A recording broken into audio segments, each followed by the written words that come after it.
Okay, I do believe I'm good. On-screen chat, please refresh yourself.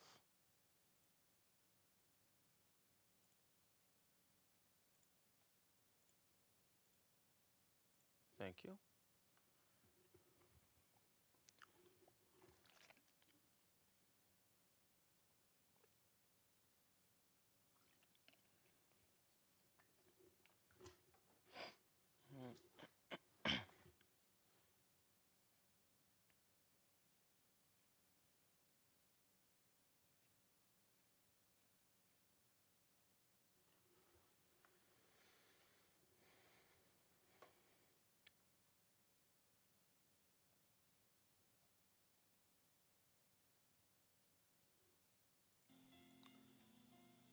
Okay, game audio, headphones.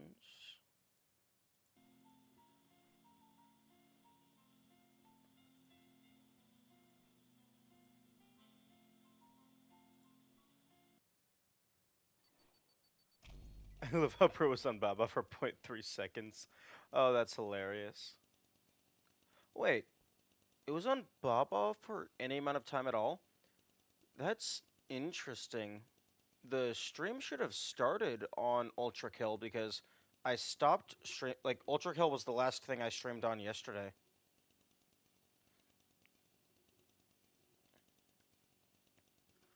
Let me go ahead and stream start. Oh, okay.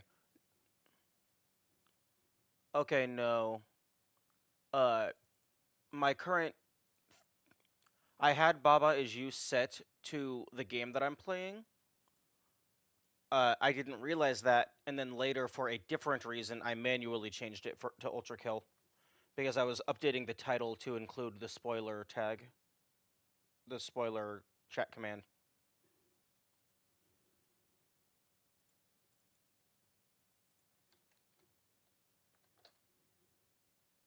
Okay, there we go. Make that lowercase because it's case sensitive.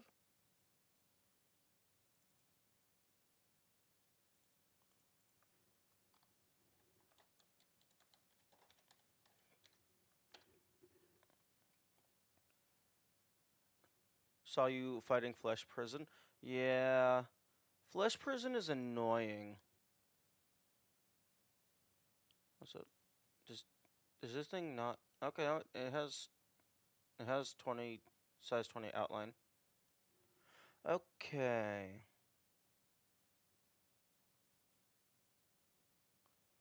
I do believe I am ready. Game seems a bit quiet, although that would explain why game is a bit quiet. Let's just up master. Okay, there's no music in this area. Let's see if that changes when I open the door. Hmm.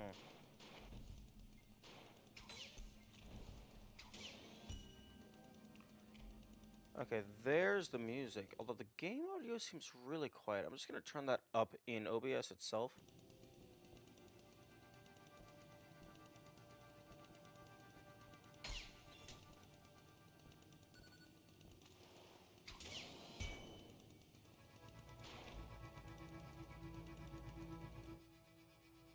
Have I beaten Benteki's time? In which level?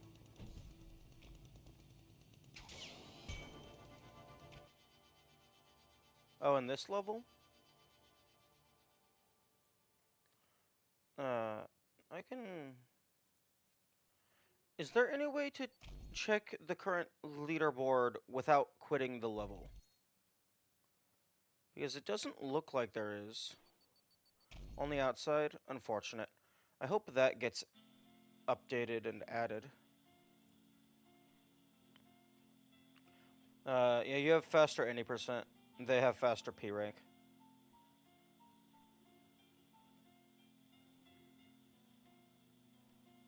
Although, I don't remember which one of you, but I think one of you was just not working on P rank because they plan on doing all their P ranks on Ultrakill Must Die.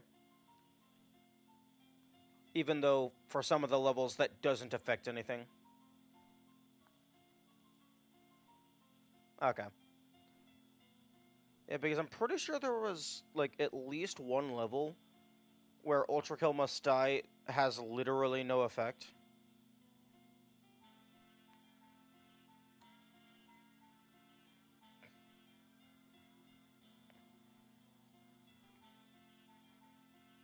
Oh yeah, here.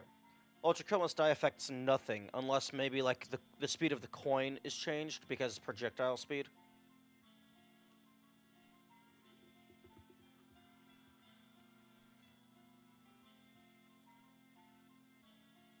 Well, for the any percent, at least. For P rank, it matters, because you have to actually play the level. You beat Benteke? Yeah. I got sub 1.5. Feels good, man. Although I'm not good enough to do the coin through the wall strategy. So, like, sub 1.4 might be possible, but I'm not getting anywhere near you.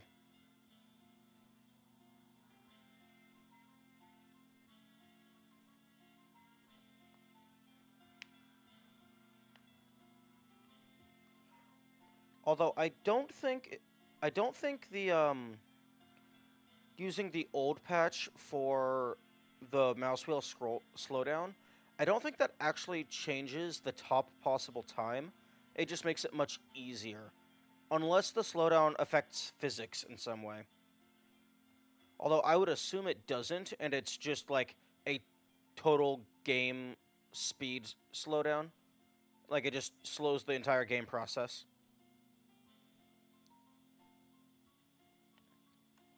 Although slowing down the game process itself could unintentionally affect physics, because going in slow motion means the game has time to fully run everything, but going at normal speed, the game might end up having to occasionally skip something, depending on what's going on. Although for a room as simple as that, I highly doubt that anything is getting skipped.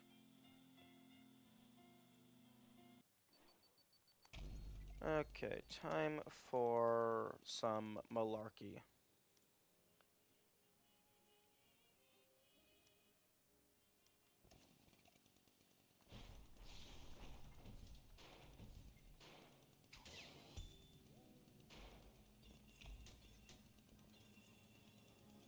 Wait, crap. I hate when I get turned around.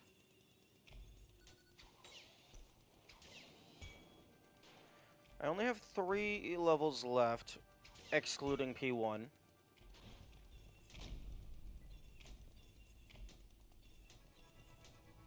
Hey, that works.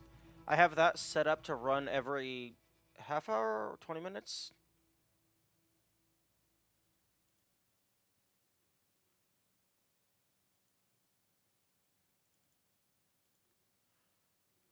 It, huh, interesting. That should have ran every half hour.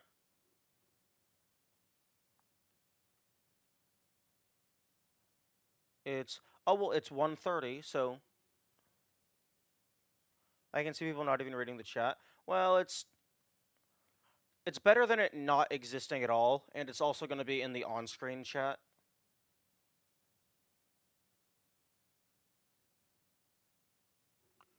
Okay, yeah. Okay, it's been actually no. The Okay, wait. I need to test this. I need to make sure that this is actually running when it's supposed to run. Oh, okay. I know why it's after the thumbnail. You already have all the cards to say I warned you. Yeah, because it's going to be in the thumbnail. It's in the stream itself. It's in the title. Oh, hello, Kairi Moita.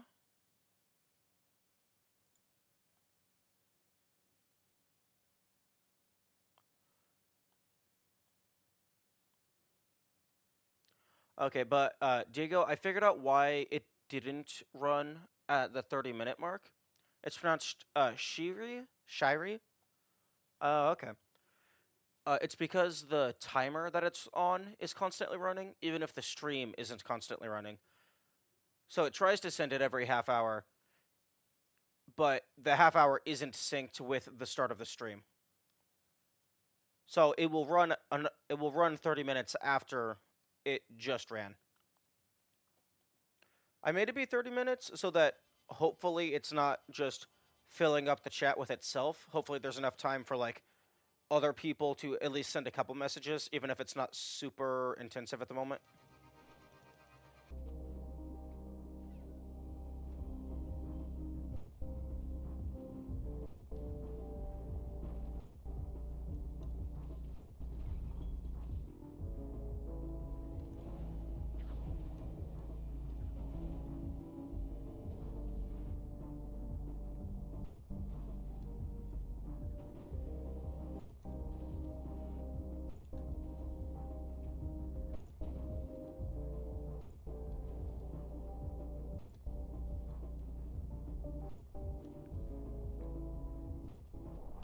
Oh, projectile boost gives you more style. That's cool. Sherimoyeta. Oh, okay. How's it going? It's going pretty good.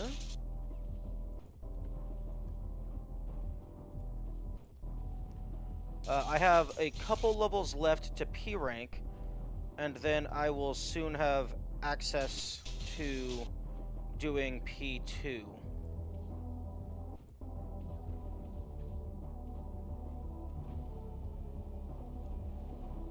Well, I still need to do P1 proper.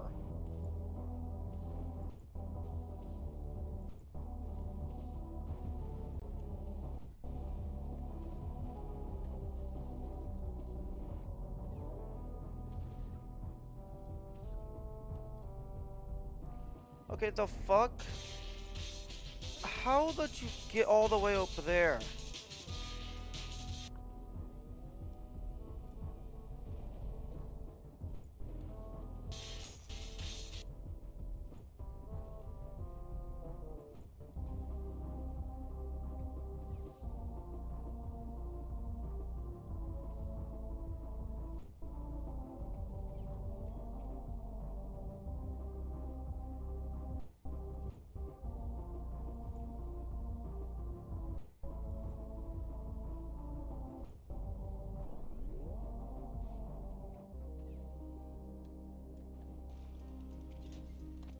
My name is a fruit in Spanish, so the pronunciation is different.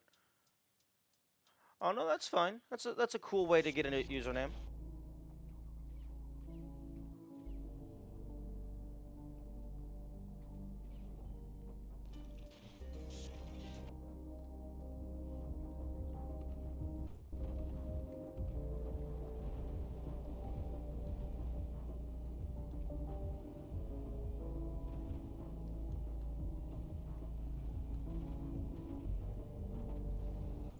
Oh yo, nice big Maurice bonus.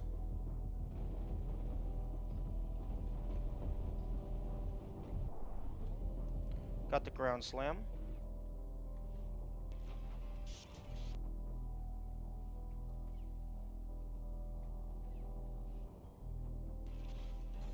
You Maurice the Cerberus? Yeah. I think last time, I accidentally killed the Maurice with one of the Cerberus's, projectiles.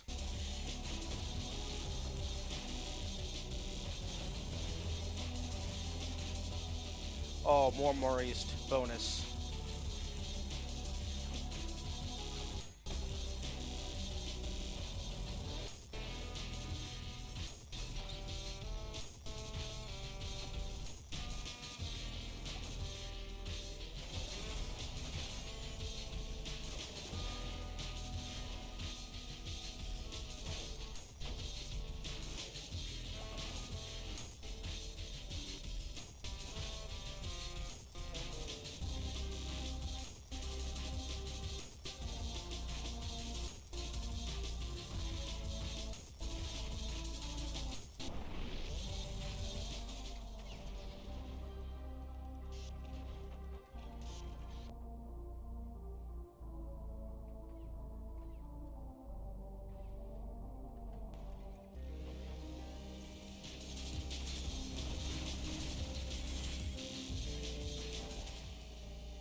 Oh, there's no shot I'm gonna make it.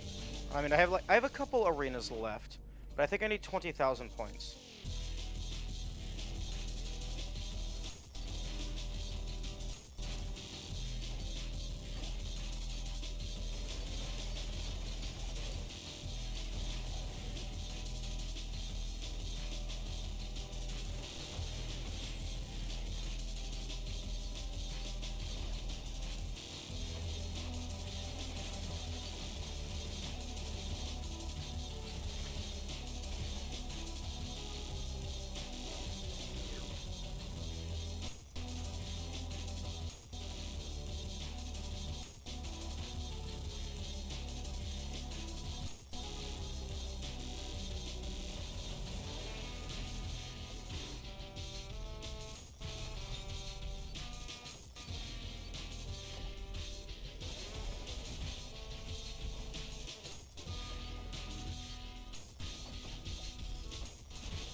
Oh, I also just failed on time and died.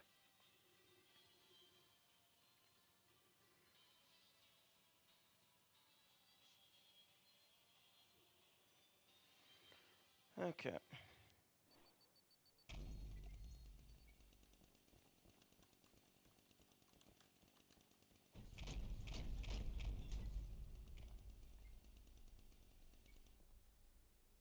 Hmm.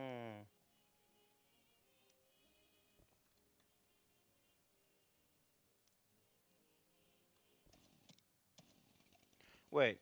No, the fire starter is going to be completely useless underwater. Although some of the areas aren't underwater.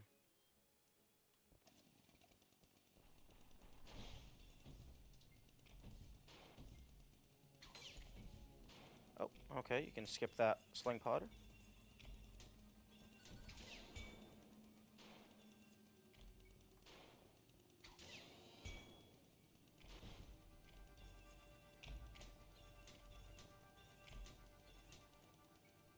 Huh? Oh, okay. Yeah, let me just go ahead and get Grand Slam storage stuck on a mushroom.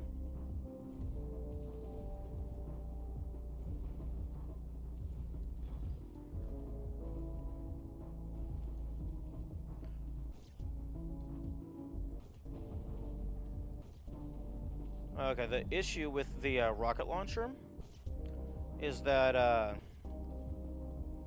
its explosions only deal damage if you actually hit the enemy.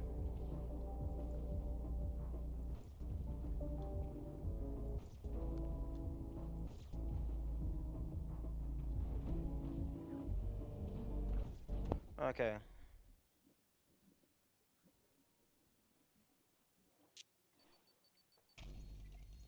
Okay, well, rocket launcher isn't going to be all that great.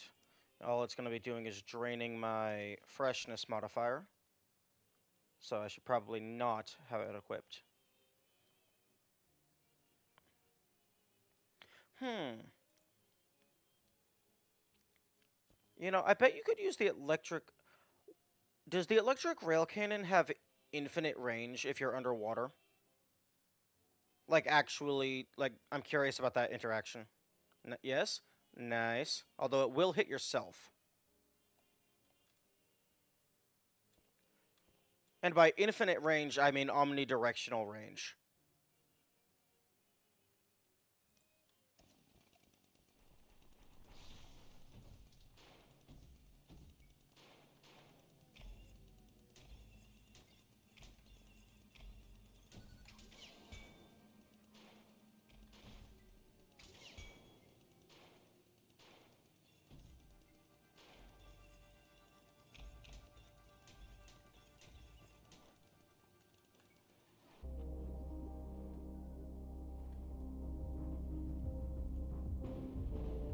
Oh, that's amazing.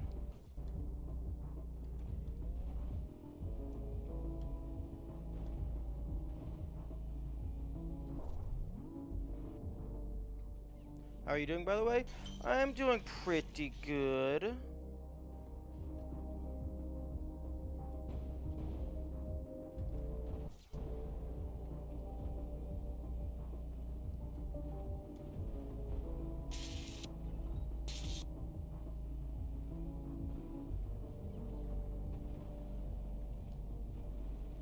Although it doesn't look like it actually has infinite range because it killed only half of these guys.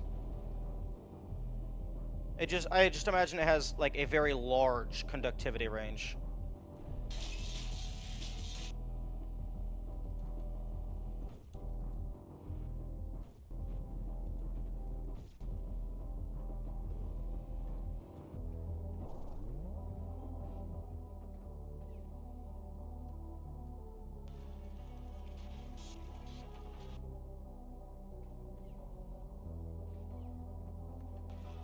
Okay, this room doesn't actually have... Oh no, this room is filled with water.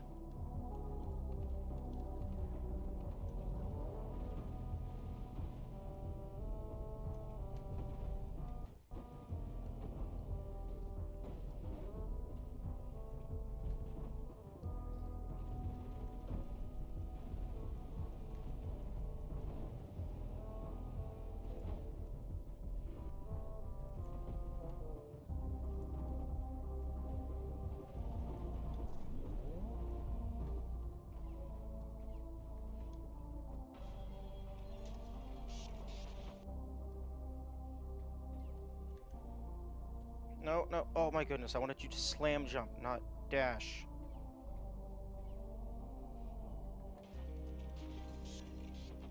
Okay.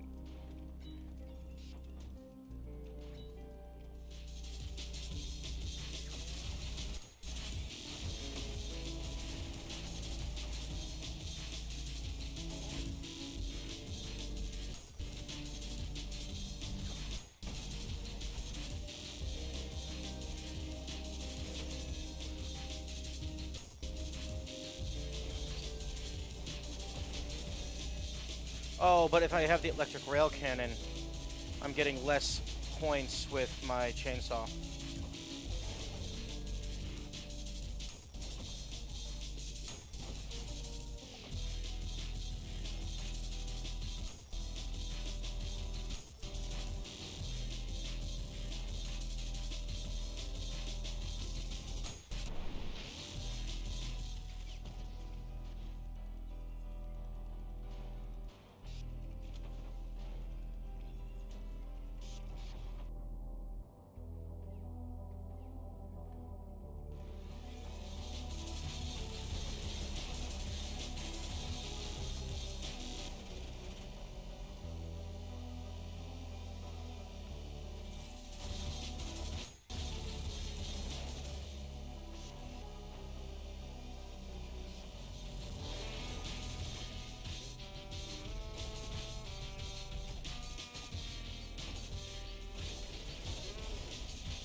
Oh my goodness, explode.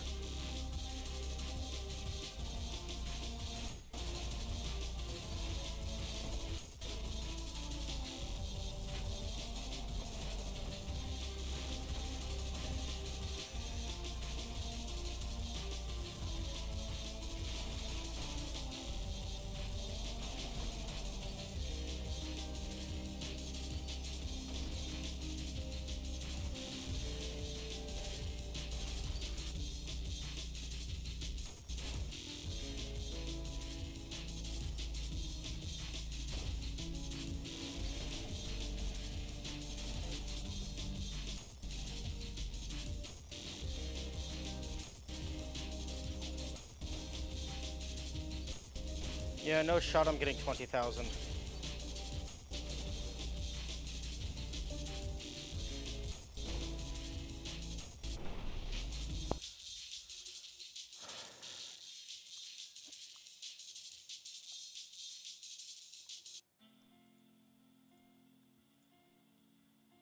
I'm gonna go this one, because on this one, the thing that I was lacking in is speed. So that one I can probably get by just don't fall in the water.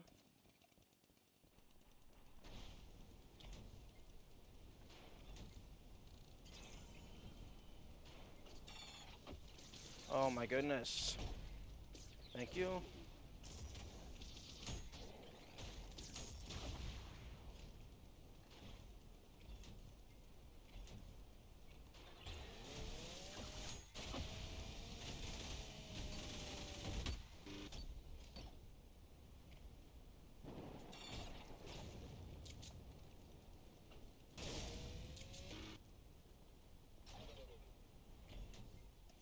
Okay, I don't know what I just did there.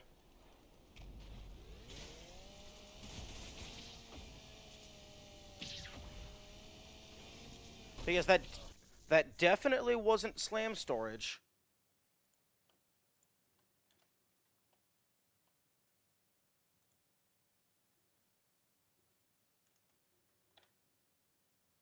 Unless like I got a frame perfect slam storage or something before the following animation could start properly.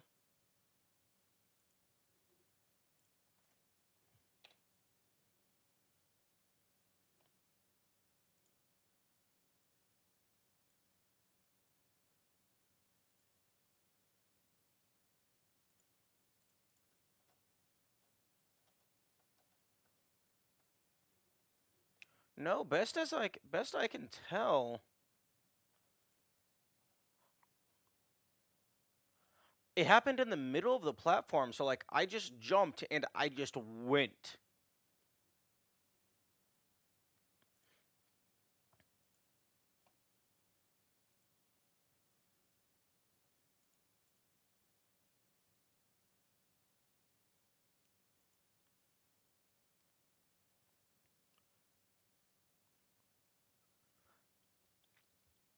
Is it possible to preserve slam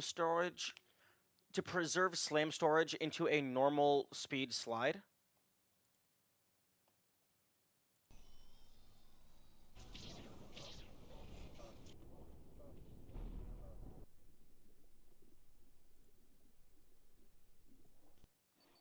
No, I know you can do a speedy slide if you have slam storage, but I didn't know if maybe you could preserve slam storage into a slide while keeping normal slide speed, and then you jump and it uses the slam storage. Because that's the only thing I can see happening there.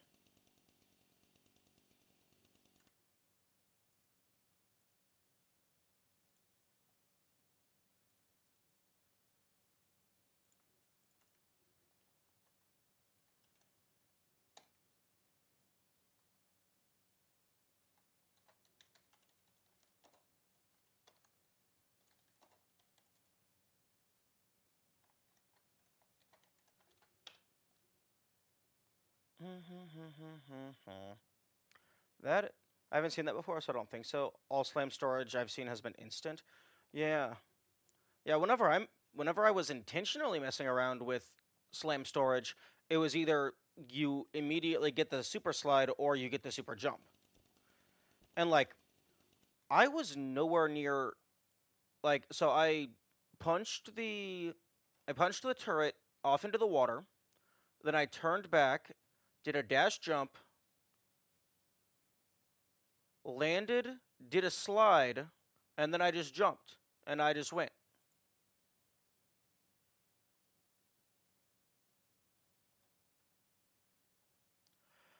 When I jumped, it set me to 118 speed,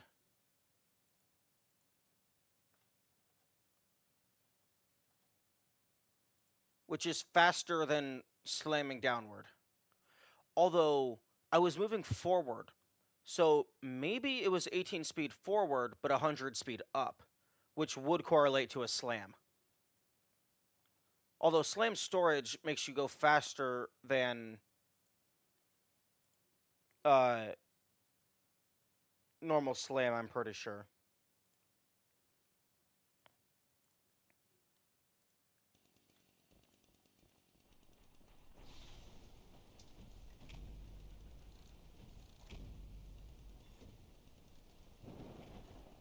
Okay, yeah.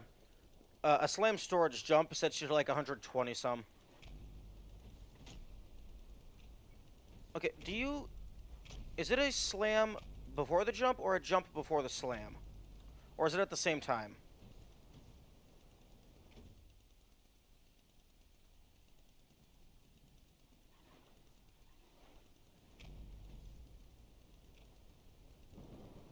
Hmm.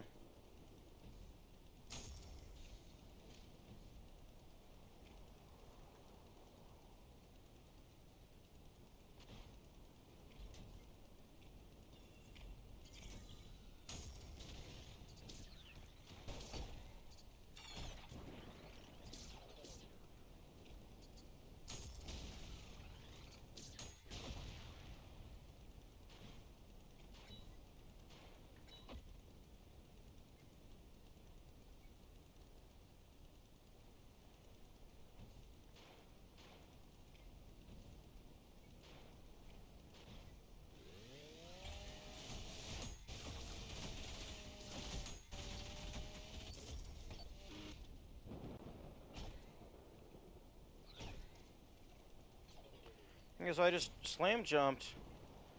I did a dash jump, landed on this platform, I believe.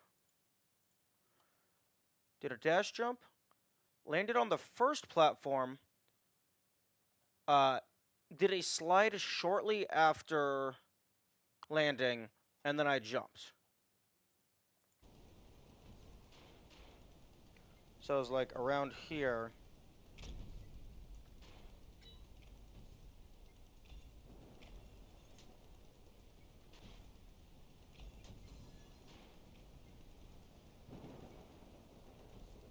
Maybe there's like a very specific set of... Because I definitely jumped in the middle of the platform. One idea I had was if I had jumped right here, maybe there's a very, very slight uh, angle.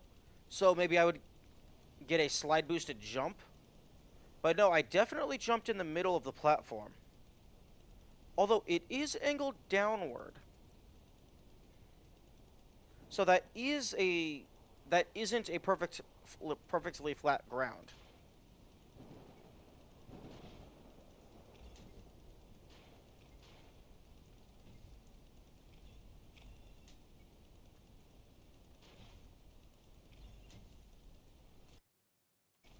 Hmm.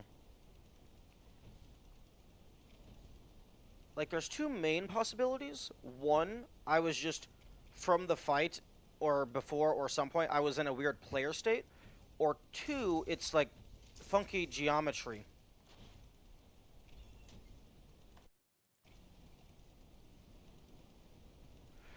I wonder if maybe the ocean had something to do with it, because it is clipping into the ground, like at this point, at a consistent pattern.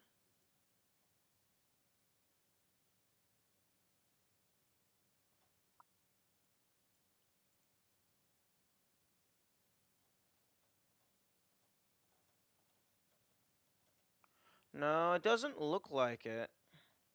Unless, like, it was just off screen.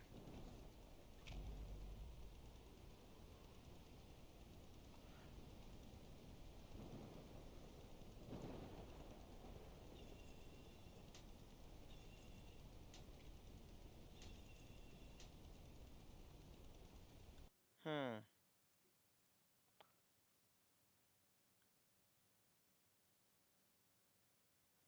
Okay, I did the slide just around the middle. So you drop downward slightly. And that does change your vertical speed. And your vertical speed is changing constantly while on here.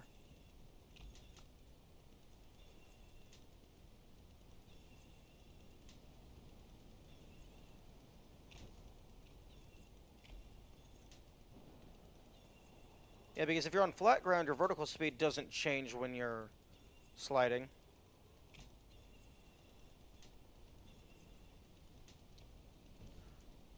Huh?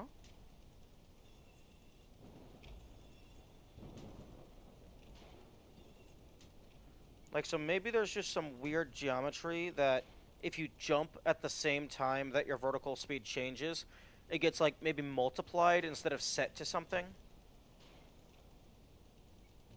Because your jump speed looks like it sets it to 27.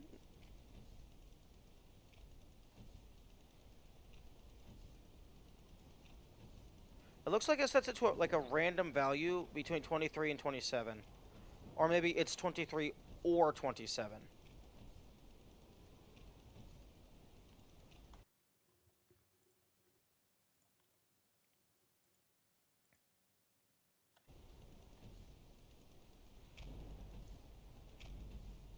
Oh, that one was 32. Oh, no, that was the slam jump. So 27, 26, 27, 27, 25, 27. Okay, I'm guessing it's setting it to like around 27 every time. It's just sometimes the display doesn't catch up before it starts dropping off.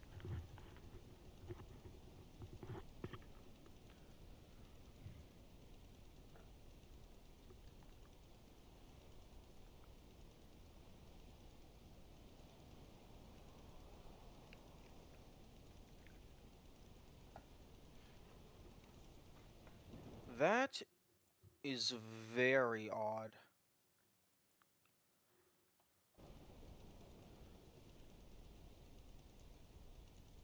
I wonder if that has, if that could be replicated.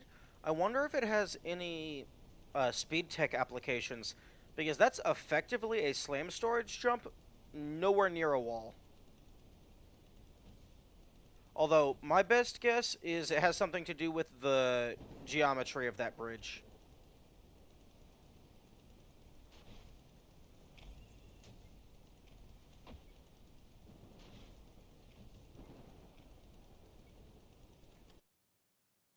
Because punch the guy into the water.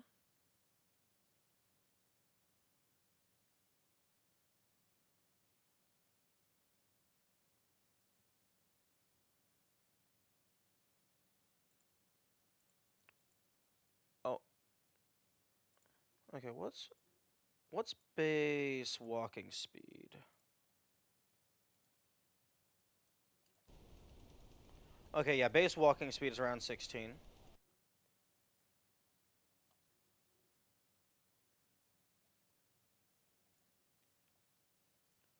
Okay, so yeah, I dash before I get anywhere near the Mori's head. Turn to the right slightly, land into a dash, and I just jump about halfway across the platform. Hmm. Is there anyone who would know how to access the game files to look at the level geometry? Is that a thing that's possible yet? Like, like I know there's mods for the game. I don't know if there's custom levels.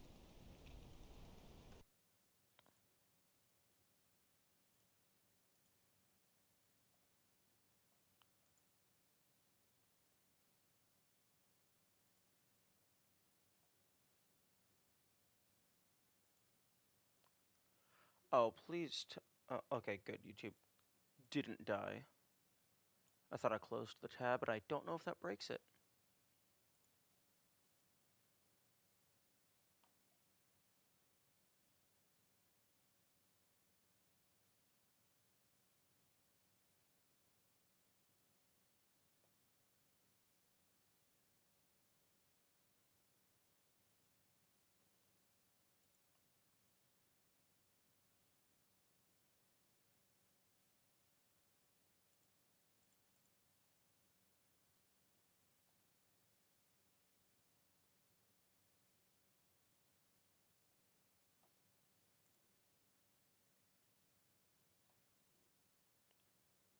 Okay.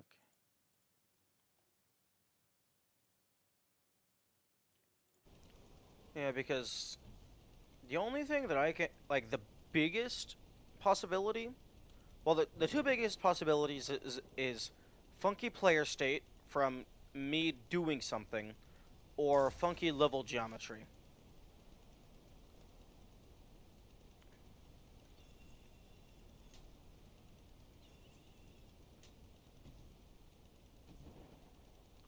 Because this part of the bridge is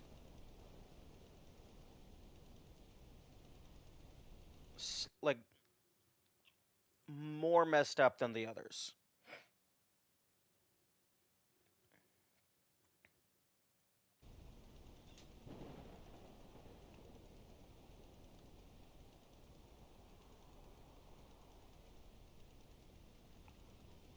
It looks like,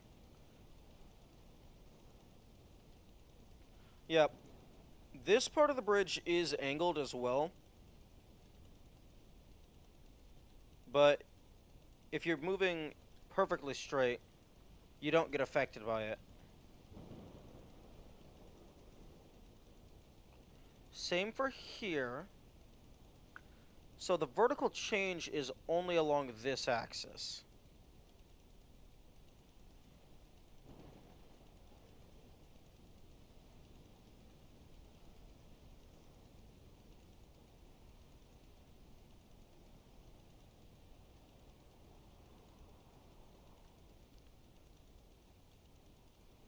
Okay. Now I'm aligned, so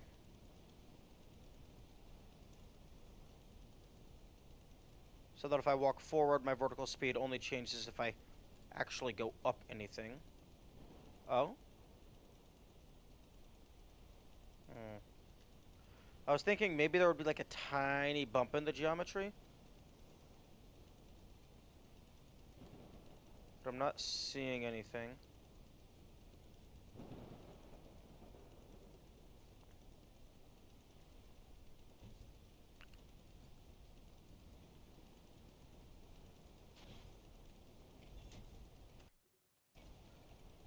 And this, ladies and gentlemen, is why you play video games with an input display.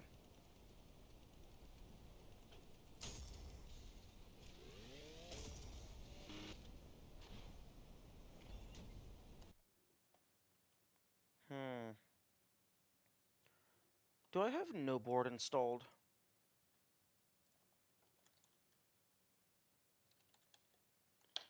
Does not look like it. I'm gonna grab no board. No board is a pretty... Huh?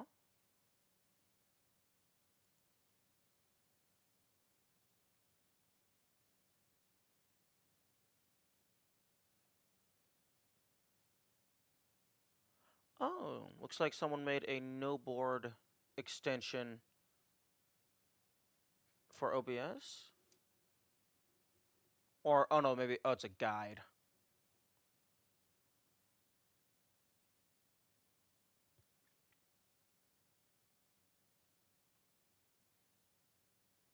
Okay.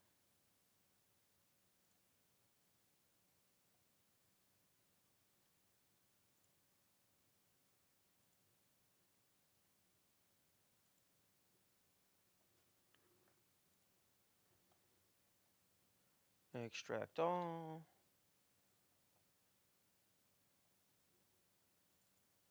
Noboard.exe. Okay, load keyboard. Okay, no.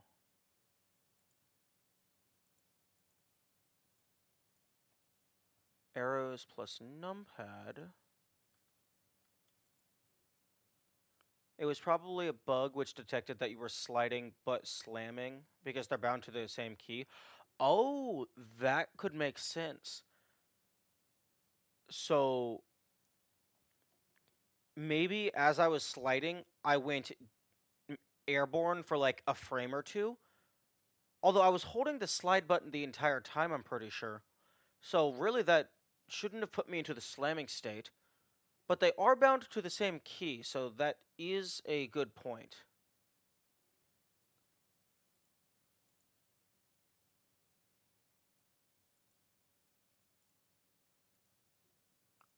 Okay, I'm trying to find a good no board setup just so I can throw together a...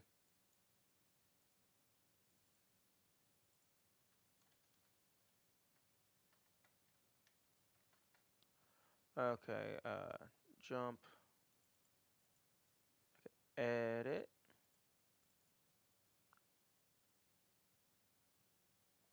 element properties, text. This will be dash,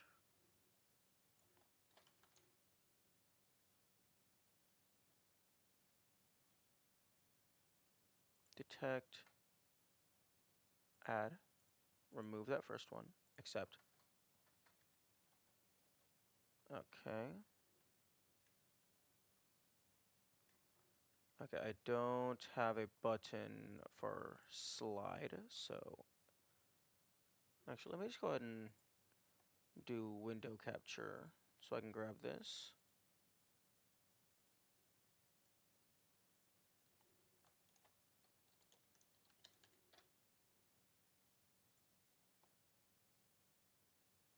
Okay.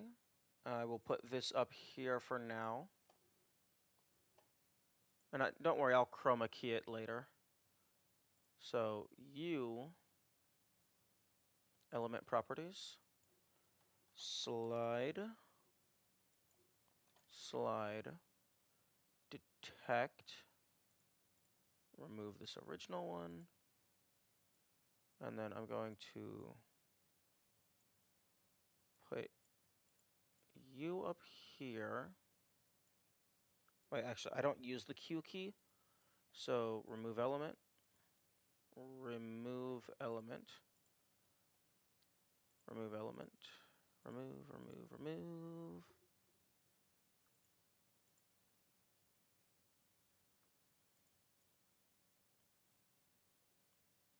Element properties, detect, remove. Okay, so this is the fist 1.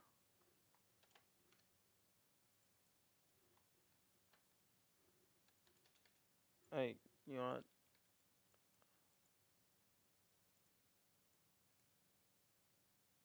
Accept element properties. Okay. Fist 1. So, no.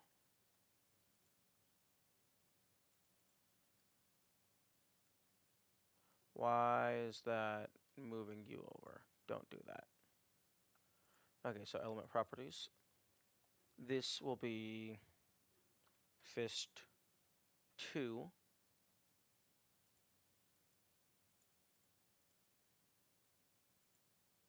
Except, yeah, no, that's fist 2.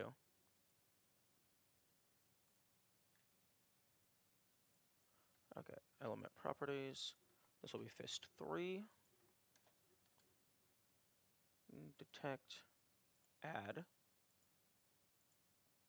Okay, so I have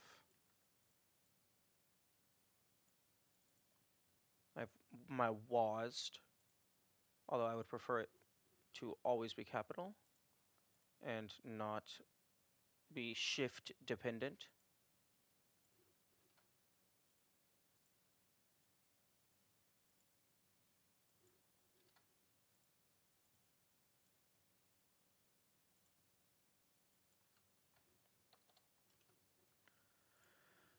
Okay, so I'm element properties.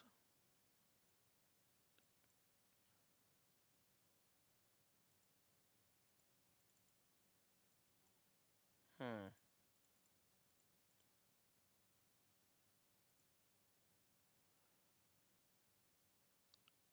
Boundaries.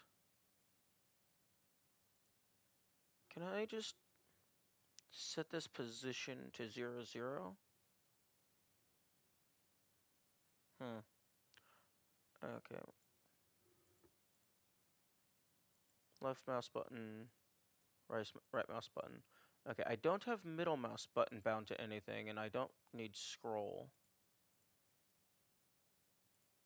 Okay, so this is everything that I need. Mouse movement, WASD, jump dash. Huh? You are bound to the wrong.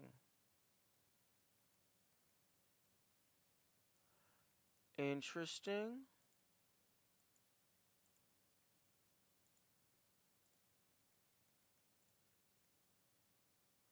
Okay, remove, accept.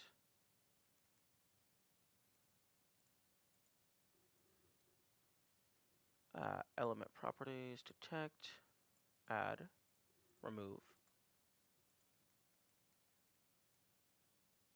There we go. And now let's go ahead and just condense this. I wish I could just set the position of the button itself rather than the position of the corners.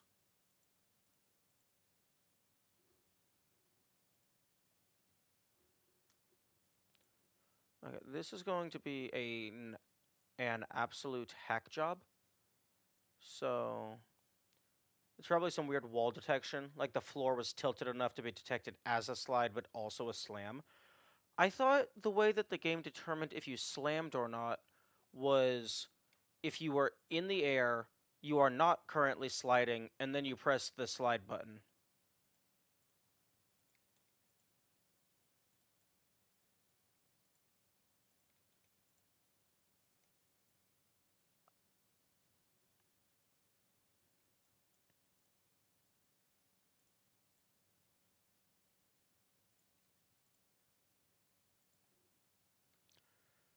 but if you're touching a wall, you can still slide. If you're touching a wall, it will make you stop sliding.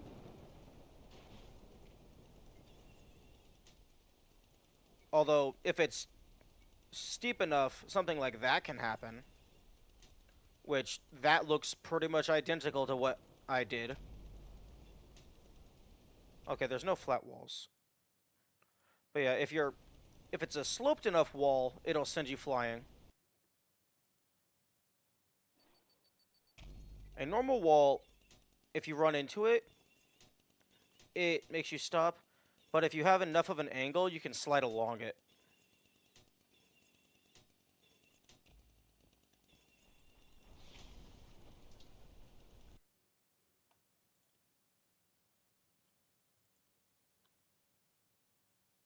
Okay, actually no. I'm gonna do a proper job of this.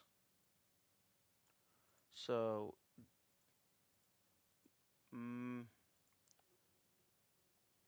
so jump,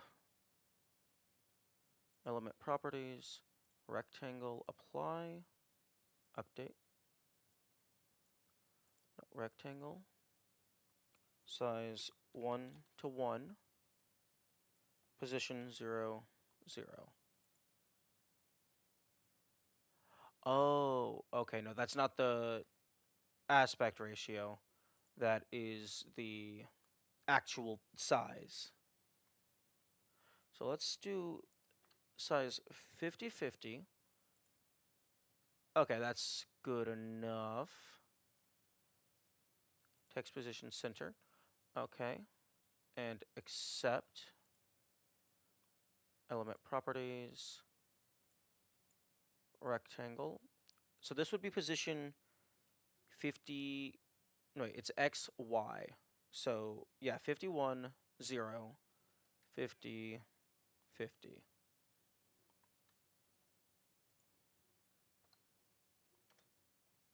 Apply. Center text. Accept. Okay, and yes, I do want a small gap of space. Although 50 seems a bit big, but that's fine. The default size is 43 by 43.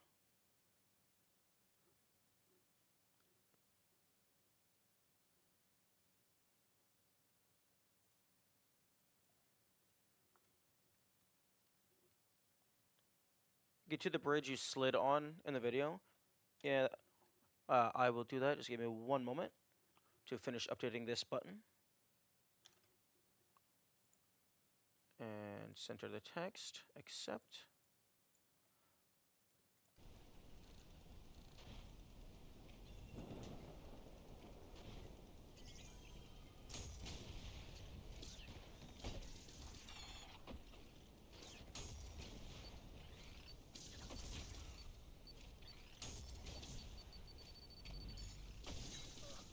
Okay, wow, those guys just have, like, perfect aim.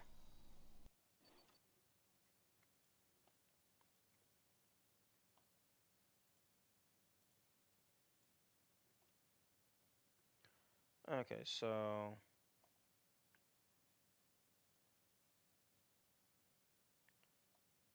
I'm just going to do that. So, why, hello there. Hello, asterisks. We are currently doing science.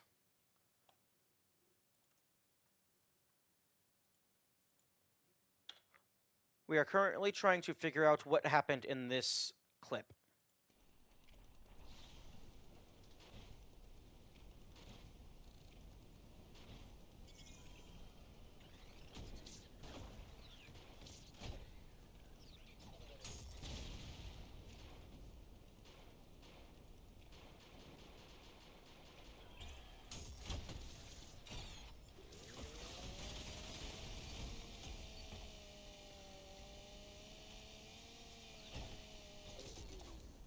Okay. Now we are back here. I will disable the assists so we are in a normal game state. Okay. I am back to the bridge, Mr. Dragon. Or Madame Dragon. Get onto the sideways plank. The middle one. Okay.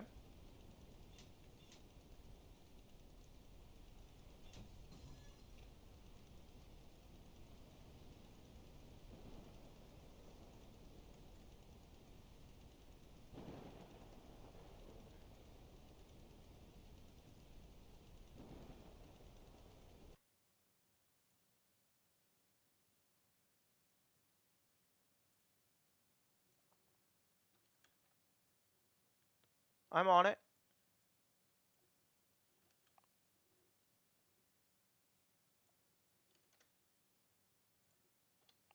I'm just updating one of these buttons while you're talking. Yeah, the wonky one, right here in the middle.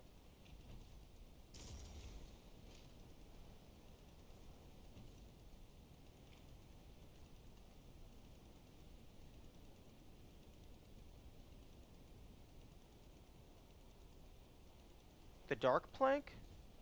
Oh! This? Like the connector piece?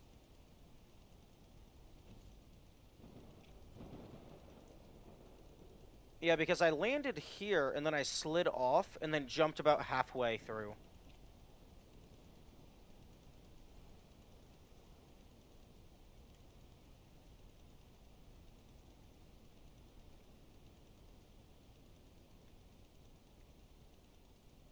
Yeah, I'm on the connector piece.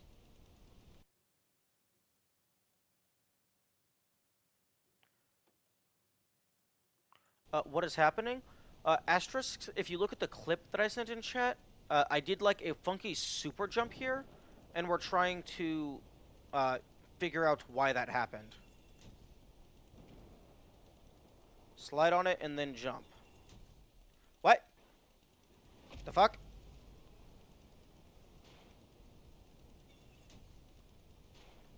That, what just happened there, that's what we're trying to replicate.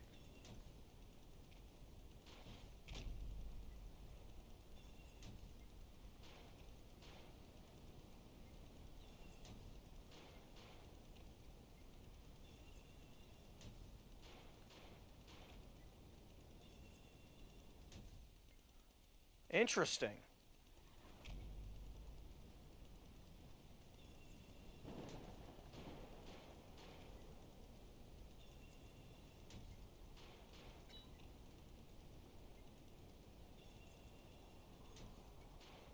Okay, well that's definitely consistent enough to be replicated. Because I just did it like twice in a row on accident. So I guess it's just slide through here and then jump at a certain point.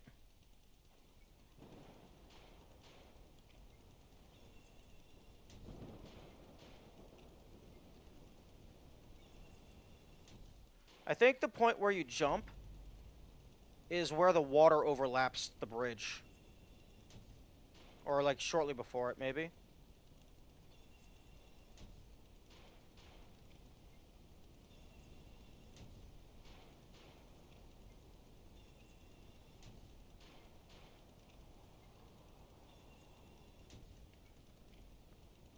Unfortunately, because apparently people are able to move at light speed, I don't think this is going to have much help for the 80% route. Because you probably just nuke yourself across the map.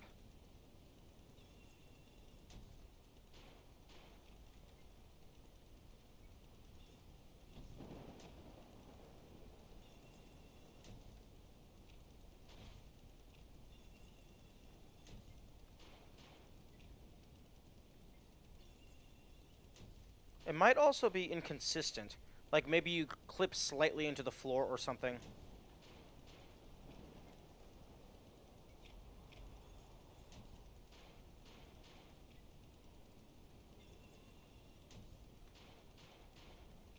Okay, well that's cool.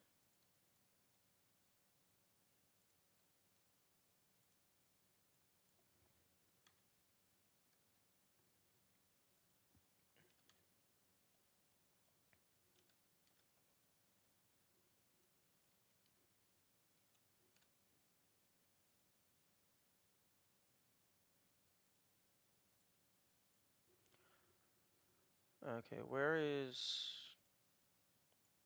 Oh, no, I need this to be 51, 102?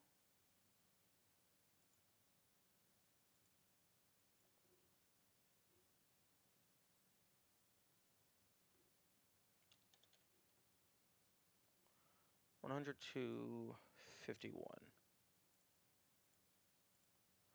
Yes, that's where I need it. Okay. Jump, and then...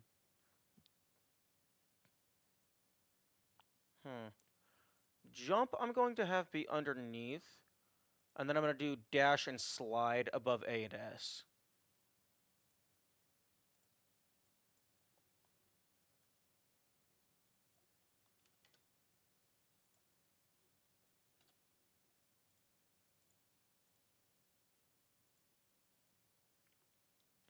So this is going to be 102.0.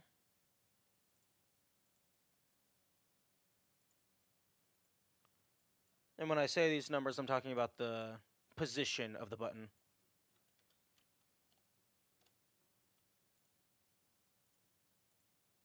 Okay, so dash slide.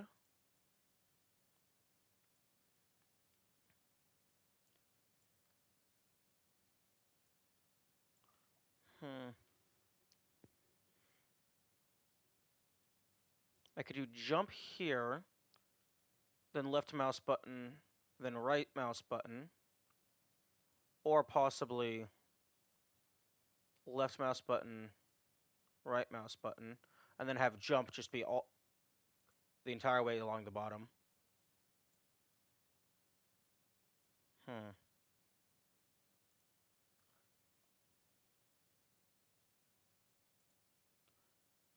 So this is going to be position.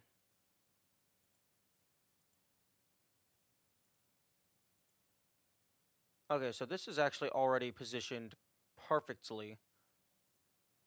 So size would be 50 by... That'd be 153. 153.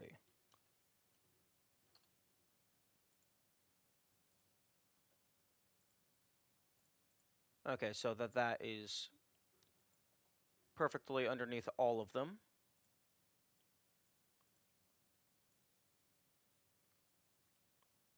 Big... Oh no, not 153. Just 152.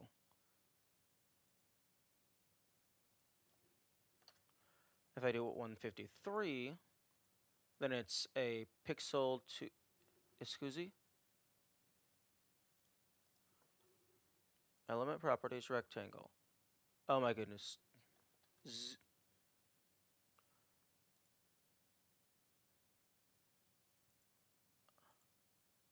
Cancel. Cancel. Okay, so element properties, rectangle. Okay, so position 0, 102.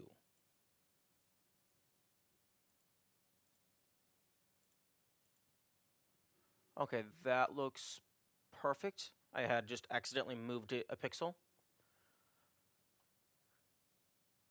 Actually, should I have... Would it look better if I try to compact it all entirely? Or should I have, like, keyboard buttons and mouse buttons separate?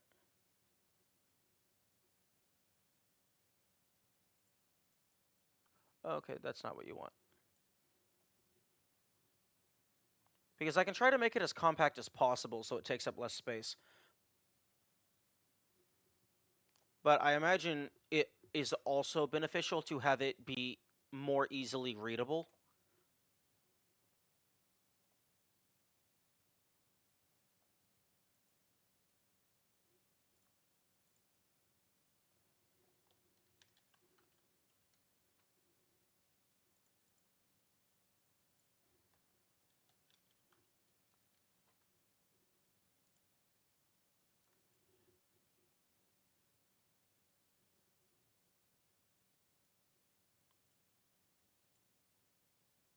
Element properties. Radius needs to be 25. Location. So that's going to be 103. 1030. Huh?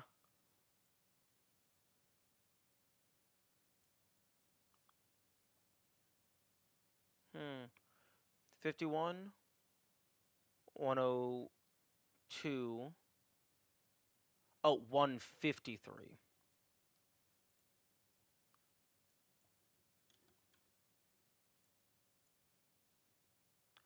Oh, but that's it's censored.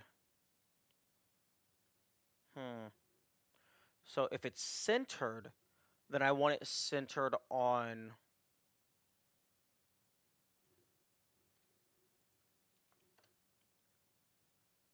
Then I want.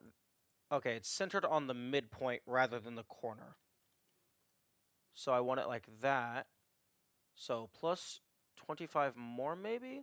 So that would be 178.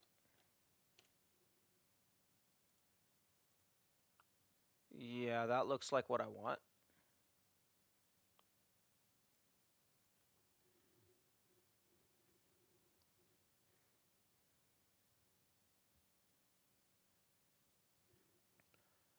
And then actually, they don't all the buttons don't have to be the same size. So I could make this rectangle be 50 by 50, just like the others. And then make, what's the size of these buttons? 22 by 22. No. If I make all those buttons a quarter of the size,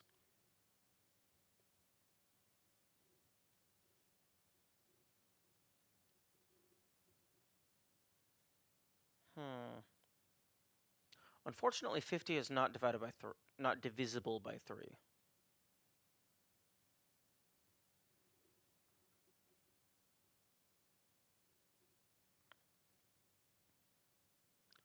Very few things are divisible by 3.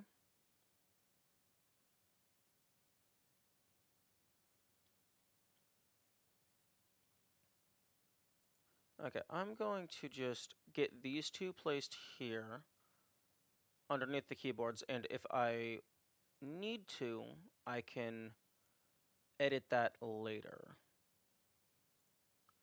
So this is going to be position 103, 51?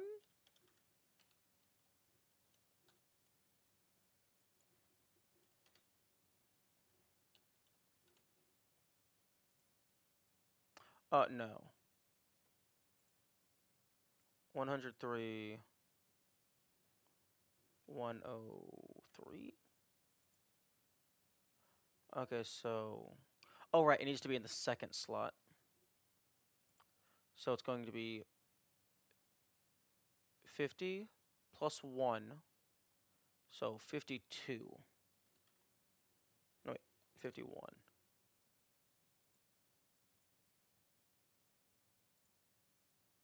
Actually, how about I just take this position? This one is 51 by 51. So I just do 51, and then the Y is 102. 102, apply, center, accept.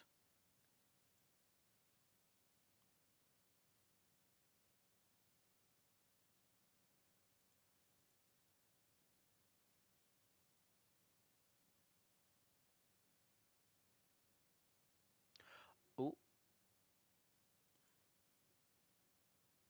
Hmm. Oh.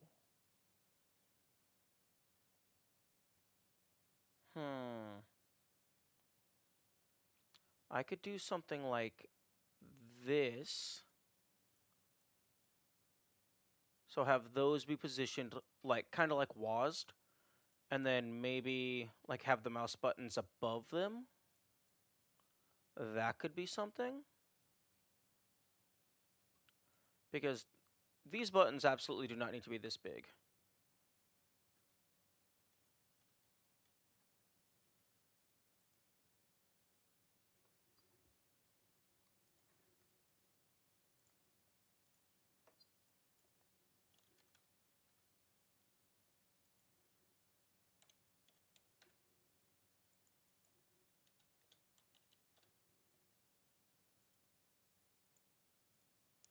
Although, this is definitely taking up too much time. So, this is going to be 102. So this is going to be positioned at 153. So 51, 153.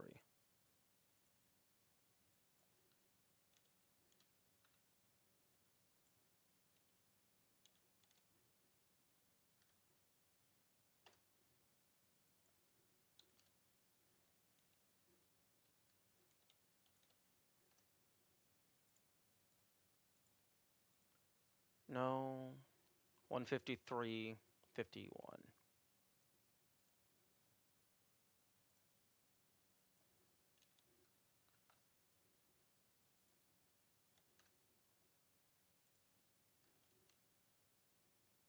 Apply center, accept.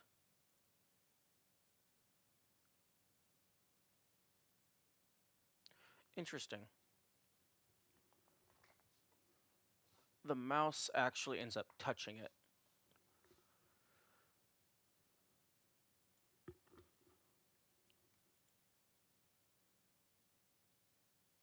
I wonder why that is. Because all of these are 50 by 50. And this has a radius of 25, so it should also be a 50 by 50. I wonder if the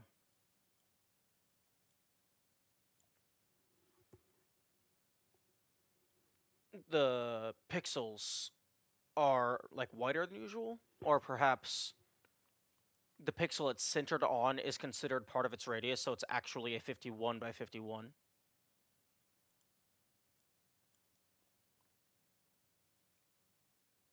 Element properties, a rectangle. So this was the F1 was a 153 by 51. So this is going to be 51 as well for the Y position. And then it's going to be 153 plus 26. So that's going to be 179.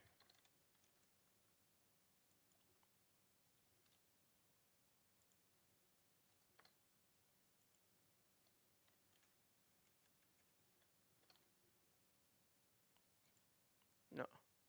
What? What is with this 0? No.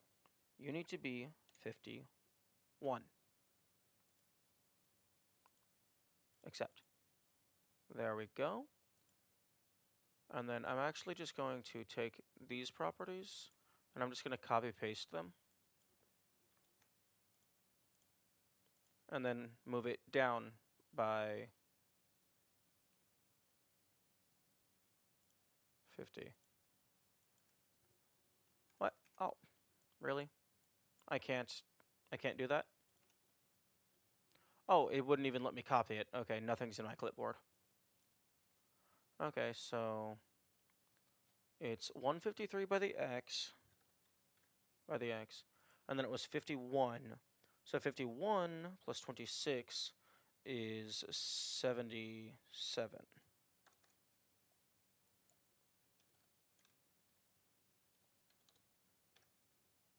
Apply, center, accept. Okay. I believe that is good for now. And then keyboard properties. Size should be 50, 100, 150, 200, 1, 2, 3, 4. So it should be 204, 150, 204 by 152. Okay, and then keyboard style, background color, bright green, So just full brightness green. Then stop editing so I don't break it. And then on OBS's side, I do a chroma key filter, and then I can remove the background.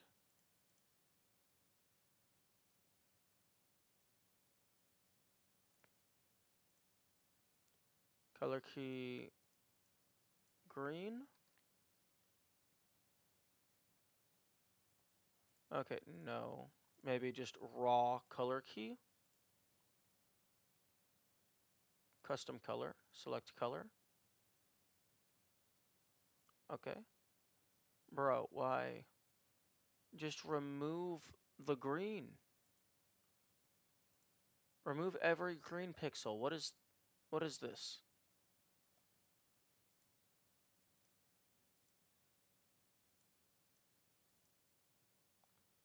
Similarity. Oh my goodness. What is wrong with you, OBS? Okay, actually, can I just start editing keyboard keyboard style? Can I just do 0 all the way, and then can I have alpha? Can I just make this fully transparent? Okay, well, it allows me to select an image. So I'm going to open up Krita, make a 1 pixel by 1 pixel transparent image to see if it'll let me just use that. New image, custom document, 1 pixel by 1 pixel, create, save, into the no board, PNG, new folder, backgrounds,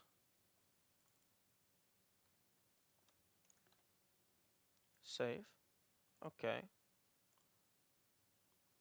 and then backgrounds, copy as path,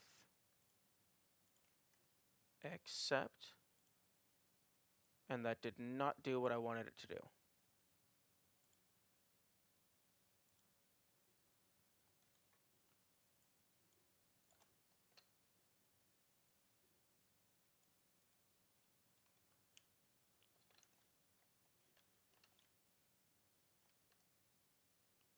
Accept.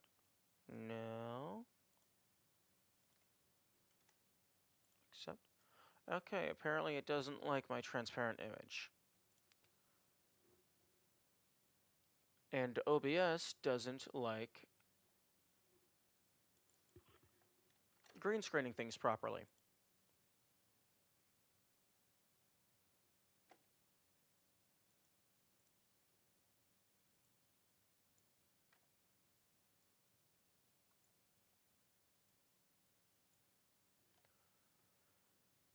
Okay, well, I'm going to stop editing this and put it over to the side.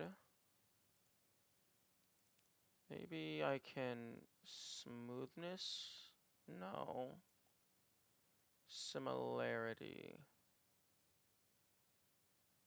Okay, that looks better. I just need to make the mouse a little bit thicker. Element properties.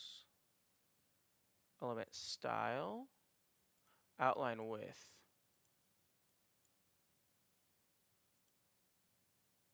Accept. Okay, that's better. Alternatively, I'm not going to do this because it would take more time, but one thing I could do is just make them all super compact to the point to where there is no background color visible. Okay, so that's going to be fine for now. I will move that down here next to the chat. And then I will actually play the game. Okay. Options, assists, fully disabled.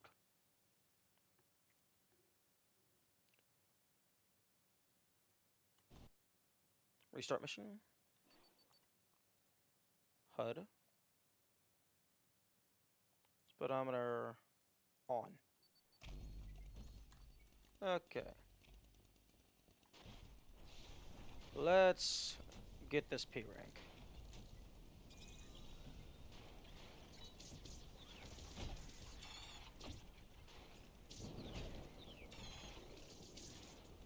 Oh my goodness, that is... Yeah, no, that's a reset. Because for this level, I think I was pretty fine about getting score. It was just... I was having issues with time.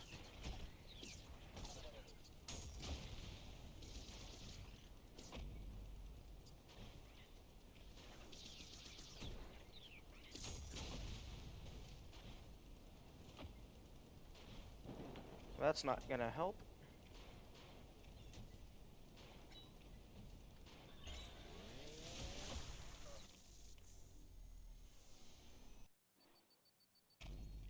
Also, if the automated, like, spoiler text thing starts getting annoying or, like, flooding chat, go ahead and let me know. I currently have it set to run every half hour, but that might be too fast.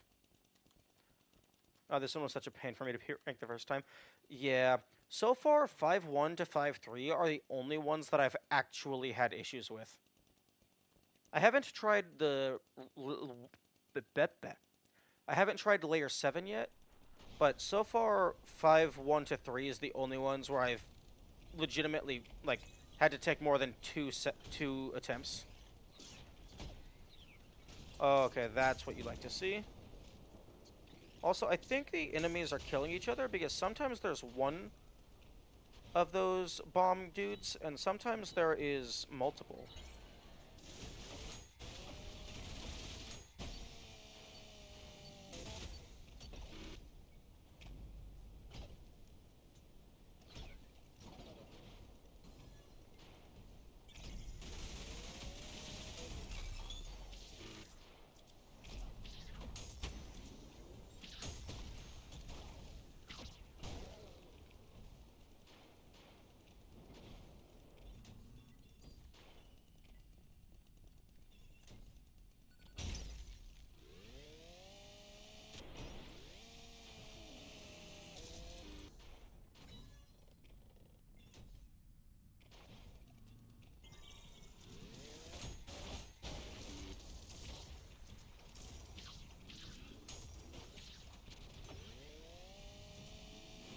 Wait, yo, where's the Maurice?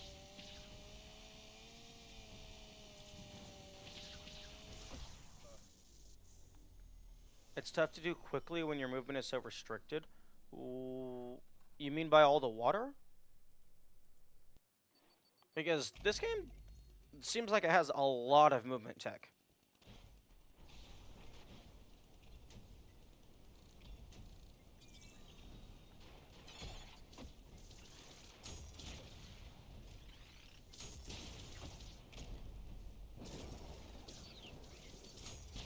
But excuse me, I thought I killed you.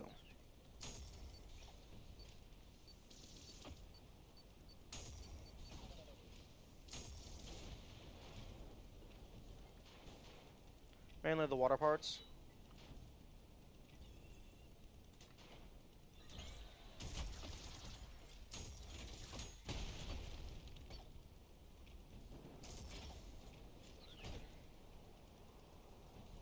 Okay, plus crushed, so yeah.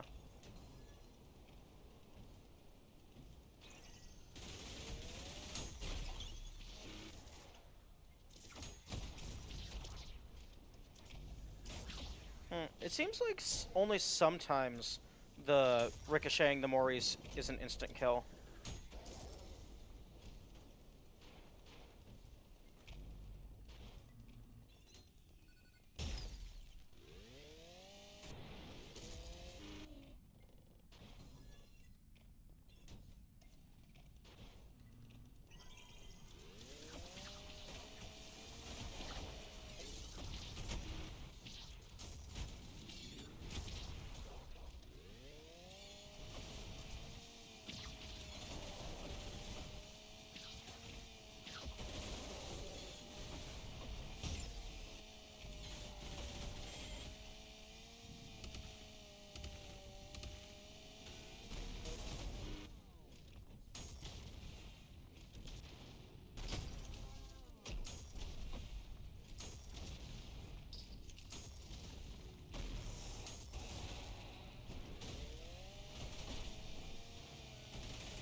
My goodness. Oh my goodness! Oh, for fuck's sake.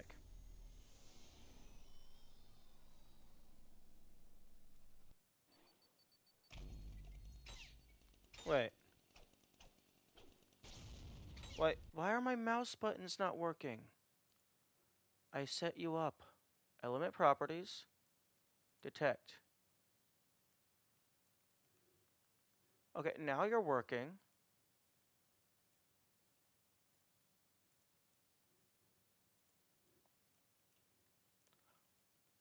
Oh, that's why you're not working. Because when I set them up, my mouse was not currently running in the hotkeys that I have for the game.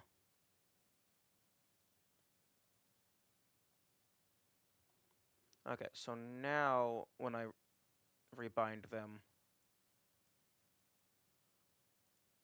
Okay.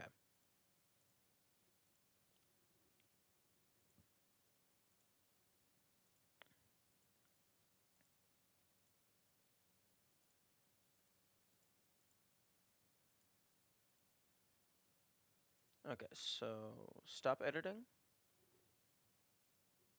Yeah, because my mouse, whenever I click off of the game, it changes it back to my desktop settings. Okay, there we go. I'm gonna drink some water.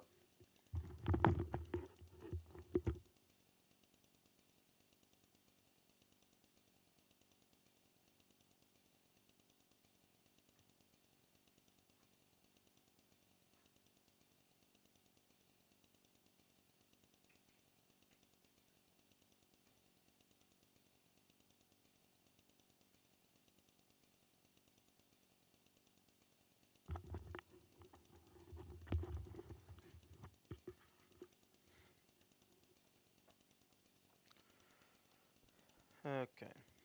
Also, is there any bonus enemies in this level? Because it would be really nice to be able to just skip the guy at the end.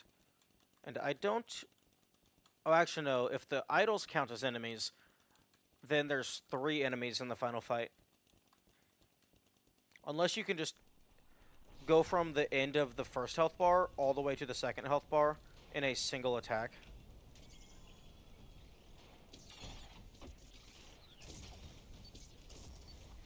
Oh my goodness.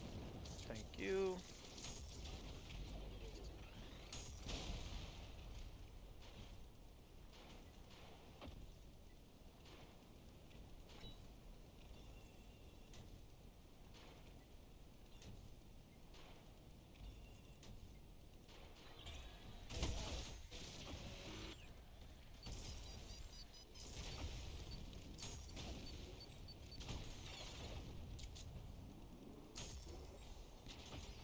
What?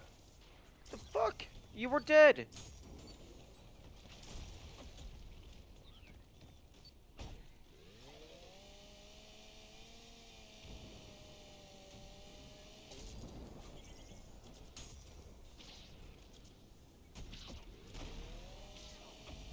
Oh my...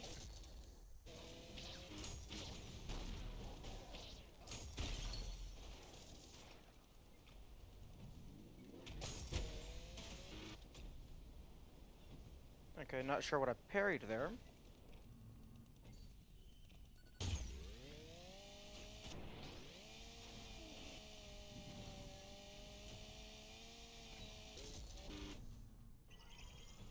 Ah, there you are. You spawned right under me at the start.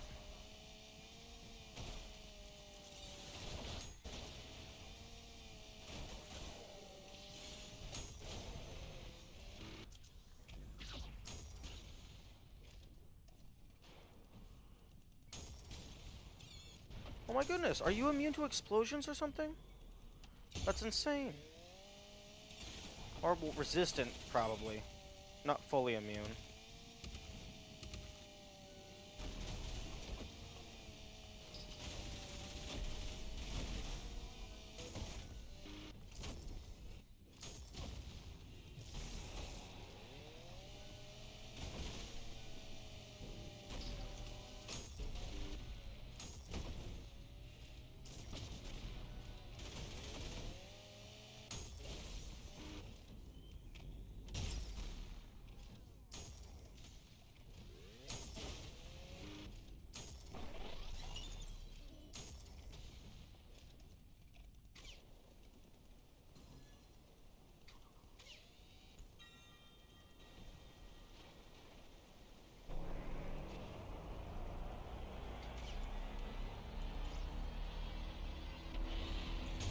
Actually, the red skull is just for the, Oh, actually, I guess you have to come in here regardless for the, enemies. I was going to say the red skull is just required for summoning the platforms, so that's not actually needed for getting to the boat.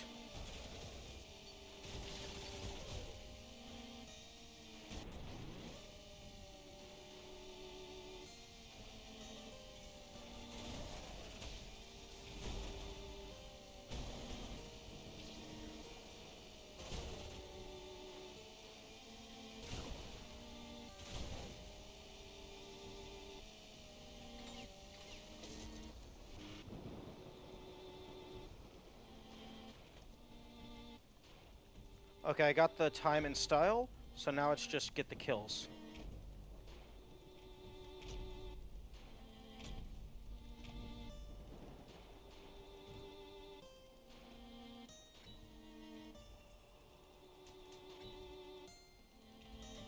Which isn't going to happen, because the time to beat is 4.5 minutes.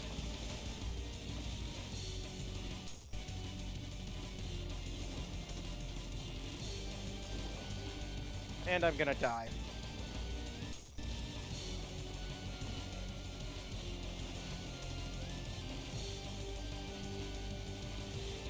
Yeah, no, that's not happening. There's no shot that's not happening. It would take me more than 15 seconds, probably, or around there, just to get up and then to get to the door. And then the door itself takes a few seconds to open.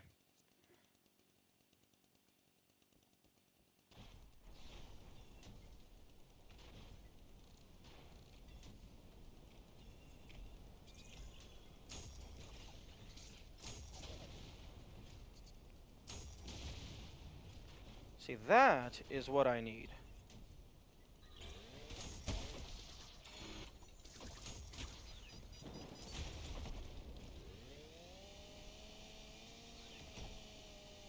Oh, yeah, that's beautiful.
Does the timer stop when you kill the ferryman? I know it does for some other bosses.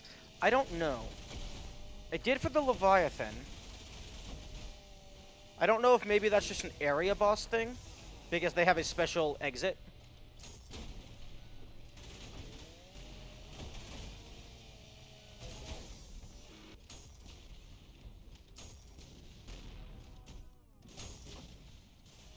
Oh, right, I have to kill you.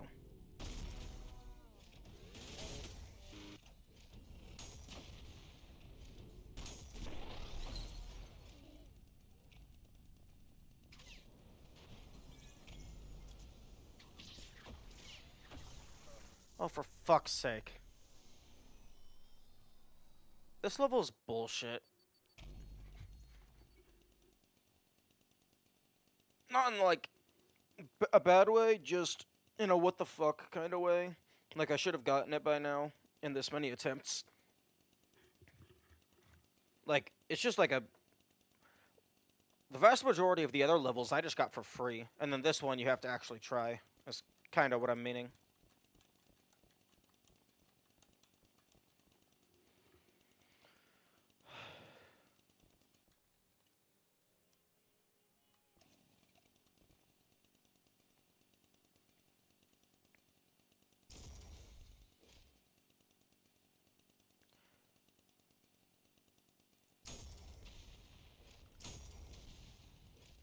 Because sometimes that doesn't even work, which I guarantee it's just because I'm pressing the buttons out of order.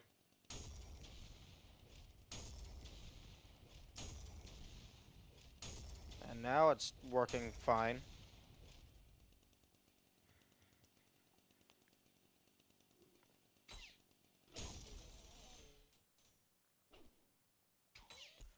Interestingly, when you use the, that, it doesn't change the icon for the fist.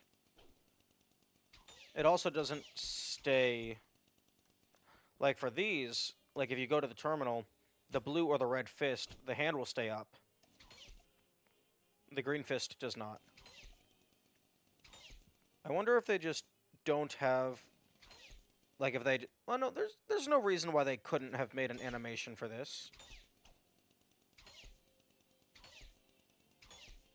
Oh! The green hand has 5 fingers. Oh, no, wait, the blue hand has 5 fingers. They could have probably just reused the bones and the animation.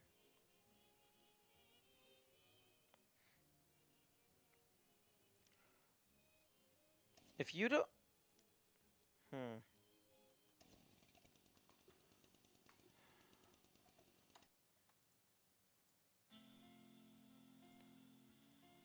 Because I only have these 3 left.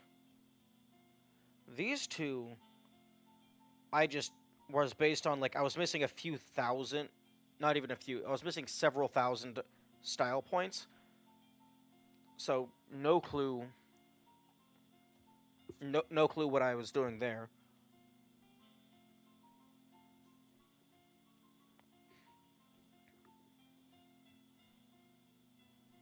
Wild? Yeah. Like, I know I'm definitely not playing the way the game is intended to be played. Like, I'm missing out on a ton of weapon-specific bonuses. But because I'm using a single weapon, my freshness is always at 1.5x. So I figured that would kind of balance out. And, like, the vast majority of all these other levels were, like, completely free. Like, I was having a minute and a half of time, of bonus time. Just twiddling my thumbs at the exit if I had to. But yeah, no. Like, I haven't done Layer 7 because it's not needed for P2. But yeah, for P2, I only have these 3 and then P1. Ultrakill is a game about creativity. Yeah. Wait, how the fuck are you not playing the game in the intended way? Because you're supposed to juggle 25 different weapons. I'm running through the entire game with a chainsaw.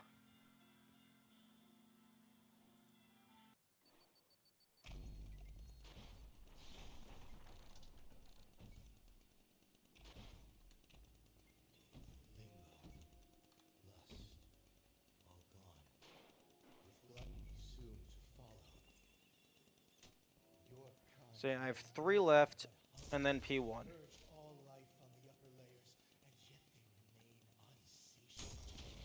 And unfortunately, I already had the boss of that area spoiled for me. Or perhaps not the boss, but a boss. Which is very upsetting. Because that would have been an amazing surprise.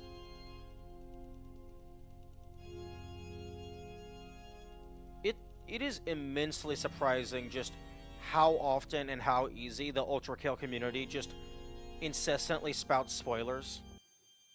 It's kind of ridiculous.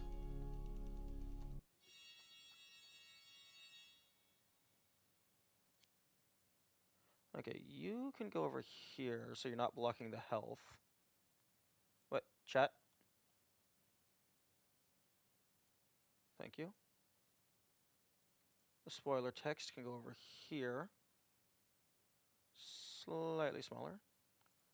And then no board can go back in the middle.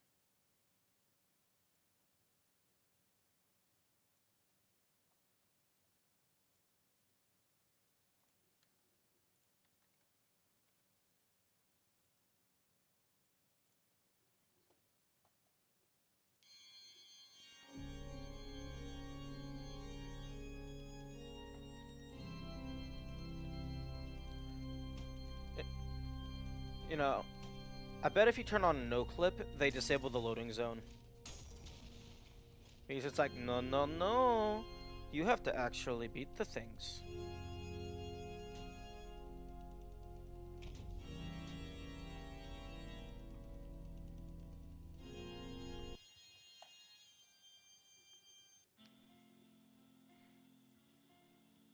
I mean,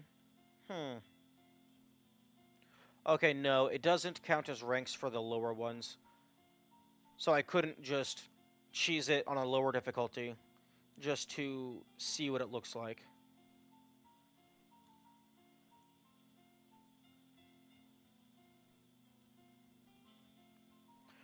Because I think for 5-1, I was like 7,000 style points short.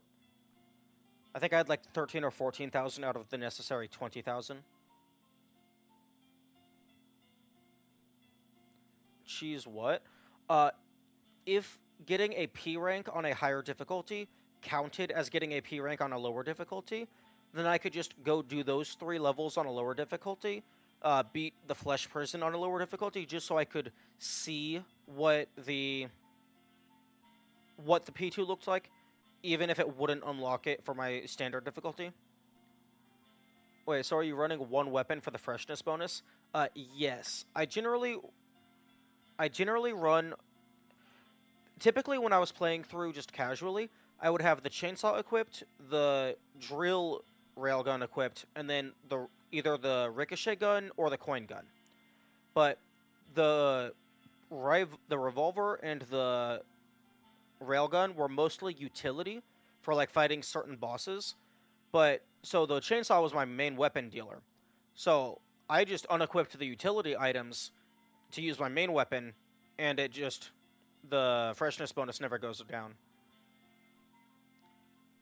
I'm disappointed because 6.2 SE% requires you to have every act P ranked on hard. Okay, well that's. I don't know what that is, so that's major spoilers.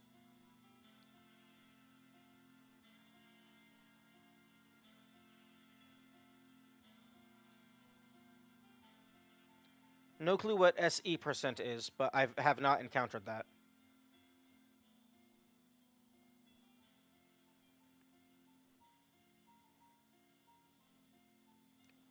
SE% is a speedrun where you get the secret exit.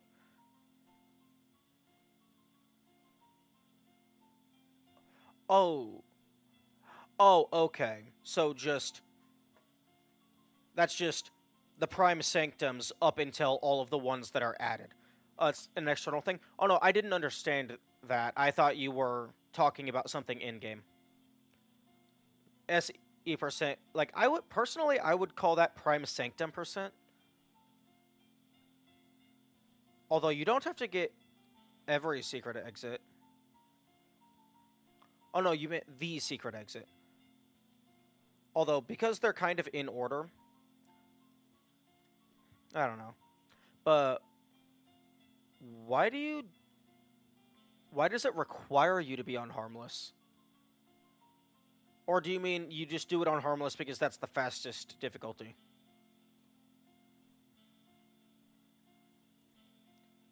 Because requiring it seems very odd.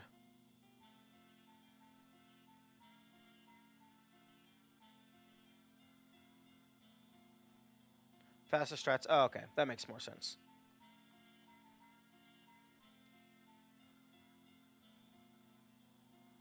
So you need it for any good times? Yeah, that makes sense.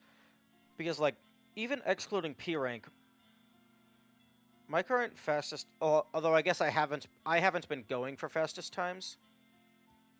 But my fastest time is 4 minutes 50 seconds. And P rank is 4 minutes 30 seconds.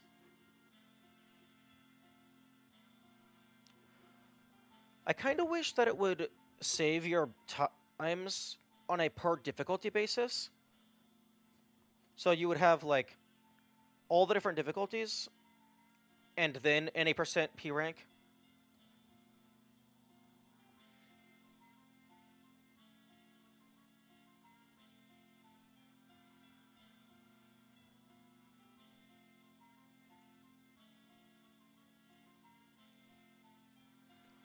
Okay.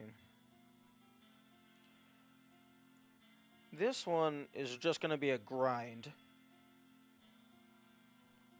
Like, I can get that, I just gotta stop falling in the water, stop dying, stop missing my throws with the skulls, make sure to carry one of the skulls with me. I kept getting haunted by my P1 times where it shows all of my records on Harmless, even though I've beaten it on Brutal. Yeah. Uh, I think it's Benteki. They're actually just refraining from getting any better P rank times, because they're waiting for the highest difficulty, so that it actually displays Ultrakill must die. Like, like 1-1, even though it doesn't change anything about the any percent speedrun, they're waiting for Ultrakill must die to go for the better times. So I think having it like be on a per difficulty basis would be better. I also wish that it would display your style. Like maybe take this entire box, drop it down some, and then have speed and style, so that you can also go for high score type stuff. Like maybe move the line up slightly, move this entire box down slightly, and then you'll have enough room for 2 more buttons. Or maybe shrink these horizontally, have speed, style, and then like a vertical line here, any P rank.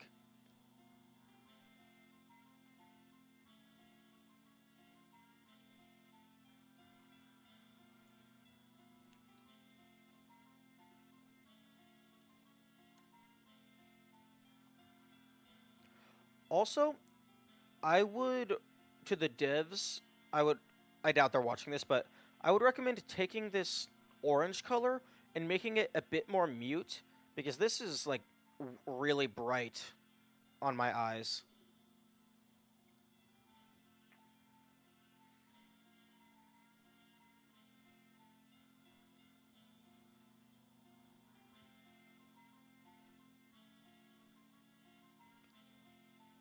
Also, another category that could be cool, instead of any percent and P rank, maybe have, like, a...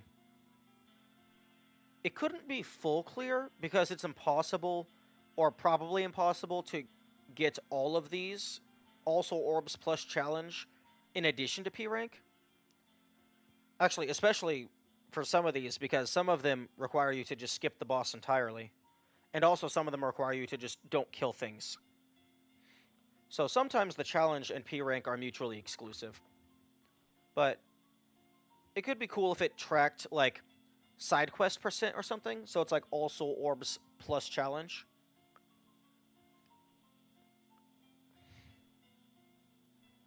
I mean, there's like an Ultrakill suggestions channel where you can suggest things, and then people can... Oh, wait, the Ultrakill Reddit is, like, officially endorsed? That's cool.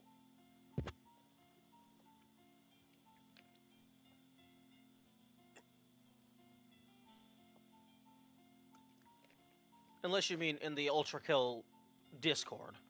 Oh, the Discord? Okay.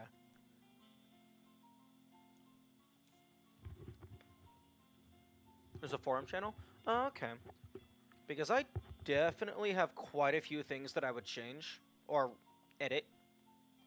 Like high score, mute this. On the Crash Bandicoot level, that definitely needs some physics tweaking.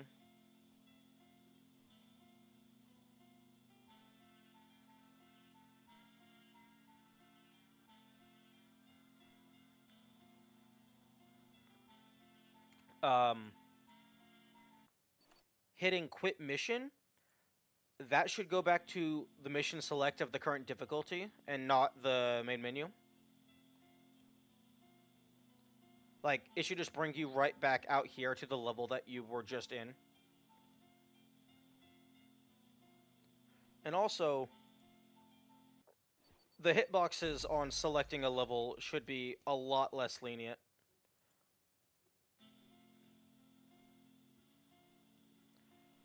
Additionally, this one is more of just a personal nitpick rather than something that actually affects the game.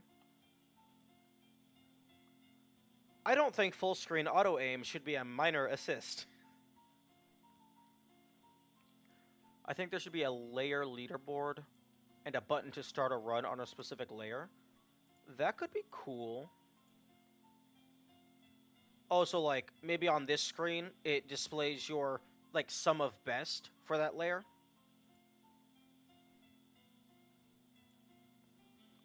Or, I guess, layer rather than act.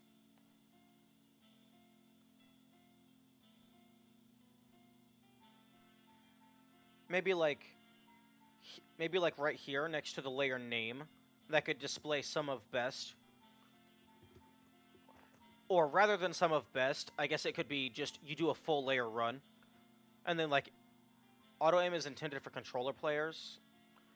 You know what? That's fair.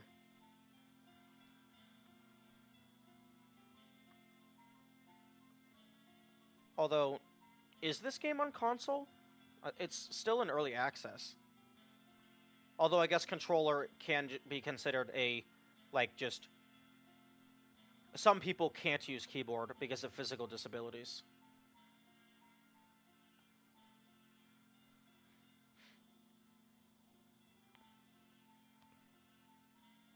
One game mode that I think would be really cool is...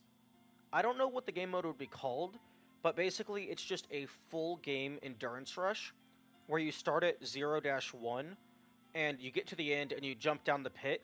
Instead of having like your score display and the menu and whatnot, you just immediately drop into 0-2 and then you just keep going through the levels until you either beat the game or die, and then it saves your best stats for like your best progress or your stats for a full game clear.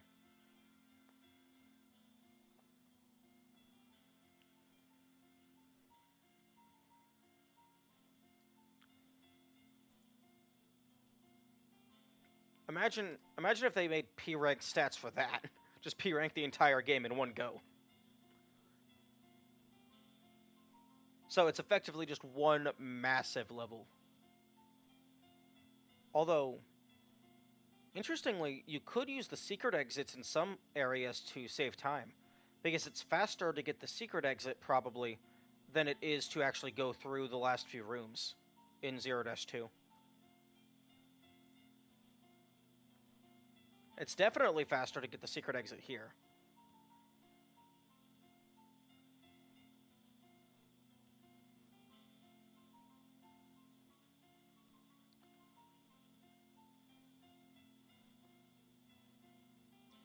Although, the Prime Sanctums would not be included in a full game run, because those require full P ranks. Unless maybe, like, you go through till the end of Act 3, and then it puts all 3 Prime Sanctums in a row. Although this feels more like bonus content for the people who actually go out of their way, and not base game content. Although this gap... And it's also actually explicitly separated by Cybergrind and Sandbox. Layer 2 can be faster with Secret Exit, but it's frame rate dependent. Or FPS, yeah. How so? Because in order to get the Secret Exit, you have to go out of your way to get all of the buttons. Unless you mean, like, you can just clip through the waterfall.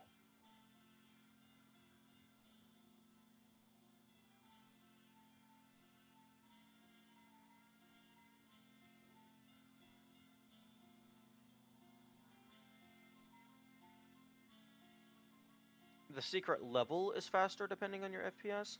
Oh. Oh, true. Because if you take the secret exit, you have to go through the level in order to have it actually progress.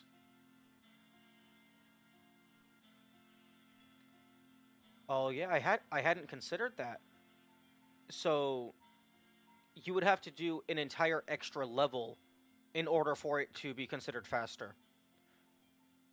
That's actually a very good point. So not only would the secret level have to be faster than the... It's like you would have a segment of the current of the current level, then the secret level, So basically, the secret level would have to be faster than just finishing this level. Layer 1, the secret level would almost certainly be faster, because it's right at the start, less than 2 seconds, and it's also just text dialogue spam.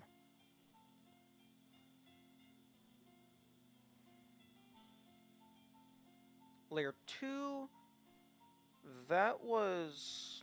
What the heck was this one? I can't remember. Or was Layer 2 the dialogue? Oh, Layer 2 is the... Layer 2 is the Doki Doki. Layer 1...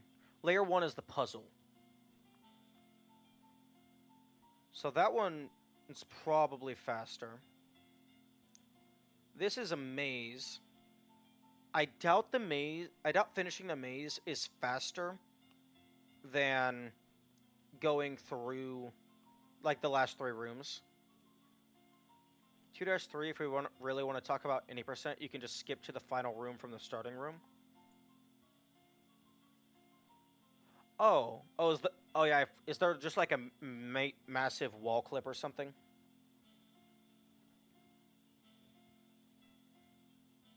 Using a clip? Yeah, okay. Yeah. That would be faster. I guess if you preemptively P rank everything, the the Prime Sanctum here would be available. Although I don't know if the Prime Sanctum leads to 3-2. I have not beaten it yet.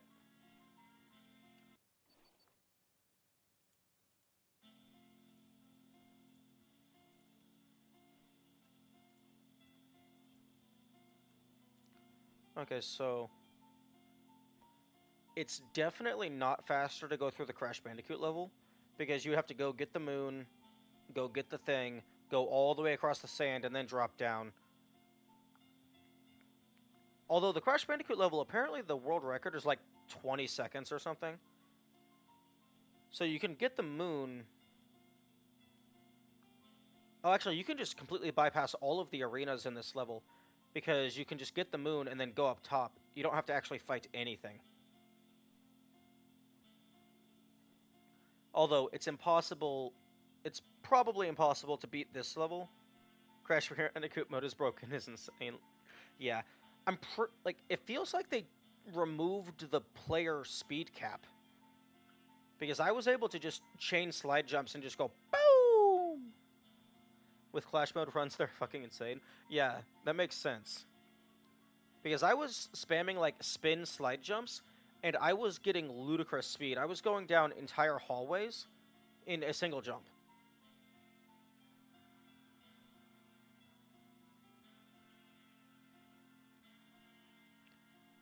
Layer 5.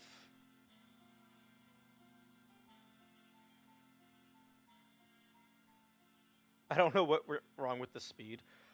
Honestly, my best guess is something happened when they implemented the spin. Or maybe it uses an entirely different movement script, because it's also in third person.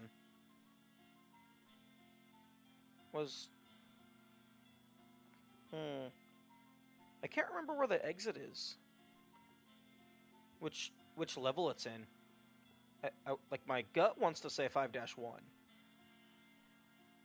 You can also use slide to clip through any crouch place.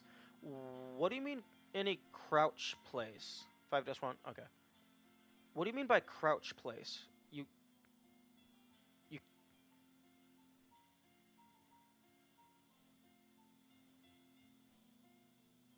What we up to? Oh, right now we're just chit-chatting, because these levels are bullshit. We're talking about... I mentioned it in a previous stream. My idea for just a full game, single level run. Like, you start on 0-1, and when you get to the end, it just drops you immediately into 0-2, and then going forth. We're trying to decide which of the secret levels would be faster than just finishing the current level. Crash Bandicoot seems like a possible contender, because the speed is broken in that level, and you just have to get the moon and then put it up there. Isn't this just full game any percent? No, because the idea would be a game mode to where, and all the secret levels are slower. I highly, highly doubt that. I'm sure there's at least one of them that are faster. But no, it's not full game any percent. Because full game any percent, you still have to go, like, after you beat 0-1, the stats screen comes up, and then you progress through it. The idea would be to have a game mode to where you just jump from 0-1, and 0-2 is already loaded. So you just drop down into it with no loading zone, no anything, and then you just keep going. Like, it's effectively the same, but it would have different formatting and just be cooler. Literally click twice. Yeah, but it's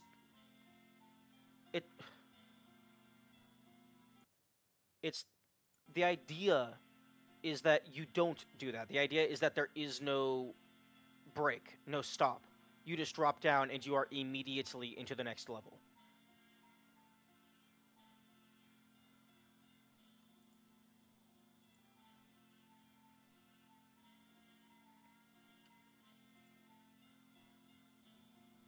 (7-S) would definitely be slower unless there's some way to clip to the blue skull and then get back without killing anything.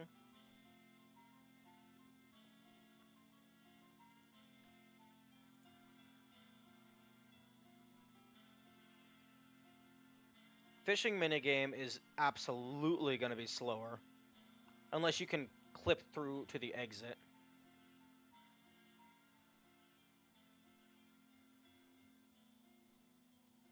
Crash Bandicoot has the most potential because you just need to get to the moon and then put it on the pedestal and then go to the drop. Although, actually, no, you don't even need the moon. As long as you can survive the sand, you can... Unless the moon is required to open the chute.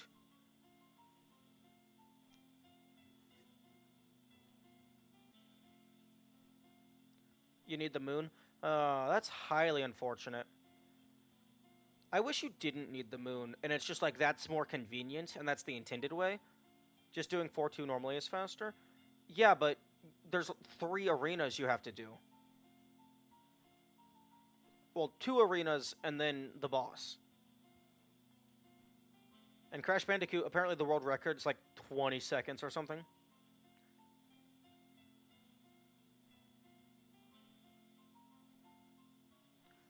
If you didn't have to get the moon and you could just survive the sand somehow, I think that would be a strong contender. 4-2 speedrun is about 25. How? How? It takes you 25 seconds to go from the start to the end without getting the skulls. That's ludicrous. Do you just drop a nuke on your face and get blasted across the map? I don't understand how you're getting these ludicrous speeds.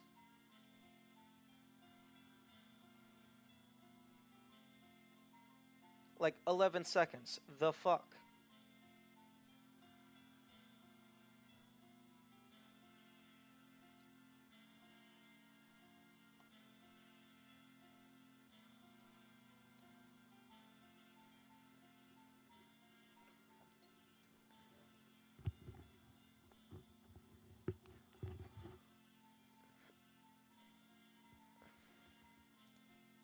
Oh, and Bentucky, and just anyone really, I have that spoilers text set to a 30-minute period. Like it gets ran every half hour. I don't know if that's too often. Or if that's like not often enough. I'm currently testing that out.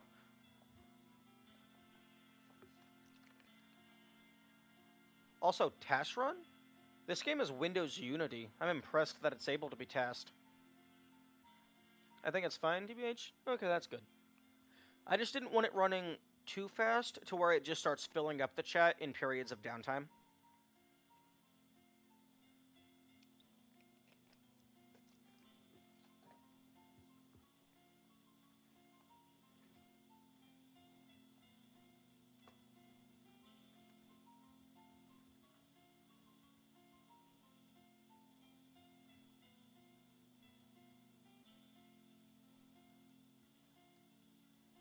Ultrakill friend is so insane they beat the test.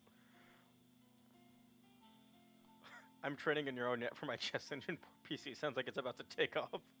Oh no. Oh no no. The test for Ultrakill isn't that developed. Oh, is it a mod interface task as opposed to something like libtas?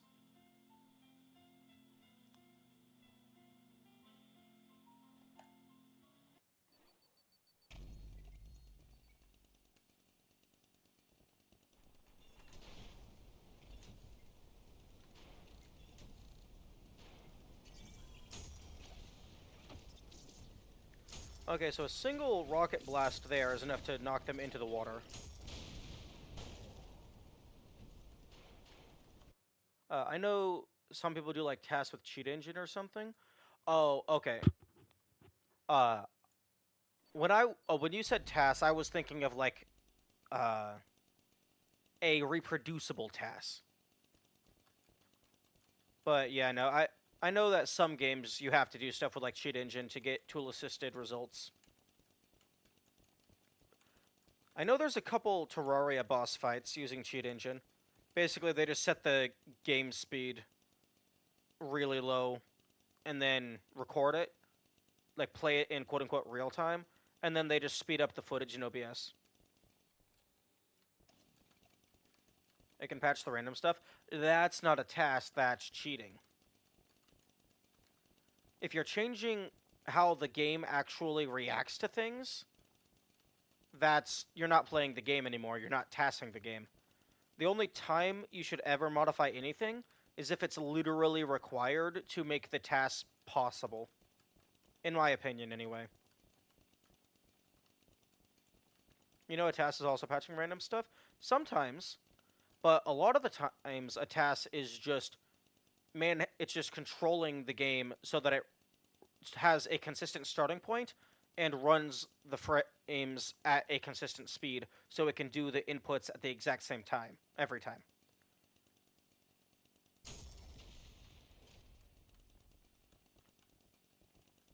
You don't always have to change stuff in order to make a task.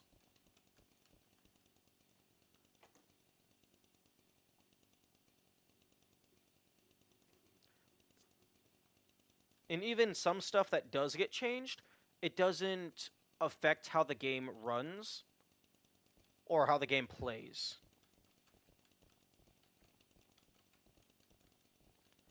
I kind of wish if you have...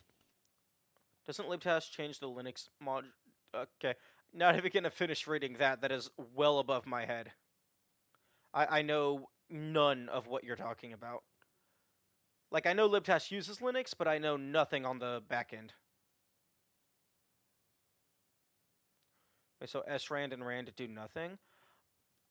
Assuming that's like generating random values, I would be surprised if it did that. I would be very surprised if it actually just manhandles the random value generator.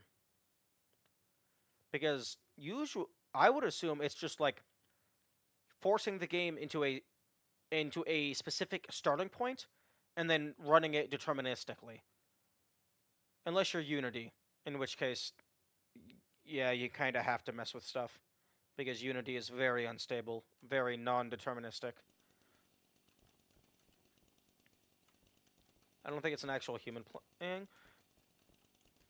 Yeah, if it's using cheat engine to use like slowdown and stuff, then there's still human error involved. If you're doing something like libtasks, then you can like do exact inputs on exact frames. AKA teleporting the mouse. So like you would go from here to here in a single frame. Kind of wish this had vertical and horizontal speed displayed separately. Or wish there was an option for both split.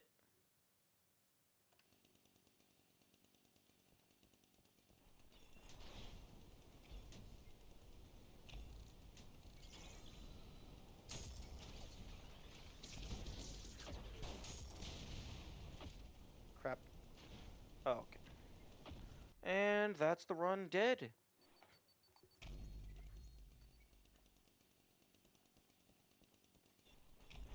Oh, hey, Binteki, did you see this absolute insanity that happened earlier? I got like a funky geometry super jump. I put it in the clips in the Discord.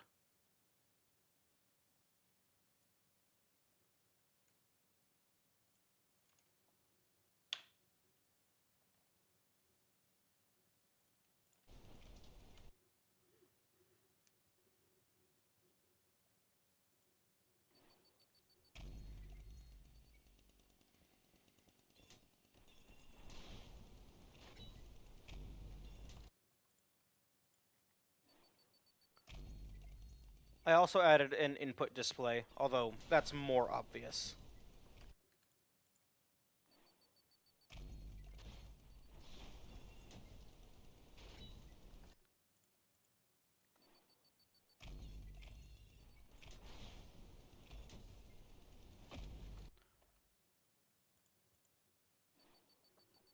Okay, I need to, like, stretch or something.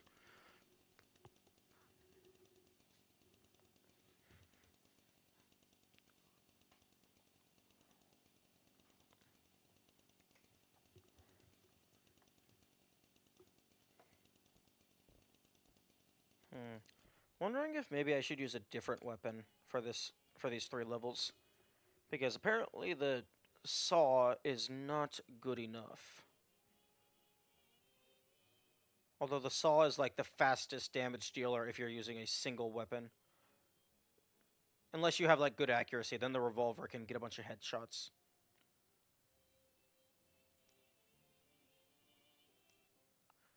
But yeah, like the saw seems like the only thing that you don't have to aim. Like this has some auto aim, but you have to like somewhat aim at the coins.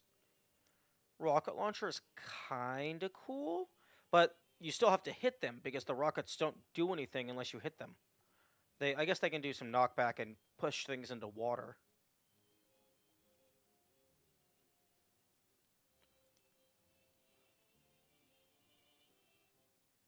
Hmm.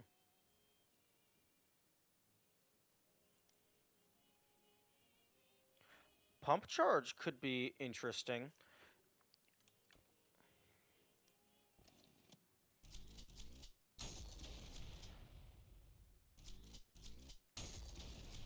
Does the extra pumps change the damage of the projectile boost?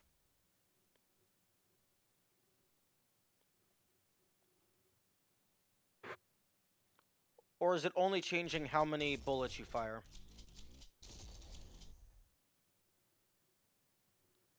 It doesn't affect the P boost?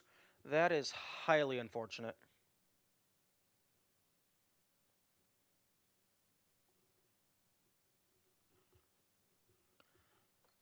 I think it would be interesting if, like, maybe at, like, 2 charges, you do a P boost and it, like, it does 2 P boosts or something? Okay, so maximum charge, it doesn't fire anything, it just kaboom.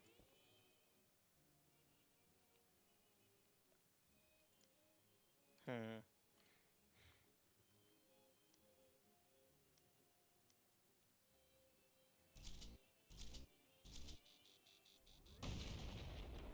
Oh, interesting.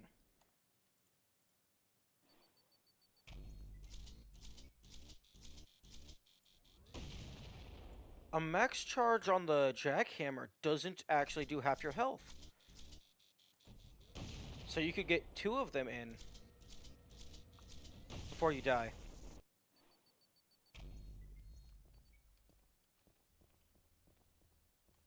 Unless it's based on your speed.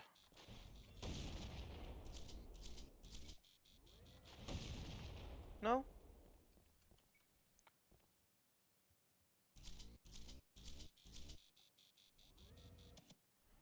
And my chess engine is making illegal moves again. What do you mean by illegal move? Like the pieces are moving in a way that they're not allowed to?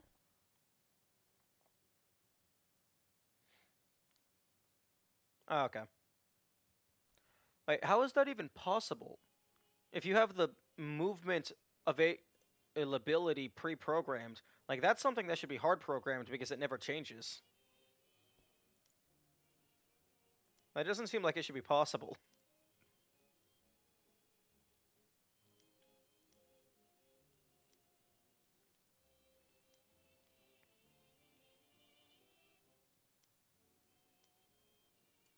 The engine is getting confused about where the pieces are because it's parsing the moves wrong. Oh, so it tries to get the location and then it returns the wrong value. So then it moves it anyway, but it's moving it based on the assumed incorrect starting position.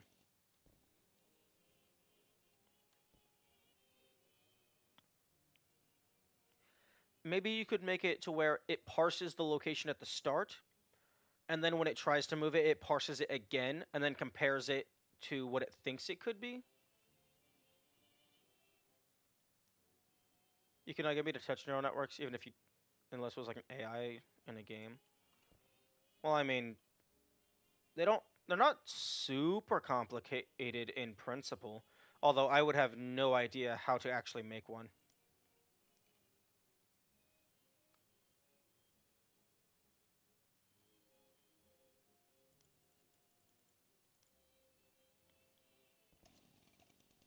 Hmm.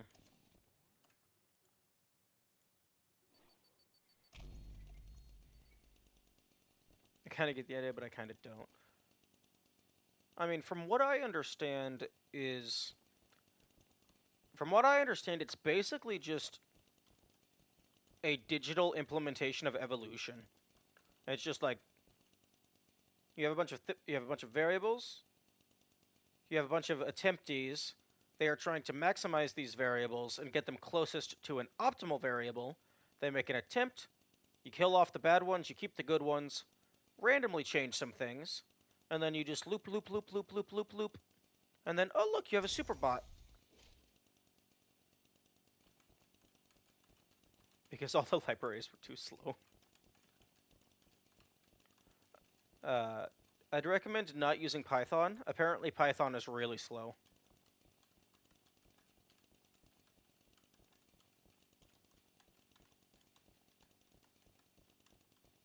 C++, neat. Yeah, I have a little bit of experience with C#, a little bit of experience with Godot script, and I made a cookie clicker mod once, so I have a little bit of experience with Java script. Python is slow because it's interpreted instead of compiled. Oh, so everything is determined in runtime without having anything made preemptively?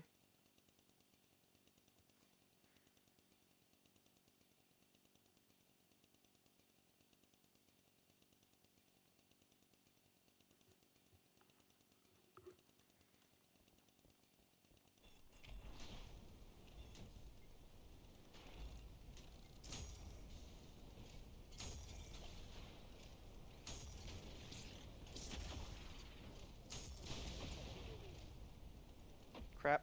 Oh my goodness. What? Teleport me not back to the very start.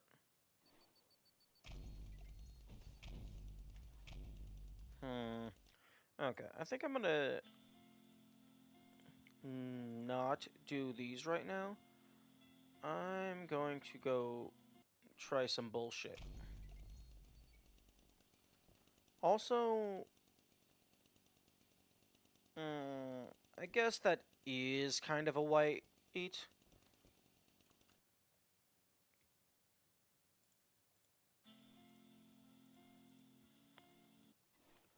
Oh, okay. Oh, okay, the Prime Sanctums are different from the secret exits. Okay, I thought they used the same color scheme.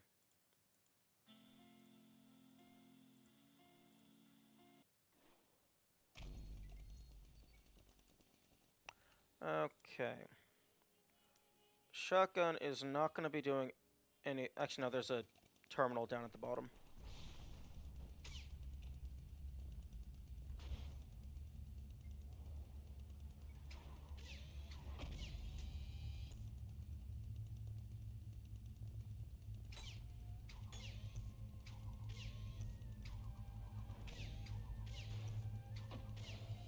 my goodness. Doo -doo.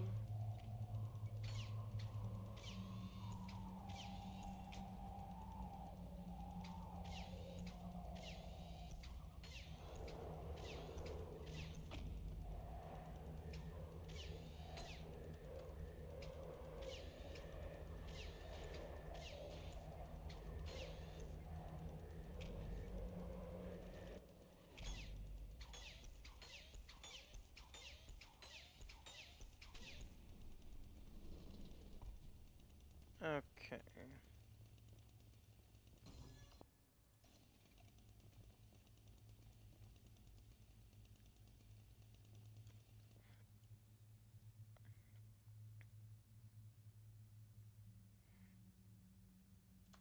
Okay, so the vast majority of your damage is going to be done with parries.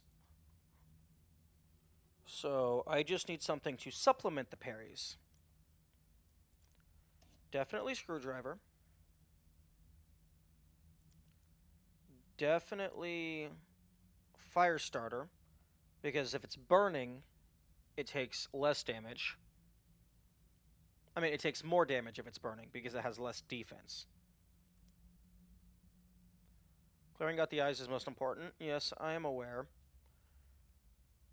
My current idea is to clear out the eyes, cover it in oil, light it on fire, and then launch the drill. Actually, hang on. Does the drill ignite? No, it does not.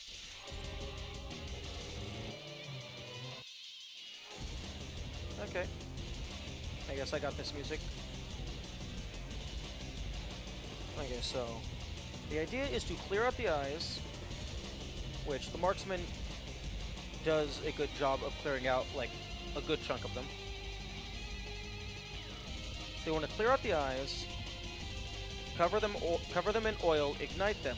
You don't want to preemptively cover them in oil because they have a bad habit of lighting themselves on fire. So then they take damage and then they heal early.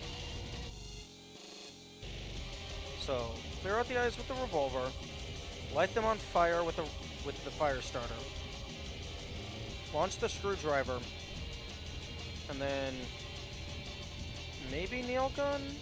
Probably not sawed on.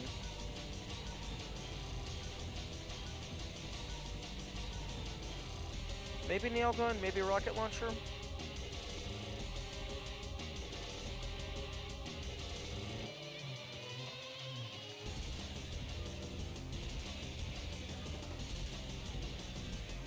Okay, just so this music resets, I'm just gonna let it kill me.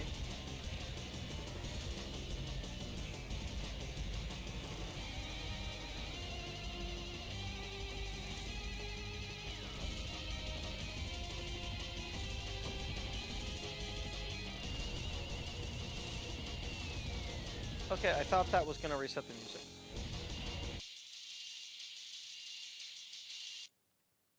Okay. So you clear out the eyes with the marksman, cover it in oil, light it on fire, then you launch the screwdriver.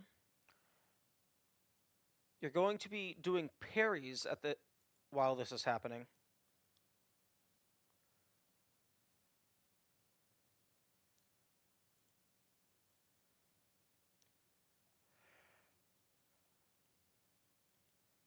Oh.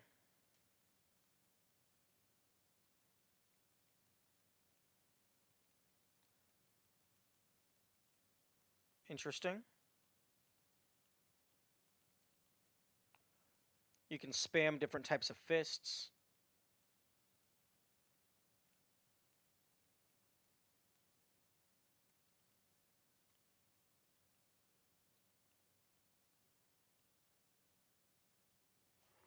Hmm.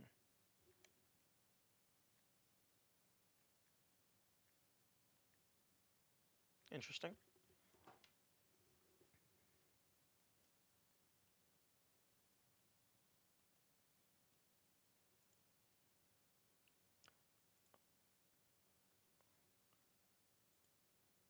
A powerful electric shock. Hmm. That could do some extra damage.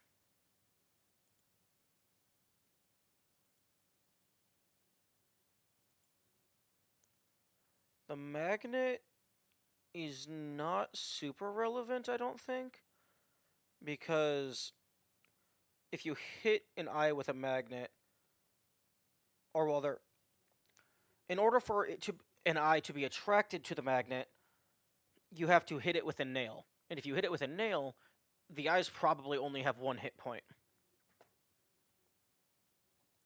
So that's probably not relevant in any capacity.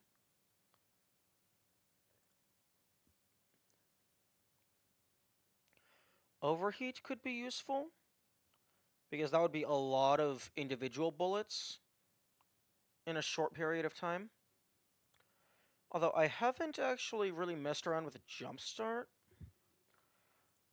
I guess I can test like how much damage it actually does.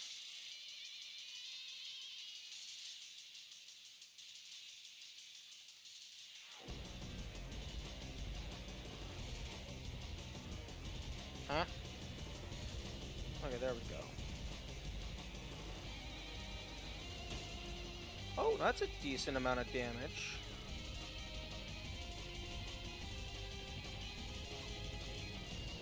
Okay, you can only have one cord out at a time.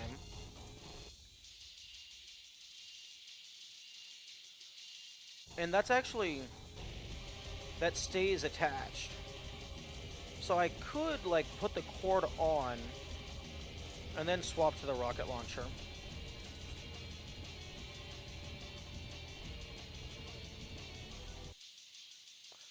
Okay, that's... I feel like this audio should... like, this music should be disabled after you die or checkpoint.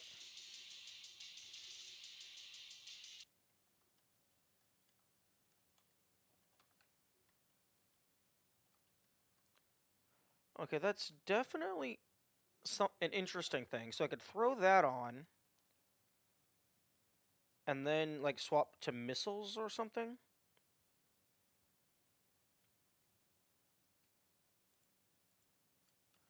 Or... this one actually has decent speed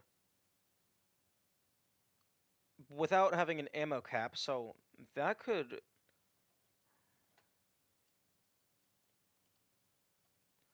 oh, interesting. That's actually doing a decent amount of damage.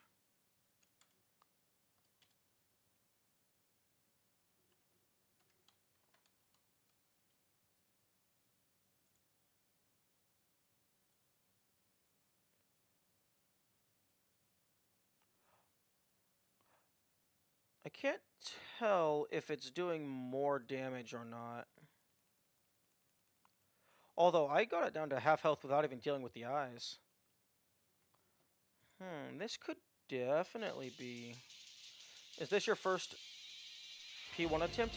No, I've done a few attempts before in last stream. Right now, I'm messing around trying to find a good strategy.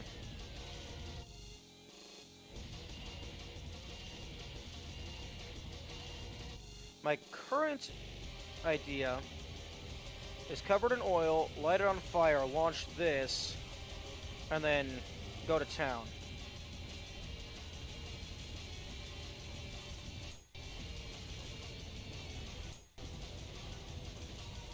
And that gets it to half health. And then I'm planning on using the coins to deal with a good chunk of the eyes.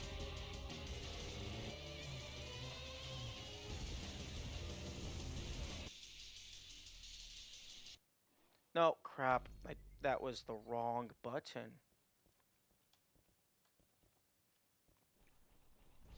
Okay, I kinda don't... no, wait. No, I can't turn on Fulbright, because if I enable cheats, it's not gonna save my high score.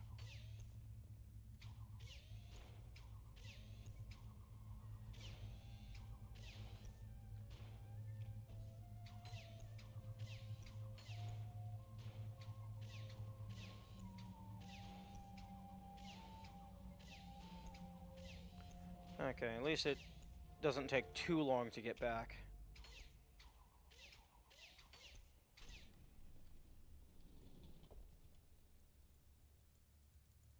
Hmm.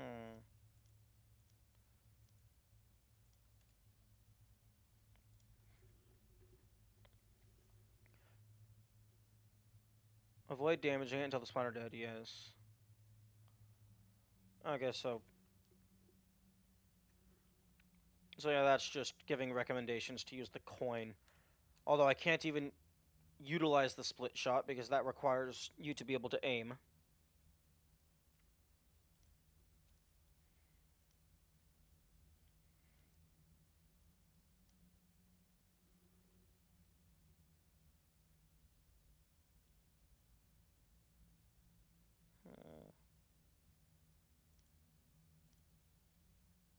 Oh, true, I forgot about the saw blades.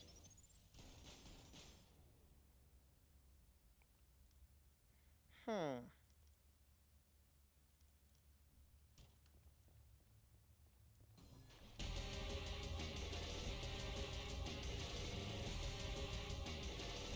Oh, what the fuck is wrong with you, Sawblade? You're you're being a great help. I appreciate all your effort.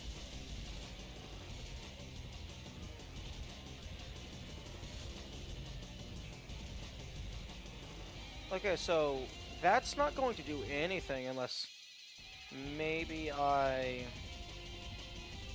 shoot like that. No, no, because it's gonna find some other angle and then just not bounce through the enemy multiple times.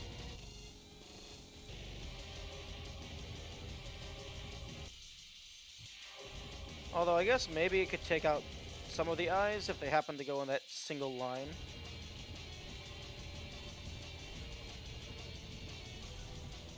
Yeah, because it hits a couple times, and then it just finds an angle of geometry to where it never hits the boss. Because all of the walls are flat. I guess maybe if I did something like this...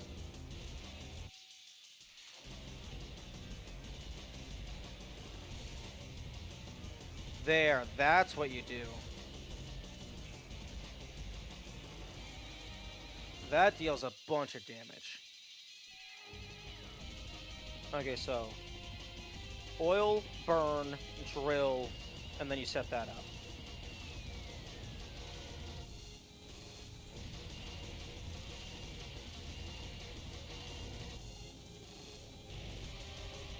Oh, but right, you gotta get rid of the enemies first, so it doesn't heal. Okay, so... Coin gun to take out the minions, oil burn, drill, set up the saw blade, then go back to missiles and parry.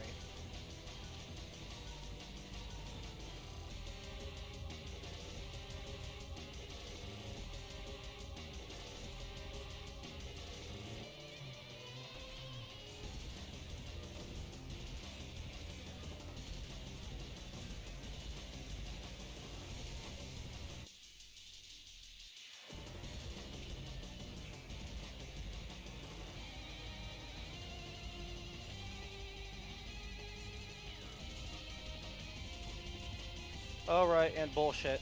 I forgot about the bullshit.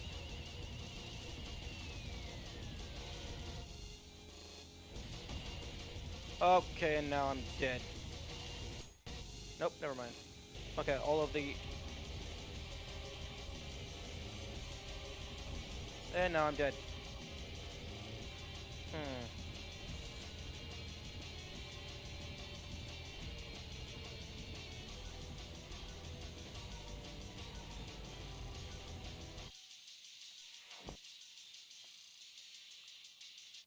Alright, I forgot. Absolute bullshit. That black hole should not be in the game.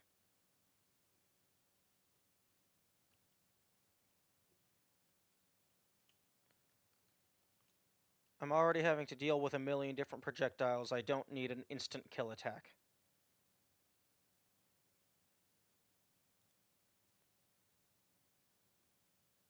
If you wanted there to be instant kill mechanics in this fight, then just put holes in the arena. Just put holes in the arena that have spikes at the bottom. Okay, well, that does a decent amount of damage if I can actually get it set in position. But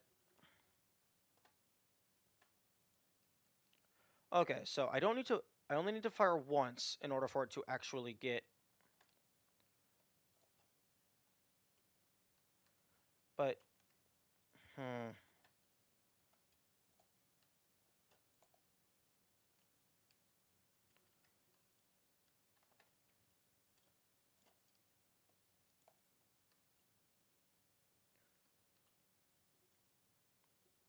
interestingly, at that angle, it's just going straight through. It's not stopping slightly.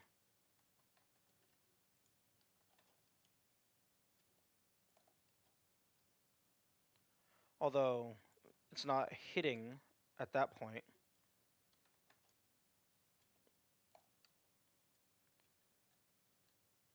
Okay, so I can do that.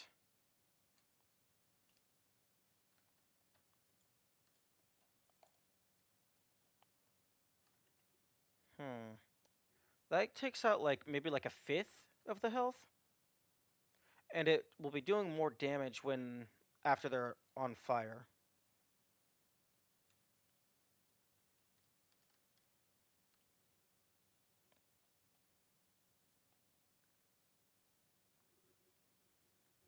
Oh, you can't change what weapon is equipped while you're in this menu. Like, I'm trying to use the scroll wheel and it does nothing. I would argue it should be able to change because you don't need to mess with the hand model to change what's displayed on the UI.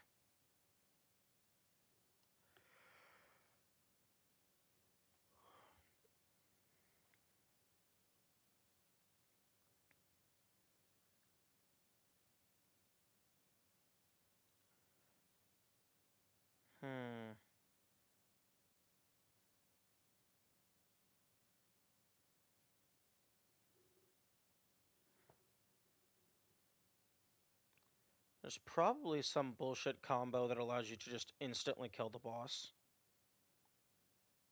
Like SRS cannon parry into nuke. That would do a fuck ton of damage.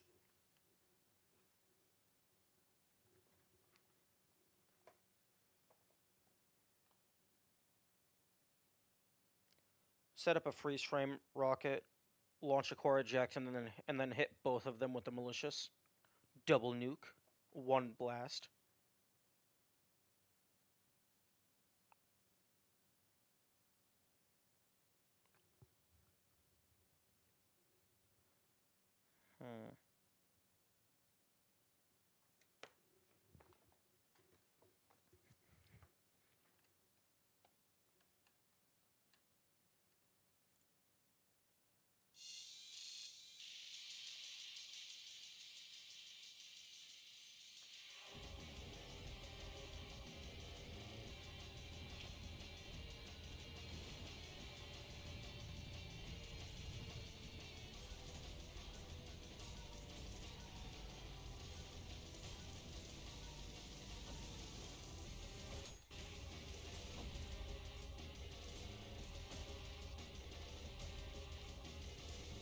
Oh my goodness.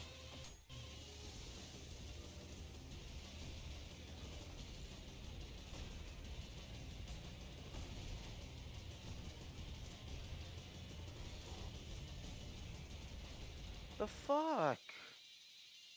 Oh right, the green bar is a timer. I forgot about that.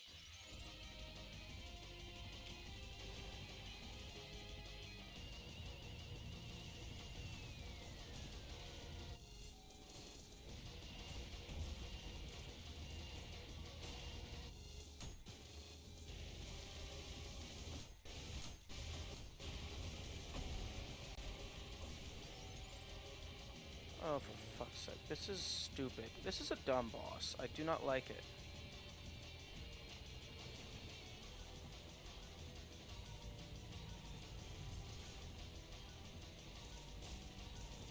It's like, oh hey, you got 1,500 different targets.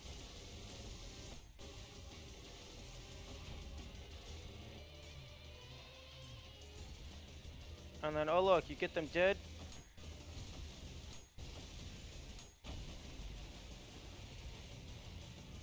Oh, now look, they're spawned back, and look, they're healing.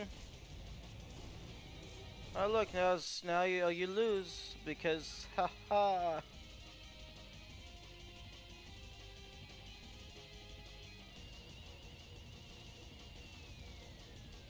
Okay, what's the cheese? What's the bullshit strat? Is it double nuke? Are you supposed to beat this boss with a double nuke? Because I kinda don't want to try, because this boss is annoying and not fun.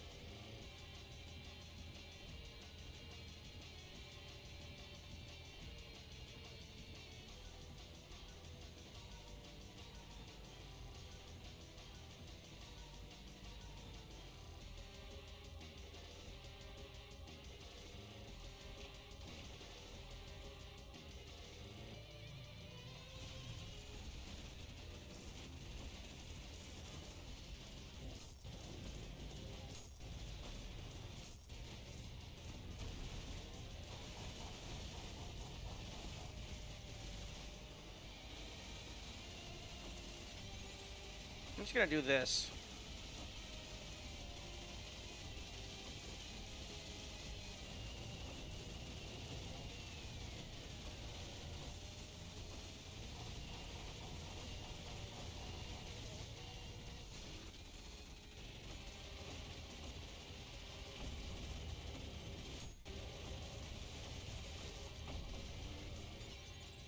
Okay, you know, I'm definitely just gonna do that.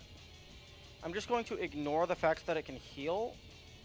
I'm going to cover it in oil, light it on fire, set up the passive damage things. Okay, so jumpstart cable, overheat gigasaw, the screwdriver, and burning it. So I'm going to jump up on top of it, light it on fire, drop the drill, do... Huh? Oh, that's the cable. Do that, and hopefully it stays there. So right click to get that connected, double tap to get that, and then just go to town.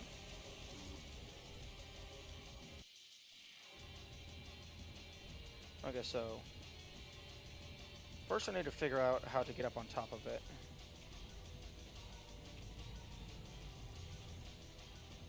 Yeah, I think that'll do.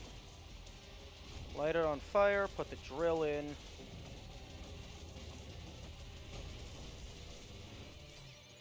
I don't think I was actually hitting it. I think I was like up in the collision.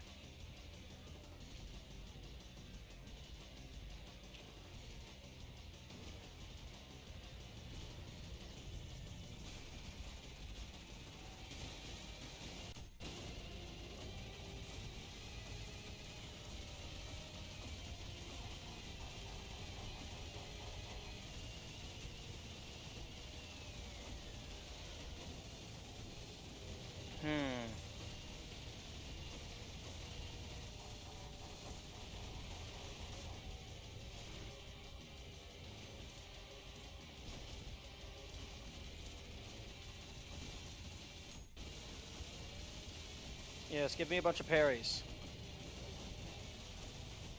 Does it automatically start healing if you get it to 50%? That's interesting. That seems to be the case so far. Oh no, it's just... it has a chance of happening.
Okay, so maybe don't use the saw,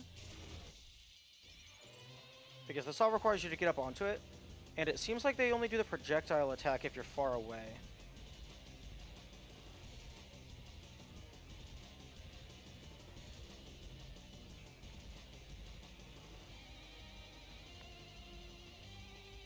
Although if I'm far away, I'm going to need something to be manually shooting while everything else is doing passive damage. So maybe this? Because that does damage based on how fast it's moving, I'm pretty sure.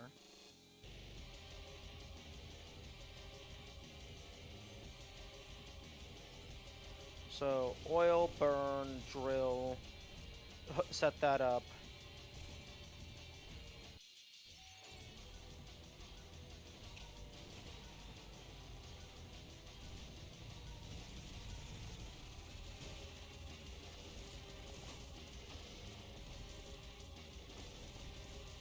Oh my goodness. What the fuck?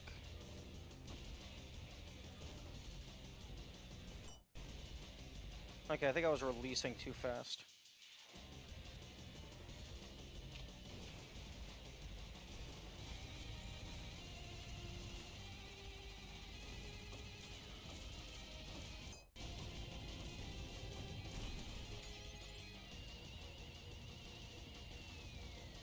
Hmm.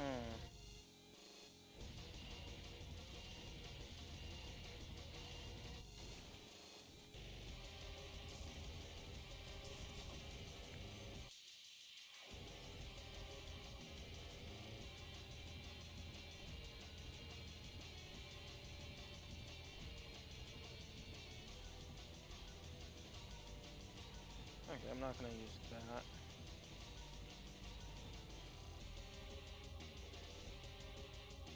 Hmm. Okay, the overheat saw requires too much precision. And the jump start requires me to be close, so maybe I sacrifice that damage just so I can get the other damage sources in faster. So, you covered it in oil. Wait for it to start shooting the homings. Then you blast, blast, and then you just do that. And you just wail into it. Wail into it. Although its base speed without the overcharge is kind of slow. So maybe if I'm using this for just standard damage, maybe I do use the jump start because its standard speed is pretty fast without having an ammunition cap. Oh, sorry. Thank you for following Crazy. I completely missed that. My bad. Okay. So, covered in oil. Wait for it to start doing the circle wave attack. Blast, blast, and then just go to town while parrying.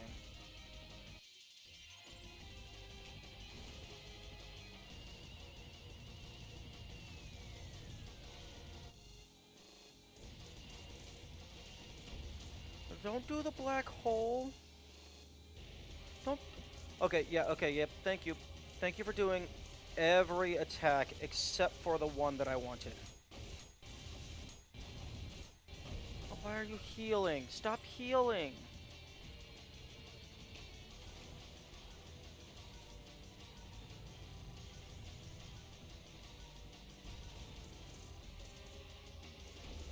Okay, yep. Just doing the black hole again.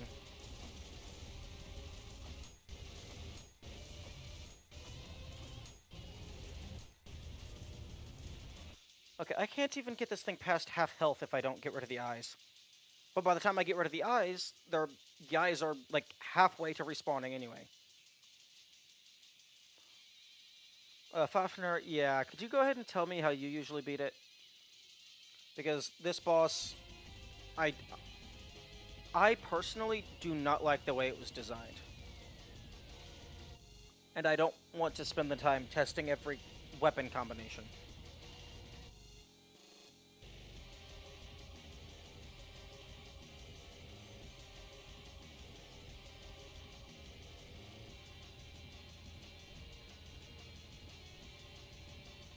Also, if this boss has any elemental weaknesses, that would be amazing to know.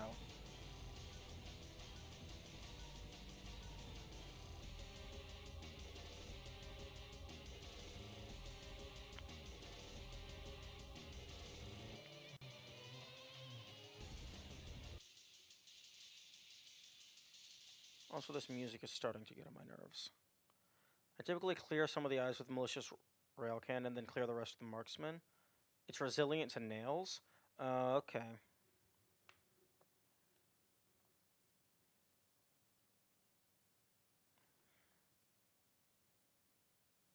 I guess malicious would make sense for clearing out the eyes. There's a faster way to clear out the eyes. I'm just inconsistent with it. Is it like shooting coins and then doing the malicious? Because then you could split it into like 8 different shots.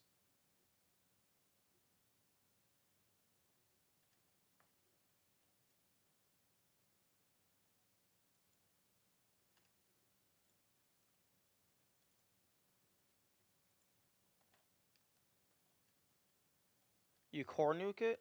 Yeah. Yeah, but then that's going to damage the boss, and then the boss is going to heal.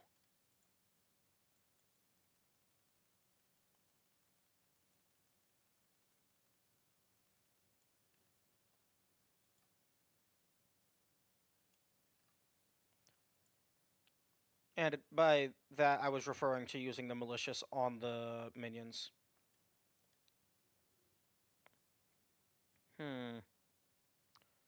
Here's a question.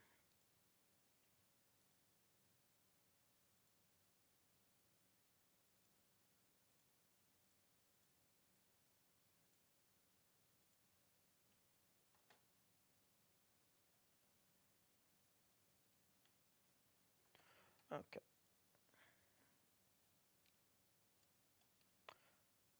Disable the fire starter for now.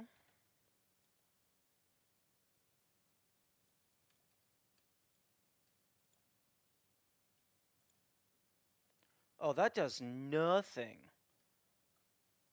That did no damage.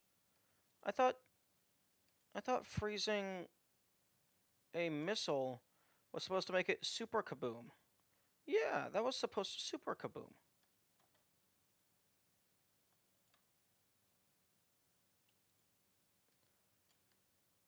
And I had 3 of them set up.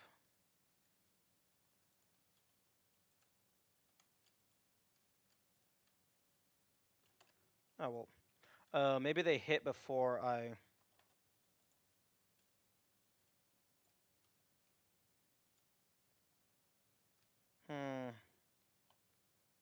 I guess maybe they don't all hit. The boss might have invincibility frames.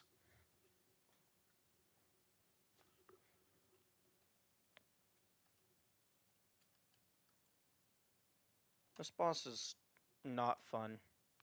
But that could also just be because it's not attuned to my personal style of play. Because the chainsaw doesn't do anything against it. But also it heals, and nothing else in this game heals. It also heals to full, regardless of how many of the minions are left, it appears. So it's like, it expects you to have a single, like a very specific strategy. And also the eyes are on a timer, so you have to... Everything about this boss is annoying.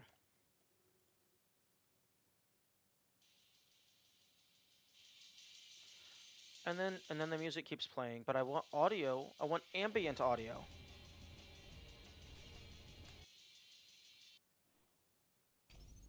Oh, that's so much better.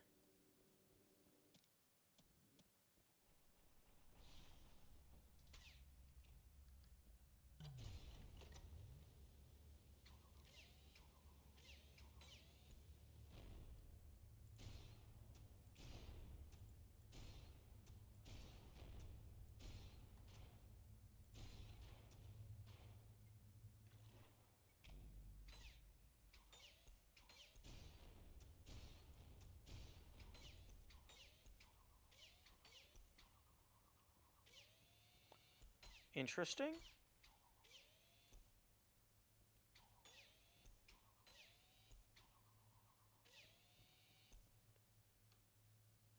Oh, this room's a giant square. I thought it was more like a circle.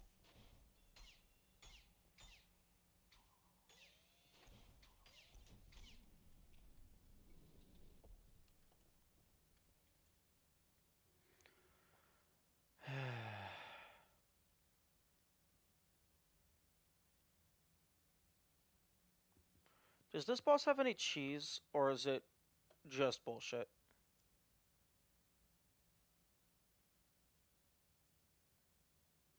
Because the black hole is stupid and bad because it never goes away.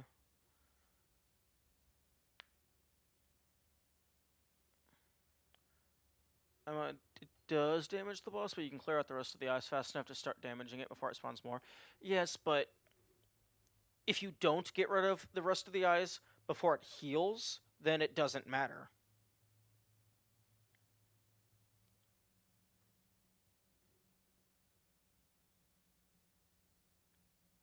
I think the core nuke will kill most, if not all, of the eyes. I mean, I can try that.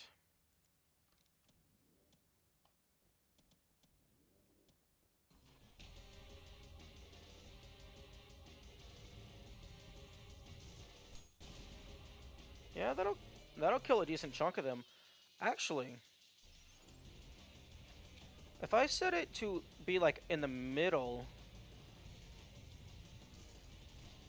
Oh, wrong one. If I set it to be in the middle, it might actually get them all. Although you have to hit it before the cores hit the boss.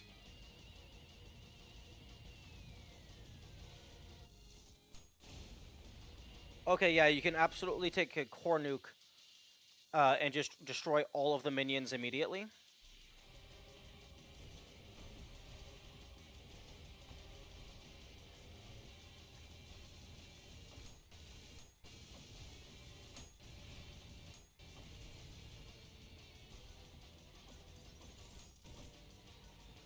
Okay. So, freeze frame, goodbye. Firestarter, hello. Okay, so covered in oil, the core nuke is going to ignite it.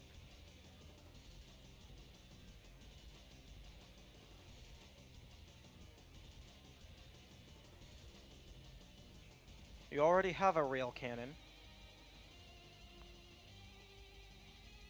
And then I think you just plow into it with missiles. With missiles and parries. And by the time he respawns the other minions, hopefully that's enough time for you to get a second core nuke out.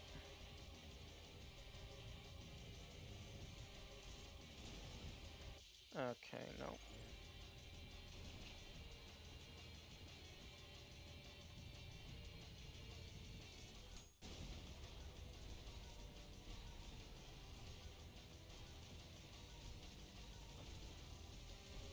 Oh, the missiles are destroying the parryables.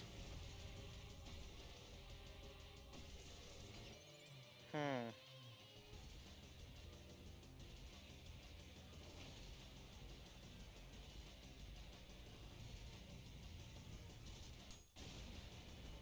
Oh, I need to wait a little bit longer to get them all.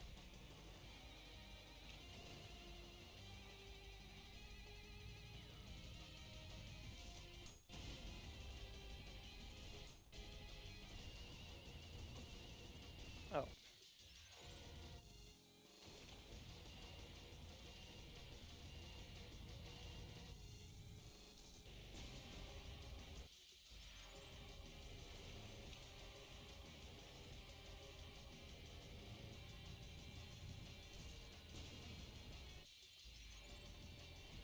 You also have to hit the thing.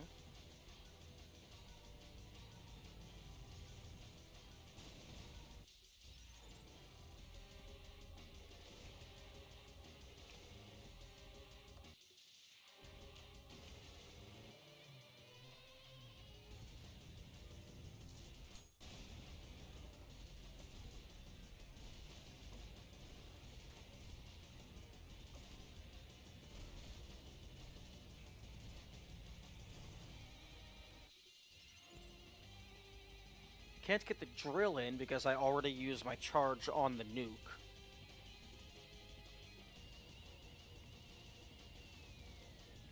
I wonder if, instead of missiles, maybe I use something else for afterward. Maybe the nail gun? Although if it's resistant to nails, that's probably a bad idea. Unless saw blades are considered a different type of weapon.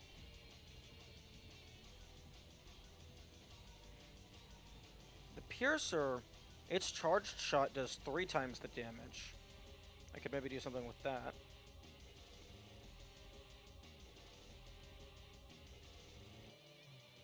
Can I tell you a good way to deal like a quarter of health? No, you may not.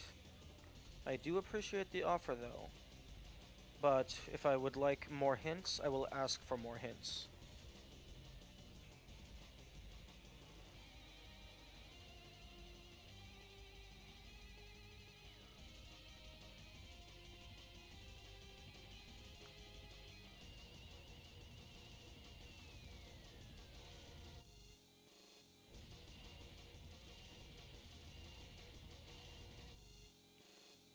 I could do a...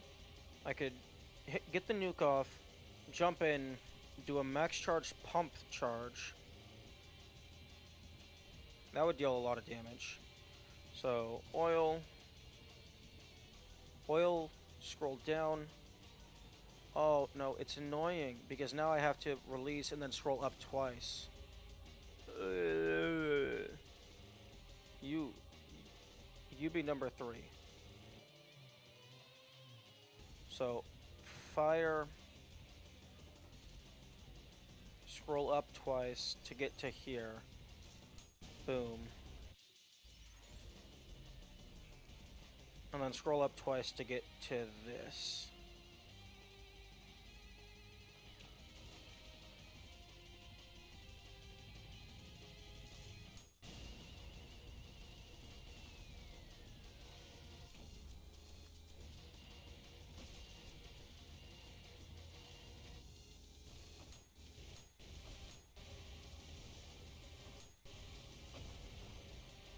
Oh, come on. Oh, that was almost it.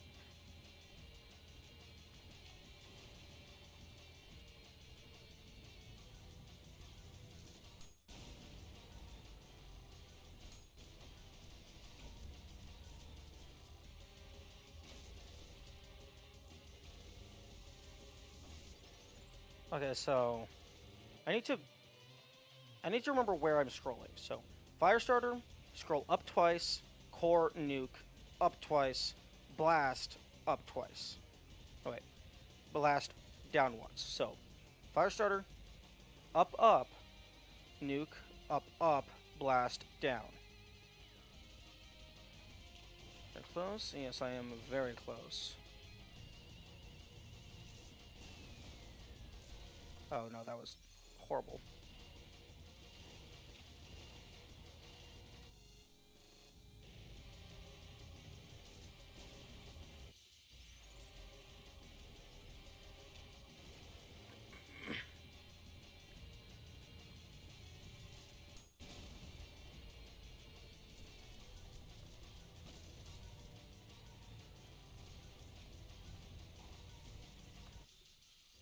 Hello, Benteki.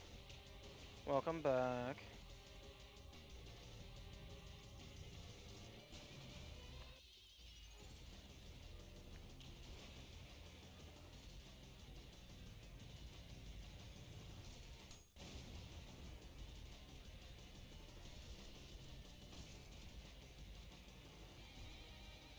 Come on. Give me the thing. Oh, for fuck you. Yes, we are indeed doing some tech. And we're also restarting at a much higher rate.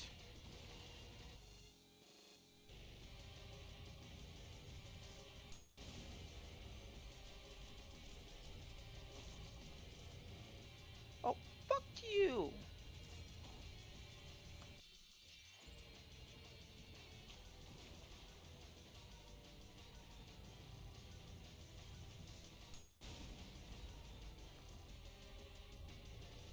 Die.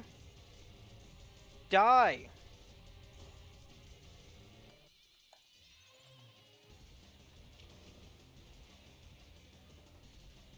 If the core nuke radius would just consistently kill them all, that would be amazing!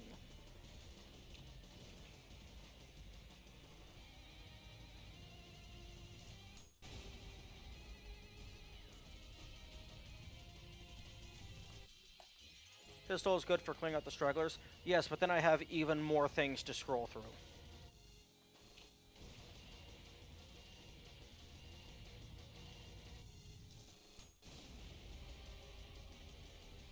Okay. Why are you immediately spawning more? What the fuck?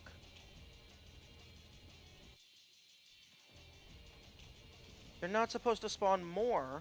You're supposed to do the parry attack so that I can kill you.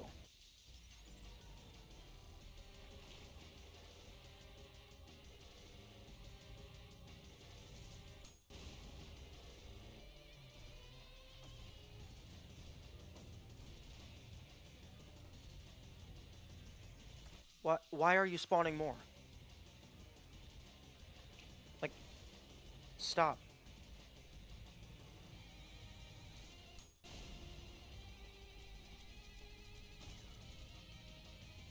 Why are you, like, actually, am I killing them way too fast?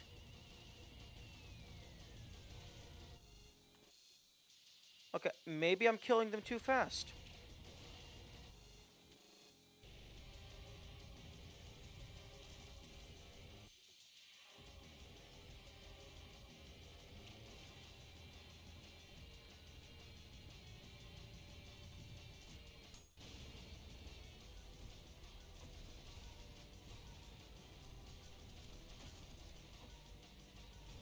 Come on.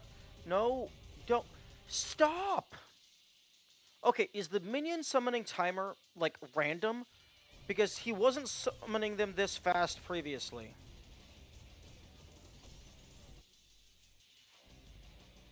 No, I know about the green bar. He was not respawning them instantly last time.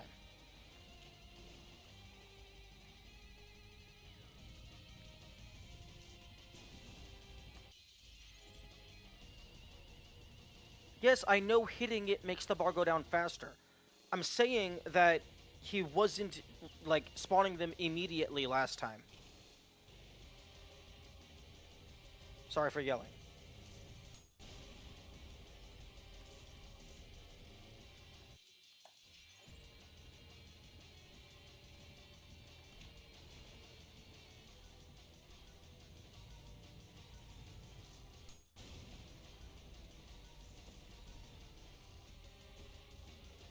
Oh, yes. Come on. Screw the green. This is good enough. No.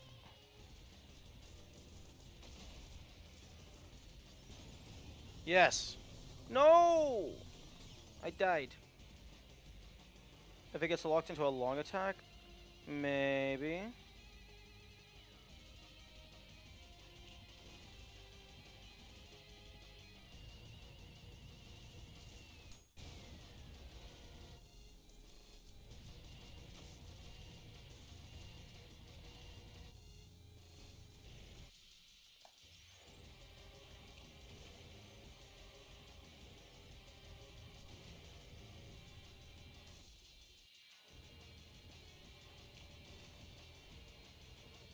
Why not just kill the second wave of eyes? They spawn before I...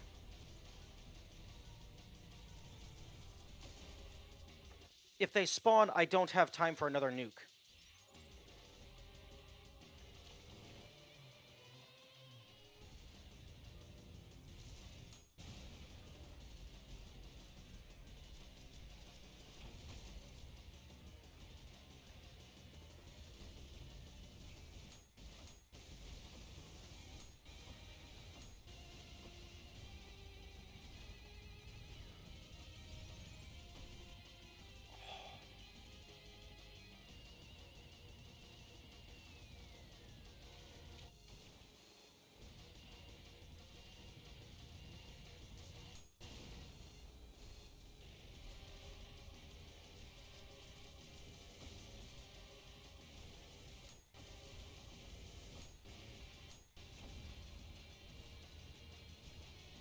Oh, he's doing the spinning attack again?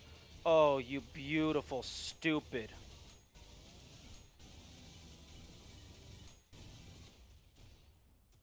You dumbass. Thank you for throwing. I'm first, sole survivor. Oh. Oh, do I have to fight you now? Okay. Let's go ahead and turn this back up to full.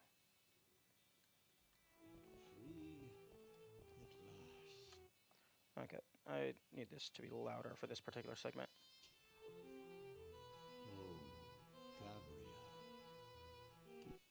Okay, this guy's voice is very quiet.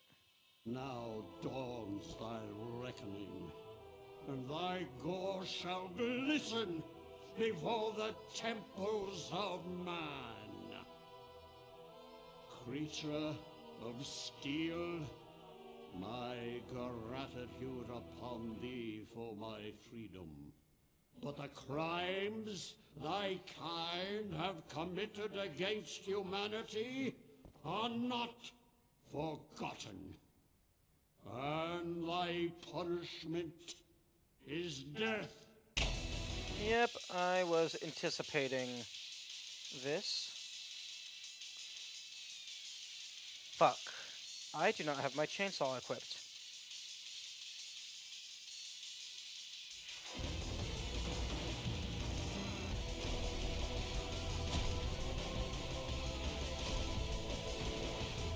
I'm going to die. Yep. Okay, good. It doesn't matter. Good luck with chainsawing this guy. I'm going to try. Thank you, game, for having mercy on me and putting a oiled up Minos ready to hit the gym. Thank you for having mercy on me and allowing me to have a checkpoint in between the fights.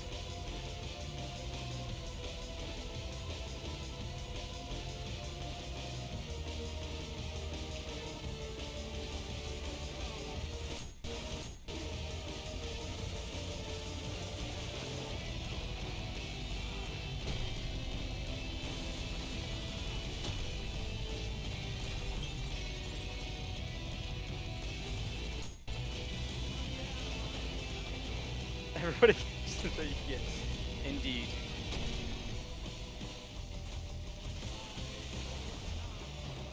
Although I'm interesting that his soul is able to bleed.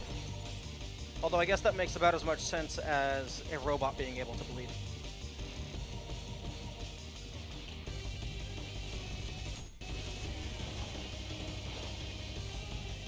Oh. Oh, I'm punching the drill out of his body. That's what that initial parry is.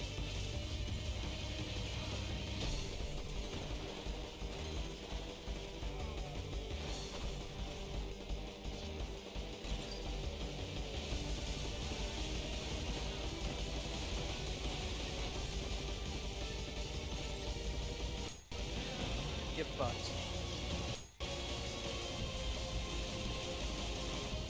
Oh, thank you for just standing there.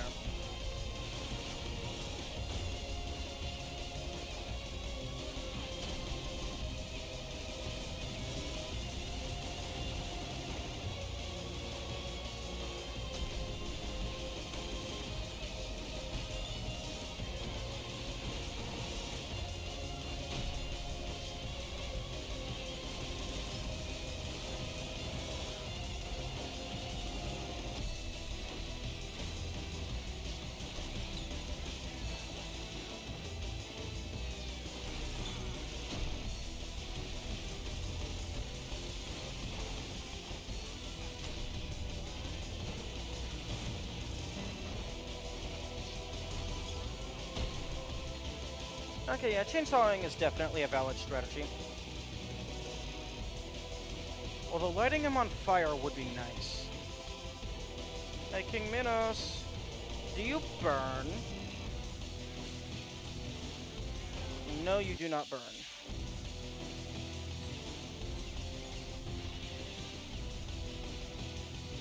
I need to oil you up before I can light you on fire.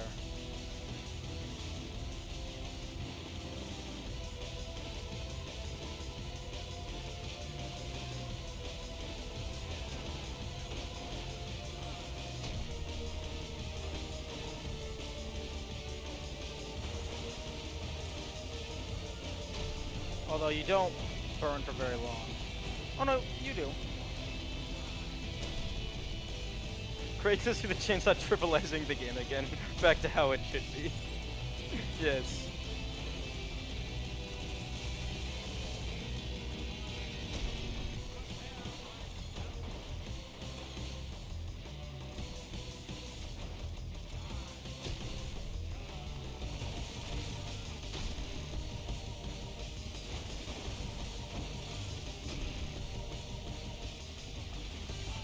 Although this isn't exactly trivial, I still have to, like, avoid getting hit, so then I can go back to healing. Okay, the fire would be nice, but that's just one more thing to swap between. I do want a rail cannon in there, so I can occasionally get big blasts. But if I'm punching him while I'm saw blading him, I'm just gonna punch the screwdriver out. So Malicious, I believe, does the most damage. Electric just has highest knockback.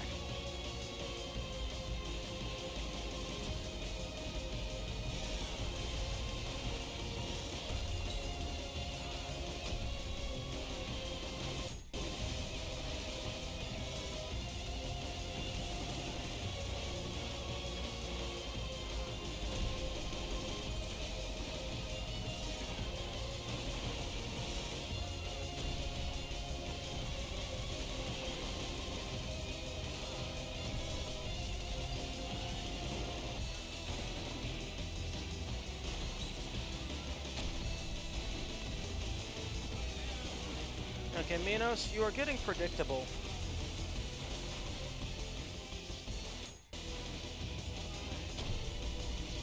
You do the ground shots. I'm sorry? The fuck?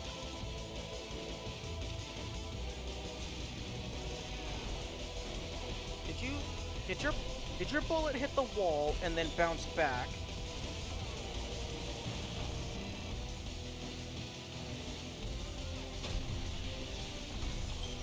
Interesting.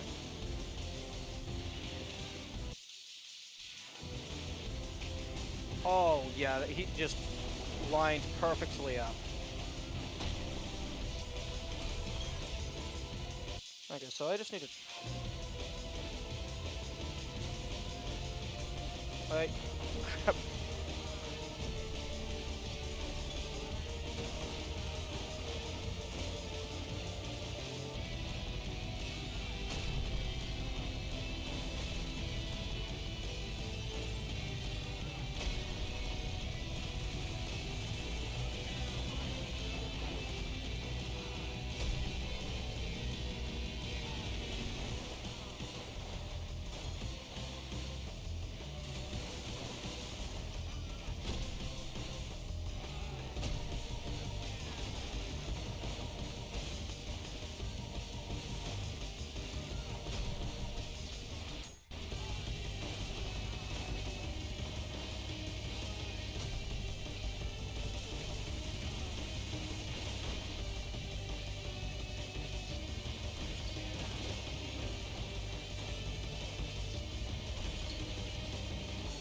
Come on.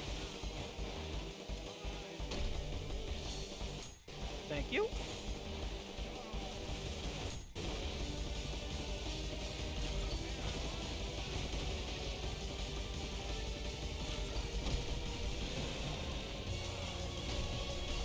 The best thing about always having the chainsaw active is he can accidentally run into it, and that heals me some.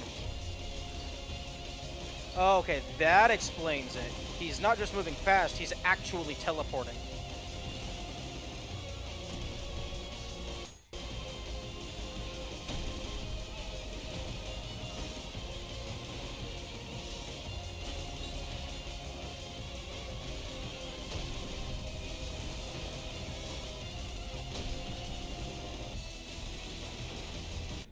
There we go. Wait. No, he's moving really fast. It feels like he's teleporting. It looked like a teleport animation. Forgive me, my children, for I have failed to bring you salvation from this cold, dark world.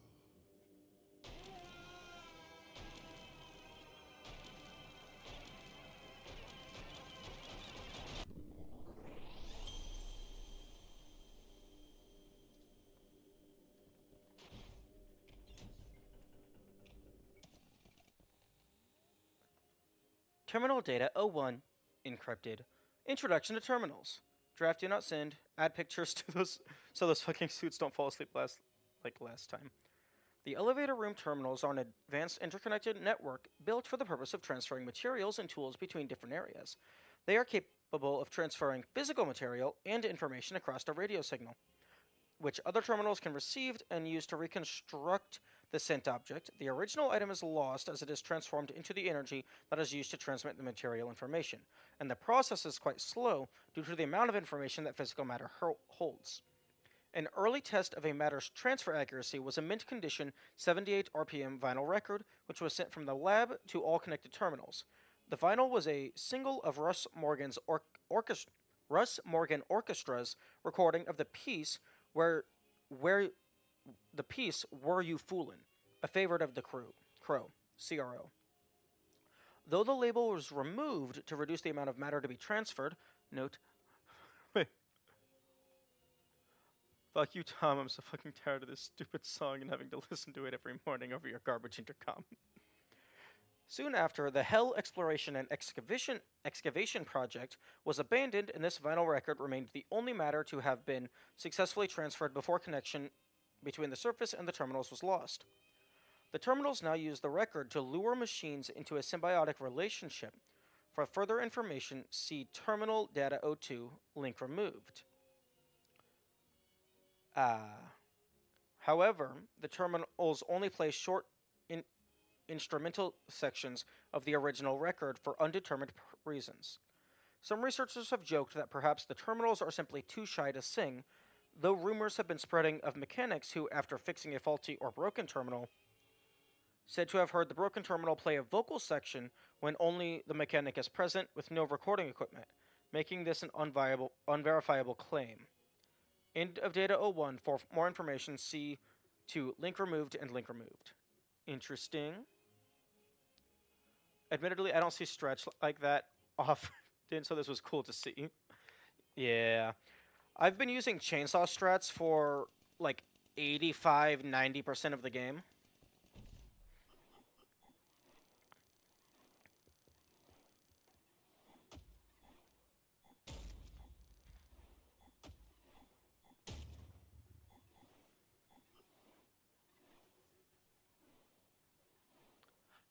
That time isn't actually accurate. That's just the time of my first successful attempt. And now down to 3-2.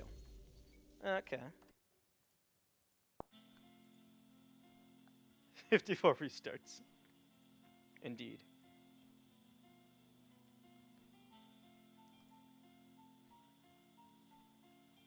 Glad to see it doesn't take 12 seconds to beat this boss.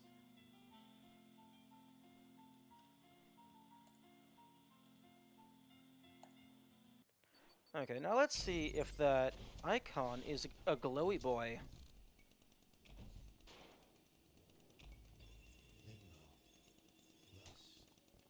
That is a very glowy boy.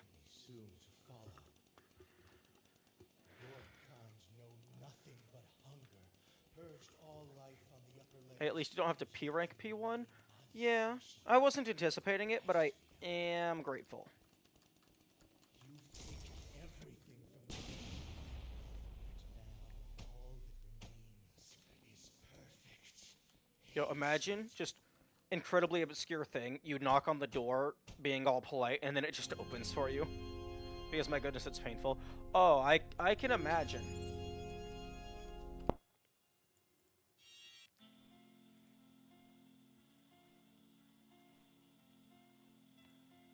Okay, so what is it, like 2 minutes 30 seconds?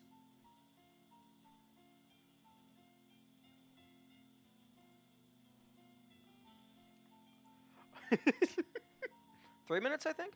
Oh, okay. I love that all of you guys did it once and never again. Although you guys did P rank it on your first try. Or, well, first time. Wait, 333? That's very weird. I don't like that. I don't like that it's 333. It needs to end in a 0. All the other ones end in a 0. Style is more annoying. True.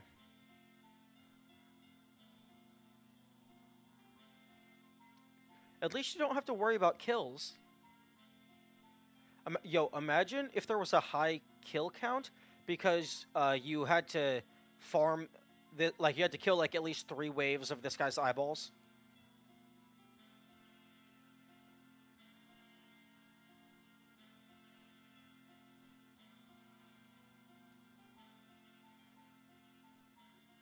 Oh, I'm a dumbass.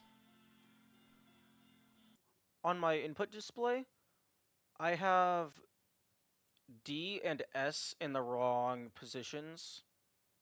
The eyes don't count. I know, but that would be funny if they did.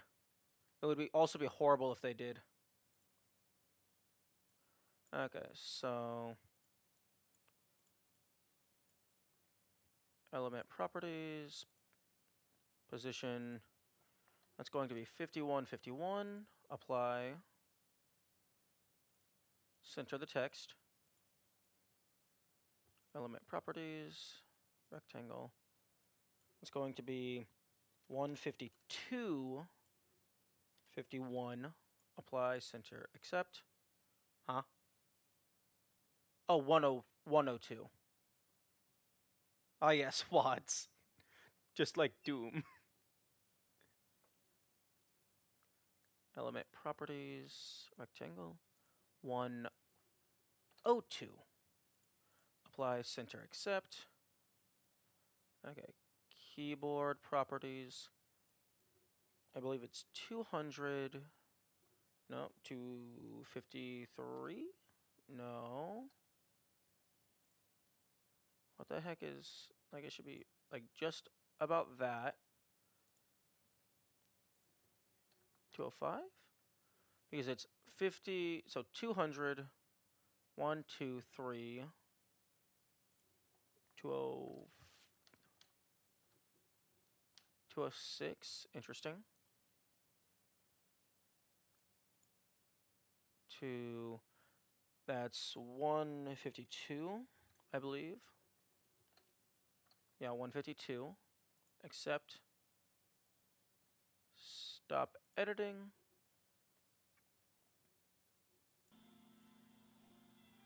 Okay, now that is actually accurate.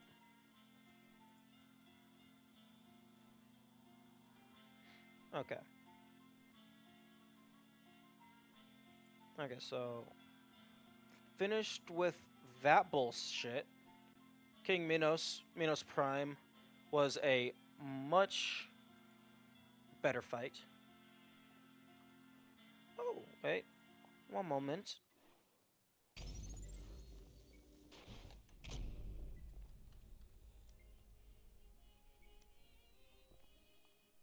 Prime Soul. Why does the soul have a heart? Yeah, nobody likes Flesh Prison. I hope they get an overhaul in the full update, because honestly, I don't care if they get harder, I just want them to get less annoying. A prime soul is an incredibly rare occurrence in which a soul amasses so much power that it no longer requires a husk as a vessel to manifest physically.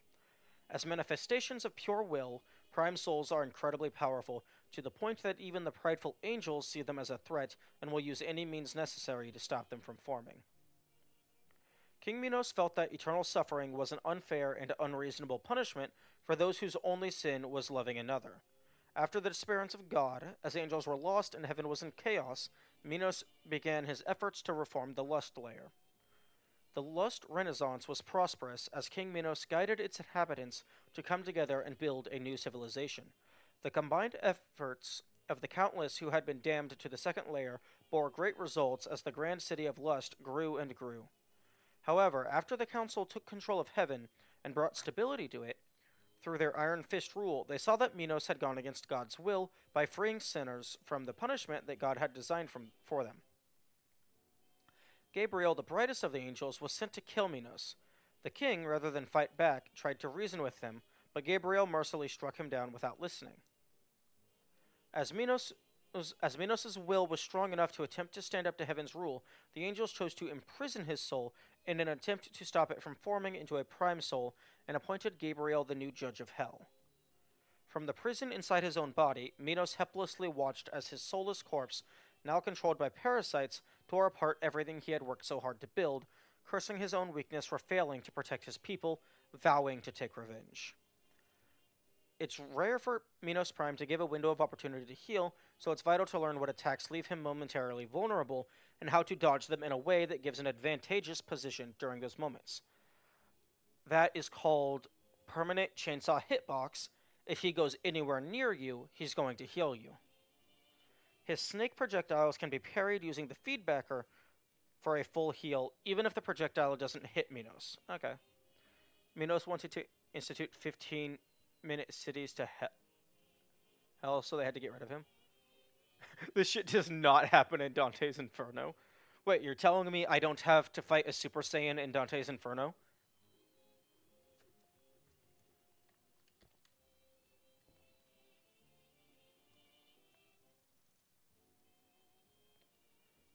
I do find it interesting that... Why is his circulatory system intact? That's very odd. I wonder if that's just to explain why he bleeds so you can heal. Because imagine if they made it so he doesn't bleed, so you can't heal from him. You would have to heal from the parries. Remember how blood is the force of all life in this universe? No, I don't. That wasn't explained, or if it was, I didn't read it. Or if I did read it, I forgot it immediately because I only read it once.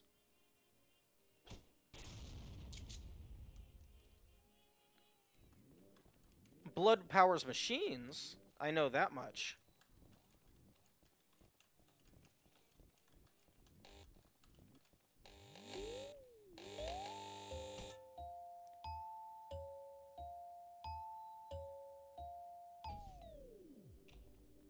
Wait, aren't the black... There's a whole bit about it, you just haven't been reading the lore. I read some of the weapons, I have read very little of the enemy lore. Like, a good chunk of these I haven't even opened. Why is Minos kind of caked up, though? He's actually not. He has a pretty flat ass. Yeah, that's a pretty flat ass. You want to see someone who's caked up? Now, she is caked up. She is very caked up.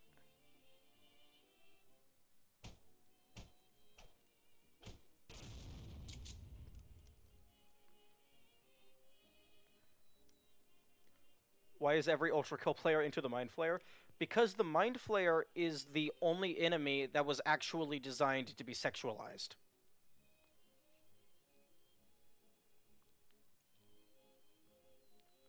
I mean, King Minos kinda, because he got a pretty nice fit body. He got them abs. But have you not seen Gabriel? Yeah, no. Gabriel is covered in armor. You can't see his body. I mean, I guess you can kind of see some midriff, but that's not actual midriff.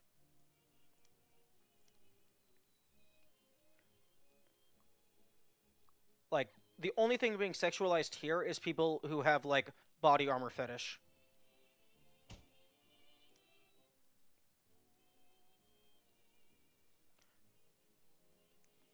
I mean, Benjamin got some legs. I'll say that much.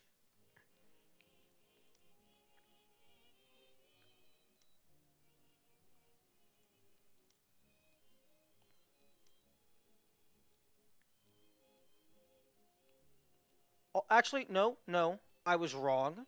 V1 is also sexualized because Mirage exists. Although then there's the whole argument of, oh, is someone wearing a skirt implicitly sexualized? Which the answer is no. But they are the self-complained. Is this just smash or pass now, Lamau? uh, well, that's going... I mean, we can do smash or pass real quick. Pass on everything because I don't do sex. There. Smasher Pass session over. Short list. Everything is in pass. TBT, the enemy attractiveness tier list takes from Reddit. Oh, I could definitely do an attractiveness list because I can definitely tell like how attractive something is to me. I just wouldn't ever actually touch them.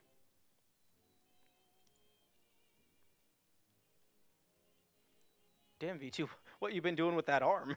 It's looking pretty beefy. Okay.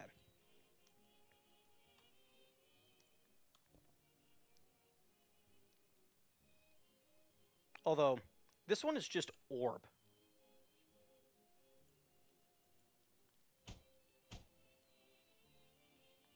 You can't really smash orb. You definitely don't want to smash wicked. Wait a second. Something wicked in triple S. Something wicked has a penis. They explicitly made it extend slightly lower than the legs. So something wicked has a penis.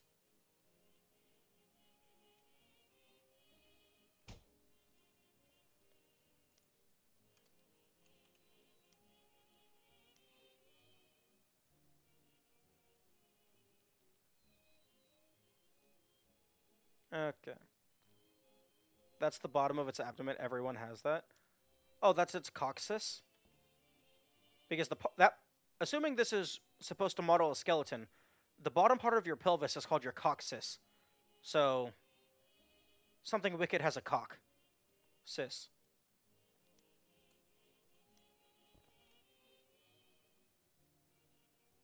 My coccyx? Yes, indeed.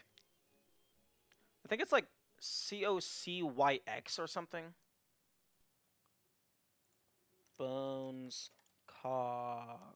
coccyx, CO. Oh, COXI. Oh, wait. COCCYX. COCCY. Okay, yeah, there we go.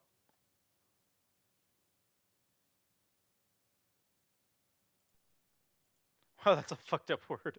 Yeah. It's probably not Latin in origin. I like playing it in Scrabble. It's like, huh, I have 17 consonants left. What can I do with these?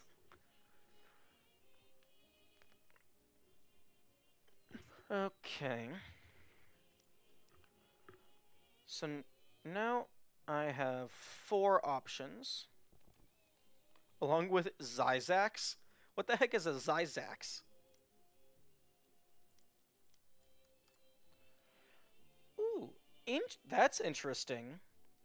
King Minos isn't, or rather, Minos Prime isn't immediately after Flesh Prison. Is the eyeball supposed to go here? Is that bugged? Because I imagine the whatever happens in P2 is going down here.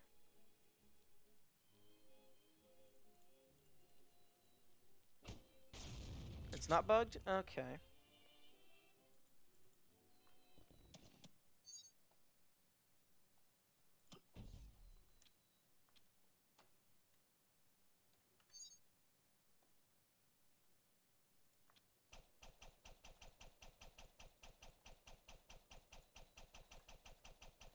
I guess they count as an extension of Flesh Prison.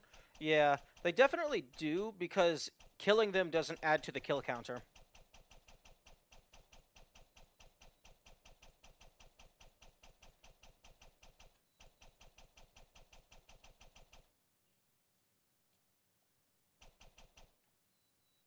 Hmm.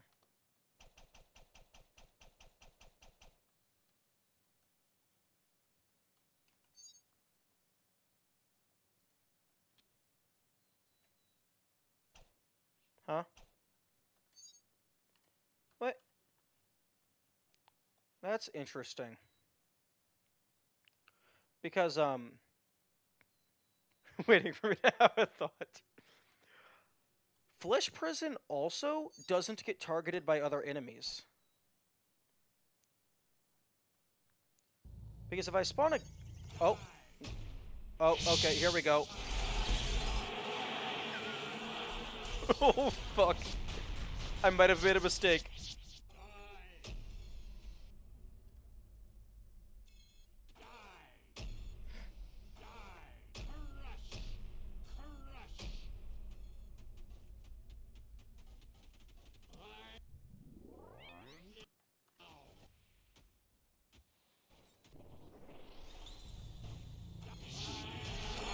Go for it, oh no.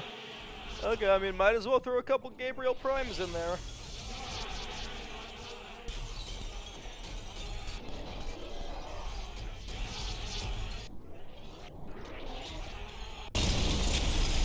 Oh, that noise.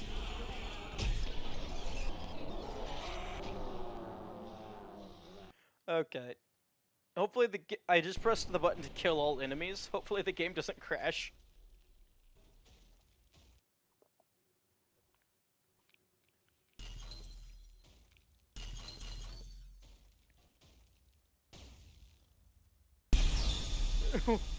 Oh no. We've left FPS and we're now into SPF. Game? Oh hey look, I got Ultrakill.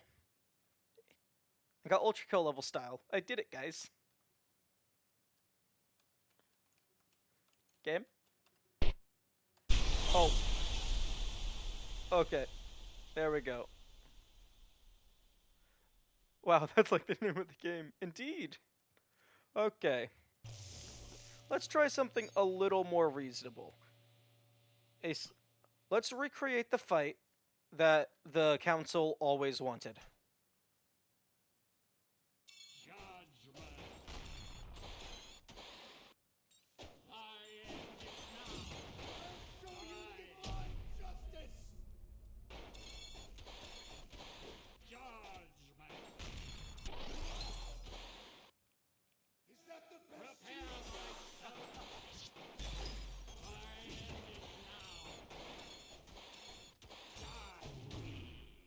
Machine, fight me like an... I'm sorry, Gabe? Gabe? Did they trade deaths? That looks like they both died.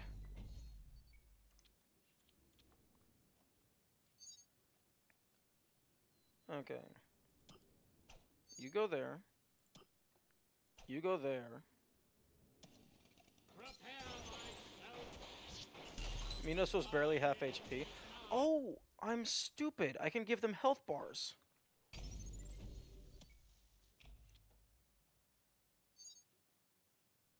Okay, so... Boss health bar.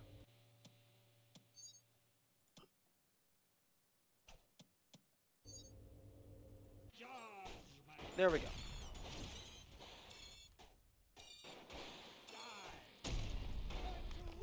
Oh, yeah, I know.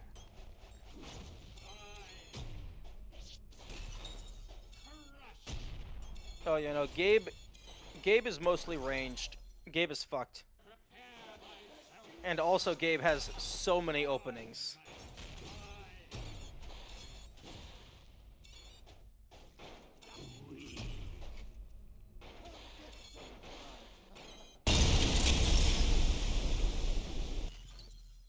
Oh, yeah. I guess the moral of this lesson is bring snakes to a sword fight and you'll win. Yes, indeed. Now, here's the real question.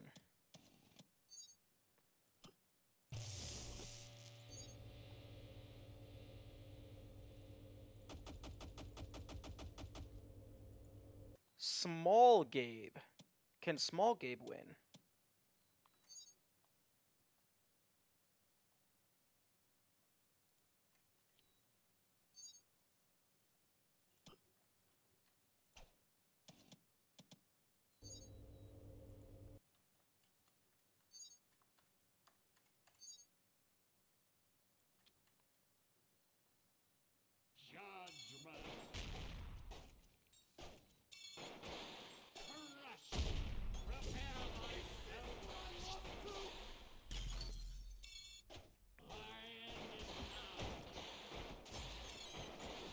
This is actually looking a little more even.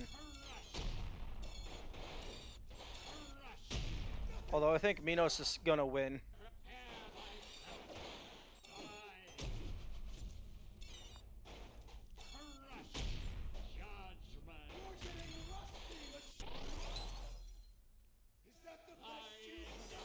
Oh. Unfortunately, when Gabe gets to half health, he leaves himself a big opening. Something me trying to kill the mosquito near what I am. Yeah.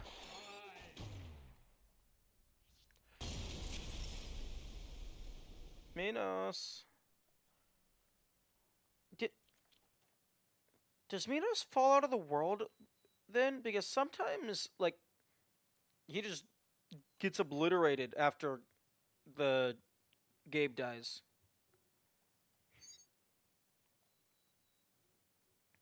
Hmm.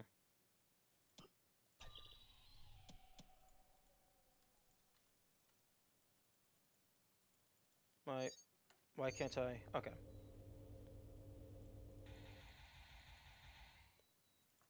I love that you can just turn it into a sand, into a sun.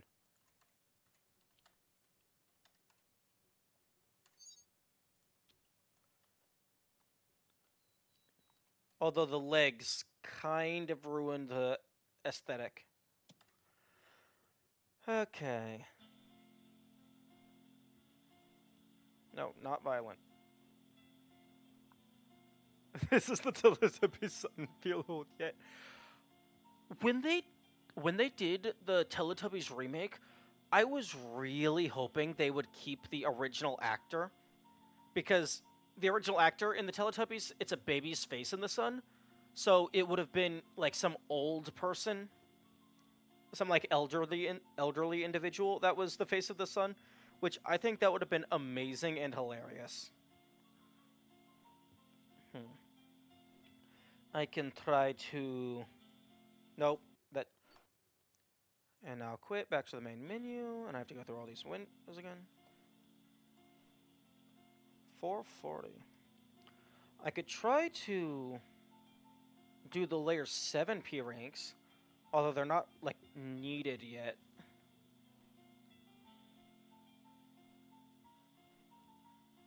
Hmm. Because I kind of don't want to deal with layer 5 just yet.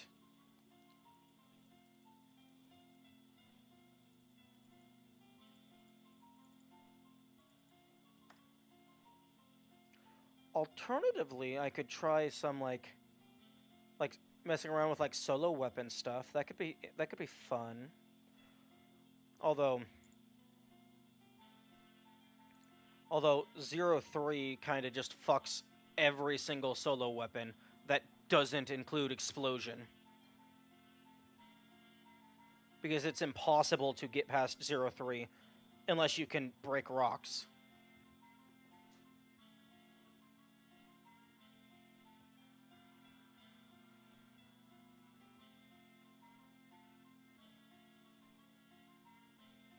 Not entirely. Well, I mean, unless there's a wall clip, but I was looking around last time and nobody knew of anything.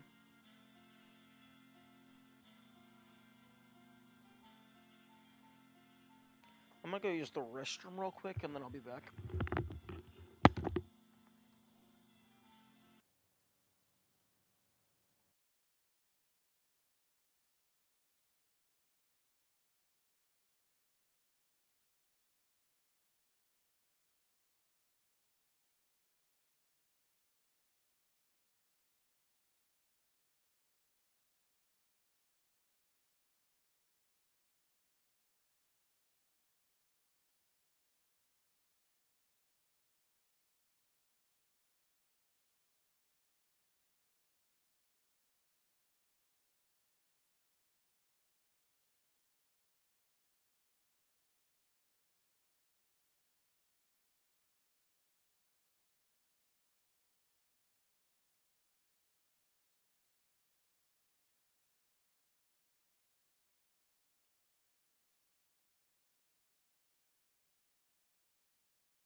Okay, am back.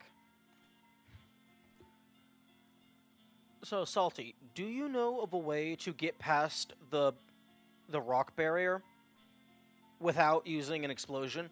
Because that's the only way I know how to get past it.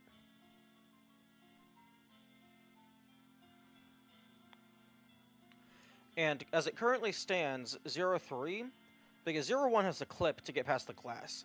03 is the current barrier for a full game solo weapon. The current barrier that I'm aware of. There could be other things that block you. Yes?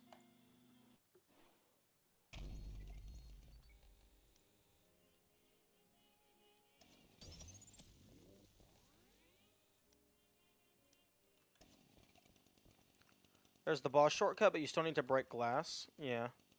Want to know, or are you going to try to figure it out? Uh, I'm going to mess around for a little bit, but I'll probably ask for assistance. But if you are talking about the boss shortcut for going through the glass, that's non-viable for reasons that Benteki explained. Like, there's more things that can break glass than can break rocks, but that still blocks a good chunk of solo weapons.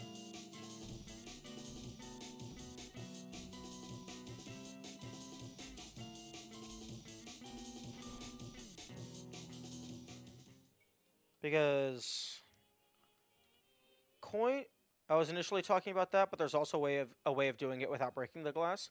Okay, so there is a way of getting to the boss and the exit without breaking the glass or the rock barriers.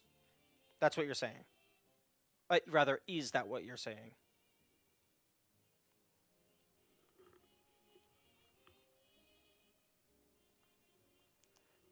You do. Okay. The issue is that just not with an explosion. Oh, that's interesting. Hmm. Oh. Hmm.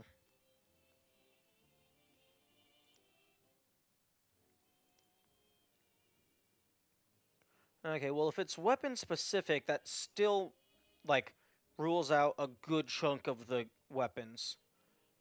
But if there's a. You can either go through the glass or you can go through the rock. Most of the weapons can go through the glass. The marksman. Can the marks. I don't think the marksman's base shot can break glass, but maybe if it bounces off of a coin.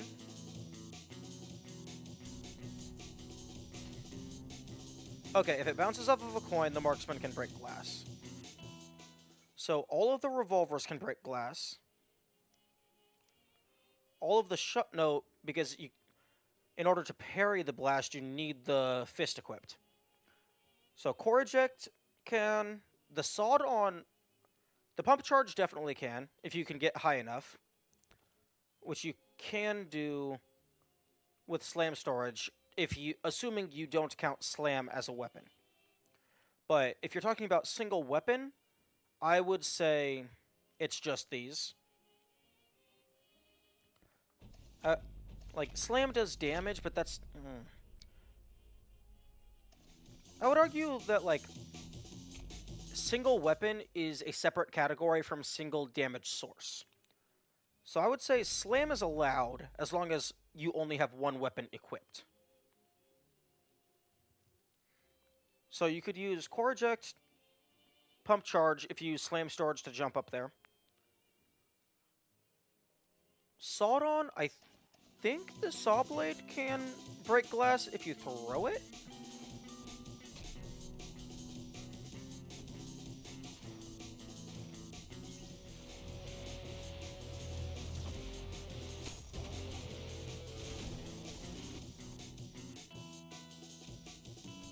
Okay, well, all of the glass is broken.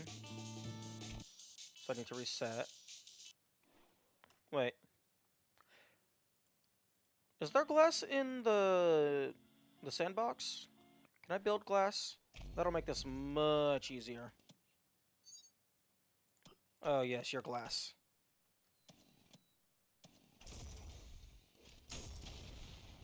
Okay.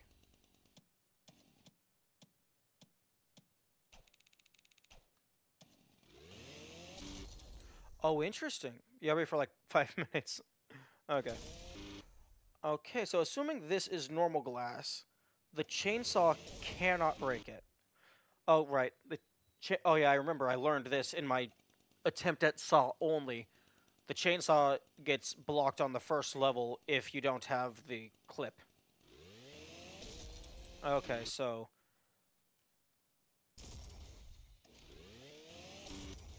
Hmm. So the sawed on, I think, actually just gets fucked by 03. Because you can't break the glass and you can't break the rock.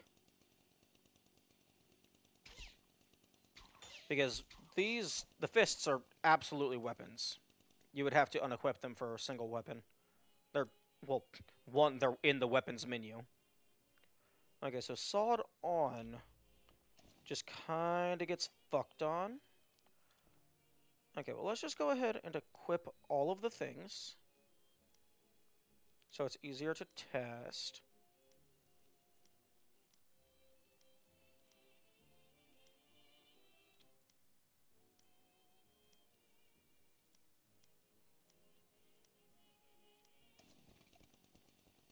Okay, so first things first. Oh, oh, that's a different kind of... That is actually a different kind of glass.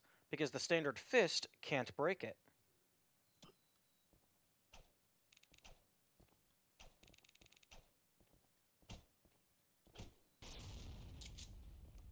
Or, oh no, the standard fist can't break glass. It's the red fist. Okay. Okay, so...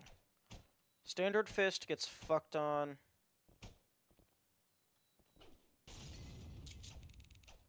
Both parts of that can... That gets fucked on.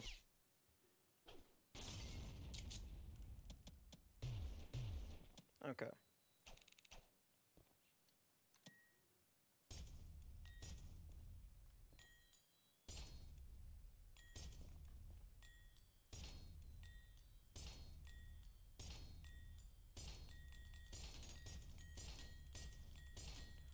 Oh, come on. I thought you could... What? Why can't it break it?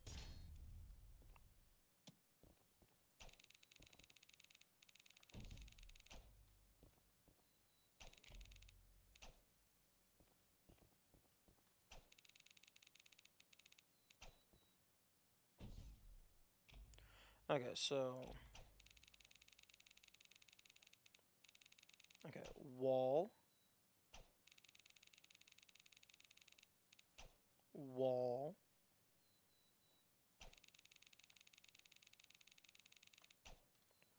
Wall.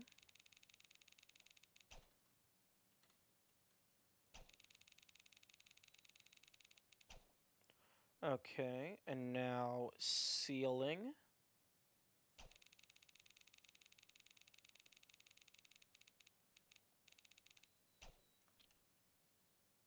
Okay, so it doesn't matter which direction the coin goes.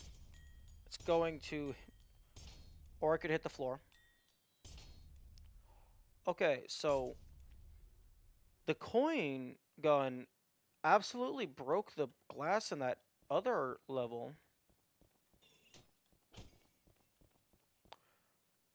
Interesting. Okay, I don't think this is normal glass. Yeah, that's definitely not normal glass. Well, not a glass pane.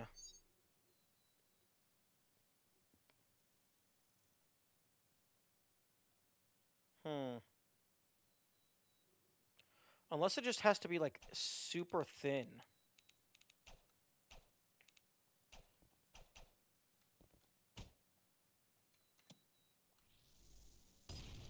No, that is not normal glass. I guess normal glass... The glass panes aren't in the, They're not in the training, the sandbox. Hmm. That's unfortunate. Is is there a level with like standard glass panes near the start that I can use to test? There's some glass there. 1-1-1?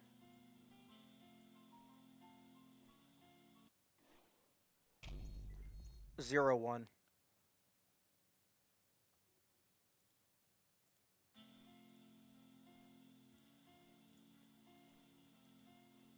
Well, I mean, 0-1 doesn't have...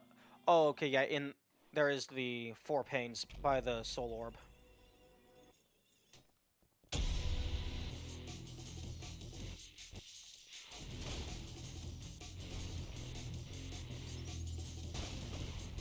Or how about I just die? Kill me, thank you.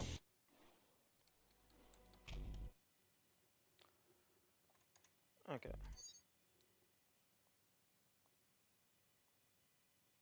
Okay, so disable enemy spawns. And I think that'll just work for my purposes. Okay. Okay, so... Okay, so standard pistol, can.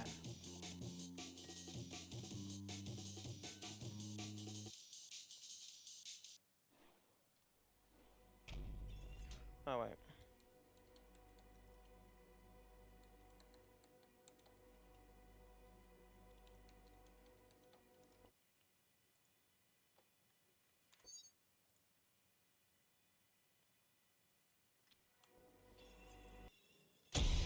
Okay, so...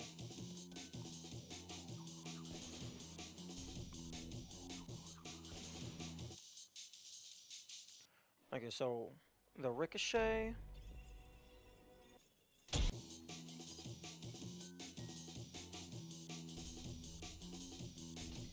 Okay, the coin can break glass. Okay, so all 3 revolvers... And their variants can... Their variants, almost certainly, I doubt there's any differences. Don't expect glass to be consistent across levels. How goes it? Well, I was about to start testing which weapons can break glass, but apparently it's not the same game object in every single level. Why wouldn't it be consistent? Like, I would assume there's just a glass pane object that they just copy and paste all over the place.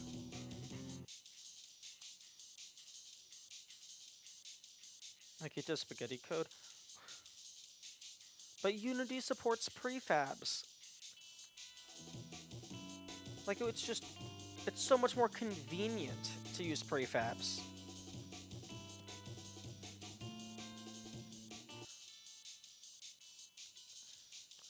Okay, well, if there's no reason to assume all the glass is going to be the same, then you gotta test things on an individual instance basis.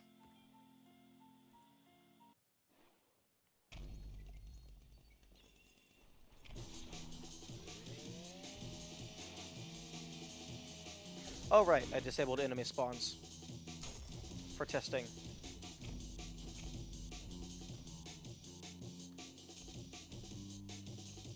This is his first time developing a major project, and these were the first levels he ever designed. Yeah, but if you're using Unity, prefabs is like one of the first things you learn. I mean, it's still understandable, but like, even when I was first messing with game stuff, like, that was what... Prefabs is the first thing that is put into a... You didn't know what a prefab was until, like, Act 2? That's... wild. Did they learn everything from scratch? Did they not watch tutorials? Because prefabs is one of the first things that is taught in tutorials.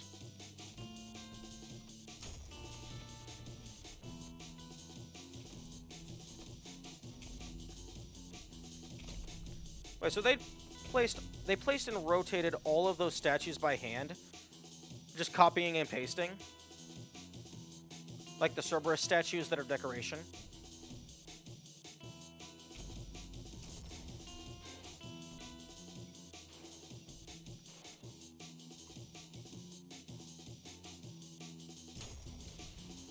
Most likely. That sounds horrifying.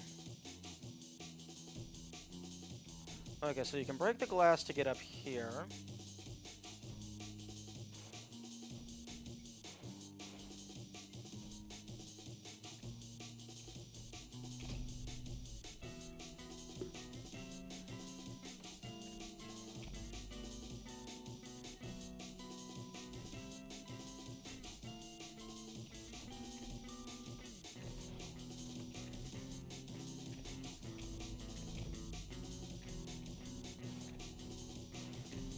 Okay. Okay, so you can use the red fist.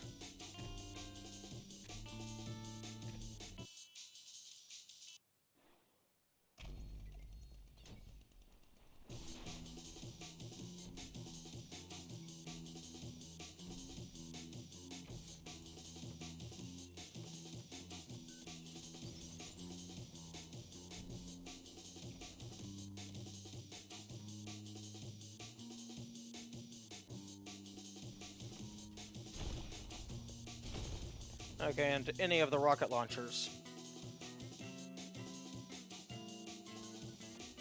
Insufficient firepower, my ass.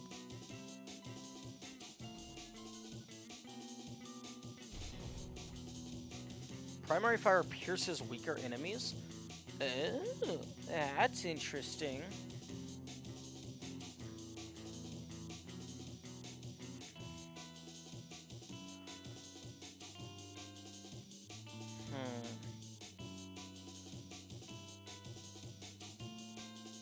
So it looks like...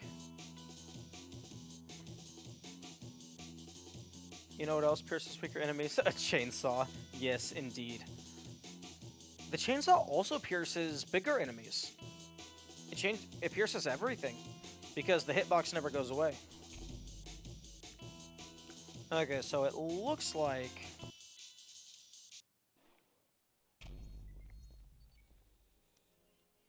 It looks like, in terms of single weapon full game, you need explosion damage or the ability to break glass.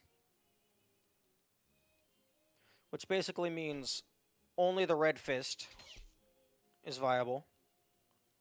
All the rocket launchers, all the rail cannons. The screwdriver, maybe not. Although the screwdriver can probably break glass.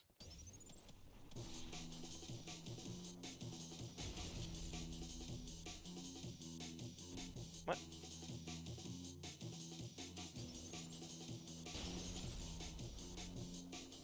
You absolutely need the ability to break glass since you have to do it in 0-1.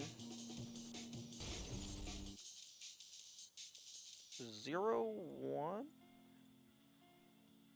Oh no, you can skip 0-1. There was a speedrunning skip to clip outside the map that the developer left in the game when they patched it.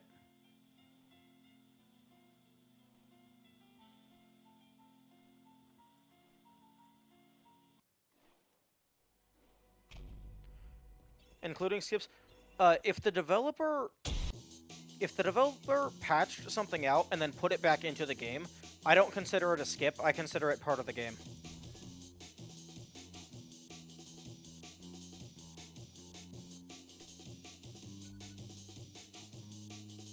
It's still a skip. It's an intended skip, but it's not. It's no longer a glitch because it was intended. For something to be a glitch, it has to be unintended. Because there's a lot of people who claim that if you do a challenge or a speedrun with glitches, then you didn't really do it. So, for me personally, I just use whatever I can, like whether it's a glitch or a skip. But I prefer to have it be possible within the bounds of the game, because I just find that to be more interesting.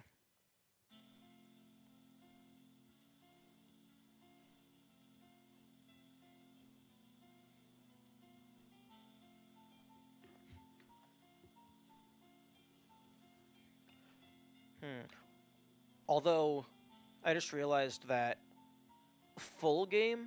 Wait, one may argue retroactively redefining something that was unintentional as intentional as bending the rules a bit. I can definitely see that argument, but I have two counter arguments. One, this game is in early access, meaning it hasn't actually been released yet. And two, if the developer changes something, that supersedes all community opinion. Because the developer is the divine law that states what is the game.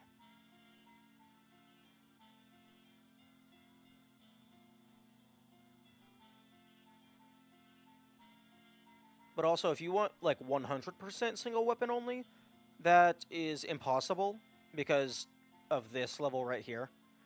Unless you can actually beat the level without firing the gun. If you can beat the level without firing the gun, then that's feasible. Although you also have to actually use the blue fist to pick up the skull.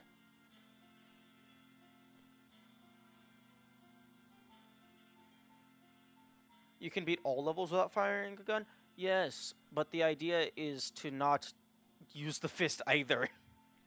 I wish I knew enough postmodern philosophy to name what stance on authorial intent that opinion was. My opinion is if you make something, then, like, if you write a story, you decide what is canon. If you make a game, you decide what is the game. Because you can patch it, you can rewrite stuff, and it doesn't matter what the community thinks. Their headcanons are irrelevant. Their mods are not official, so they are not, like, they don't count. If you're doing a challenge run on a mod, then that one singular mod is official, but any other modifications are cheating, in my opinion.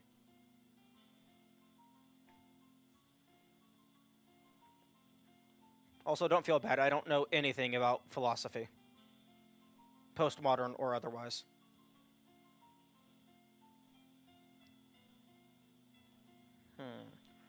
I hope they add. I don't know where they would put them, but I hope they add 2 more soul orbs just to fill these out. Should have been paying more attention to the Talos Principle. What? The Talos Principle isn't about philosophy. Factually, humans are organic machines. And factually, if you are sentient, you are a person. How is that philosophy?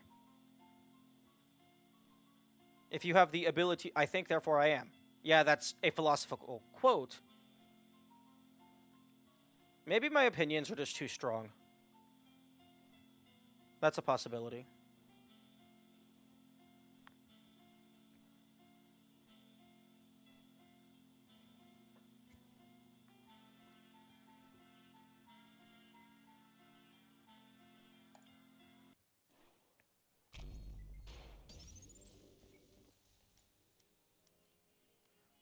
Philosophy is everywhere. What even is philosophy? Like, the actual definition. I could look it up, but, like, isn't it just, like, people's opinions on the state of existence?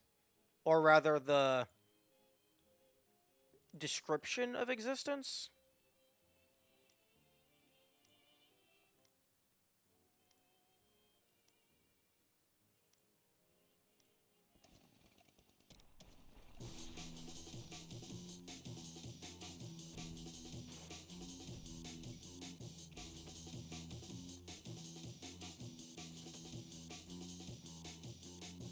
Okay, so one of the orbs, I believe. One of the orbs is up here. And for context, I'm just going through trying to think of where I would hide the additional 2 orbs.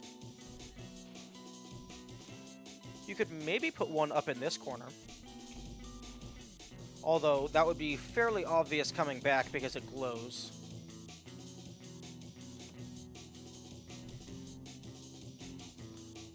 There are a few different fields. There's metaphysics, the study of stuff, which is the nature of the universe. Ethics, self-explanatory. Epistemology, the study of truth, and a couple of others. Oh, like, is epistemology, like, the study of, like, what factually is? And you're doing literally anything to put off his layer 5p ranks. Yes. Yes, I am, because those levels are stupid. You could potentially hide a false or breakable wall in this pillar.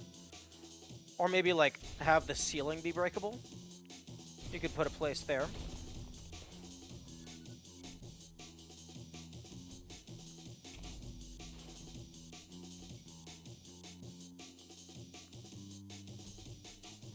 I can't tell if there was one up here. Oh, yes, there is. Okay, so there's one up here.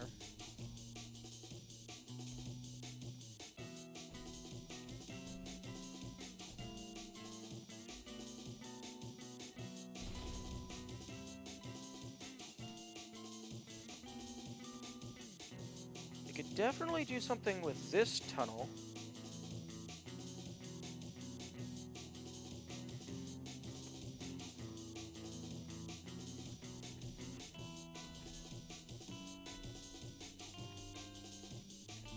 Oh, here's something you could do.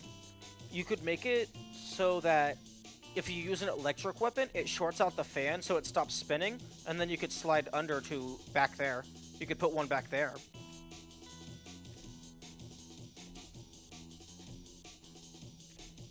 Like maybe using electric shorts out just like all of the hazards, all the hazard types. That could also potentially be for speedrun strats, so you jump through here, blast that, and then you could slide through or something.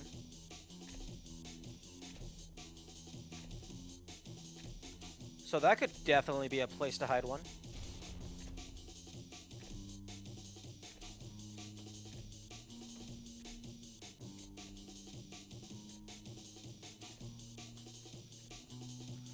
Ooh, you could put one at the... You could put one here directly below the glass to be a better indicator of the route you need to do for the challenge. Because sometimes they put orbs in places for... Actually, no. Do they put orbs in places for the speedruns? Oh, well, actually, no, they can't do that because there's already an orb here. And you don't want them too close together.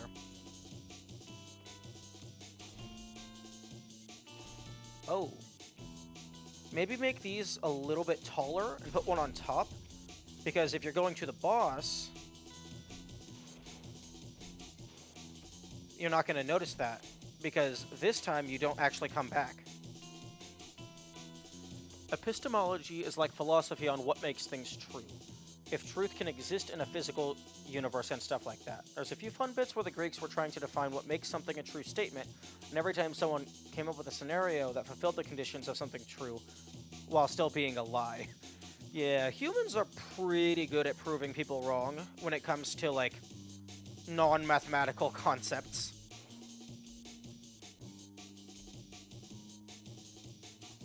Because, like, even with, like, 1 plus 1, you still have to define what 1 means. You could put a tunnel right here. So that you have to, like... Oh, I guess you can do that. Maybe you could break one of these, I don't know. There's definitely places that you could put them.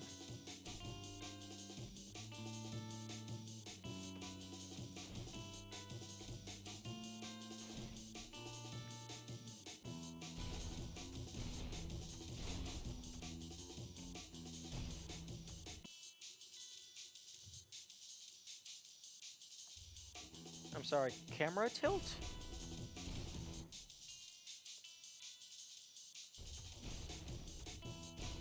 Especially in philosophy, where the highest burden of truth is having your argument be watertight in every possible situation, even in universes where things don't exist as we understand them. Yeah, that's true. Because philosophy is, like, more abstract, just the nature of being, I think.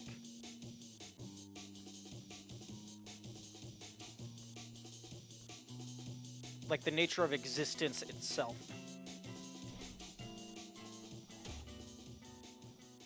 Cheats used.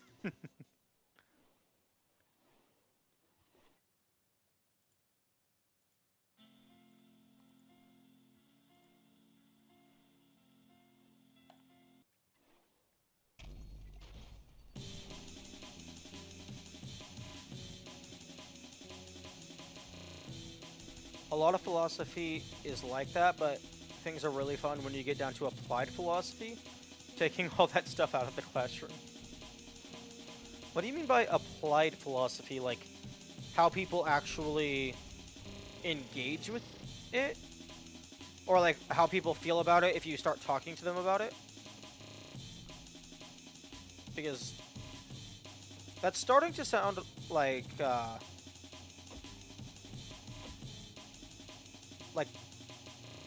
in, like, regards to, like, what it is, or, like, how, like, the category of information it is, it sounds kind of similar to politics in terms of just, these are things that people believe. Okay, so there's that one.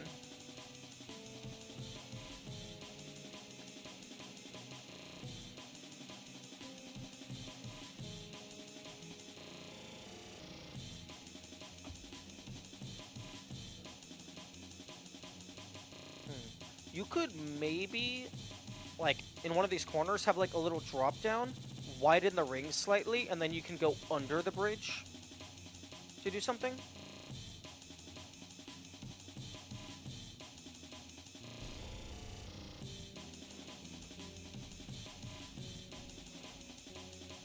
Maybe, like, secret tunnel in this room. I believe there's already the one down there.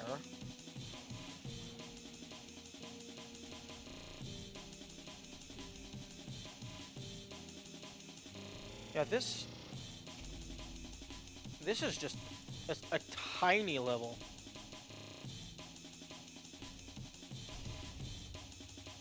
Oh? Oh, you could definitely do something up there. That would be an amazing place to hide one, but there's already one in this room.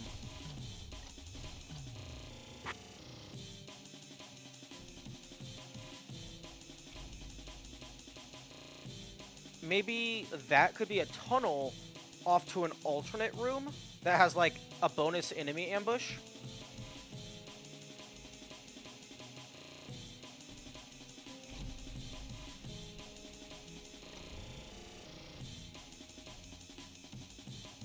Yeah, because you can... This is definitely a path... Excuse me? Okay, they would have to add some collision to this. Add some collision to this. Make this into, like, maybe a breakable wall. And then there's a tunnel, and it would just go off somewhere. That's definitely a way you could do it. Although, even if you don't add that, I would recommend putting collision on these.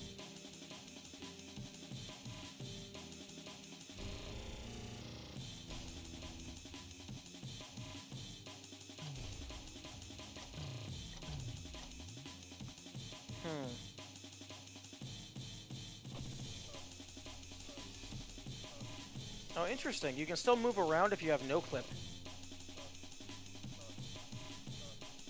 Yeah, this...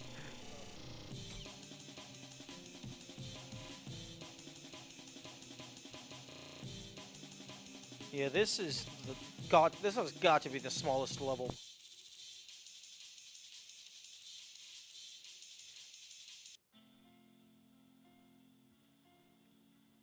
So yeah, there's definitely enough room to put another two in here. You might have to add an entire extra room or small cubby hole in order to do it here. But yeah, all these other ones, they have a full 5.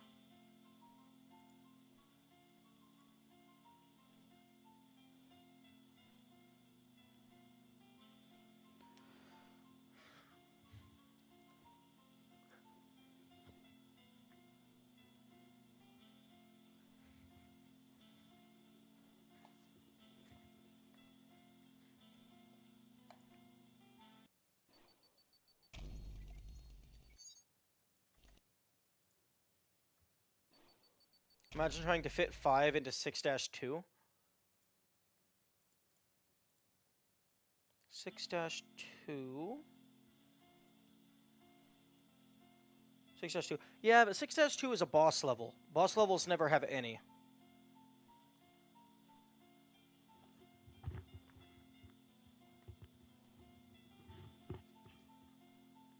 The reason why I would want to fit 5 into here is just so that they match with all of the other standard levels.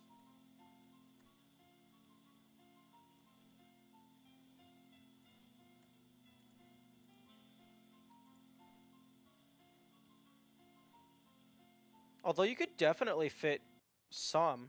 Maybe they'll get them after the overhaul. That would be nice. Because there's definitely enough places to put them. They just got to think of the ideas. Okay, so you could definitely put one up there, over with the door. You could put one there, like in the blood waterfall, if they did want to add them to the boss levels. Your kinds know nothing but hunger. There's enough darkness here, you could just shove one in a corner. And yet they remain unsatiated. As to you, you've taken everything from the machine. Now all it Yeah, needs is hatred. you'd probably have a hard time fitting 5 into the boss levels. Just because it's basically a straight line, and then the boss fight itself. And you don't want the, you don't want the orb to be in the boss arena. Unless you do, because it wouldn't be expected.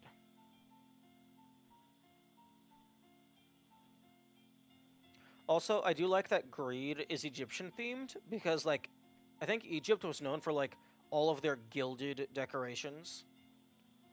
Although I guess most royal families had gilded decorations. But yeah, I could definitely see them being added in the overhaul.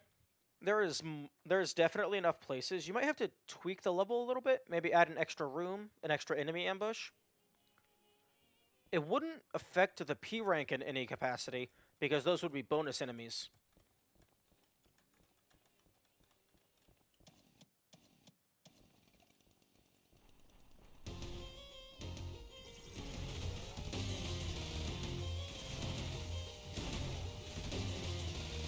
Actually, no. The issue that I had with this level was score.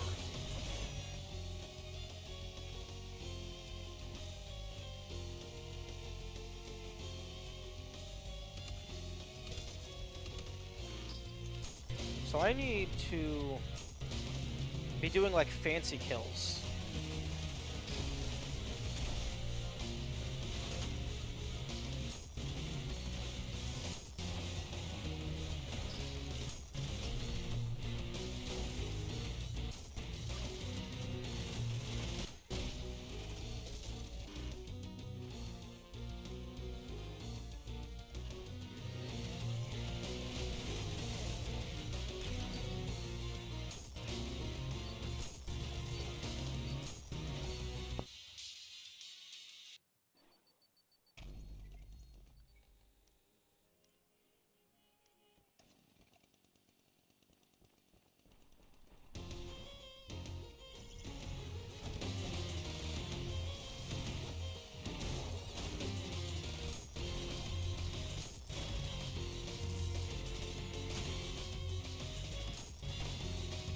Hey.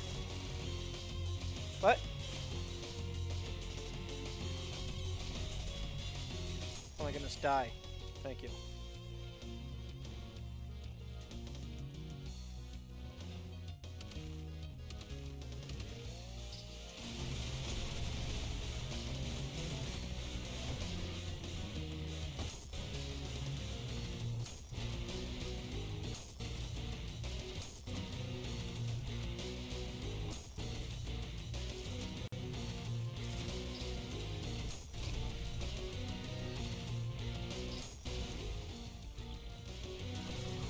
Oh, Maurice. Why you gotta be like that?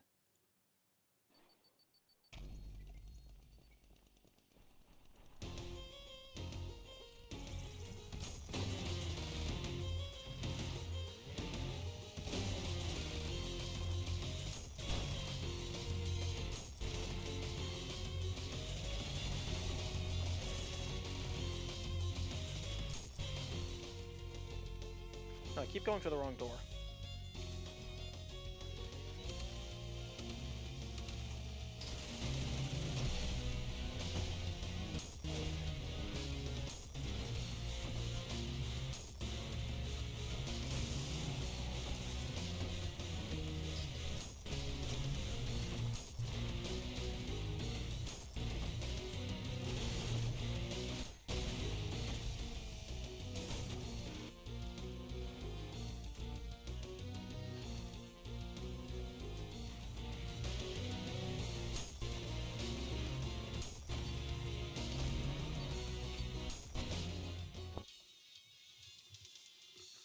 A little surprised that that punch didn't result in any healing.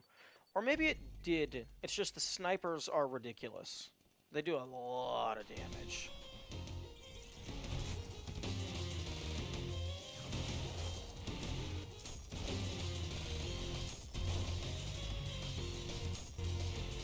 Yeah, like I said, a lot of damage.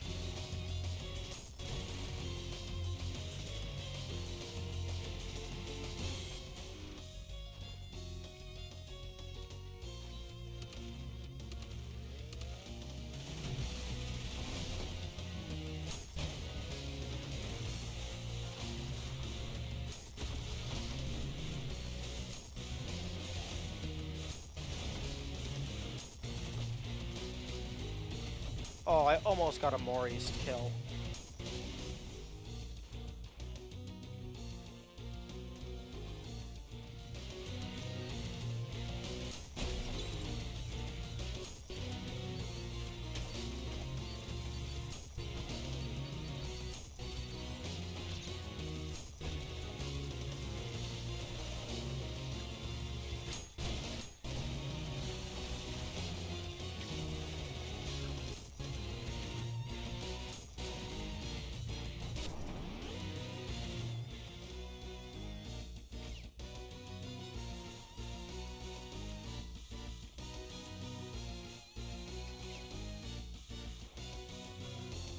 And I don't actually need to grab the skull, so after I clear this room, I can just back out. Actually, no, I should grab the skull, because the skull will add fire damage to my punches.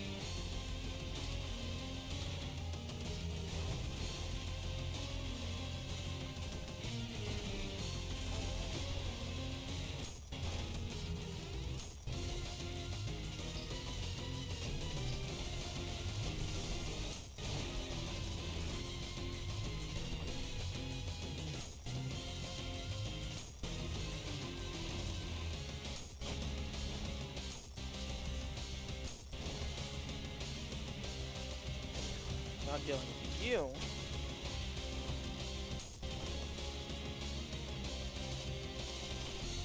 Oh, fuck off.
Okay, I don't know what I just parried, but I'm glad it happened.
Okay, now my single weapon bonus is gone.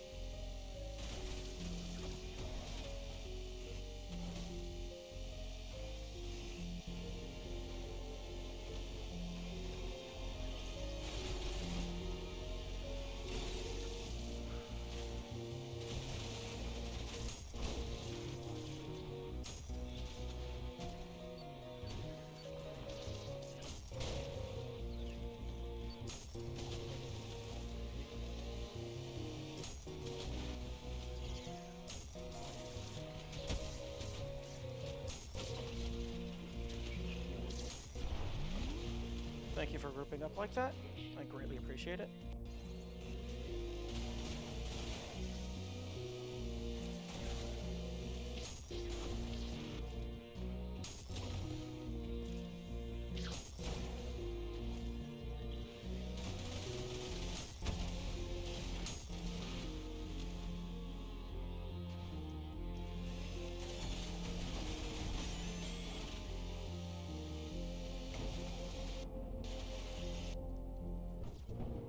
No, I'm not gonna get it.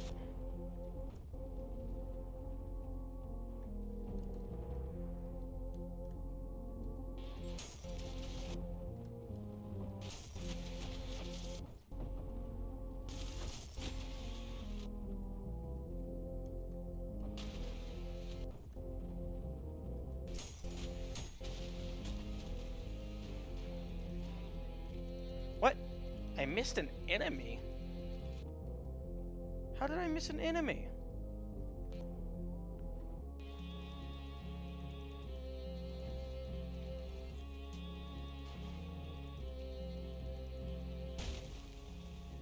Oh.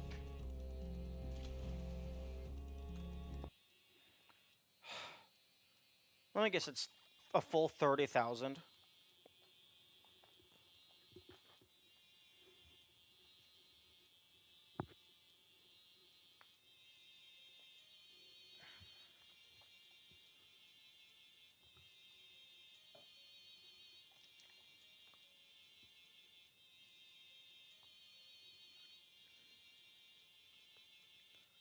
That's absolutely insane.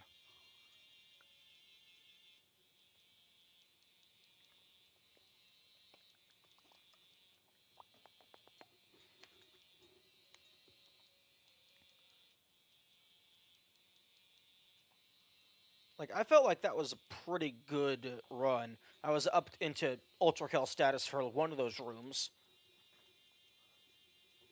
and I barely didn't get 28,000. I'm missing 2,000 points. What the heck? And I was getting extra bonuses from the plush fried.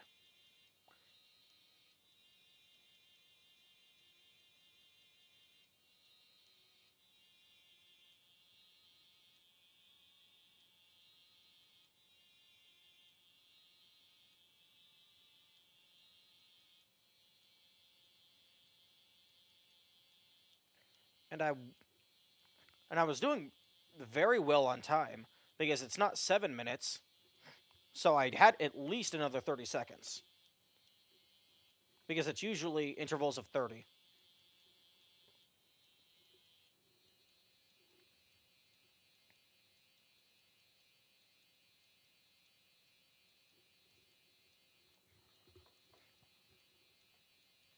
Hmm.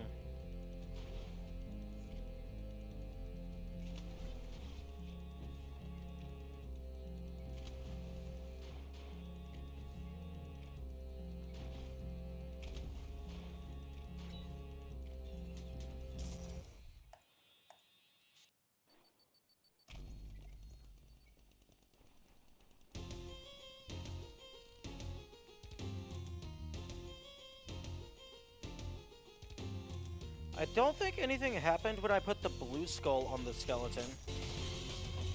I'm not going for the attempt this time. I'm gonna try and put the red skull on the skeleton, see if that does anything. Because I don't think putting the blue skull on it did anything.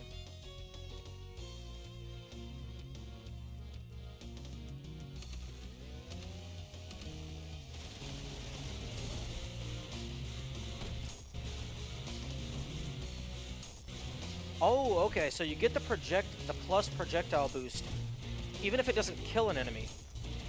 So you can get a bunch of extra boosts.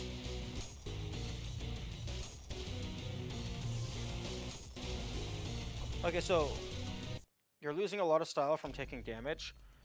Yeah, that makes sense.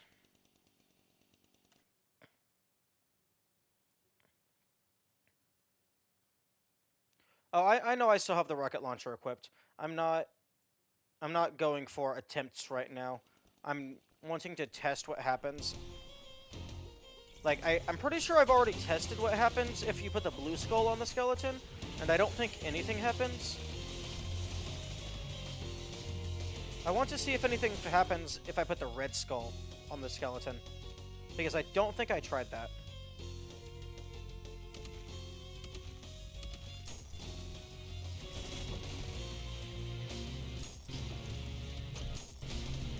Killing an enemy with a projectile boost gives you 3 different bonuses. It gives you projectile boost, exploded, and arsenal.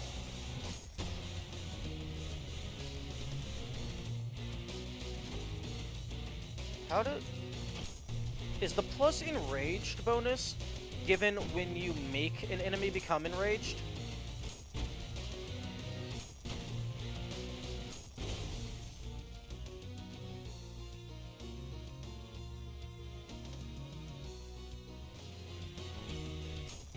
It is? Okay. So you actually get a bigger bonus for these guys if you don't kill them right away.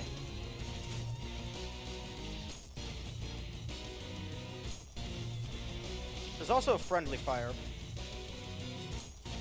So if I deal with these guys first and try and let the virtue survive, I could potentially get more score from that.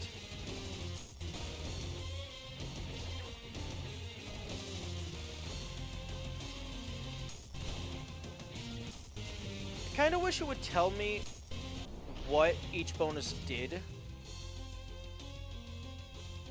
Like how many points each bonus gave.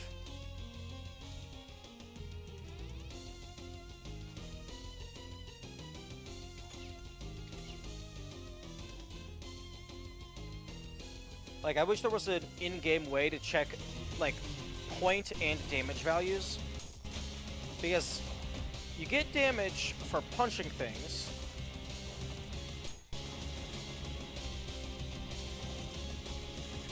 Although it doesn't seem to be a consistent amount. Unless it's just some random prime number. And you can't I don't think you can test that in Sandbox. Because I don't think you can bring up the P rank stats in standard. Well, the level stats, progression stuff.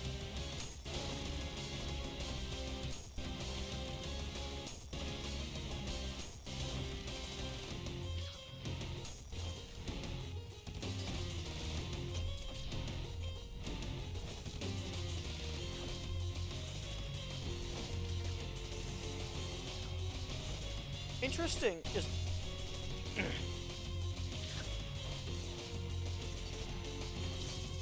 interesting that you don't always get the disrespect bonus when you're punching something, unless there's like a time limit on how often you can get it.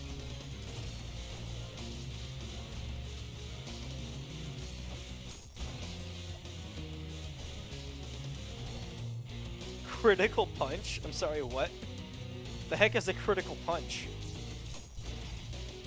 Does that like hit an enemy's weak point with your punch?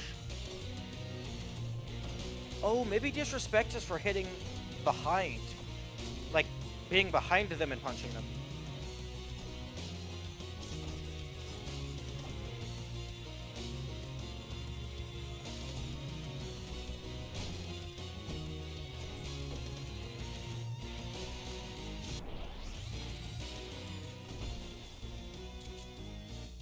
Oh, is that what the funny haha red fist punch explode?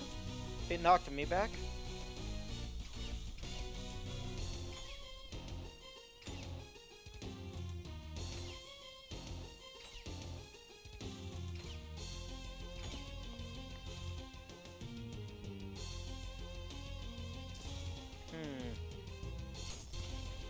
Okay, so is this what you meant by not all glass behaving the same?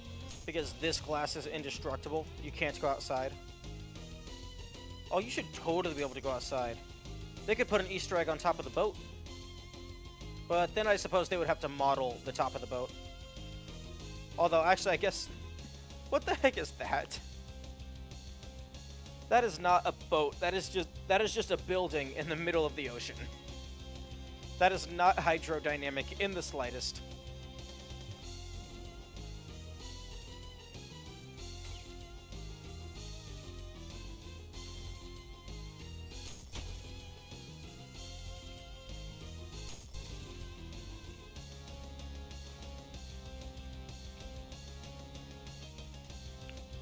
Kinda wish I could set a save state right here, so I could, like, test this one, warp back, test the blue one again.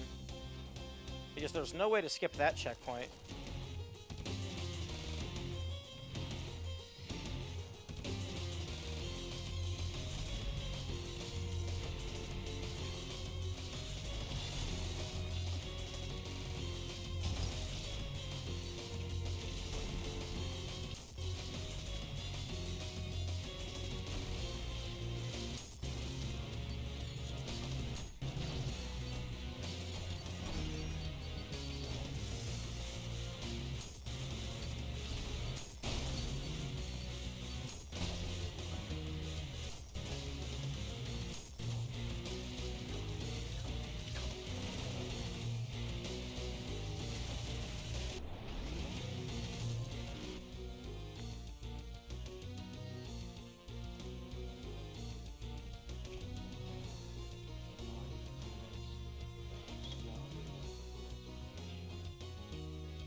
Oh, I suppose I could have used major assists to beat the Flesh Cube if I wasn't able to beat it, just so I could see what P2 looks like after I clear these.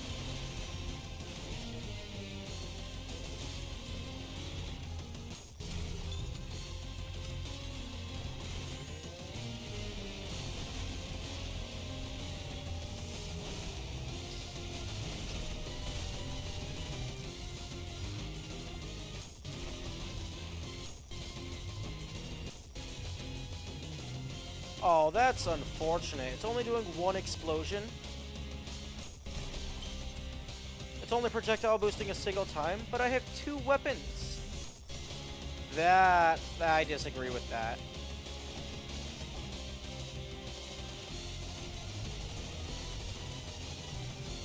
Okay, no, that time I got it like every single punch.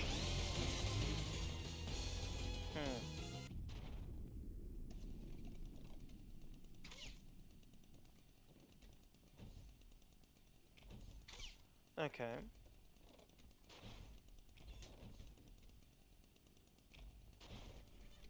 Be not afraid, sinner. Your devotion. That did not that did not appear to do anything.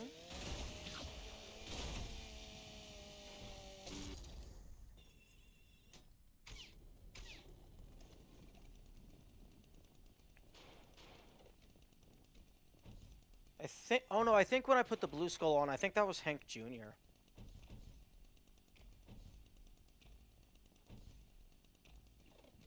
heart is willing, but the body must rest, lest you squander one of the Lord's creations.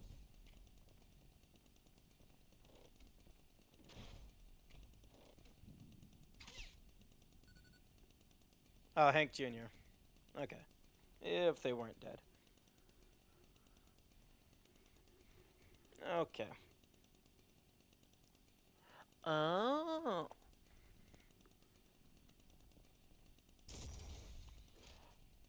Oh, is this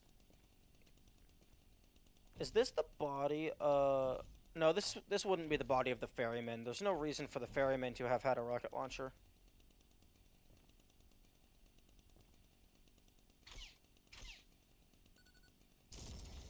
Although, if this is the body of the ferryman, then that means the ferryman's name is now Hank. I'm sorry, I don't make the rules.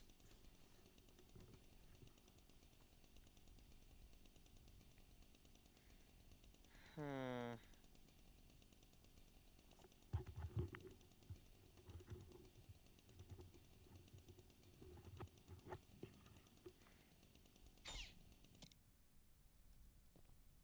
Also, I find it interesting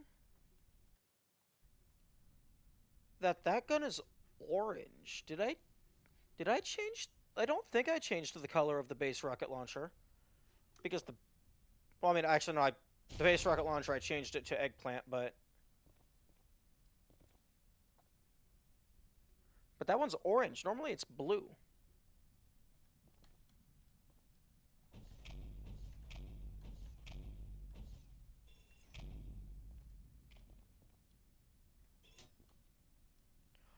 Interesting.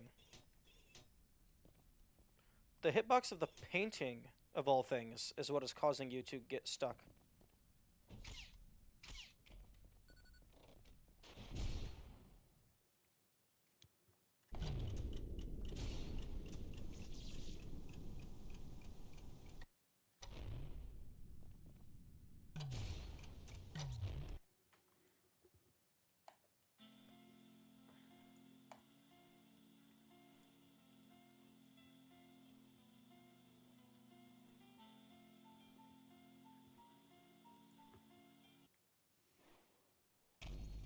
Oh, right, the credits is the Dev Museum.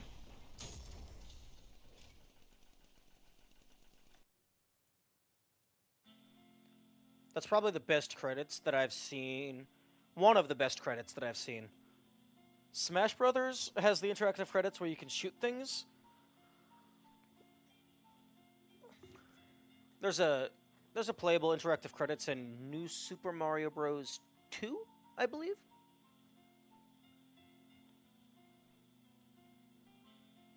Okay.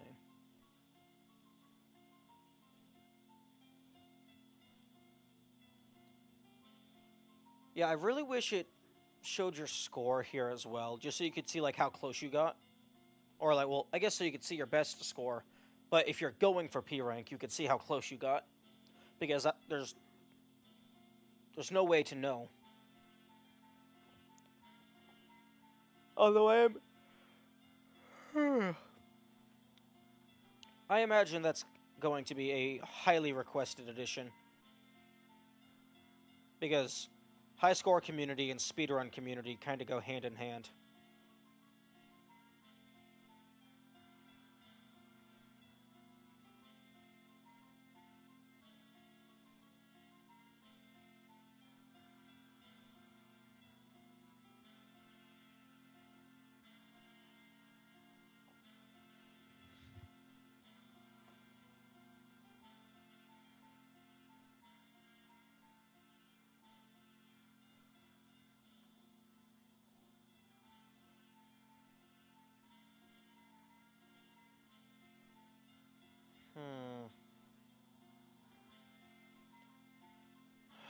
I mean, they gotta get done at some point. Although I don't know what I could have done differently other than take less damage.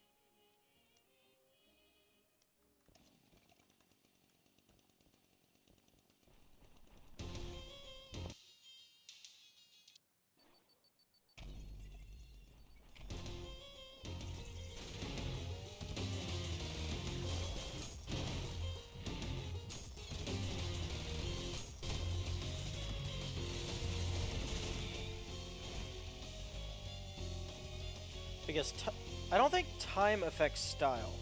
Like how fast you kill things. Well, I guess I can be jumping.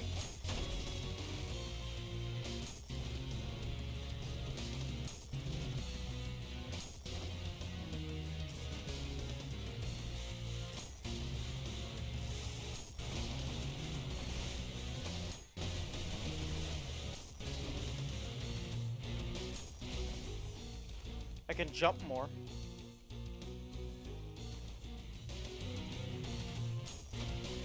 Yeah, I'm not gonna bother trying to get the arsenal on here. You're too annoying.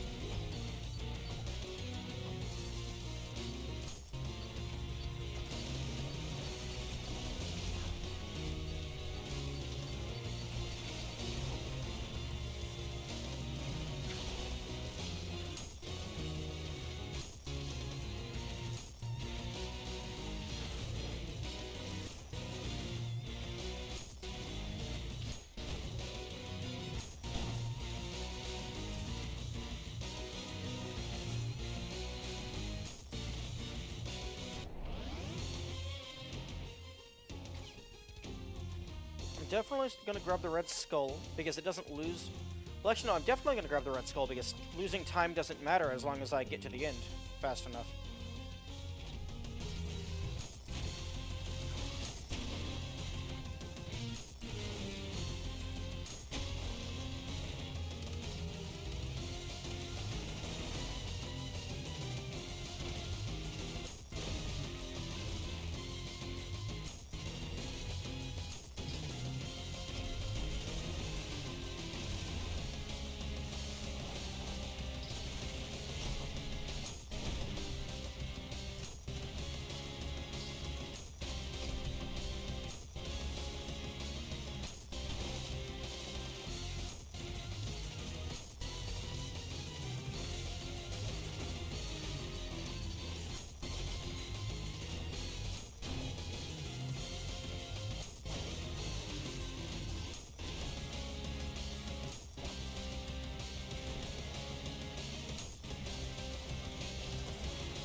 Okay, so I can get a double kill there.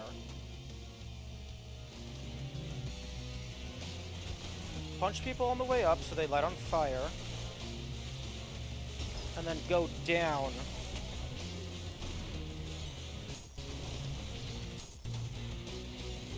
So that they potentially have time to get enraged. Or you can just die. Because they have homing attacks that just exist on top of you. And then you do it all over again.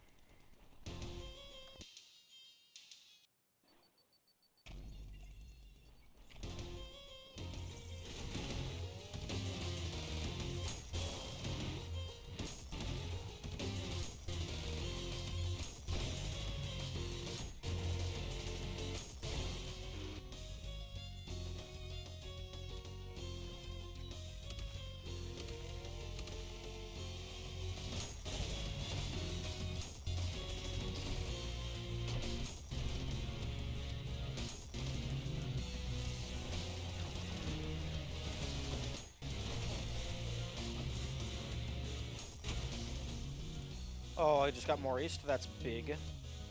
I wasted a lot of time. That's less big.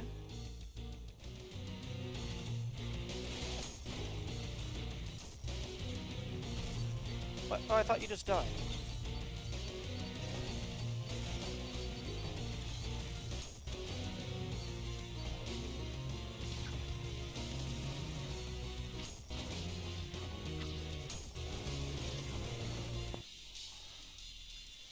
Random tip, don't P-boost into an enemy directly in front of you, you'll also take damage. Yeah, that makes sense.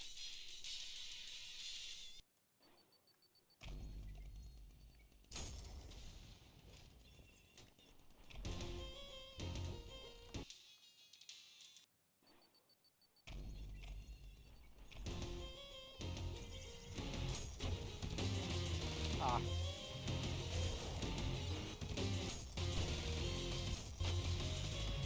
Yeah, so basically don't do the exact thing that you told me not to do. What? I thought I killed you. I got a triple kill earlier.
Killing that second Cerberus with the Moris would potentially be good.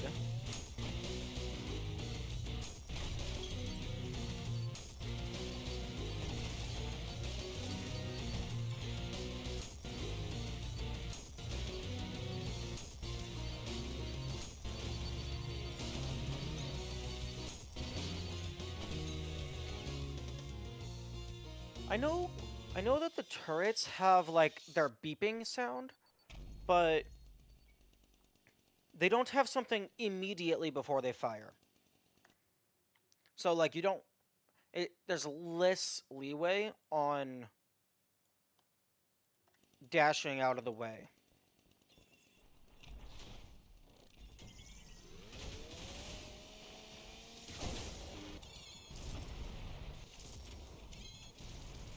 Die.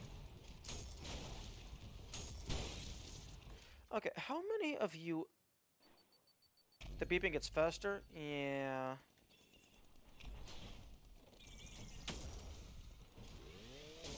Okay, there's 3 of you up there.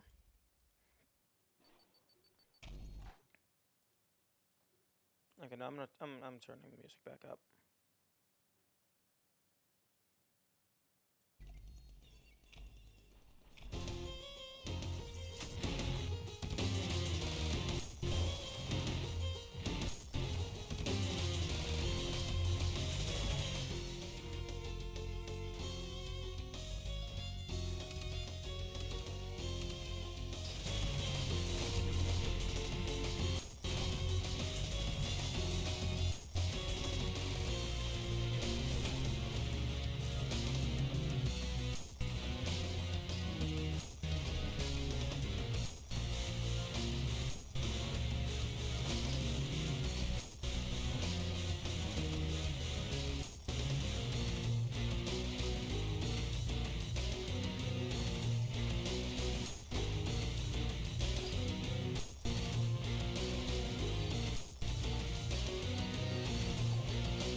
can also use the filth to get a lot of multi-kills.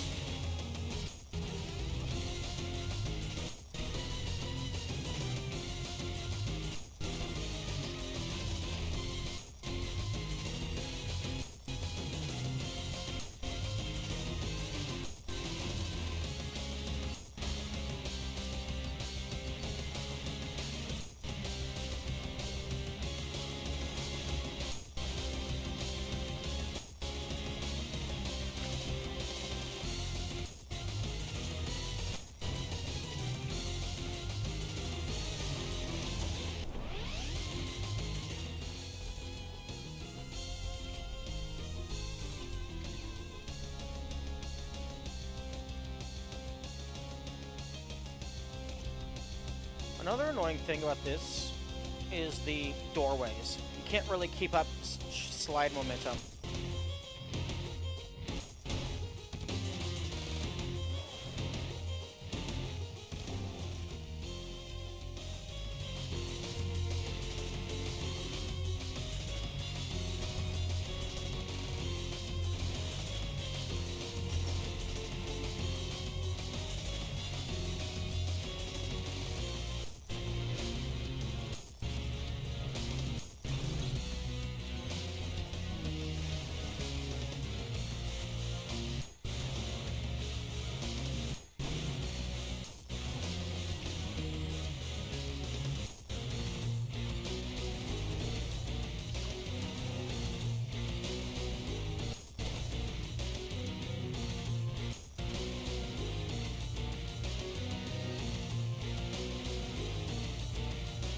Where's the... Oh. Seriously? Getting stuck on the railing?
Okay.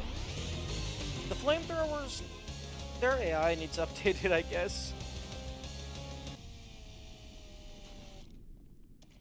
Or something. Because they keep getting stuck on railings, they keep losing track of me.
almost got away.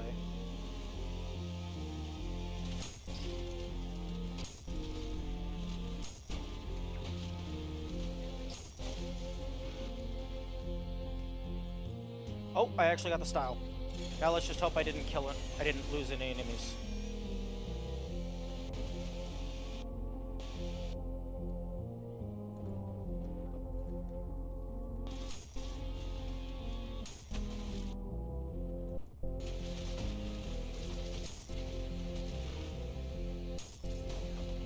That's 117. No, what did I miss? A single filth somewhere?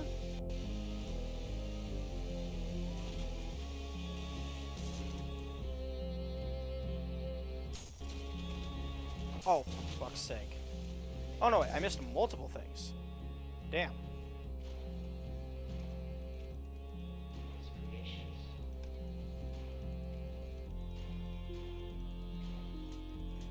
Did I knock one off with the explosion? No, I think I missed something in the first area, the first section.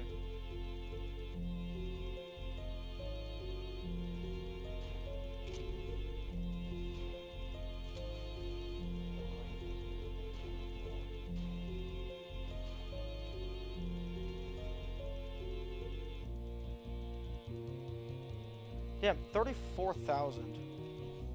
That is good. Time, I fear, will be the issue? No, time's not going to be the issue this time. Well, I mean, I'm going to fail this time. Because I think I somehow missed an enemy in the first half of the level.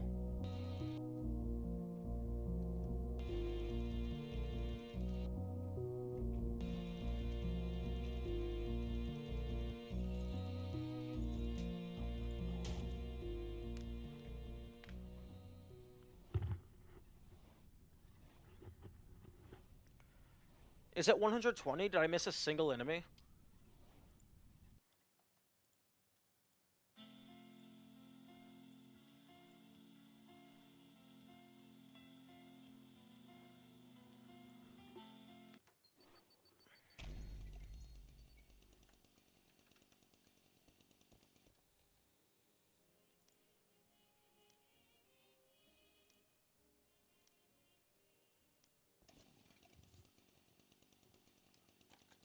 Because I did a lot better on score that time.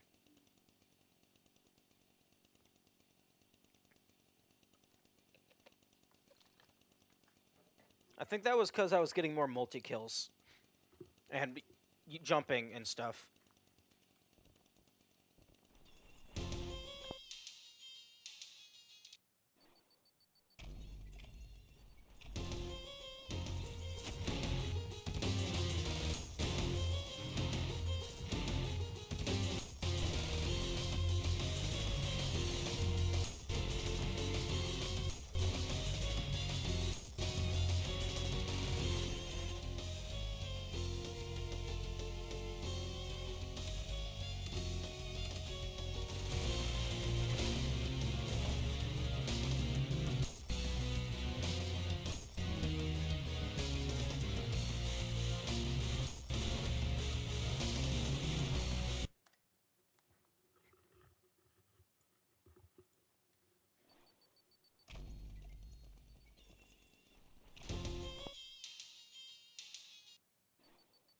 Okay, so the time for S rank is 8 minutes.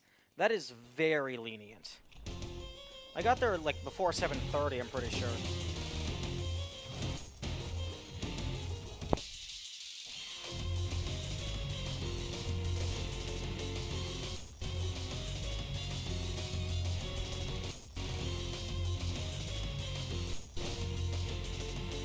Okay, I'm starting to feel like those arsonists are like resistant to kaboom damage.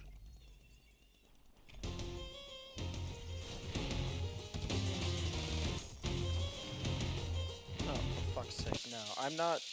I'm getting a triple kill there.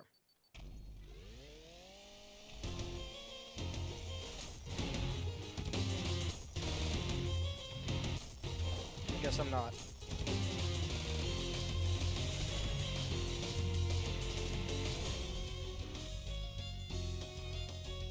Overkill. Interesting.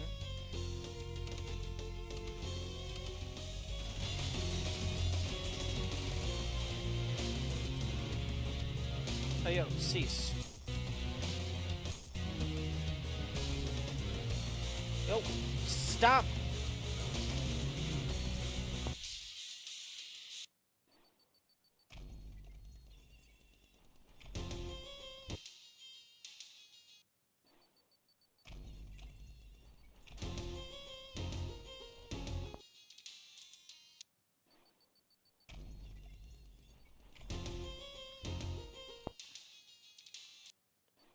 I'm not even touching the mouse. Okay, whatever.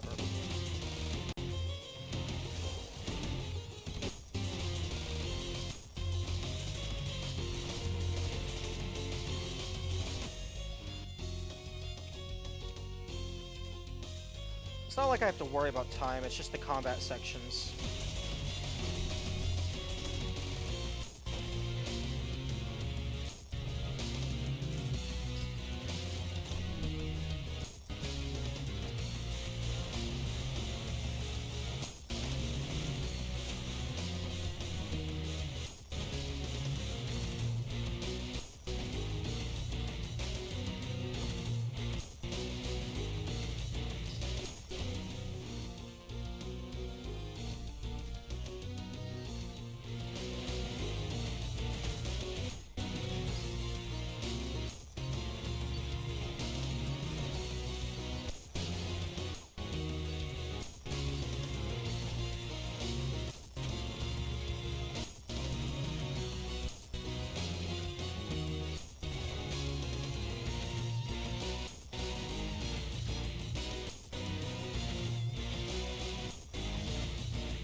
Oh my goodness, stop dodging.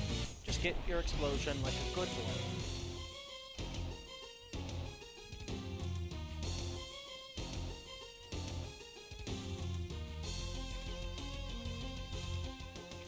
Although, if I don't mind... Oh my goodness, it's wasting so much... Okay. What I was thinking is... If I don't mind sacrificing the skull for the second... For, like, past the doors, I could use the blue skull in this room for the fire effect. Although I think that there's more enemies past the door, but I don't know if there's more flammable enemies past the door.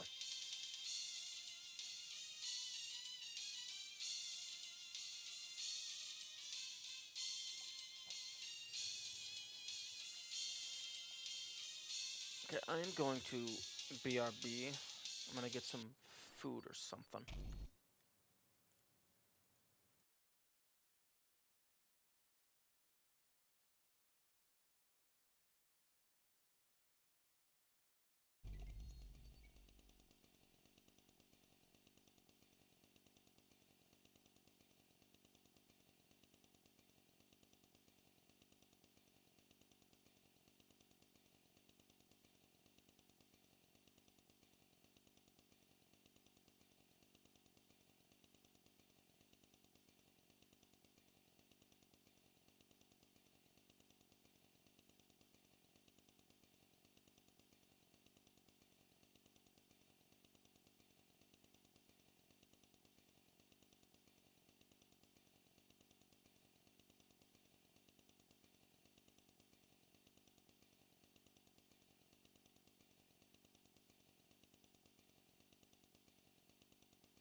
Okay, I am back.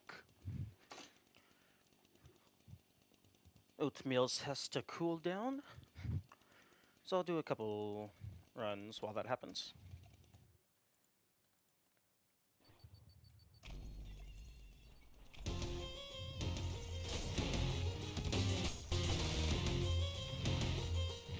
Okay, so a single blast to the middle is not enough.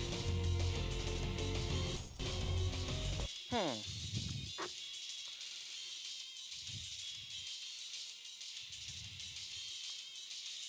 I'm going to assume the answer is no, but is there any way to check what the bonuses are worth in-game?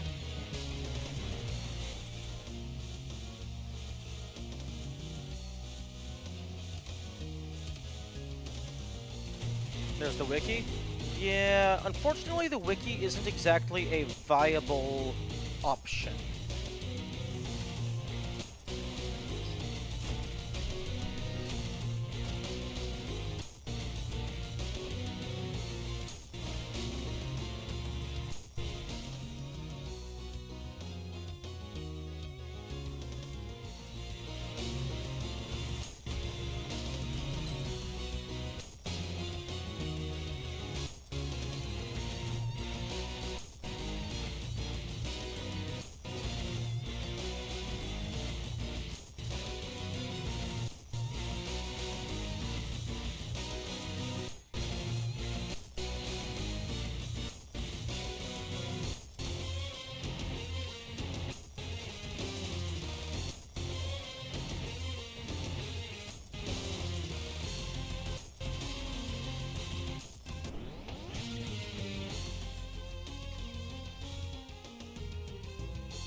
I guess it was the one that I missed last time was in that room.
Okay, got the challenge. Now it's just let's hope I didn't miss anything this time. Hello, Mercy. Like, I have plenty of time, so let's just make sure I kill everything.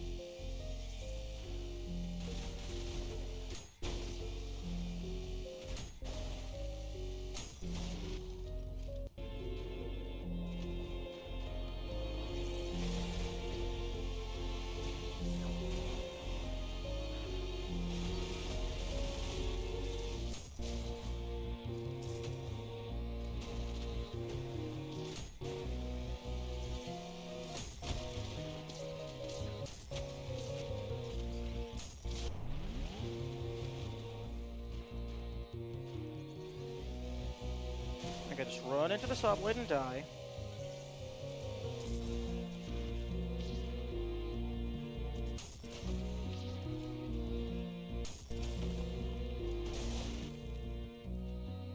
Okay, so that is all of them dead. The music calms down, so that is definitely all of them dead.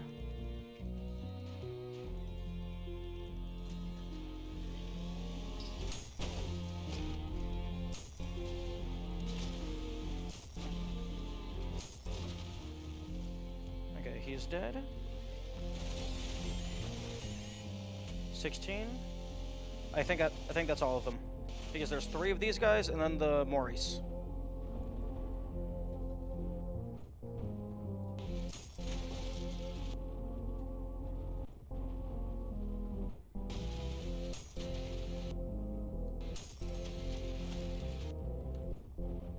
There we go, triple S. And the timer is 8 minutes, so I got that. Okay, one more on the bucket. Damn, I almost got 40,000 style that time.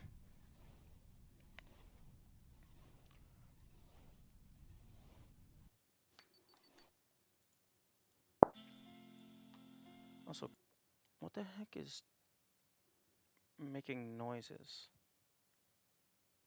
What levels haven't you done? I've done every single level. Right now, these are the last 2 P ranks, excluding Layer 7 and the Prime Sanctums. But I've done all the levels, all the challenges, and all of the soul orbs. And all of the secret missions. Did you beat P1? Yes. P1 is bullshit. Worst boss in the game.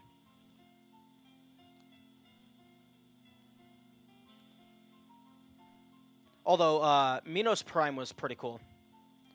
Flesh Cube, bullshit.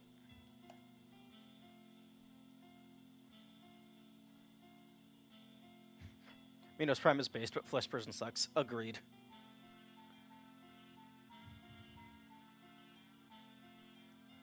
Although, my 2 biggest issues with the Flesh Prison is... Well, actually, no. I have 3 big issues with the Flesh Prison.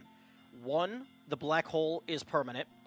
2, it heals, which nothing else in this game heals. So it's fine that healing is its gimmick, but the timer on the minions is just so short that you have to absolutely obliterate the thing. And then also, it's very resilient against Chainsaw. But that's just a personal nitpick, and not actually a fault of the fight. Flesh Prison isn't a cube, it's an octahedron. True. True.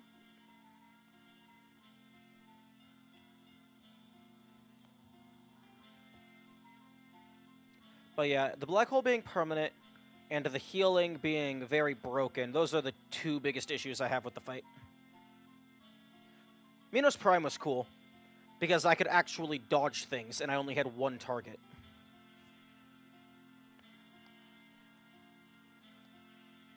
Okay.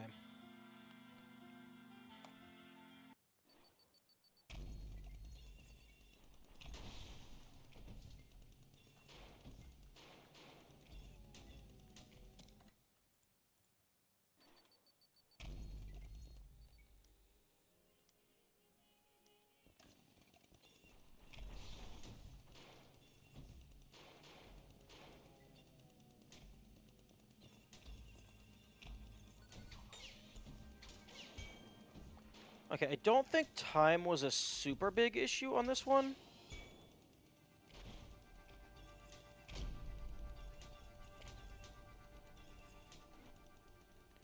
Except I keep getting stuck on that mushroom for some reason.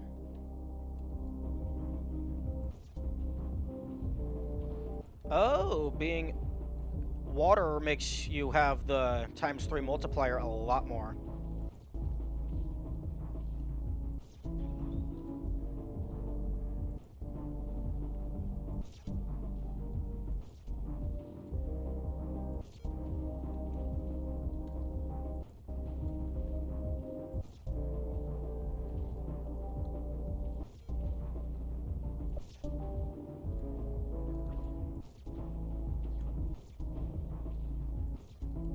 Damn, these guys take like 3 projectile boosts to kill.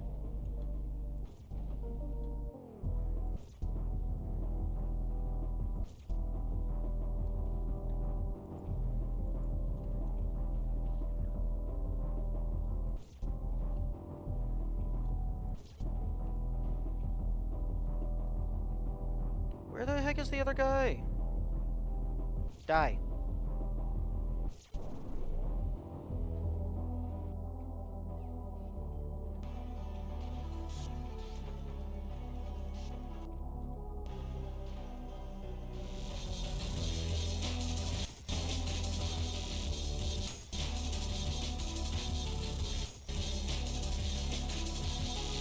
Where? Okay.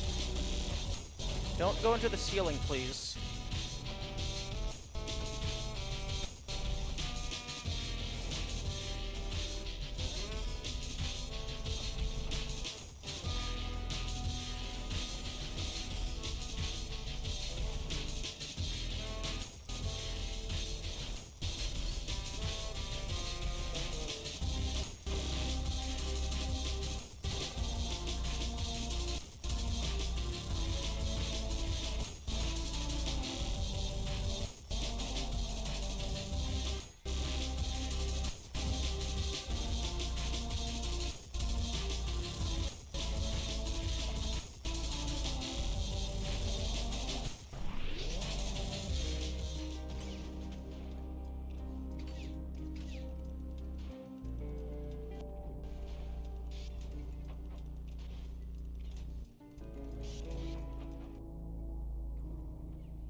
Okay, I need to do that one first. Maybe.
so you do the middle one first.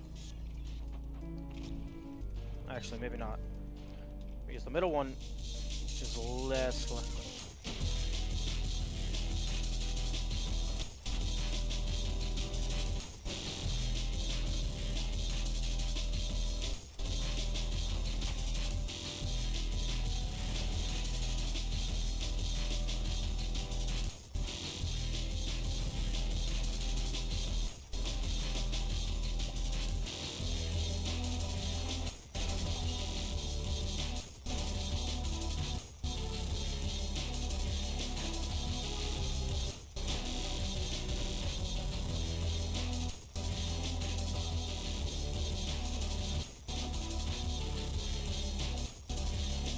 Oh, you're still alive.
Okay, there we go.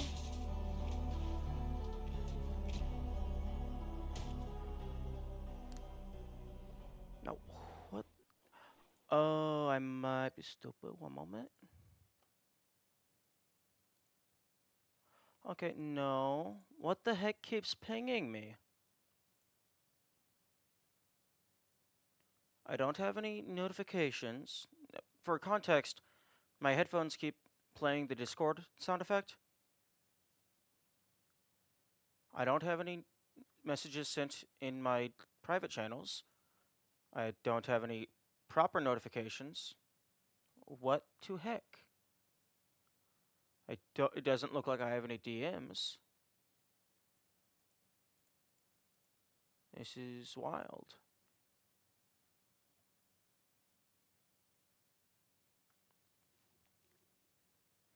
Hmm.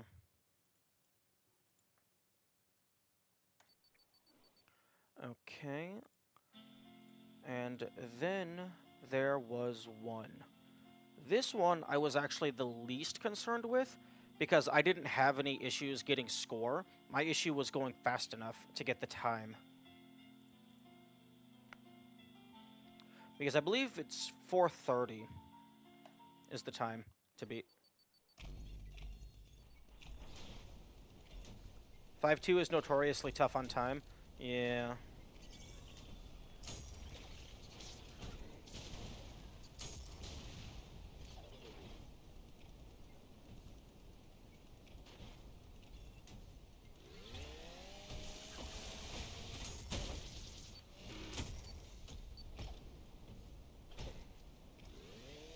Oh, that was a mistake. I was trying to push you into the water.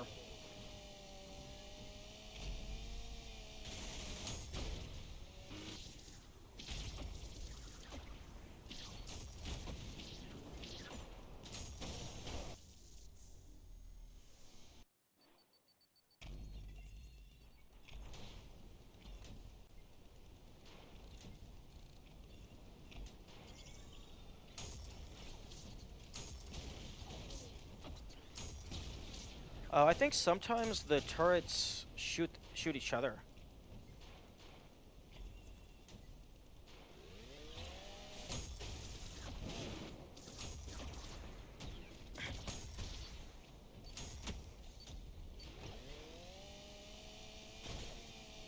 Okay, there we go.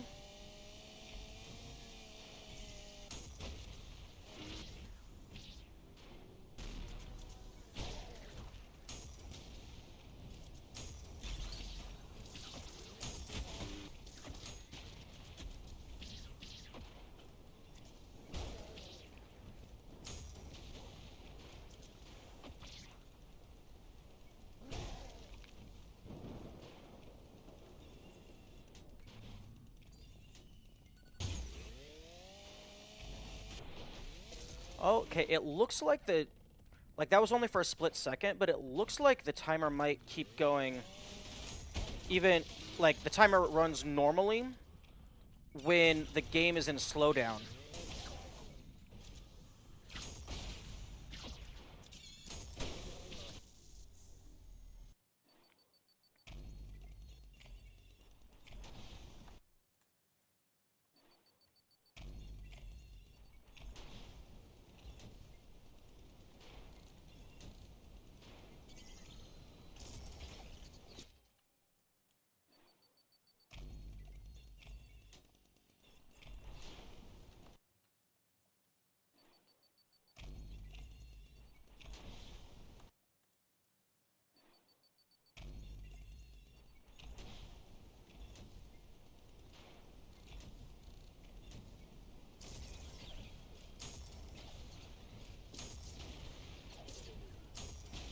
Oh, or maybe no, the oh, okay, I guess the water can kill them. Oh, fuck. That was the wrong button. That was me pressing the wrong button.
wait, I thought you died. There, now you're dead.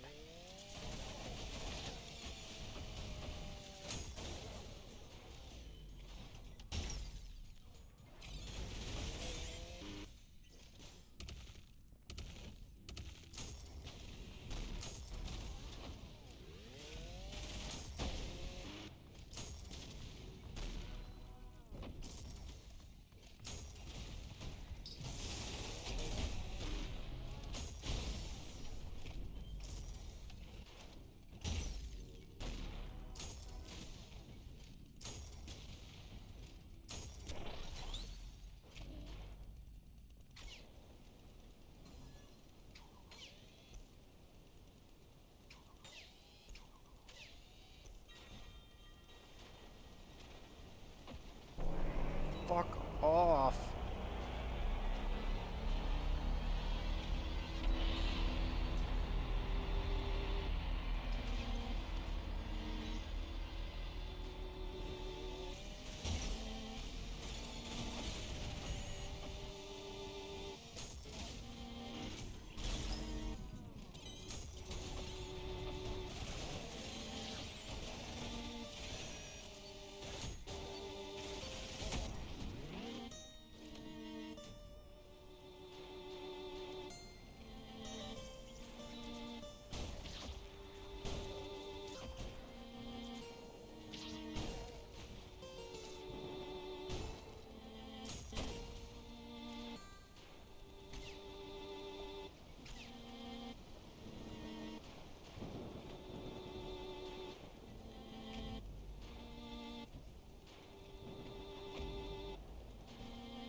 Oh, for fuck's sake.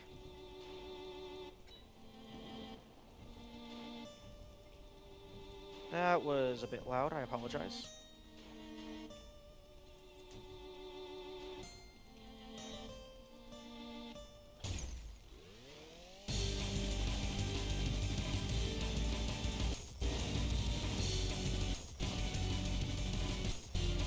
Okay, he's resistant to kabooms.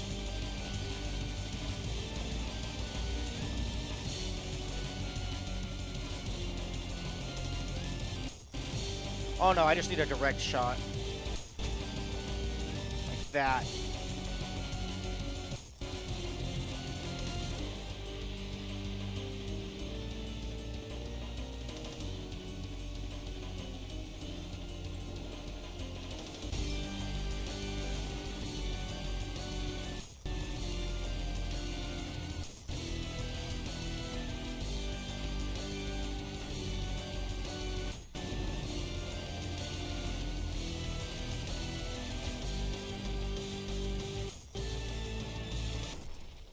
Okay, the timer does not stop.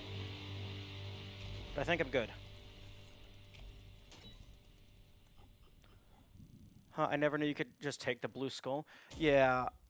I think if you take the red skull, or if you take it too soon, the platforms start to drop. But you can just take the blue skull. Quicker to rocket right up there? Yeah, but then I have to worry about style. P2 time? I believe so.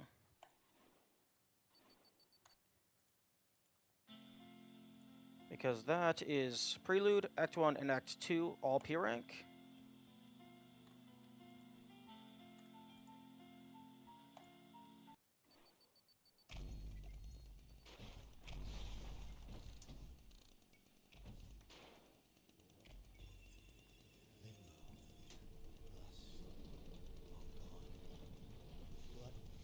Fun fact, I think it's recommended that you P rank P1 before you even attempt P2. That's hilarious. I just want to unlock... I want to unlock this just real quick. Before... So I have it in the menu. And then also check it out. Have fun. Yeah. Okay. So, P2 existing, I have already had spoiled for me. And I have also already had it spoiled that Ferryman is in this because I saw the level name and next to it, it displays the list of enemies and I saw Ferryman on the list. So, I'm guessing my initial assumption is boss rush. boss rush.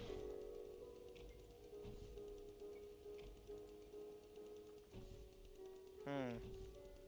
There's definitely a lot of nooks and crannies here. That's not that huge in terms of spoilers. I disagree.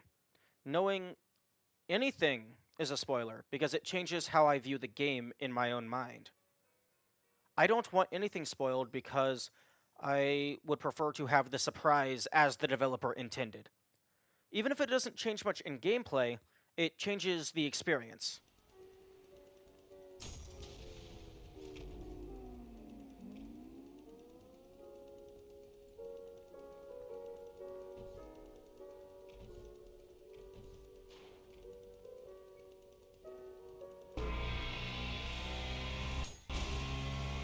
Get obliterated.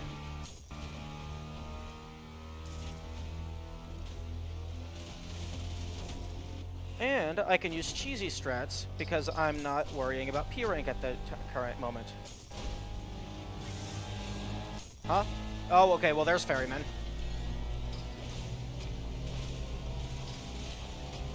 Okay, who's turning my computer into a rocket ship?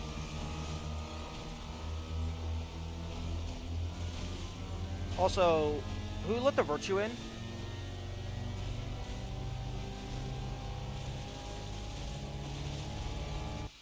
I mean, like, in terms of what you could have had spoiled, having a certain enemy be in the level isn't that huge in comparison to other things. Oh, no, I've had plenty of things spoiled for me. No, interesting. They're affected by the blood splatter. I had the fountain puzzle spoiled for me. Fortunately, that's the only thing that was spoiled for me that was, like, how to solve a puzzle.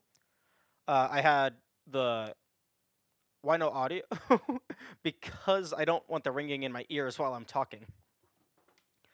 I had Clash Mode spoiled for me. I had Minos Prime spoiled for me. Microwave noises to chill too.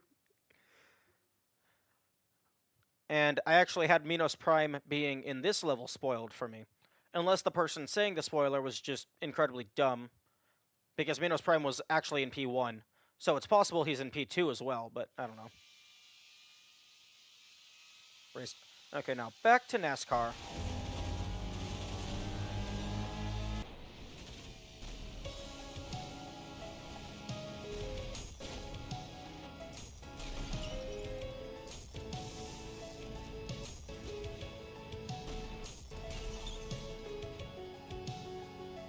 Interesting. It looks like P2 might be just an actual level. Okay. I need Blue Skull.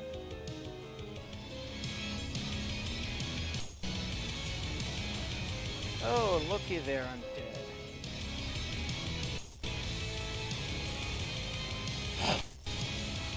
Oh, seriously? They're gonna put turrets along with Swords Machine? I disagree strongly. What? Oh, you have an idol? Oh, that's some bullshit. Where's the idol? Oh, it's on the other side of a wall.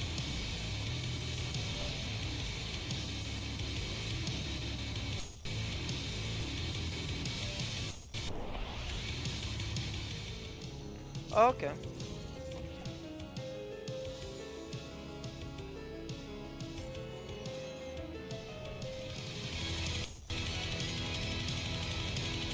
Okay, so he's just going to follow me forever. You know what? It could be worse.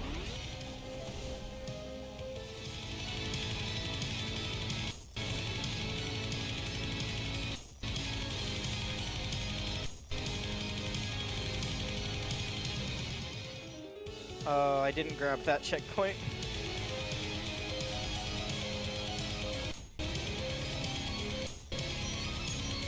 There are definitely worse enemies that they could have made immortal.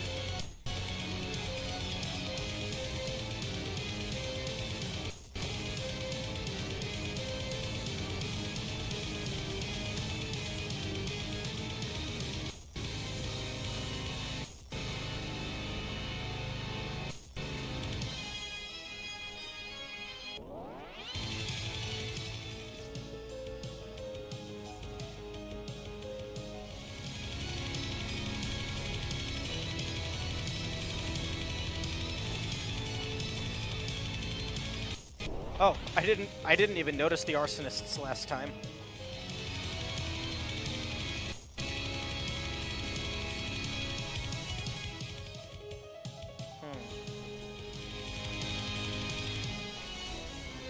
Mind Flayer is the worst enemy that could be made immortal? I disagree. They could have made like an actual full-on boss immortal. Although it being able to teleport is probably the reason why, because then it can actually follow you.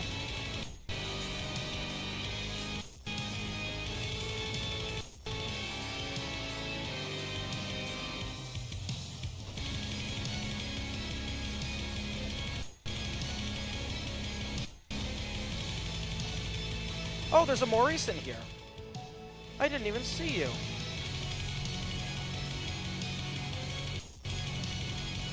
Oh, there's two of them. Okay, two Mind Flayers is definitely worse than a single boss.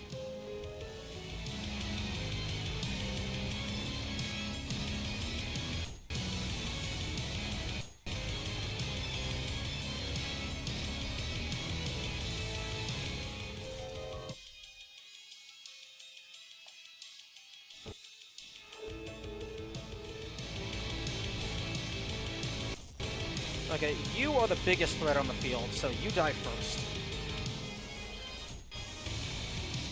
Actually, something that would have been worse than Mind Flayers, immortal turrets on platforms that follow you to the next arena.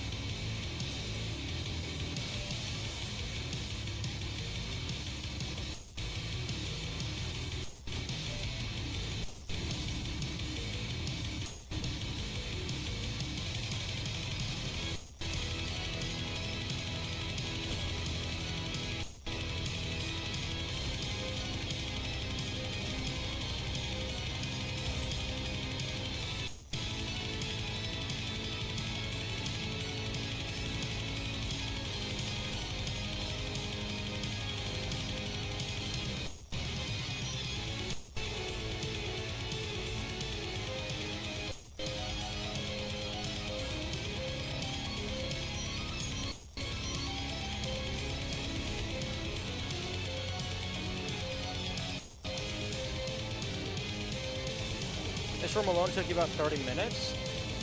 Have you tried using chainsaw cheese? It feeds you. I'm also on standard. Didn't have the chainsaw to make literally every encounter boring and easy. Yeah. Interesting. That seems suspicious. Unless that's just, like, to let light in. Granted, you're on standard, but even by standards terms, it's still pretty good. Oh, fair. Okay, here we go again. Oh, it's just you. Oh, never mind, it's multiple use. But I can light you on fire.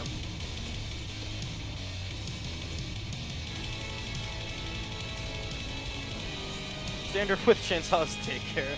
Yes. I will not disagree. Although, I did make it pretty far into Brutal.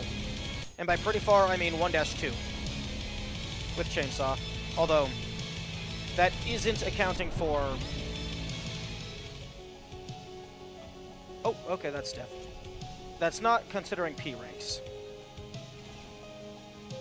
Okay, I'm gonna get this checkpoint again after it respawns. Come on. Is this a conditional respawn? That's unfortunate. Okay, fine. In that case, it doesn't respawn? It absolutely respawns, because I got it on my way in, and then I picked it up again on my way out. Unless they just summoned a new checkpoint.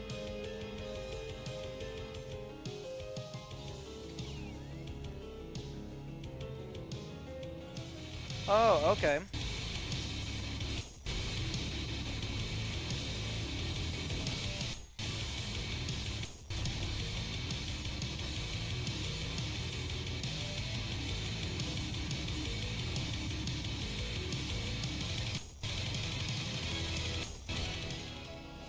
Okay, now before I proceed,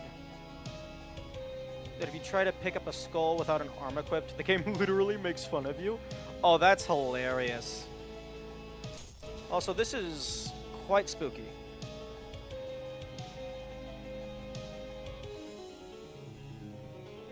Oh, so armless is impossible, because there's some levels with the skull locks.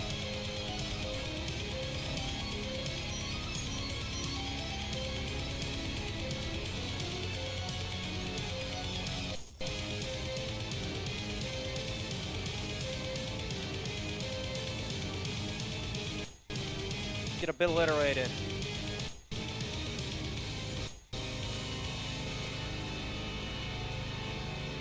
Okay, you need to go away.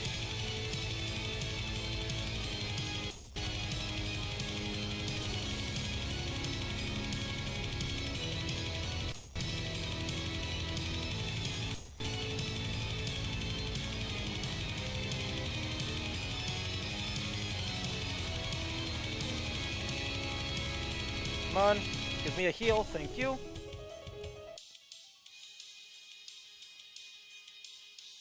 Back an unnerfed P2 touching the blood tunnel would do 50 damage and teleport you back to the start. Ultrakill has gotten to the point where they have to nerf every new feature dozens of times to make it enjoyable.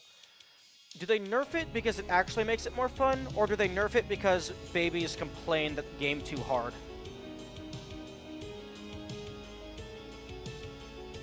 What does it actually do now? Both? Don't nerf things because babies are complaining.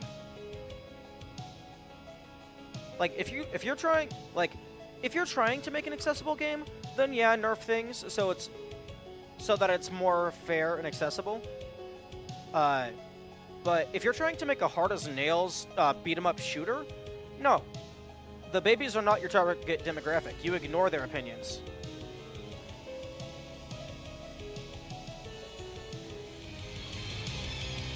Standard is for casual players? Well then, you can have it to where certain nerfs only apply on certain difficulties. I'm sorry. Did they? Oh, fuck you.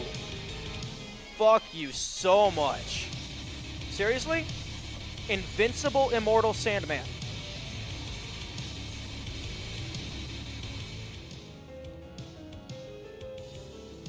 They only... Oh, so they only properly nerfed on standard? Oh, okay, that's good. So the enemies behave differently on higher. That makes sense. If you haven't noticed yet, this level is evil. No. Invincible Mind Flayers is manageable. Invincible Sand Spawner is bullshit.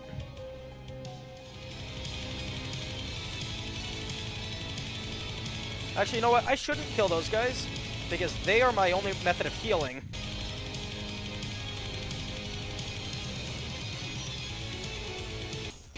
When I first got into here, I thought they actually put the... I thought they put the idol onto the ferryman.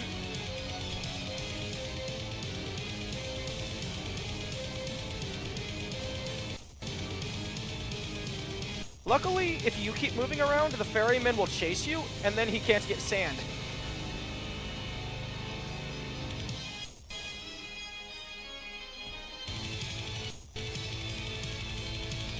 Oh, wave 2. Oh, fuck you.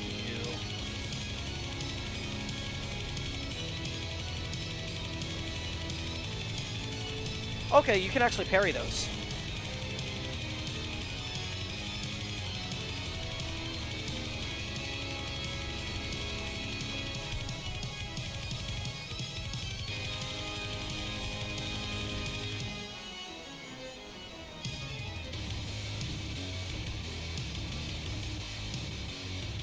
Okay, and then there's Cerberuses. And where is the, up there? Come on, Cerberus, give me a ball! Fuck. Okay. So wave 1 is 2 swordsmen, a ferryman, maybe 4 of just the standard husk people, and then Invincible Sandman. Wave 2 is 4 turrets, Invincible lobster. There's 3 virtues up in the sky, and 4 Cerberuses.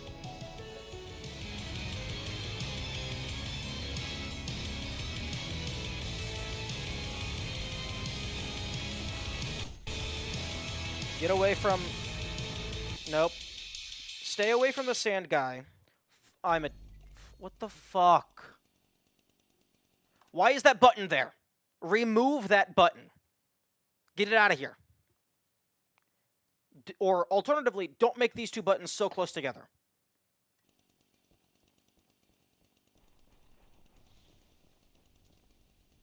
Skill issue button? Yeah, no, it is a skill issue. It's also bullshit.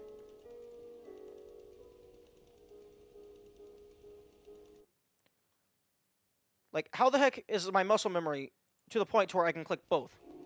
The restart mission button is so bullshit. Thank you. Put it next to the quit button? Yes. So, like, resume, checkpoint, options, restart, and quit? I think that's fair. It's not that... They even have a confirmation? Yes. And tell that to my muscle memory. If I'm busy going through P ranks and I'm constantly swapping, my muscle memory is going to get built up regardless. So no, I can't only blame myself. I blame my subconscious. That guy's an idiot. But yes, no. Resume, checkpoint, options, restart, quit. That would be fine. Or, alternatively, resume options, checkpoint, restart, quit. Just put them as far away from each other as possible. Or, alternatively, even better idea, let me bind checkpoint to a hotkey. That way, I would never have to open the menu at all. I just tap something on my keyboard. That, I think, would be useful.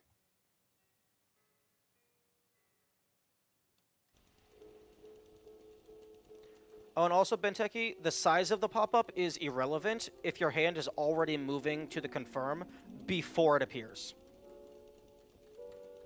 Like, maybe if they had, like, 3-second delay or whatever, that could be manageable, so then you accidentally click it. Oh, fuck. So that you actually have time to react. Because all of the menus in this game have no delay. They're all instant. Like, I've had some times where the death screen is up for, like, a fraction of, like 5 frames or whatever, because I was trying to attack immediately as I got hit. Okay, now, give me my mobility weapon. Actually, I'm not going for P rank. Give me all of my shit. And by all of my shit, I mean 2 more weapons.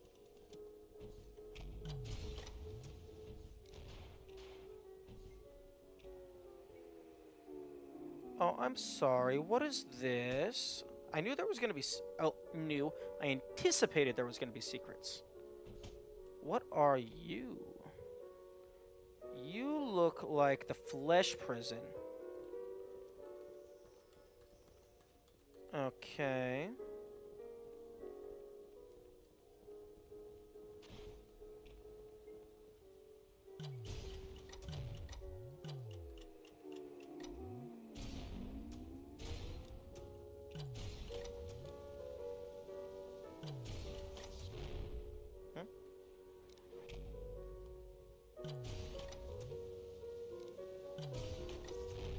Oh, invisible ceiling. That's lame. Don't give me an invisible ceiling. Just put a cap on the ceilings. I mean, give the buildings roofs so that, like, you can just go on top of them. Or, I would prefer invisible walls over invisible ceilings. Although both of them are bullshit.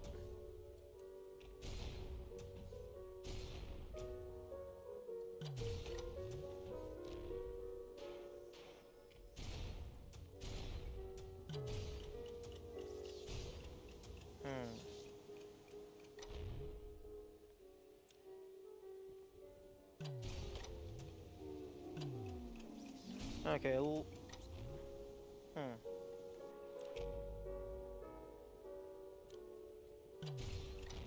Okay, looks like the only thing over here was that door.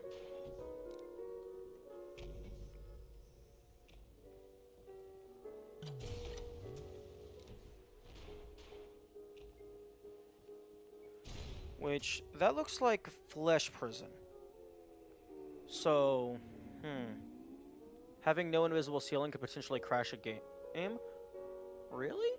That's interesting.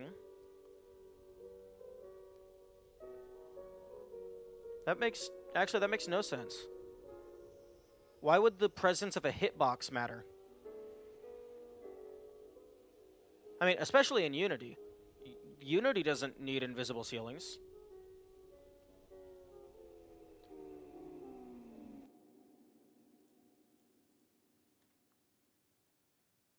If you go high enough, if you go in order to go high enough for things to matter, you would have to be doing something that is so obviously outside the bounds of the game that the developer doesn't need to worry about it.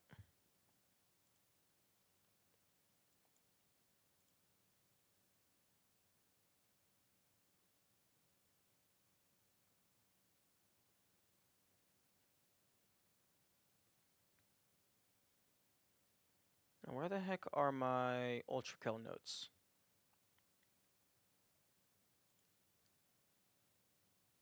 Okay, here we go. Canvas. Simply going up long enough. I think they were more so asking, like, how you could actually get that much speed without cheats.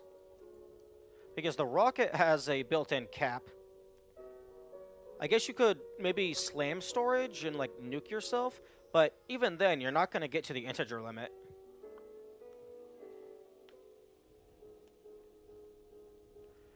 Like, the only way I could see it being an actual issue and a risk of crashing is if you get so high up that you get to floating point error. Which, good luck with that.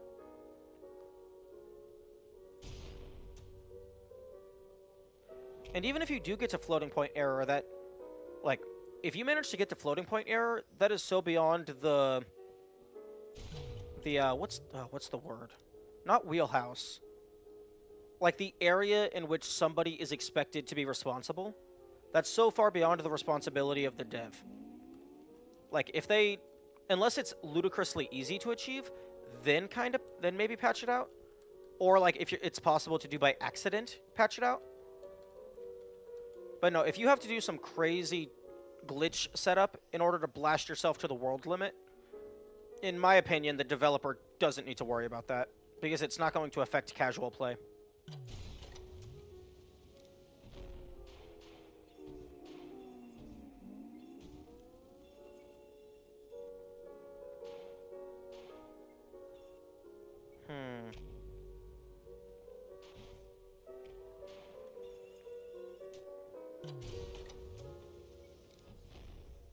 Ooh.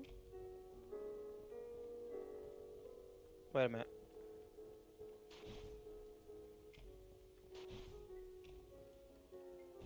Oh, that's a shortcut.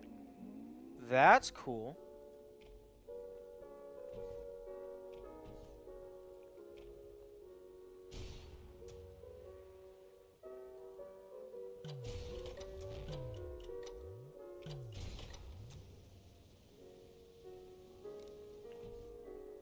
Also, just saying unlocking that secret is super hard. Oh, I assumed as much.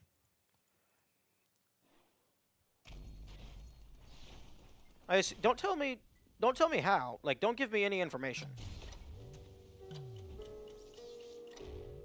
But it looks like the flesh prison. But all of those teeth, that suspiciously looks like indicators. So I'm guessing maybe you need to do 18 of something. Or perhaps it's just like there's a secret boss in this level. Or maybe that door opens when you P rank the P1. Those are my initial ideas.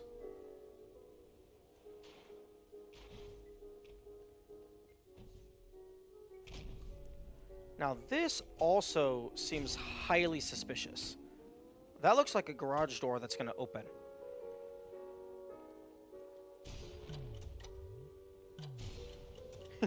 Bench.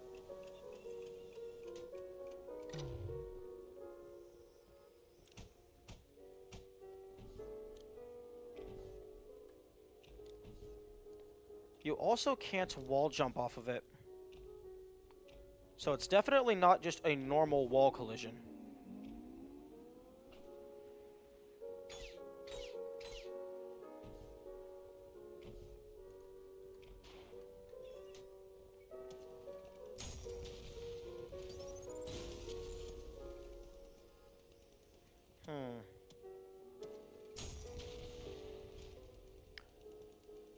It's one idea is there's a switch on the inside that you need to hit with a big enough explosion to hit it through the wall. What if it was just a garage door? If it was just a garage door for visuals, you would be able to wall jump off of it because they would just give it the wall collision.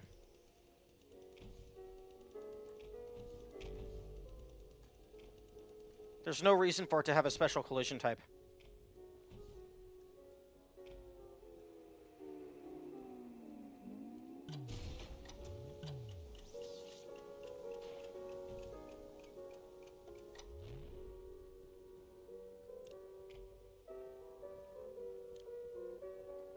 Ultrakill has goofy collisions?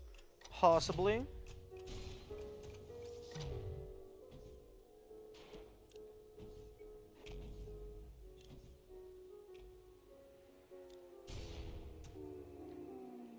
One of the walls in 1-4 is not considered a wall for some fucking reason. Oh, like you can't wall jump on it? Like similar to that door? That's kind of wild. That's very silly.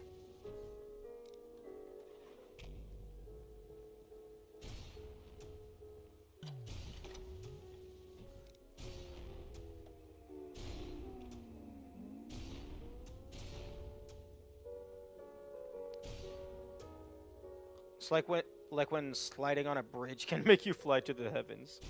Yeah.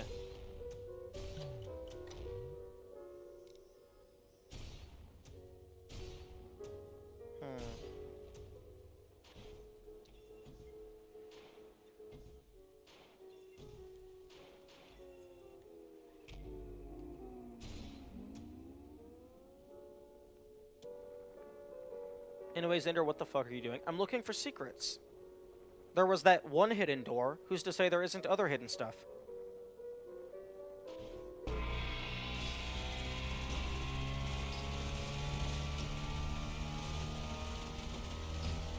And also just, like, looking for secrets and exploring the game. The developer made those levels for a reason. I mean, the walls and stuff. They clearly wanted people to explore. And not go down the brightly lit path. That would be ridiculous. Nice, got you.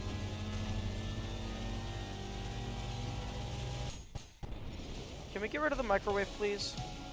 Thank you. Dude is already on P2. What do you mean already?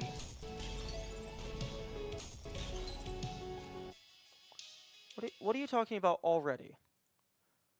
I have 80 I have like 81 hours into this game. What do you mean already?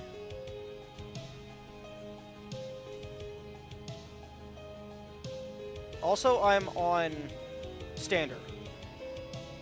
Unless you're comparing against other people on standard.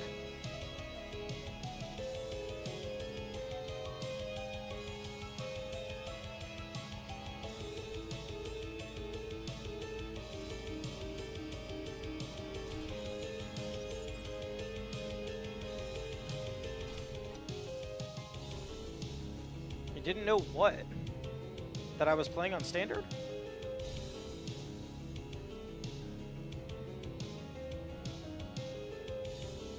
No, I'm in P2.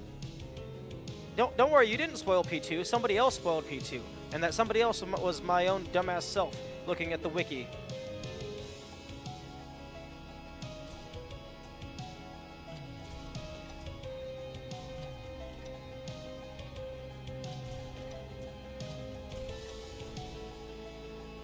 Yeah, I was trying to find the name of a level, and then I forgot that you should never look at the wiki for even a single second.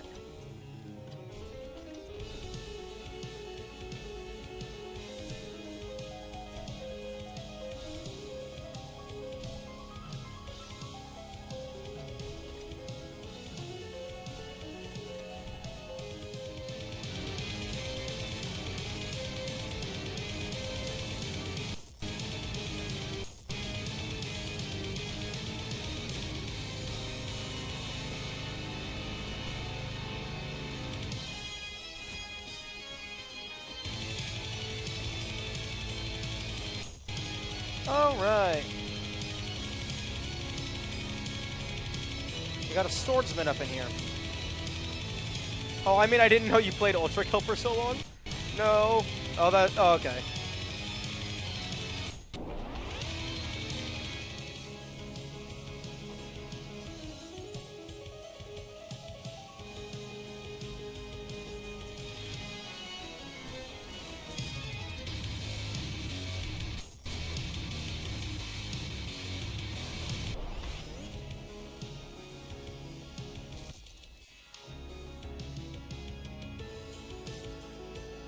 Hello. Okay.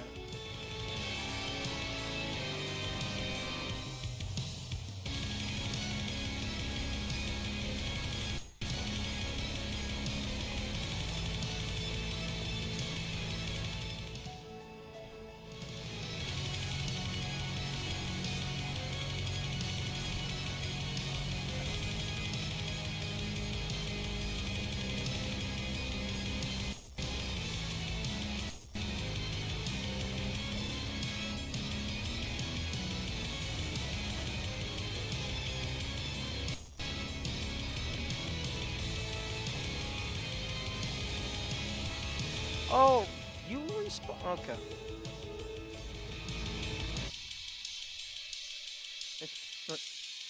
Okay.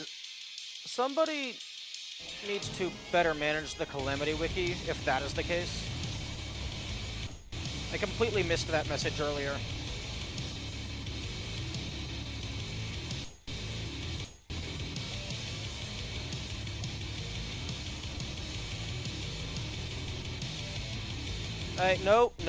No talking about the room. I don't know anything about the room yet, and I would like to keep it that way.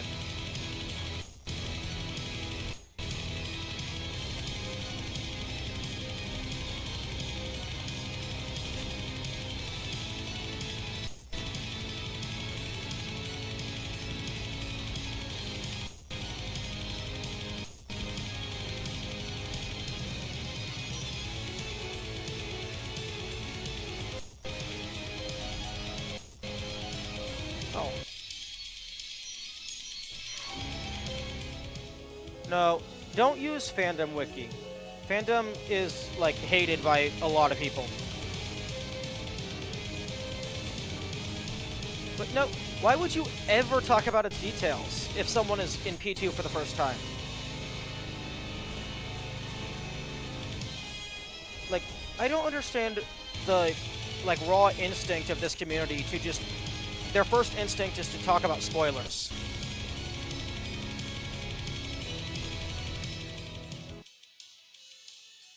No! Okay. Seriously, that button is evil.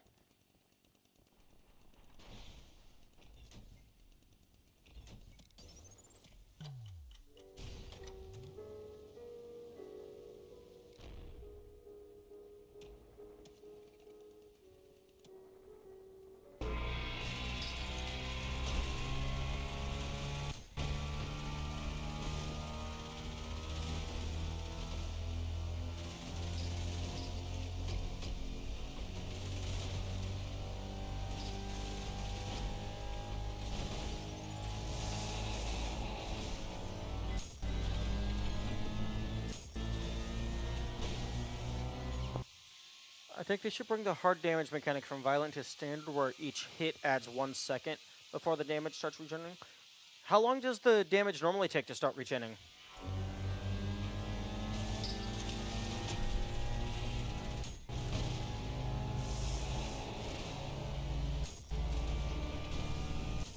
Like a flat 2 seconds?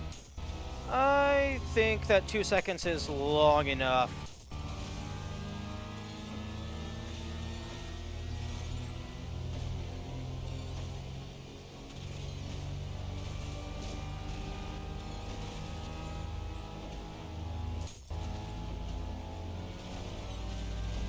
I'm dead. Maybe?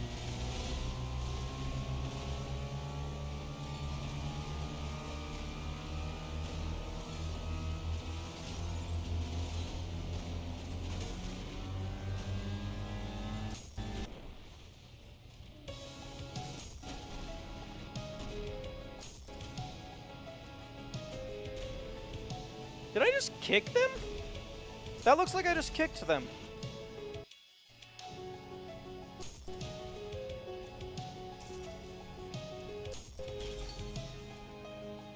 It's obviously not long enough because you're out healing like 10,000 damage.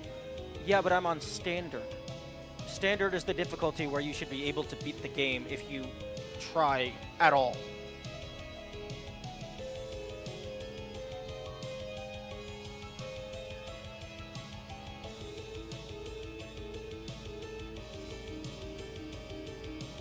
Like, going above standard is when you start getting the ridiculous stuff.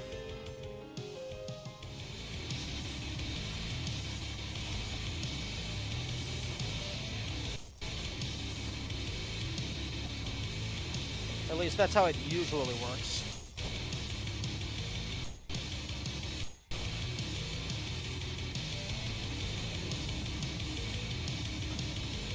To be honest, I think it becomes bullshit after violent. Like, brutal is just plain bullshit.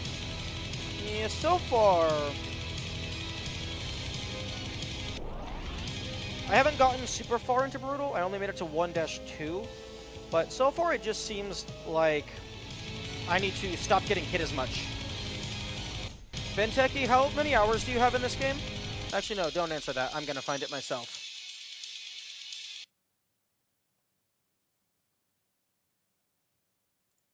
I can just... Yeah, you have 137 hours in this game.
Okay, there we go.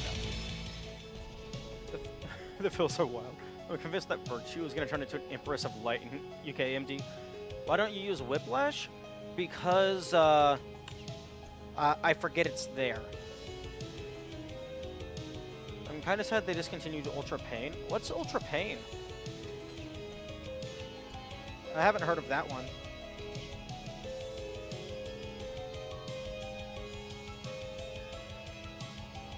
Ultra Pain is a Brutal plus mod? Oh, okay. Never mind. I do not dabble with the mods.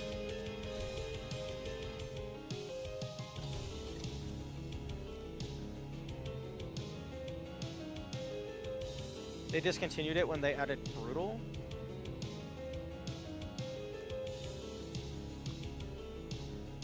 Benteki, I don't think you are at liberty to decide what is or isn't hard. Because you are an absolute freak of nature at this game, apparently.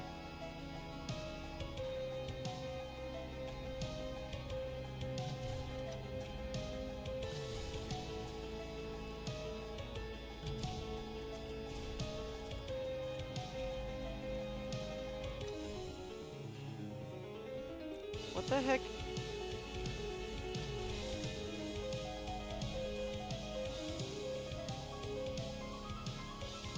What the heck is the purpose of this? It doesn't do anything. I mean, I guess you could go up here to get like a better angle to shoot things, but...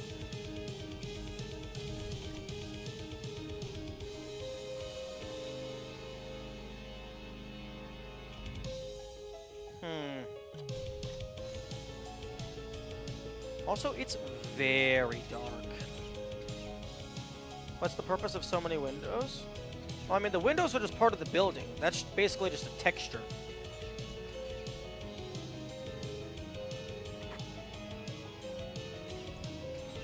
This is, like, actually something you can interact with and move on. I thought it was going to lead to, like, a little hallway.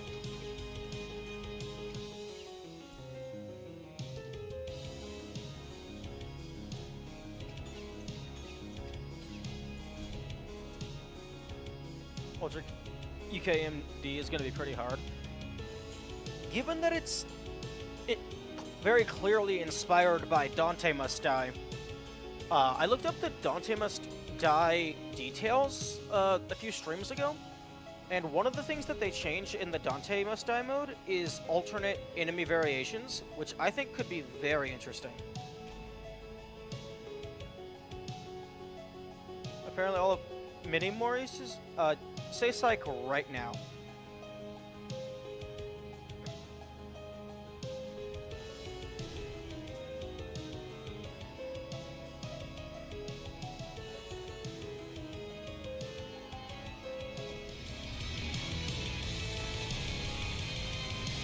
Alright, it's the easy wave. Because these guys light on fire, and then you just shove a chainsaw up their ass.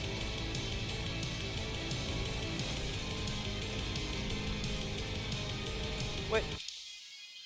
Yo, what the fuck you mean just a few? That's spoilers.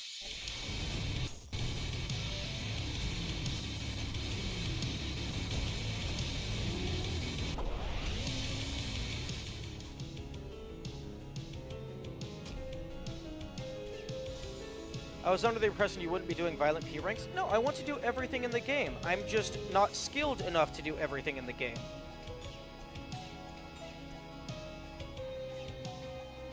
And even if I was not planning on doing that right now, there's no saying if I wasn't going to do it in the future or not. I still don't want things spoiled for me.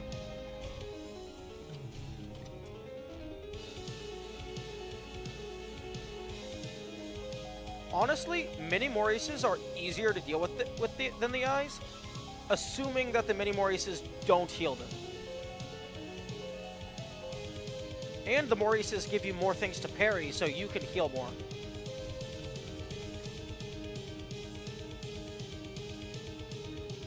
Benteki, cease.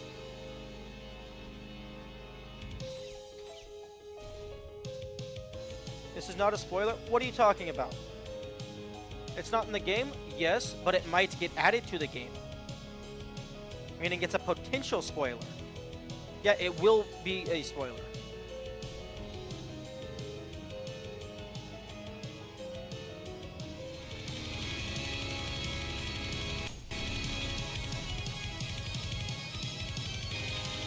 It's a might spoiler.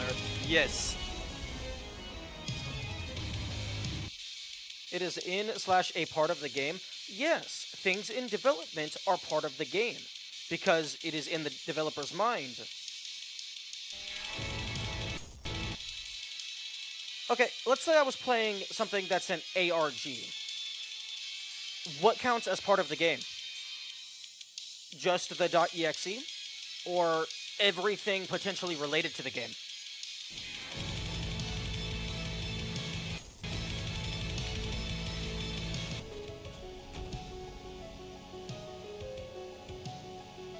Although you are absolutely correct, my description is faulty. It should be updated.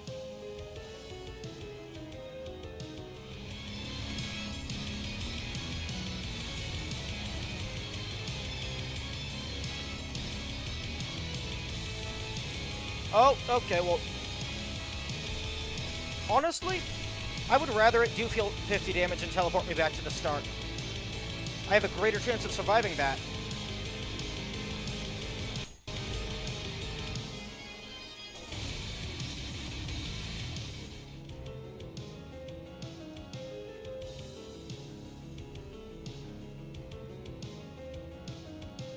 Although... But yes, what you say is true. That is actually not... That doesn't fall under my... Oh, why did he die? He got knocked up into the ceiling hurt box. But that is true. That does not fall under my current definition. I suppose I hadn't considered the possibility of future information.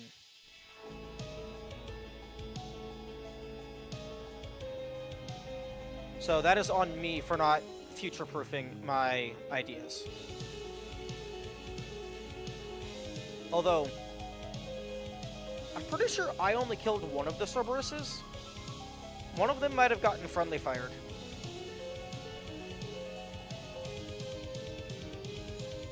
Okay.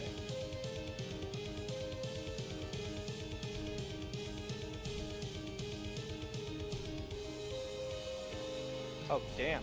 That goes up real far.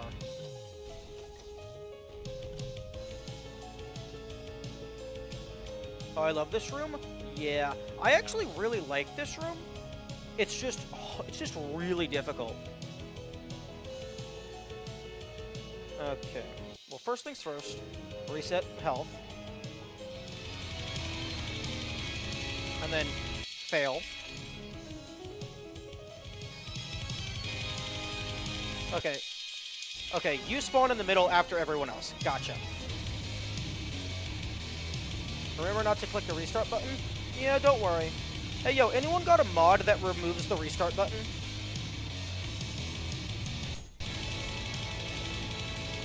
Checkpoint clicker? Screw you! I will absolutely be refilling my health. Like, what's the difference between me clicking the checkpoint and me running in here and letting the game kill me? Nothing. There is no difference.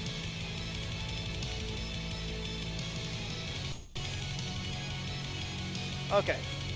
One enemy left. Give me a refill. No, but I could probably make one.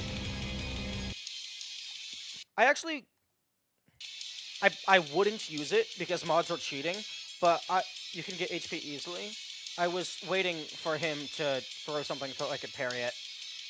But yeah, there's a restart mission button here. Imagine Stalkers explodes wider and deal more damage. The Stalkers deal 10 damage in Standard. But yeah, even if a mod was made, I wouldn't use it because mods are cheating, unfortunately. No. I wish there was a hotkey for checkpoint. That way I would never open this menu at all. But I think a mod like that would be very useful for people who do use mods.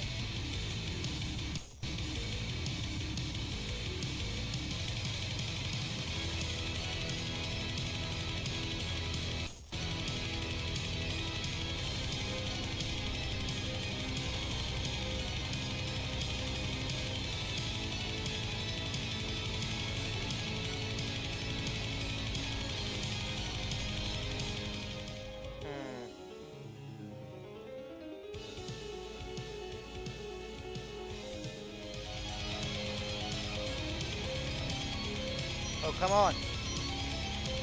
Oh, what? I thought you spawned in the middle. Oh no, you spawned at the back. Okay.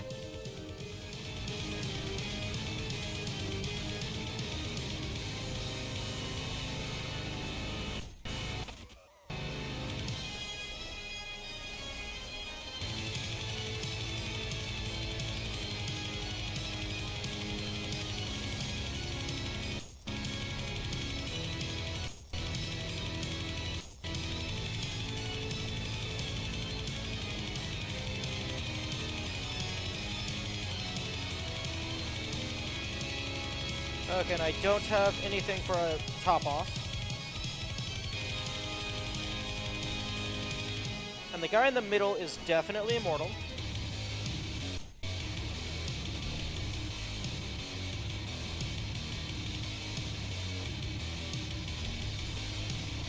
Game.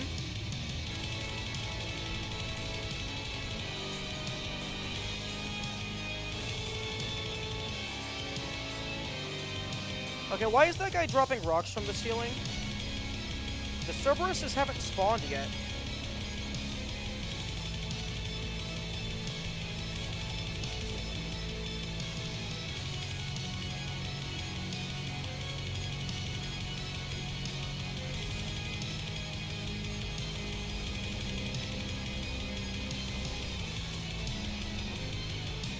Ugh. Yeah, the song's amazing.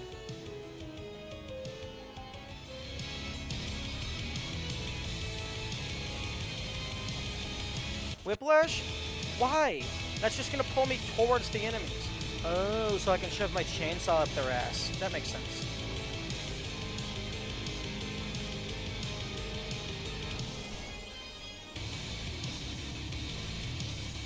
To the Why?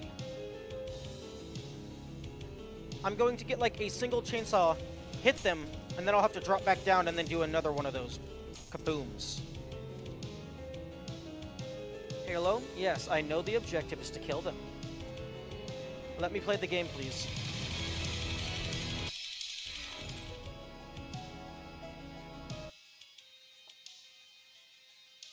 Kill them better? Please don't tell me how to play the game. I'll play the game however I like.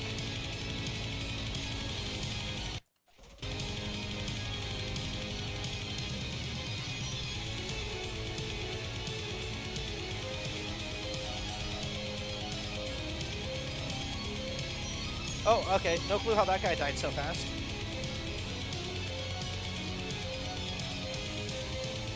Wait, what? Where the fuck are the swords machines? Okay.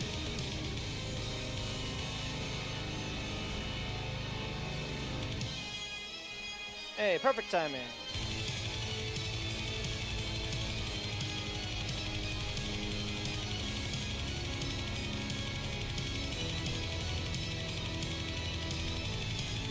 Oh, that's what's slowing me down. The guy threw a javelin into my ass.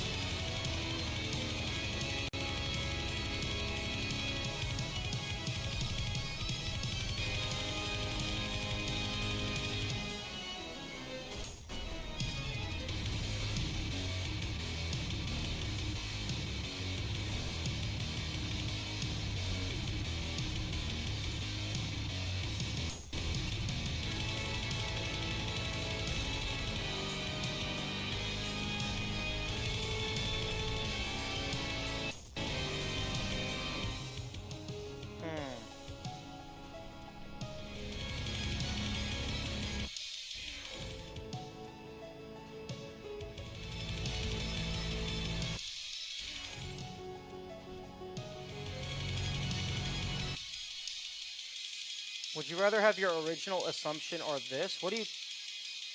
Oh, a boss rush? Well, I mean, this is similar to a boss rush. It's just a rush of multiple types of enemies rather than just the bosses. I think both ideas are cool. Although, which would I rather have? I think this is definitely more interesting because a boss rush is a very widespread idea in gaming. Although, this is using a bunch of different bosses, so... And once you get to... Actually, unless you modify their stats, individual bosses on their own don't really do anything. Especially because, like, they start becoming normal enemies after a while. So... having a boss rush with just the standard bosses wouldn't be all that difficult. So this is probably better unless you were using modified versions of the bosses that had like higher stats and new attacks.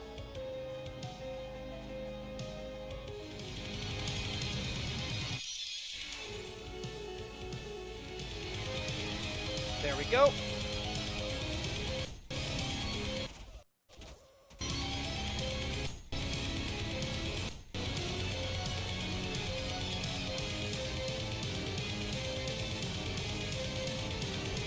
Die before you get sandified. Thank you.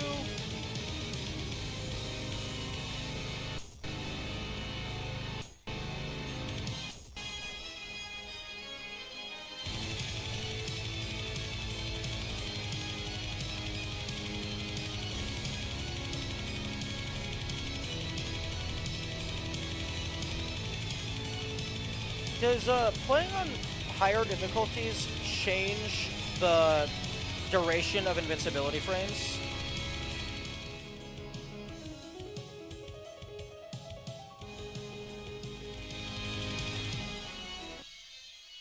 No? Okay. Iframes are consistent? Okay.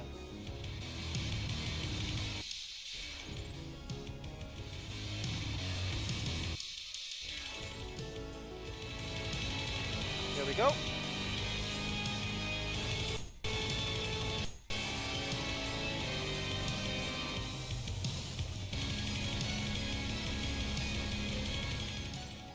Okay.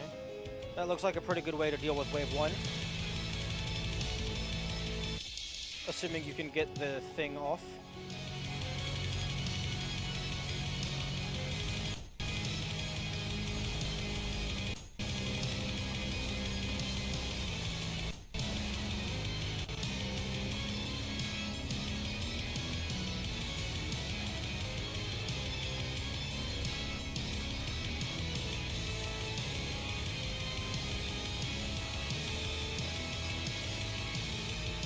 Oh, you're not dead yet? Oh, you were literally one hit away from death. Oh, there's actually a mod which adds boss rush. You want to try that out at some point? Maybe. Maybe.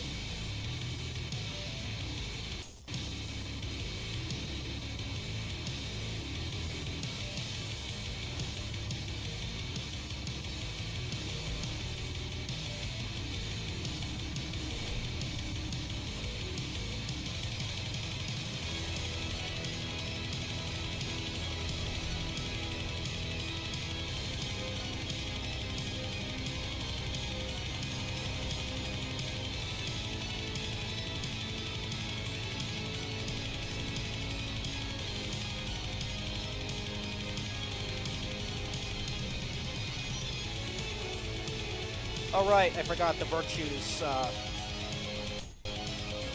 The virtues hit, like, it's a vertical column. It's not just a single hit where you were positioned.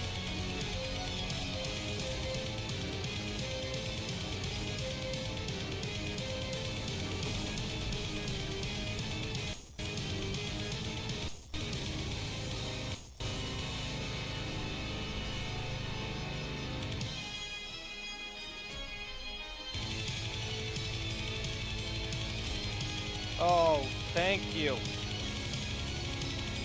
Although I gotta be careful.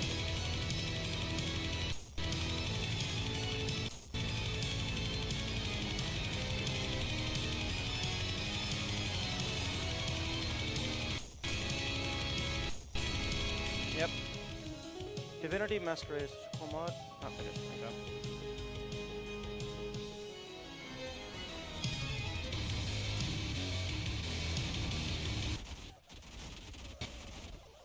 Music?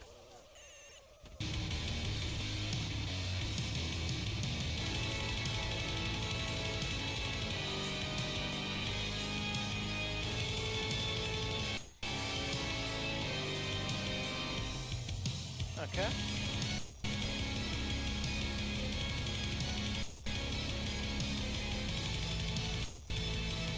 The chainsaw's so loud it muted the music. Yeah, I think it's because I think it's like too many audio effects being played at once.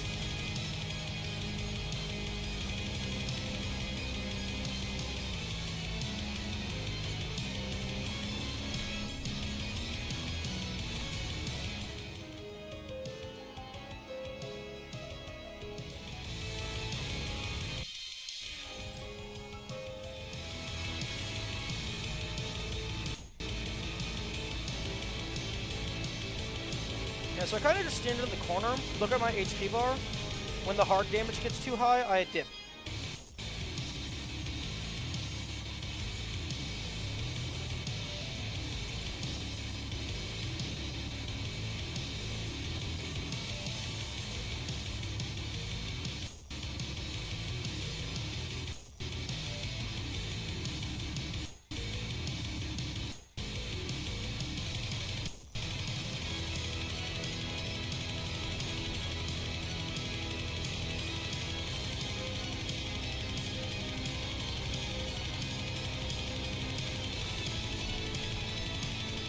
Oh, I thought...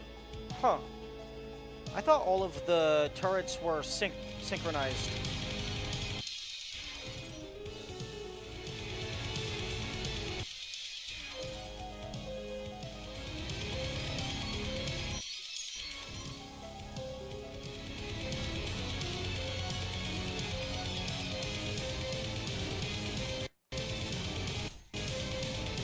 What do you know about guns in this game?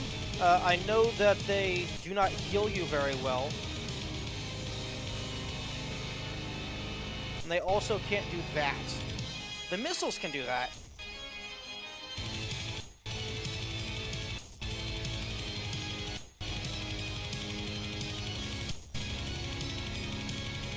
Okay.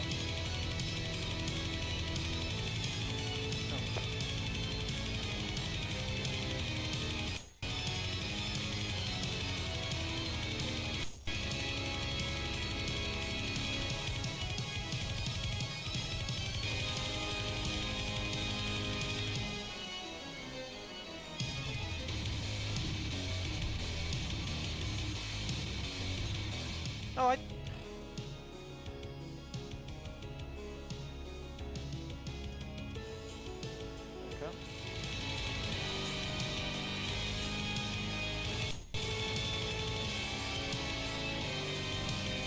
Yes, come into the Sable pit.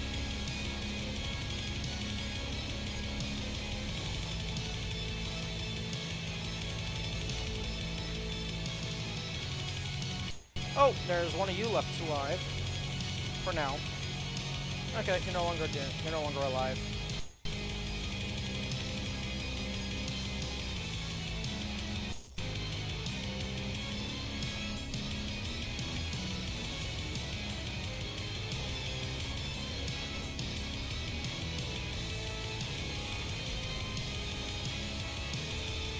Okay, I just got comboed.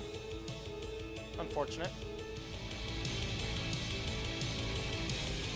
Okay, come down here, into the fun zone.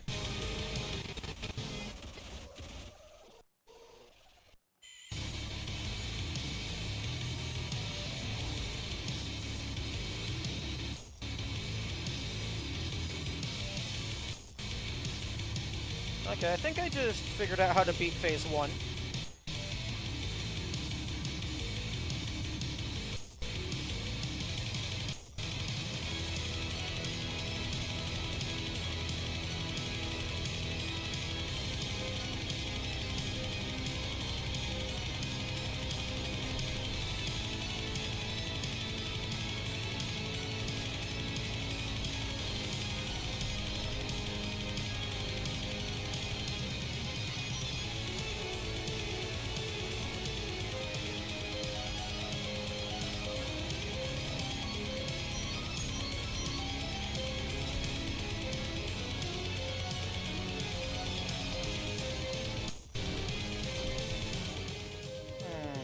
Ultra Pit. Yes, indeed. Come into the Ultra Pit.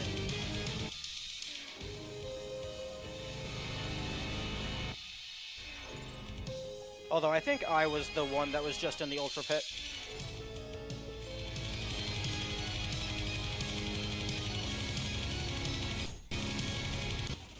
Thank you, Almana, for the photo. Hope you enjoy the deafening silence.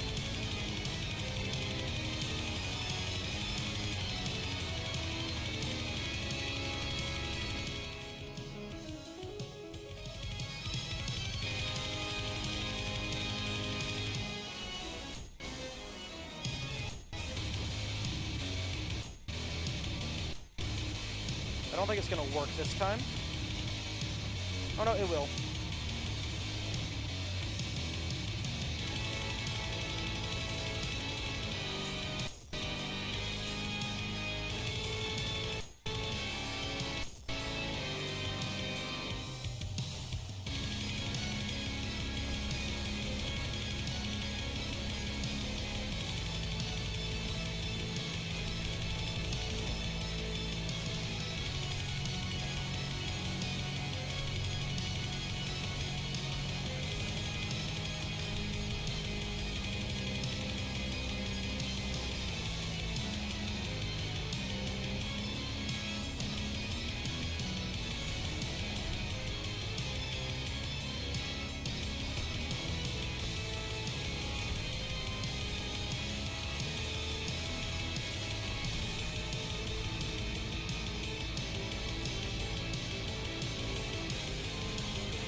Oh.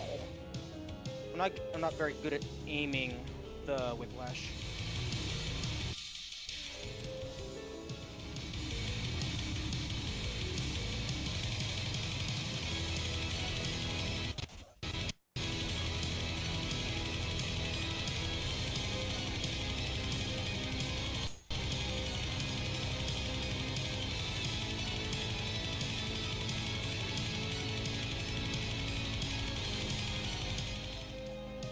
This room is so wicked. I'm very much glad that it's not wicked. If something wicked this way came, I'd be fucked. Unless it's gonna be later.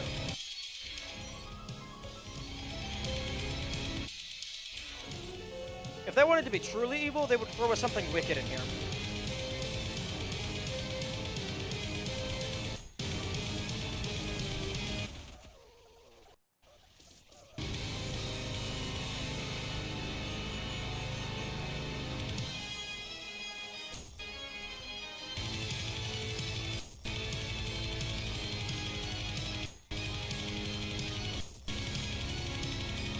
Okay.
Okay, who's giving me all the hard damage?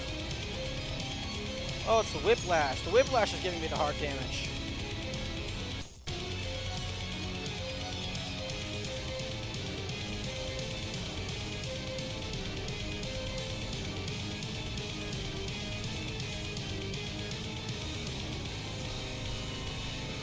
Come on.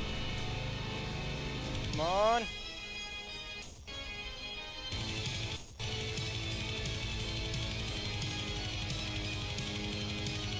Punch.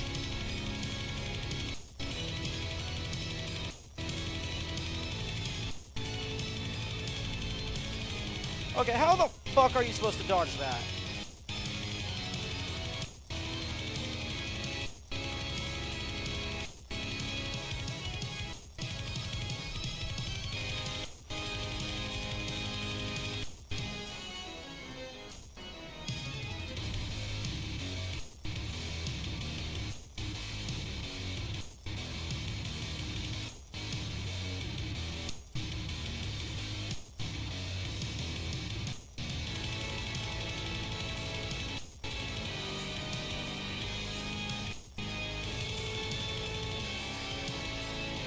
Okay, what's the next bullshit? A full heal? I will take a full heal. That is my next bullshit. I'm ready for wave. Okay.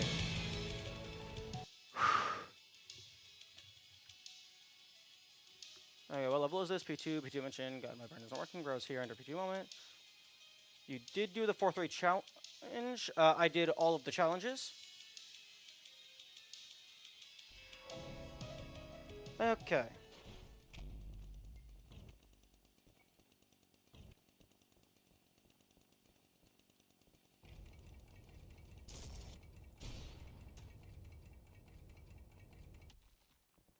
Okay.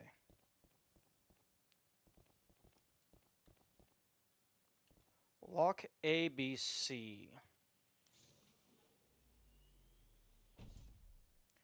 Okay. There better be a fucking checkpoint.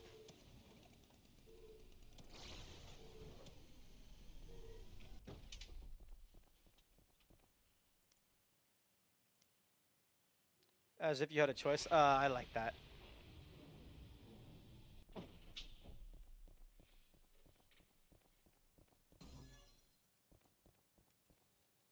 Tip of the day. Have fun. Okay. That's a big room. A room big enough for an octahedron, I presume. Flesh Panopticon? Oh. Interesting. Oh, it has fucking 2 health bars.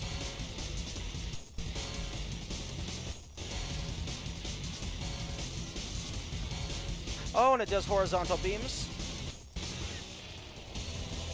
It's not healing yet. Question? What's with the yellow hard damage? I don't like that very much. Flesh Panopticon. Though Flesh Panopticon creates fewer spawn than its predecessor, they're more resilient and their gaze is able to stop all wounds from healing.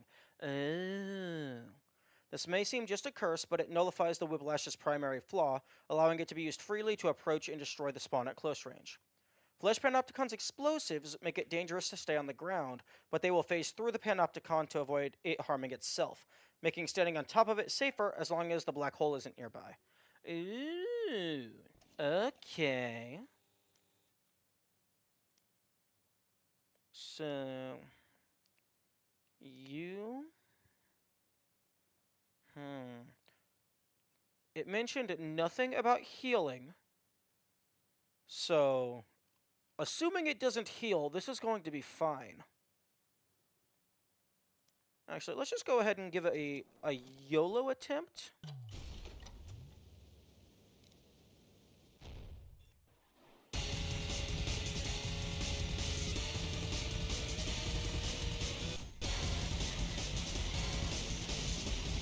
This isn't going to work. I just want to see how far it gets.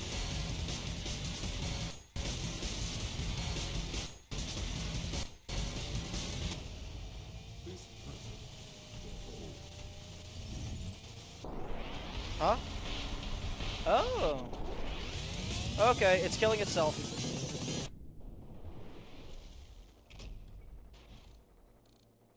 Oh, second prime.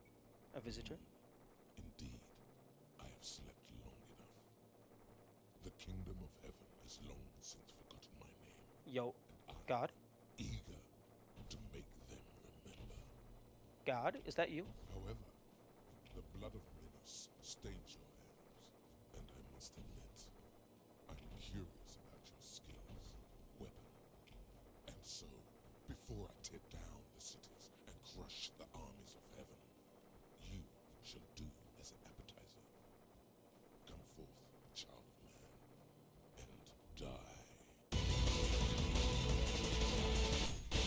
Sisyphus Prime. Okay.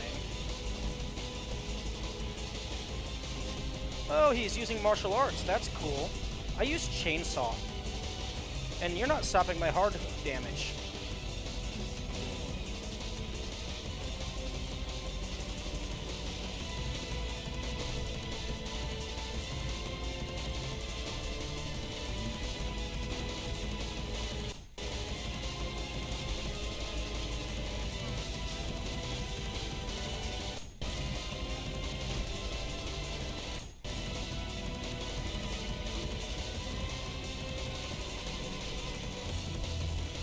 Okay.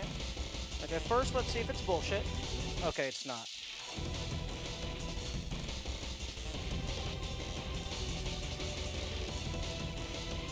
Sisyphus Prime. Sisyphus's relentless attacks leave little room to recover stamina, but many of them are parryable, allowing for instant refill. The radiant power of the sun makes Sisyphus's explosions attacks very difficult to avoid, but since its dash gives temporary invisibility, good timing will allow it to avoid damage without actually needing to escape its radius. Okay.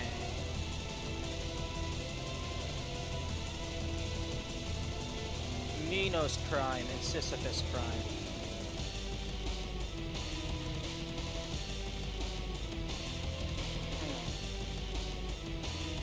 I didn't get to fight. I don't think I got to fight Sisyphus himself. Unless Sisyphus. Oh no, wait, I think Sisyphus just died.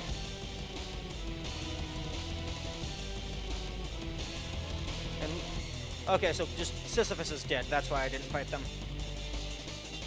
Although this is hell, so fighting dead people makes sense. Okay. Rocket launcher. You can go back into the pocket dimension. Rail cannon is fine. Nail gun is fine. Already got my shotgun. I think that's really all I need.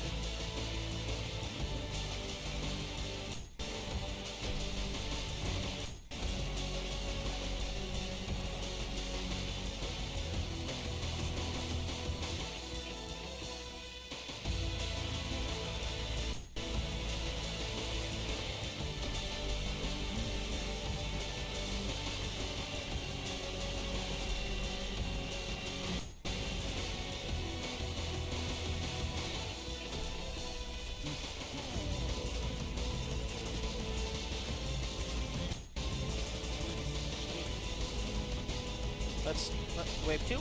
Do I get to see wave 2?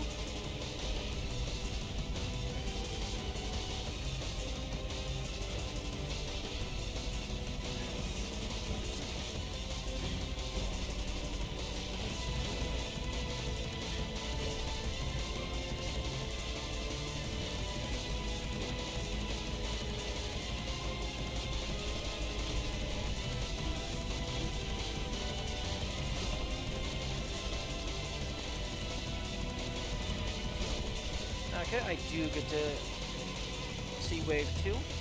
Okay, now let's go ahead. Lower that slightly. So I can actually hear. Oh, I forget. By punching him, I knocked the rocket off of him. Phase 2, same guy with a beard. That's funny.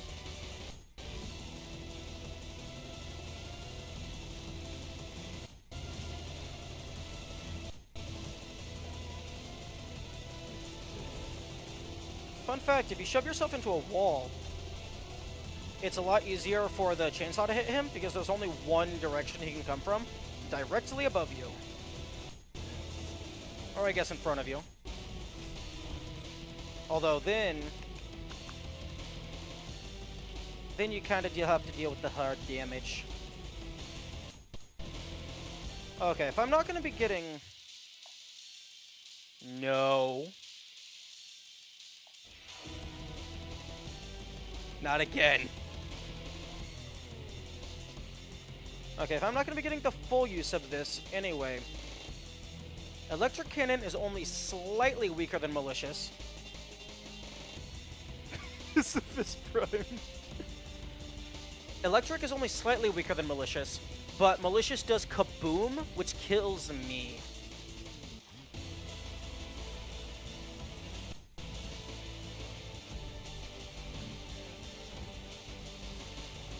The Piss Man. The Piss Man punches you in the face.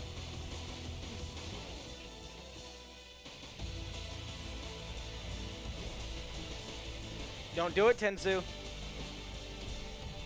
Don't say it. You're gonna get me banned.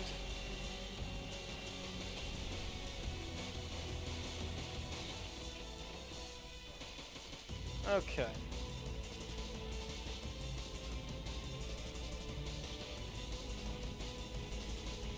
The Milkman. Yes.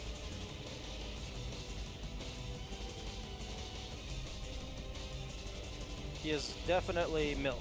That is what it is. Milk with a human heart floating in it.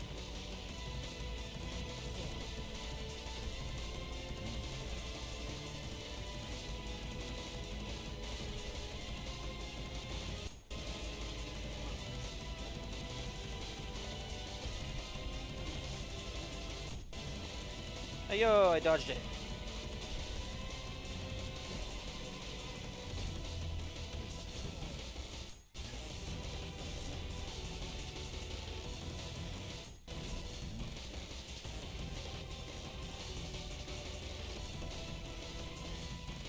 Okay. If you could cease your teleportation, that would make murdering you much easier.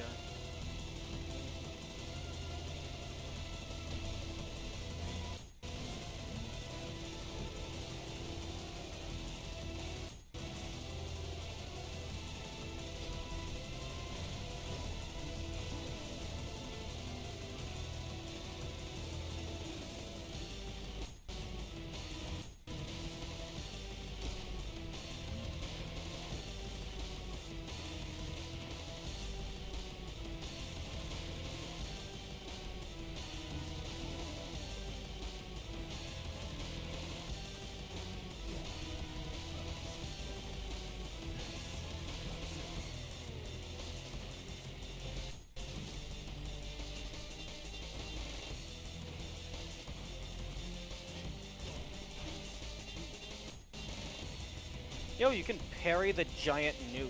That's cool.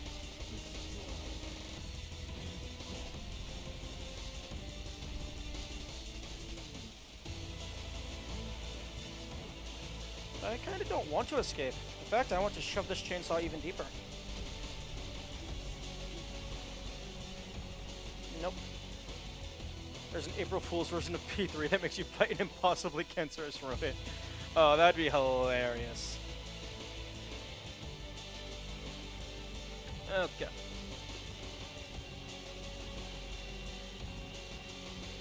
Okay. Since I'm able to start the fight from ranged,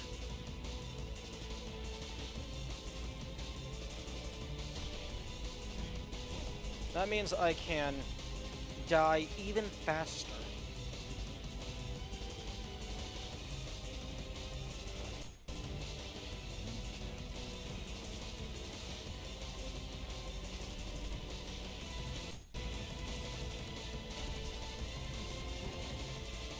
If it's a blue flash, you can't parry blue flashes.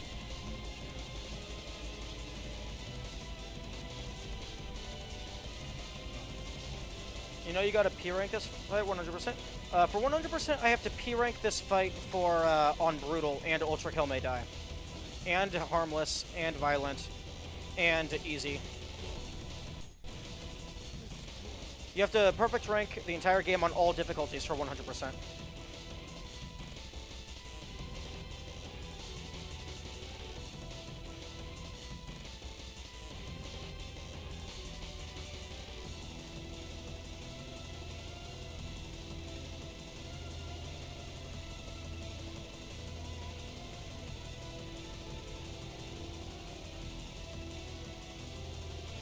Just take the money and leave. Take the money and leave.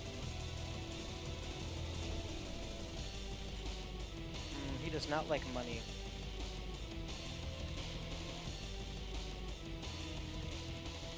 Oh, what?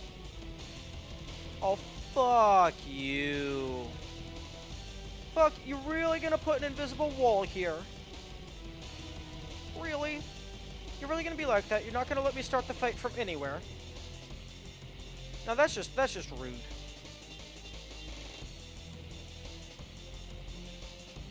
No, no, I don't want help. If you would read the screen, you would already know that I don't want help.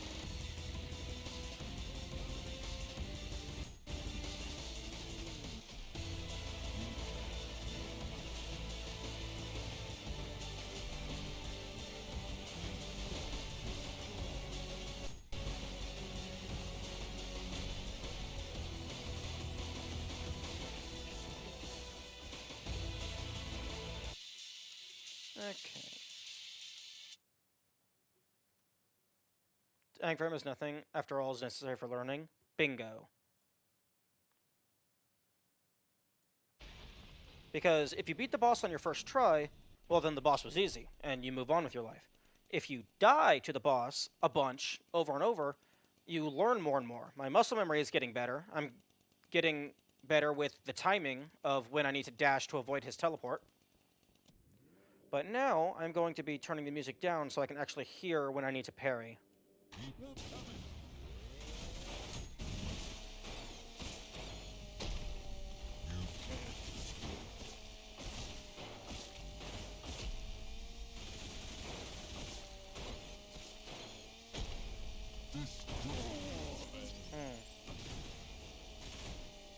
Oh no, the music's amazing.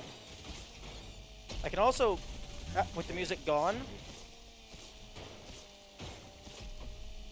I can get a tell for how many attacks are in his combo.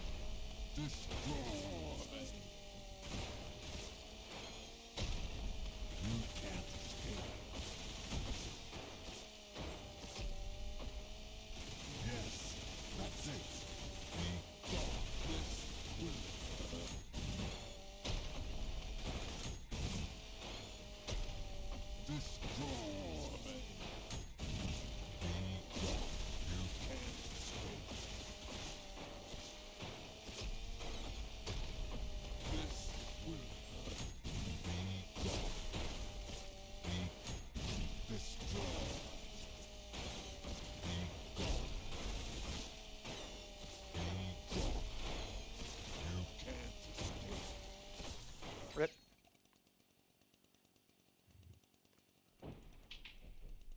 Remember to turn off the music in Ultra Hill. The music was just like he just shit on a PC. Oh. You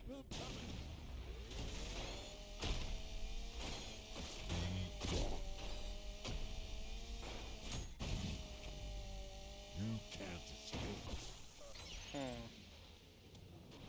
Keep up coming.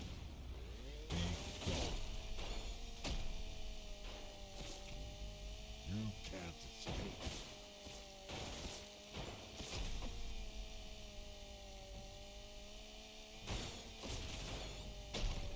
Destroy.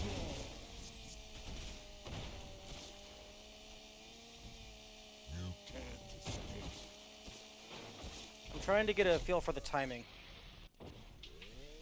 Keep up coming.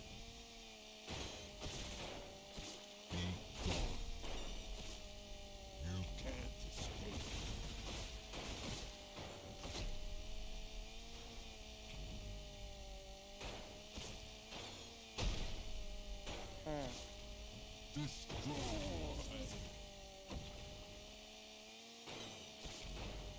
Okay, I think the red slashes are unparryable. The shockwave is parryable.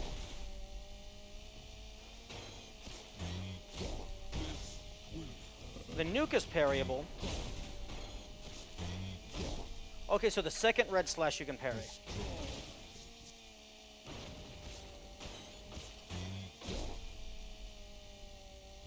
try.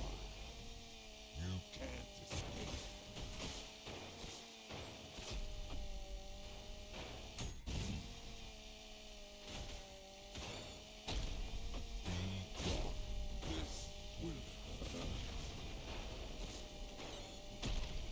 This will hurt. Destroy. Be gone. Nice try. You can't escape.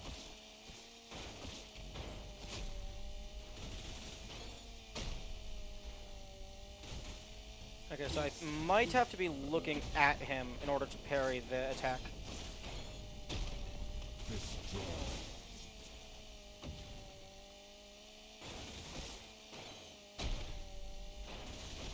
You can't escape. Nice try. Yes, that's it. Destroy. Be gone.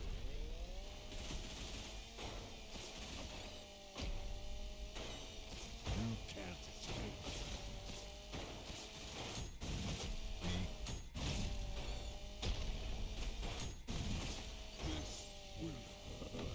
This will Hmm. Because it has a parry window of about 4 years. Yeah, then if it had a parry window of 4 years, I'm pretty sure me spamming parry would be enough. keep coming.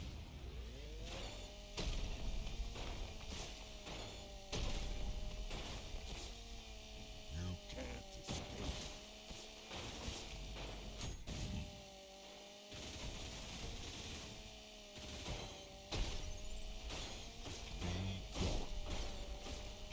Destroy. Be gone. You can't escape. Nice try. Be gone. Destroy. Be gone. This will hurt.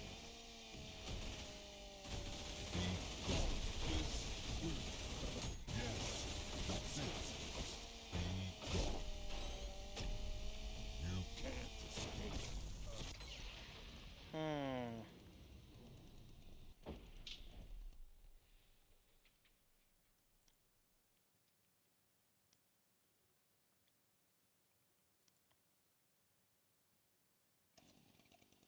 Hmm.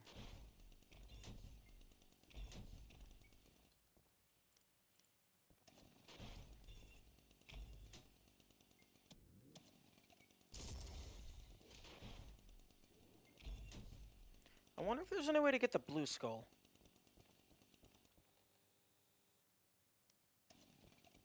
Although I imagine he's immune to fire unless you oil him.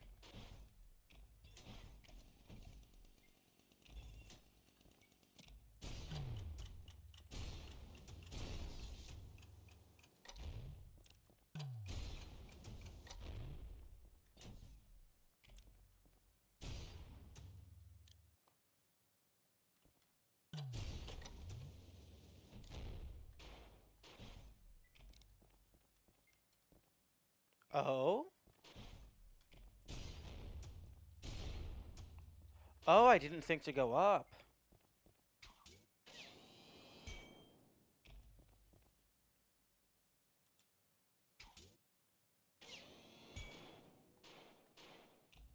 Why are you red?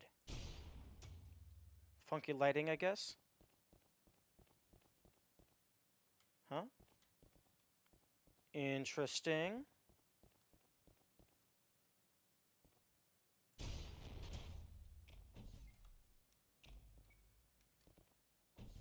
Hmm. This door is not opening.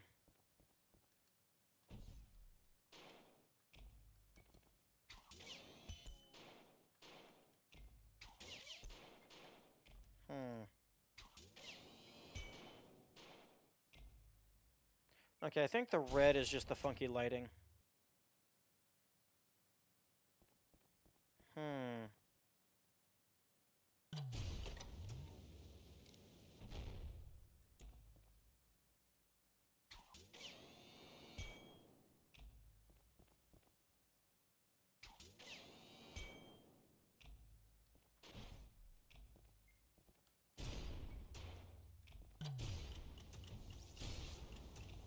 Hmm.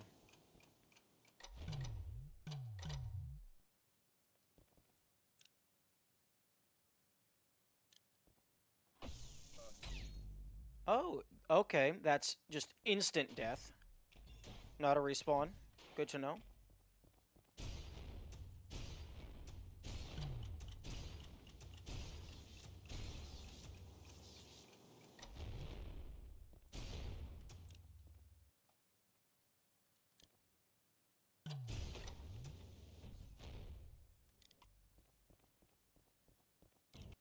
Okay, so I can go back.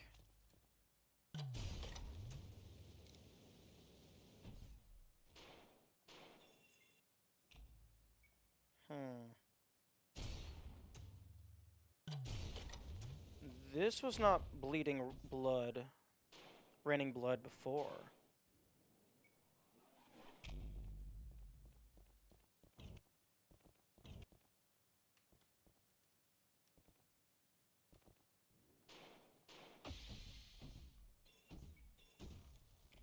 Hmm.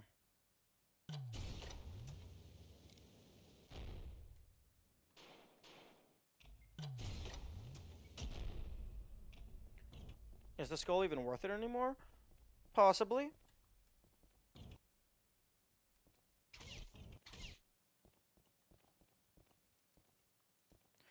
I'm not gonna I'm not gonna grab it just yet.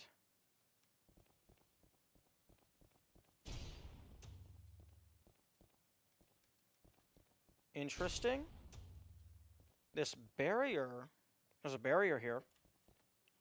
That might have just been part of the fight and they forgot to remove it because I can still travel through these parts. Yeah, I'm aware the door will shut if I take it. So if I manage to pull it through with me, it's a one-way ticket.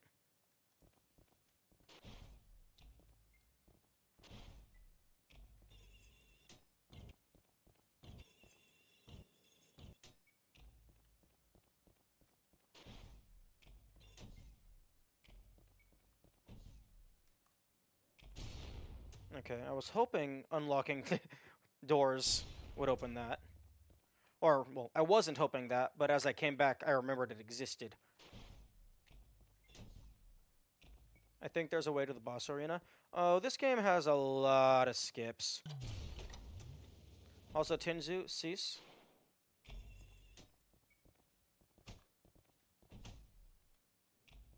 Okay, I was thinking maybe this door would open because I opened up the final boss. So there's two secrets. There's that door up there, and there's that blood pathway that I found. Which, my initial instinct... Tinzu is scaring me? Yeah. They're You don't really know trust? Well, what does trust have to do with any of this? Okay, well, this is the only way back.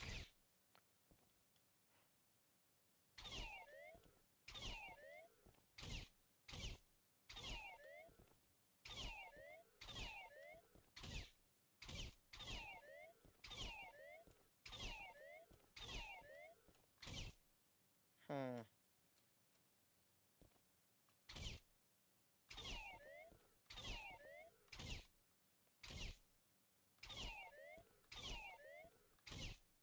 Hmm. Tenzu, don't you dare say any hints or spoilers.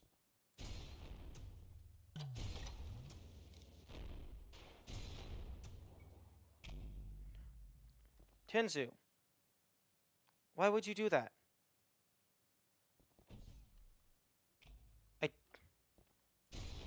I want to figure these things out on my own. I do not want the answers given to me. Because yes, that is absolutely going to work, because that's a primary game mechanic.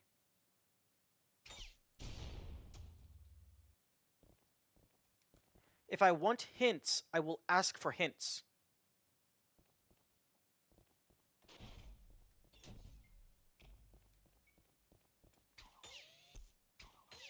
Like, the only time that that rule is kind of hand-waved, somewhat, is for people who know next to nothing about the game, so that their hints are as blind as my own.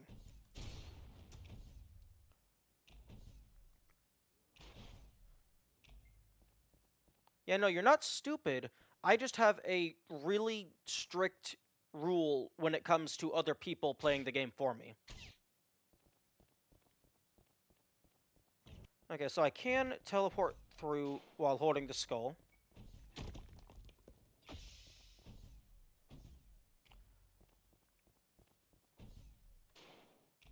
That door had a skull on it, but all of these doors have a skull on it.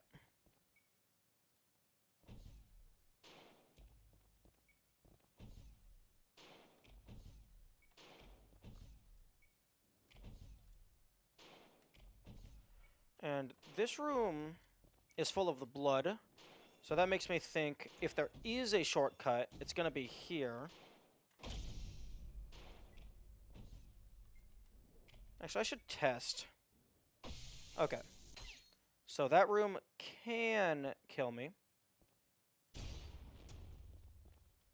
know, under even I don't know what you're doing.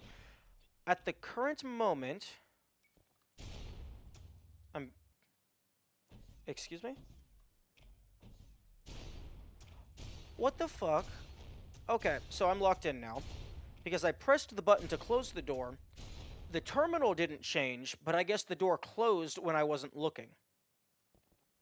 Okay, so now I'm trapped in here. Keep him coming. Okay, there. It opened as a failsafe. But what I was doing is...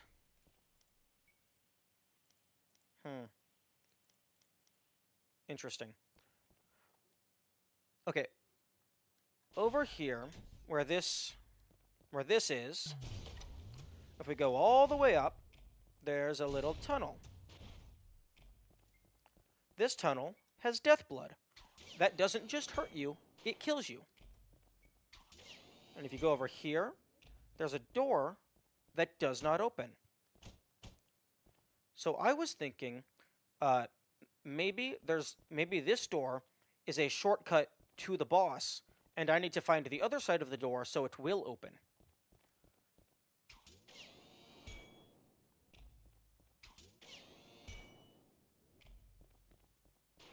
Additionally, I was just messing around with the idea of the skull being something.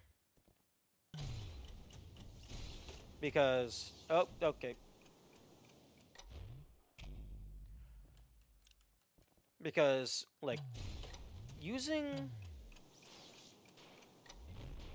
the checkpoint feature to teleport while holding an item is apparently an intended game mechanic, and it's not just an oversight.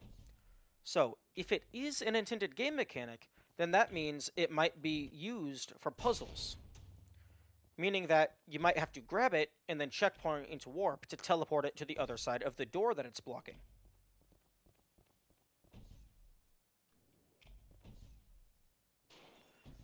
But that room had death blood in it, so that made me think that maybe this room would have the shortcut to that room.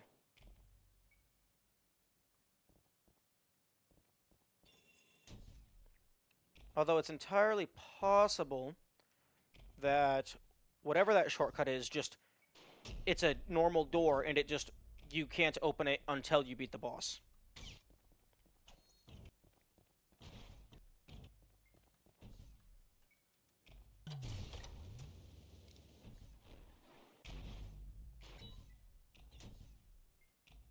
Okay, I'm still broadcasting, that's good.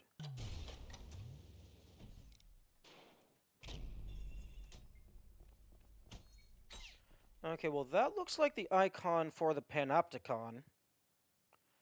Even more so than the icon for the Flesh Prison Cube, octahedron.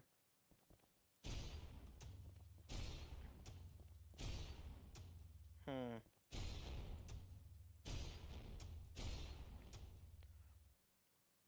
The hardest boss in entire existence appears V1 exploring time. Yes. Okay, I beat the Panopticon. Although, perhaps it wants me to perfect the Panopticon.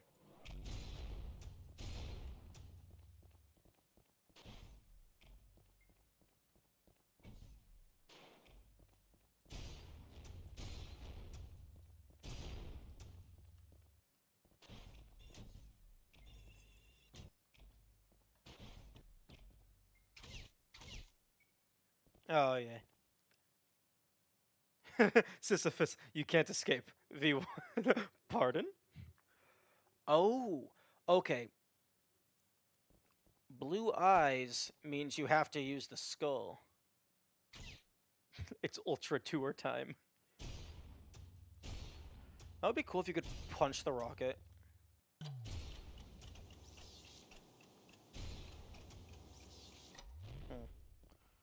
Okay.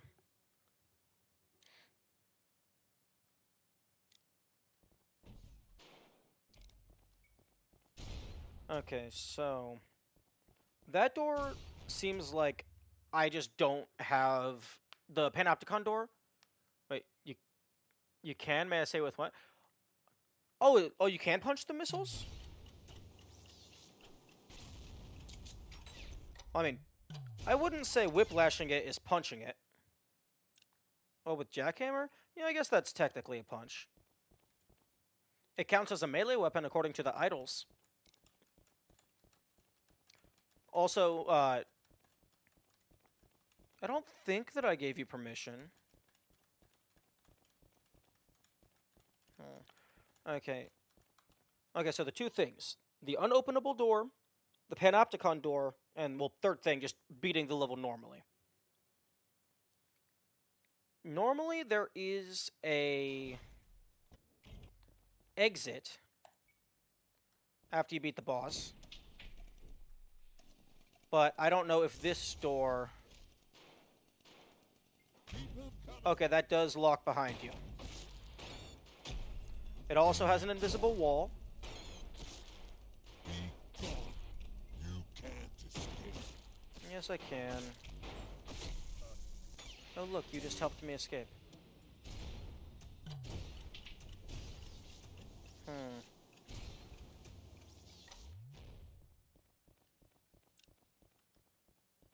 Yo. You could... You know, I'm not even gonna... If I drop in by accident, I'm just gonna let him kill me. So that I don't ever touch that menu.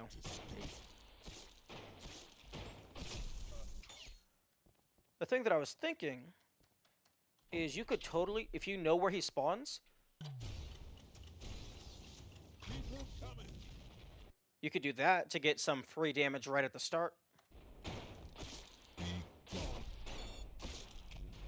can't escape. You can also... You can also preemptively oil the ground. You can do that. So there's some prep that you can do. Okay.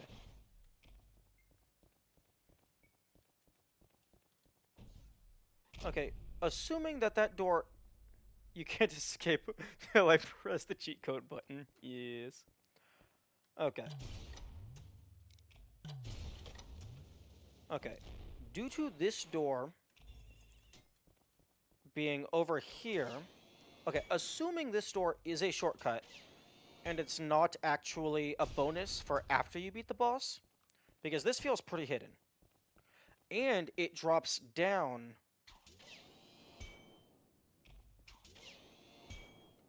It drops down above the lift.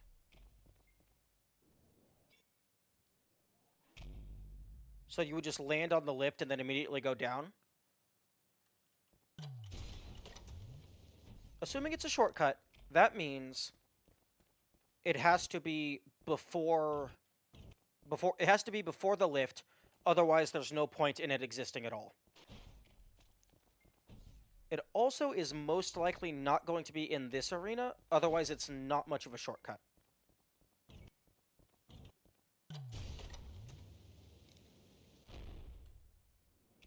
It could possibly be in this room, and the Blood of Death is like a hint to where it is.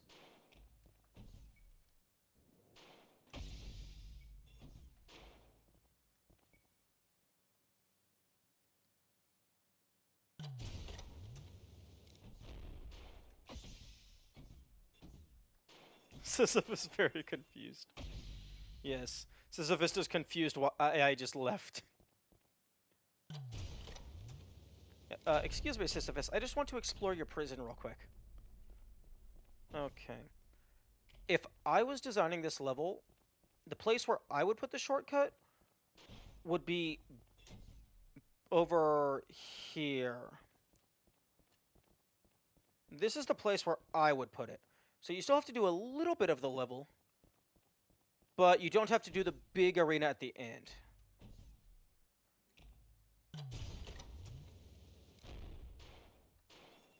Okay, well that's a solid wall. It would also explain why this exists up here.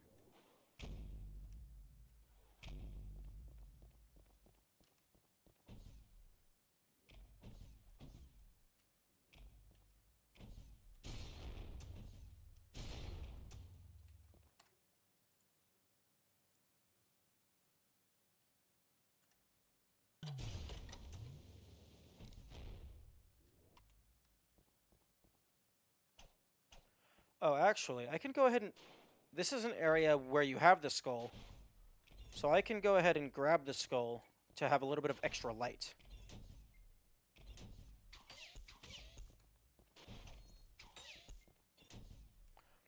At this point, I should have enjoyed that prison more. Yes. Your one entertainment in a long time.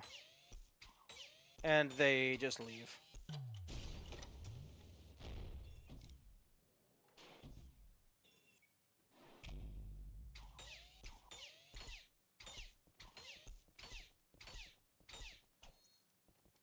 Hmm.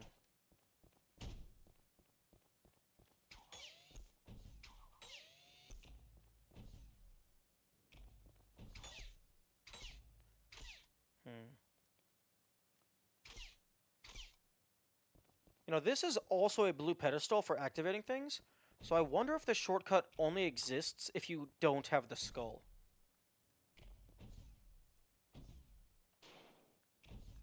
Assuming it is a shortcut. She turned back now. Nah, I'm good.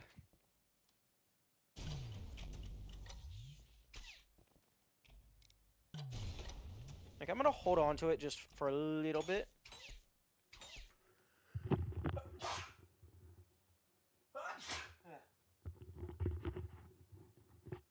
Gabriel slowly dying of angelic cancer.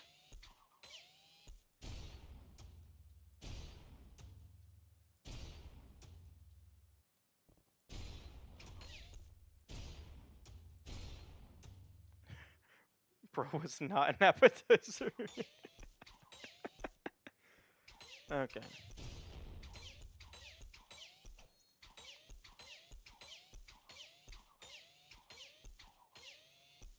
Okay. It gives me light for like a tenth of a second.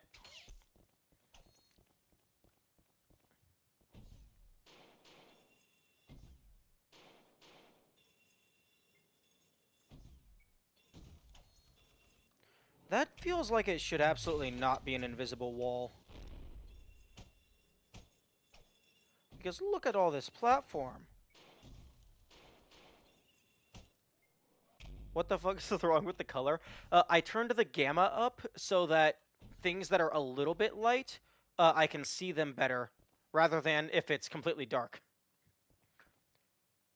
If I turn the gamma up all the way, it hurts people's eyes, so I just turned it, and by people I mean mine.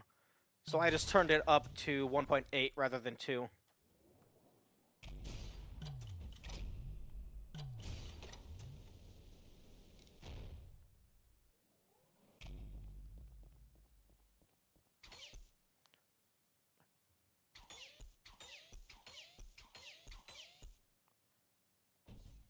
I never knew you played P2. I am currently playing P2.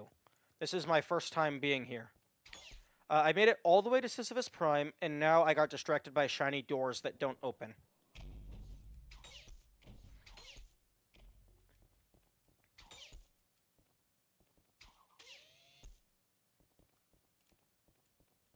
Okay, I'm gonna go back through without the skull to see if... What about P1? Well, given that you're required to beat P1 in order to enter P2, I'm gonna let you solve the math on that one. Oh, when did you do that? This stream. I unlocked it last stream, but I did it this stream.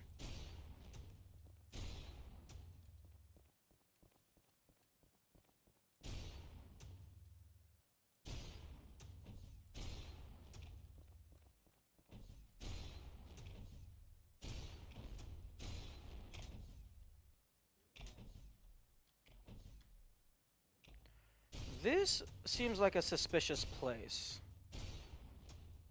Although you can't go too high up because there's the invisible ceiling. Although it is possible that this place only exists because of the insurrectionists.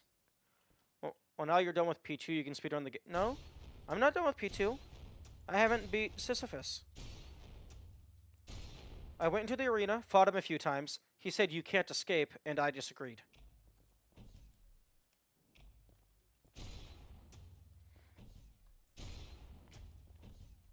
Yeah, slow down. You don't have to beat P2 to speedrun the game. I mean, technically you don't have to play the game to speedrun the game. You just have a final time of not applicable in every single level.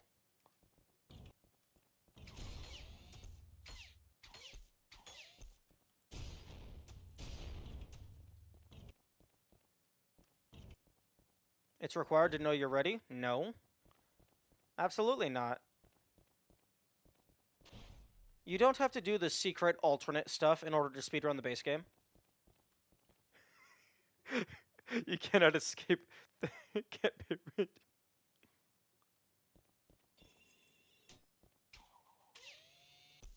Okay. Wait, where'd you go?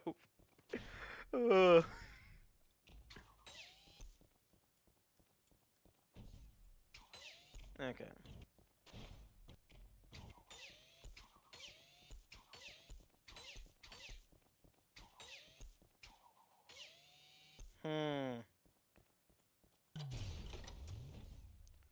This seemed suspicious because this was also just off the side for no reason.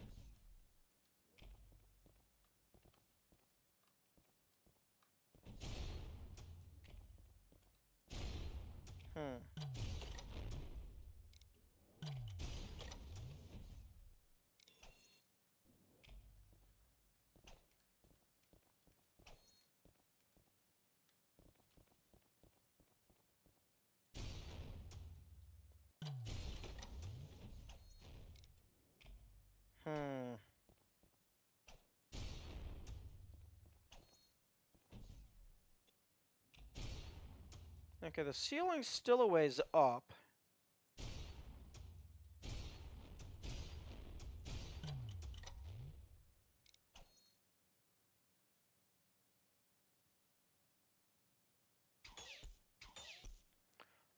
Lucky Look?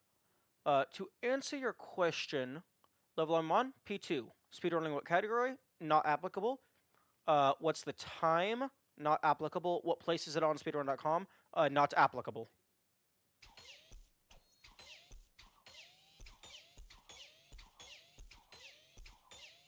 I hope that was the answers you were seeking.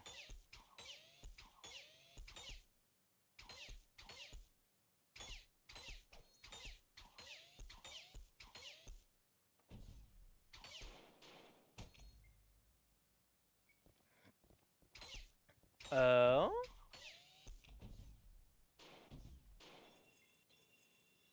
Okay, no, that's not solid. Well, not exactly, but it's fine.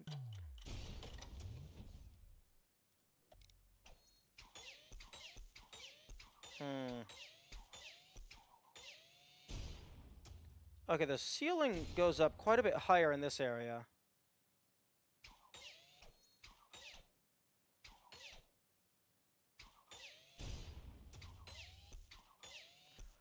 And, like, I guess these rafters could be just for decoration.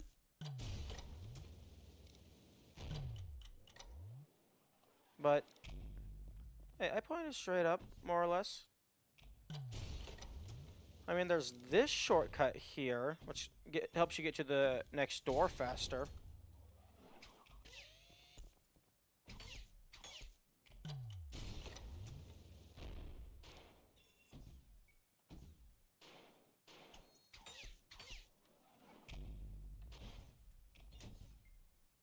Hmm.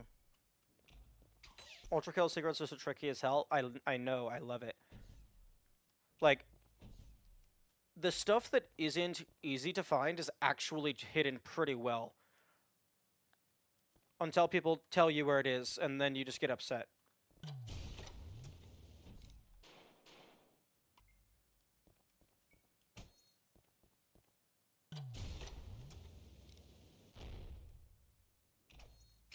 Hmm.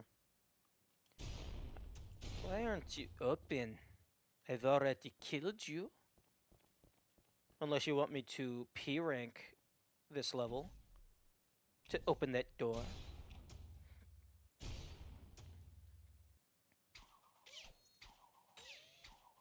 Hmm.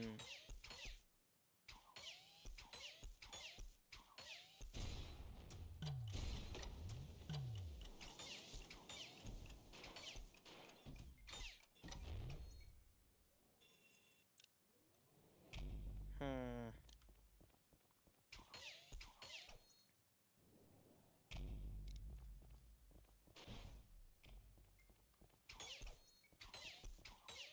I Akita never disappoints. Except for 1-2 music.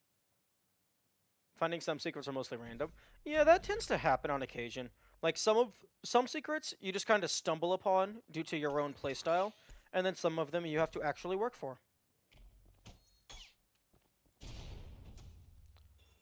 Although,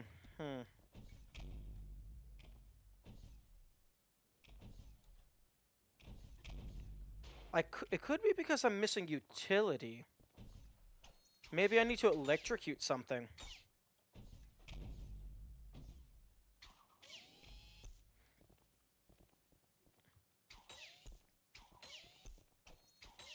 Also, I love the little detail that the skull acts kind of like a flashlight in a horror game, where you have to manually recharge the brightness every now and then.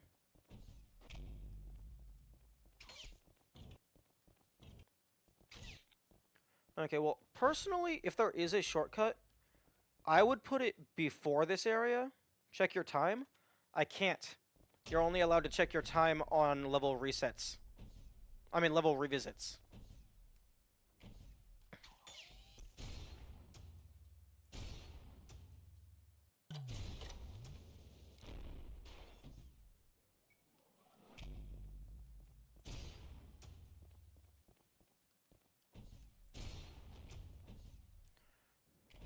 Okay, one reason... Although... Actually... This is also Deathblood. Hmm. Hey, yo, give me my light back.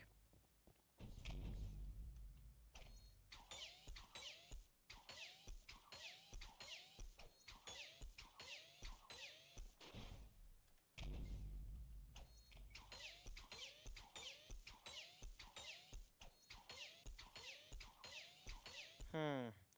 Bloodbath reference? Not sure what that's supposed to mean. I was just meaning the shortcut tunnel, assuming it is a shortcut, it has this death blood in it. Although, its death blood just actually kills you. This just deals damage and respawns you. But...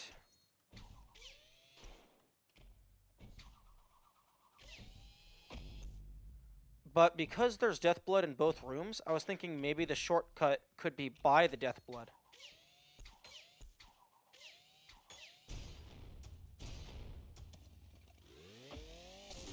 Hmm.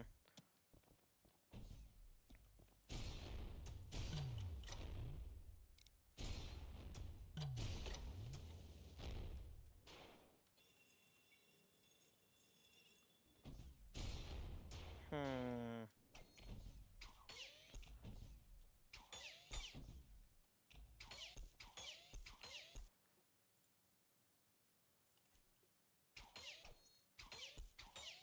Yeah, that is much harder to see with the gamma down.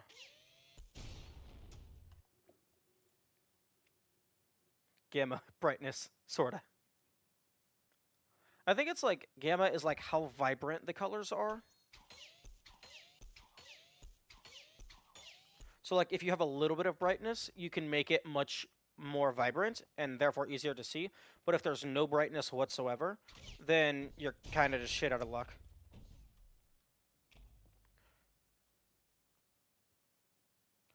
If I want to play P2, I need to P rank this hardest level and everything on Act 3.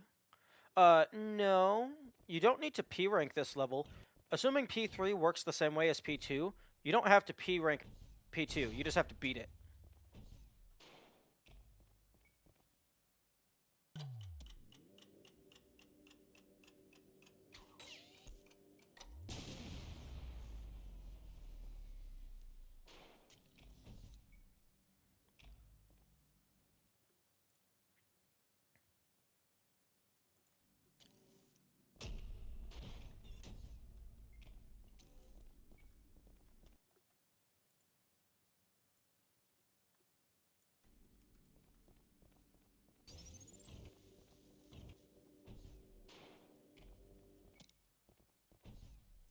Additionally, I could see them putting it in one of these two rooms, because it also has Deathblood. But I highly doubt it would be inside of the arena up here, because they usually don't put things inside the arenas, because that could mess with the bosses.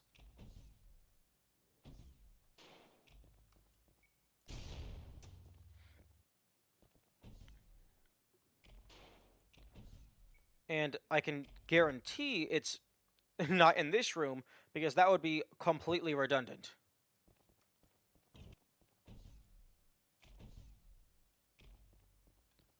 Although that would be funny, adding in a shortcut that saves literally nothing, it loses you time.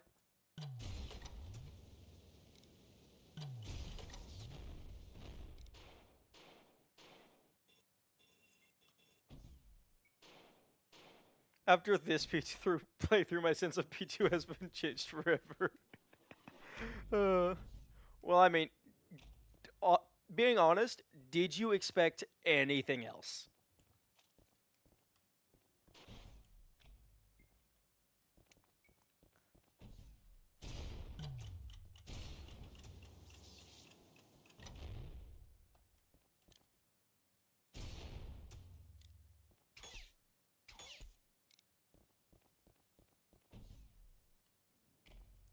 Okay, so there's actually 3 types of Deathblood in this level. There's Deathblood that damages and hazard respawns. There's this Deathblood that just damages you over time. And then there's the third set of Deathblood that just kills you. Onryo is one puzzle guy. Yes. I enjoy a good puzzle. Yep. Get in there. Get.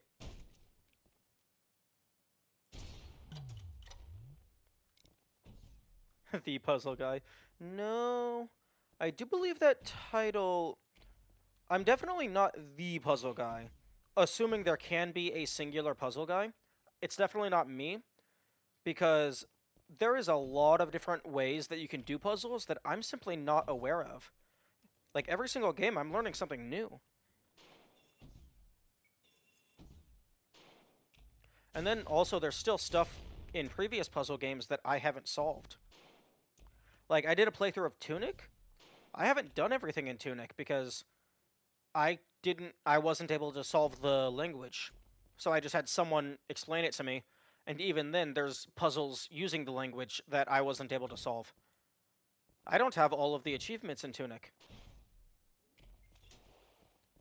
And there's stuff in Fez that the entire community itself has not done.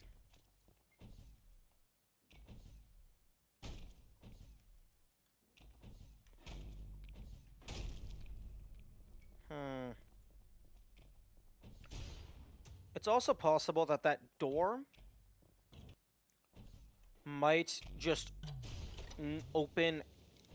Like my two theories regarding this door is one, it opens from the other side and is intended to be a shortcut to the final boss. Two, uh, after you beat the boss, this is a secret, and then it opens, and then you have to know to come get it after the boss. Those are my two current hypotheses.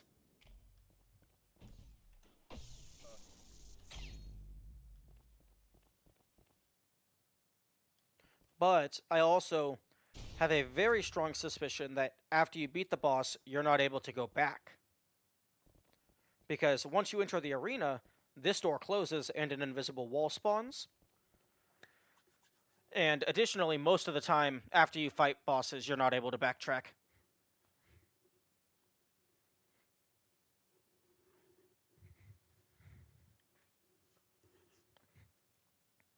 Although,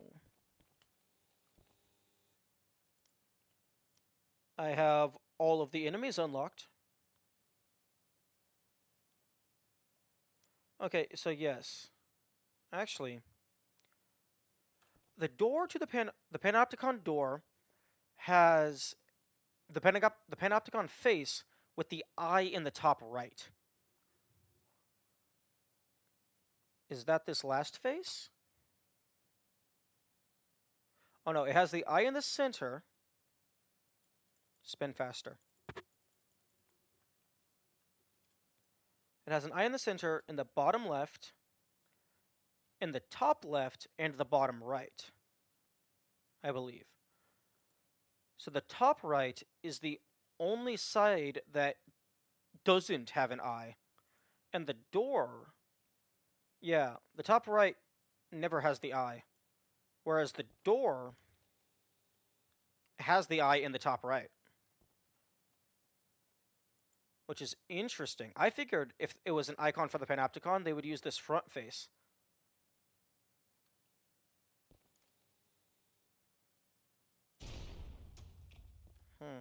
That's very interesting.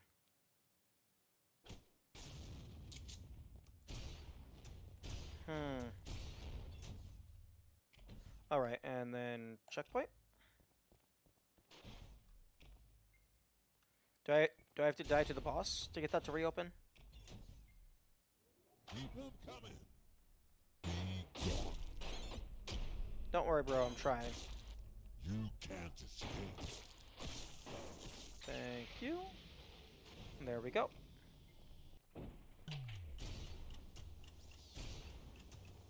As if you had a choice. Does it display the same message even if you click yes?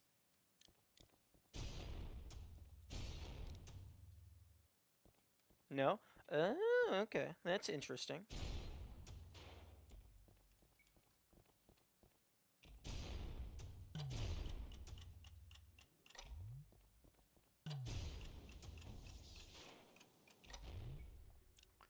It's easy to any percent speedrun any level. Yeah, it's called beat it by any means necessary, even if it takes 500 hours and you weren't actually trying to go fast. This is going to be an any percent speedrun time.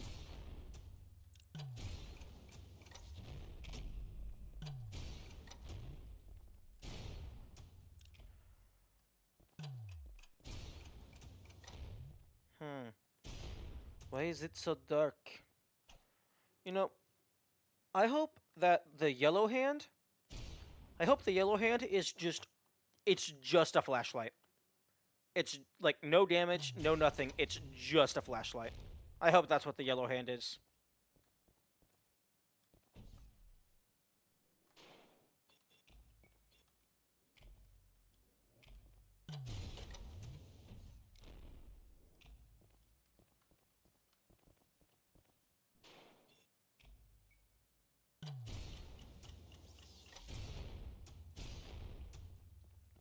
there's a couple different layers.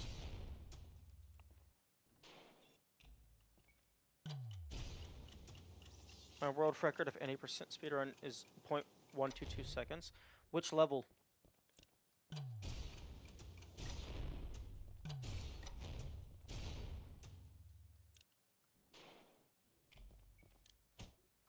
One dash one? Yeah, that might be possible.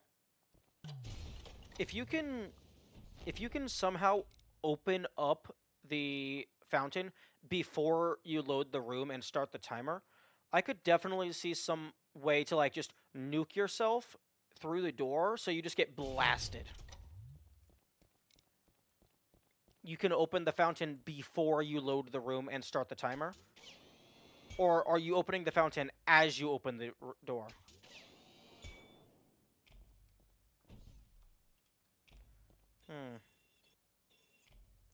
Okay, you can stand down here. Right, since any person... I think you open this fountain as soon as you open the door? Yeah, that makes more sense. Since any percent means you can do 0%, that means you can just quit? No, any percent means doing the thing by any percent. If you don't do the thing, then you didn't do the any percent.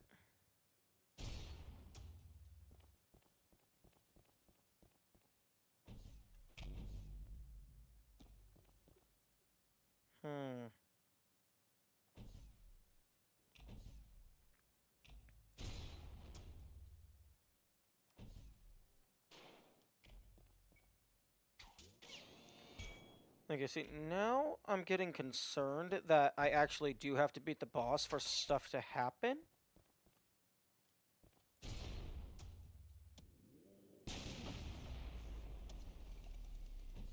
Wait a second. Oh, okay, that was smoke from the explosion. I thought there was like a little ventilation draft. Okay, that would have been real mean if the solution is actually just slide under the door because there's no collision.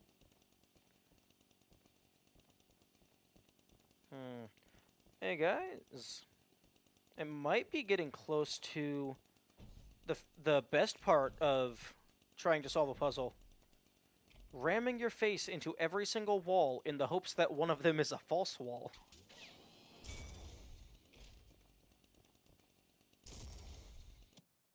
We're not quite there yet, though. Don't worry.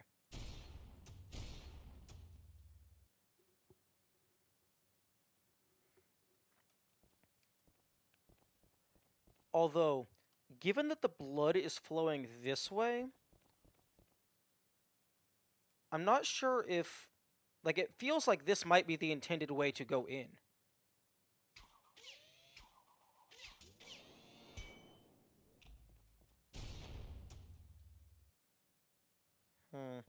You know... This might be the exit to the level. Like, you beat the boss, and then it's like, oh, turn around, go back up the lift. Because the game hasn't had anything...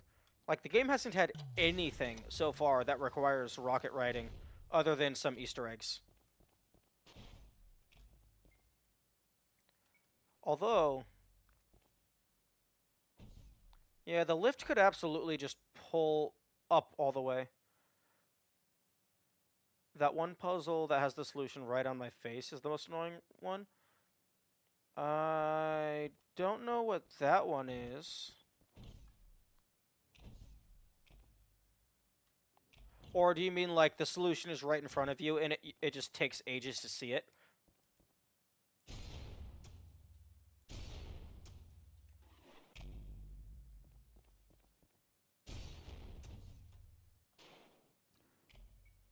Oh, interesting. I guess I hadn't noticed the lighting is starting to get more modern.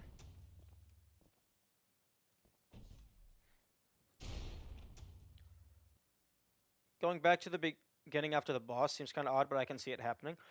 If that door is for bonus content and isn't part of this story progression, that would make sense to me.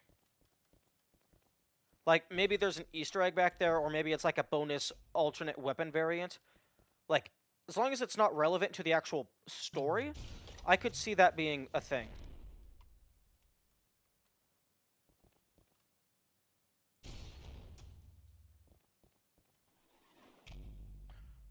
Okay.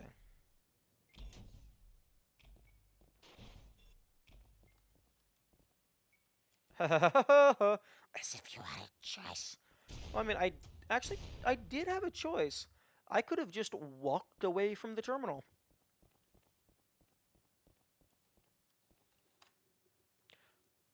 The Panopticon door is also quite suspicious.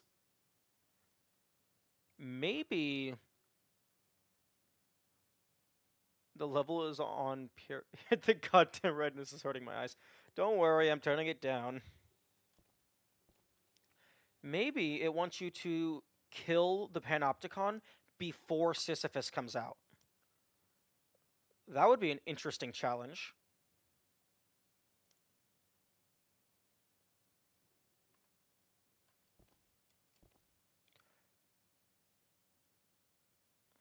Hmm. Spin faster.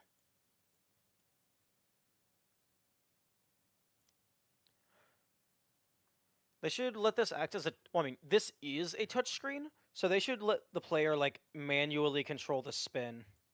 Like just hold down and the finger stays there, and then you could manually rotate it. That would be cool.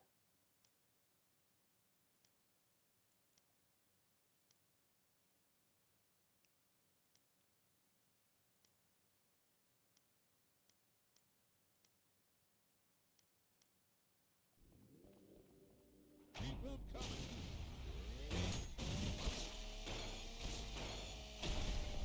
You can't escape. Yes, I can. I just press Alt F4. Be gone. Destroy. Be gone. How's spoilers been after the 30-minute announcement? Actually, after I added that, I don't think I even had any spoilers this stream, other than like a couple minor things. People didn't add that since I think he doesn't want people to look up Mind Flayer's ass.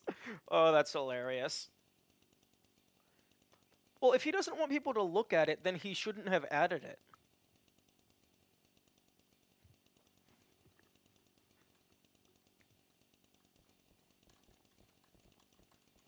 Although I definitely need to update it, so rather than saying it is in / a part of the game, I could maybe do like it is relevant to the game.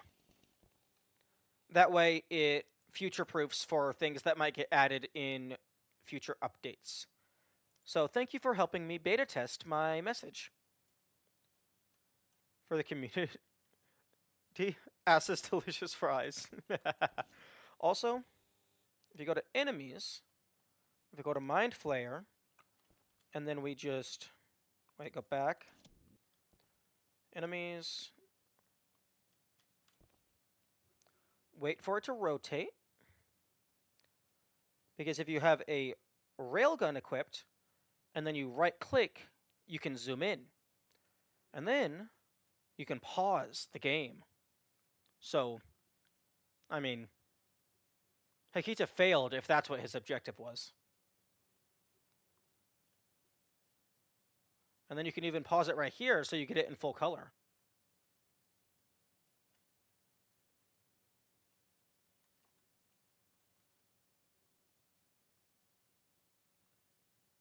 And then you can get the side shot.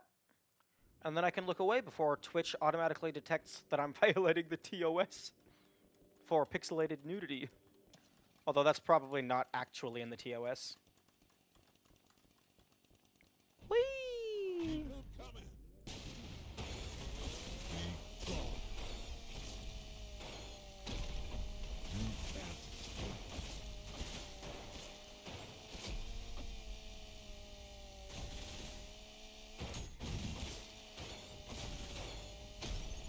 Destroy.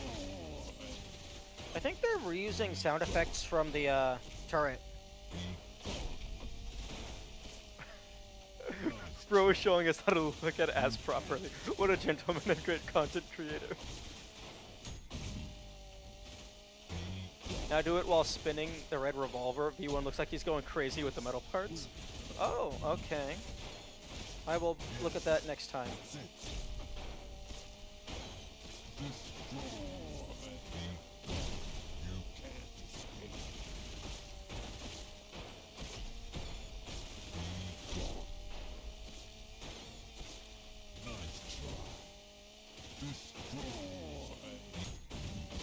Yeah, get parried.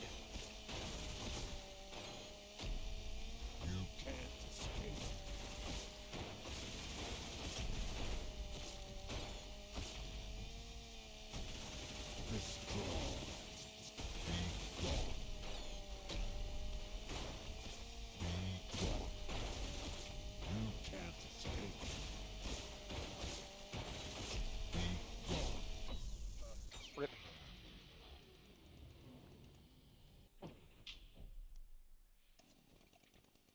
I'm sorry? I thought I heard a new sound.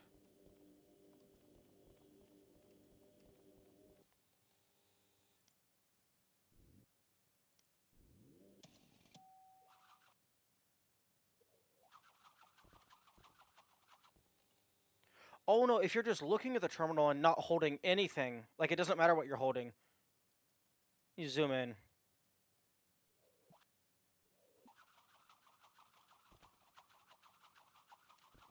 Also, oh, you mean pause while...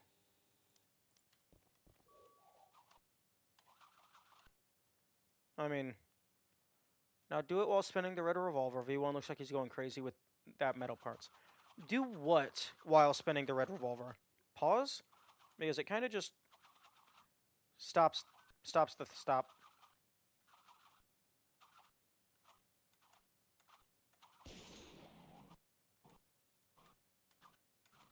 Interestingly, it actually, the bar keeps refilling while you're spinning.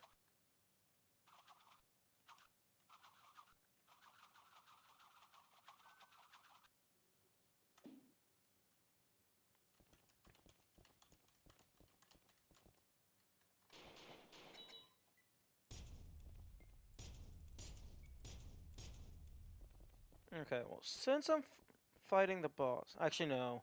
I want to leave the skull back there in case I am able to leave after the fight is over. Because the skull keeps the back door open. Or rather, front door. Okay, I am going to go use the restroom real quick, and then I will be back.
Okay, am back. Oh, and for those of you who were here earlier, earlier I got up to go make some food, and then I forgot that I made some food, so my oatmeal has been sitting in the microwave for several hours. So that's fun.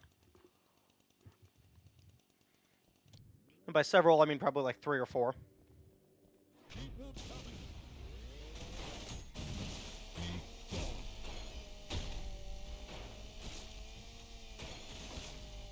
can't escape.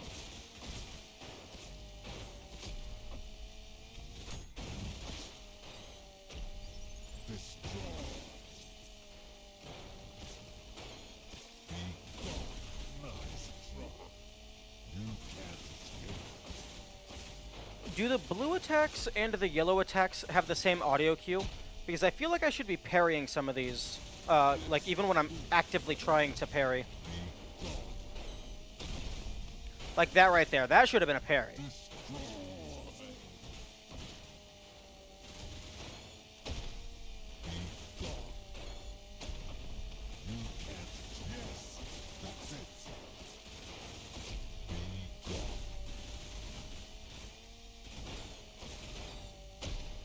Be gone. You can't. Yes, that's it. Be gone. Destroy. This will.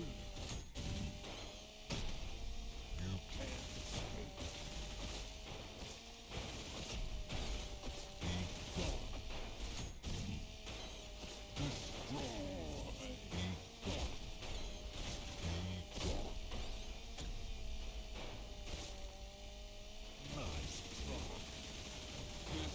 Be gone. Oh, here we go. You There we go. can't escape. So concludes the life and times of King Sisyphus. A fitting end to an existence defined by futile struggle. Doomed from the very start.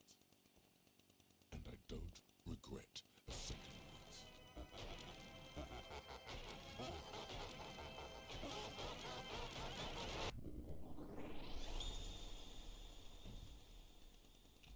Okay, there's the door. Nothing is stronger than a rail cannon. Okay. Yeah, the door's closed. The invisible wall is still there as well.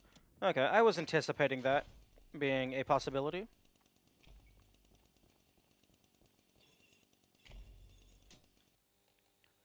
Terminal data O2. Encrypted. An update on terminals.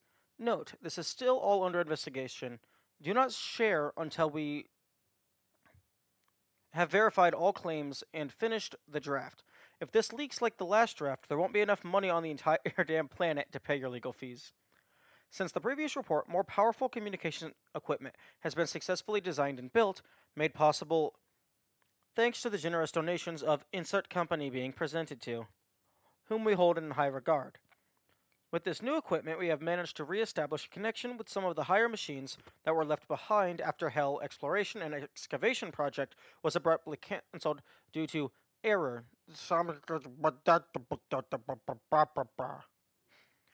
What we have discovered is truly remarkable and, if proven true beyond reasonable doubt, revolutionary to the entire robotics community. Boredom. The terminals, unable to move, have grown bored. While they are connected to each other and able to communicate amongst themselves, once the connection to the surface was cut, they were getting no new input, therefore stalling all communication to repetitions of already known information. It is unknown how similar this boredom is to actual emotion or what has caused it, but it has led to a symbiotic relationship with other machines. Essentially, the terminals scavenge whatever they can via their teleportation systems and trade those supplies and resources with the machines that were left behind in Hell in exchange for entertainment. That is, the machines record their battles for survival in Hell, and the footage is graded based on its entertainment value and used as points in exchange for goods and services such as new weaponry. It seems that this relationship has become so deeply ingrained into the existence of the terminals that they have developed a social hierarchy, wherein those who collect the most entertaining battle data are considered in higher regard than those whose findings are of poorer quality.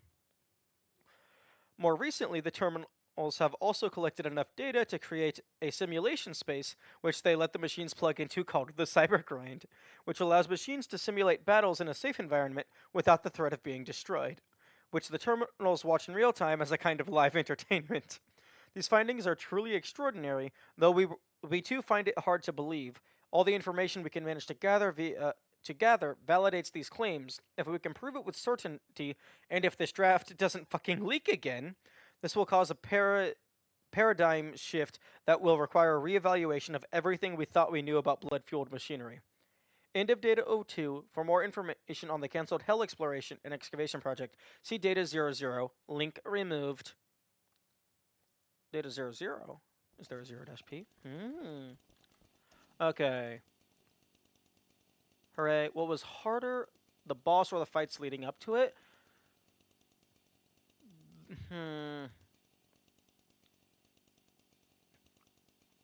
I think if we account for all resets, regardless of individual encounter, I think I had more resets on the fights leading up to this. And also, this wasn't super hard once I figured out what I needed to do. After I learned kind of the strategy and the timing, this was easier. Gabriel says easy after winning. Mino says GG after winning. Sisyphus says GG after losing. The infos are a jump scare. Yeah. So, interesting that the Cybergrind is canon. Wait.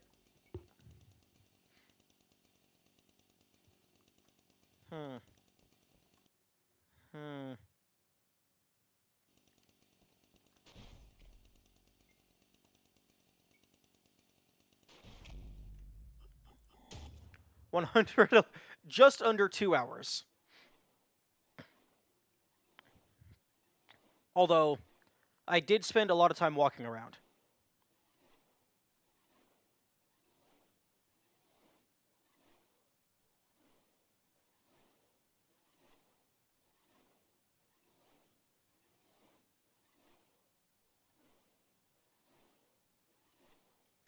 Plus 9,000 points. Okay, so the terminals are aware of Sisyphus, which makes sense. There is a terminal in front of his arena. But hey, at least you killed them all. I I don't think it's possible to miss any kills, because every single door. Actually, no. The two virtues. You've been streaming for 9 hours. Yes. I whenever on days that I don't have work, I stream for at least 11 hours most days. I believe there's 2 or 3 virtues near the very beginning that you are able to intentionally avoid. So it might be possible to avoid those and not get the S rank for kills.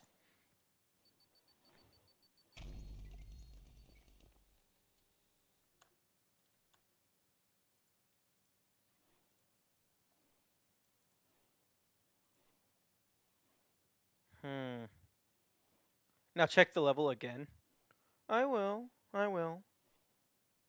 Don't tell me things, don't give me hints.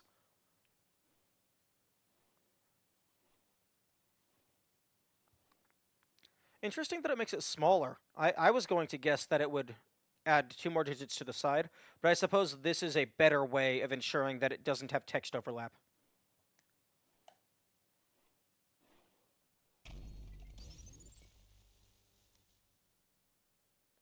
Oh, so the terminals are the ones writing the tip of the day. Interesting.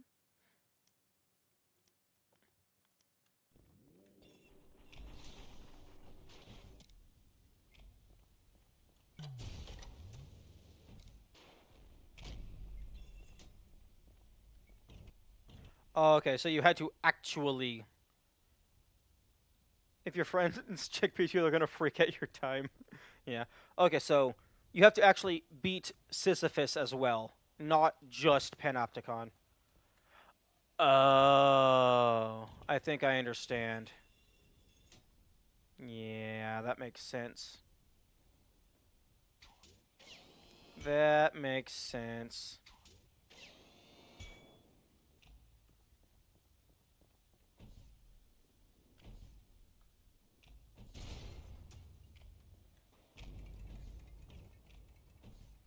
That makes sense. It's unfortunate. I don't like it as much as if it was an actual secret, but that makes sense.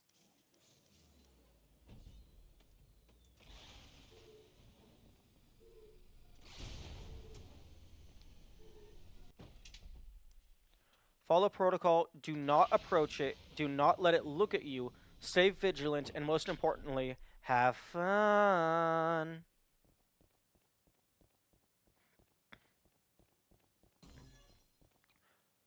Although I am curious what happens if you kill the Panopticon before Sisyphus is able to break out.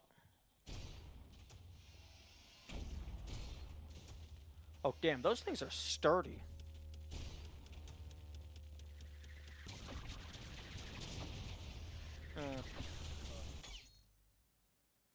Okay.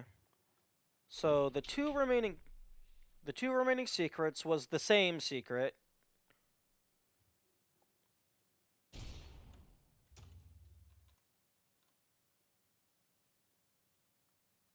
Although, in order to get P rank, you still have to go through the actual level. Because you have to get all the kills. No, no, no, go back. Not brutal. Damn, 8 minutes.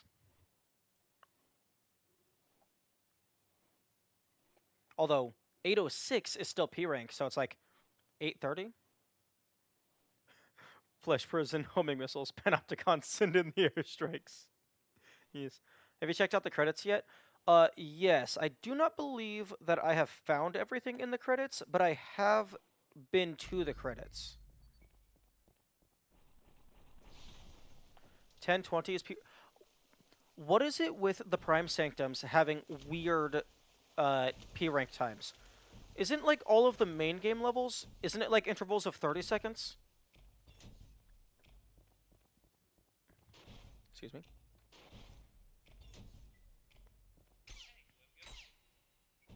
I know 2 more secrets in here. I found the secret that required, well, I found a secret to where if you blow up enough of these in the trash cans, a horde of PNGs attack you. I found Arm Boy.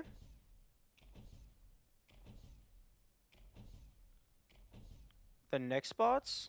Interesting. Is there any reward for getting a fast enough time in Rocket Race?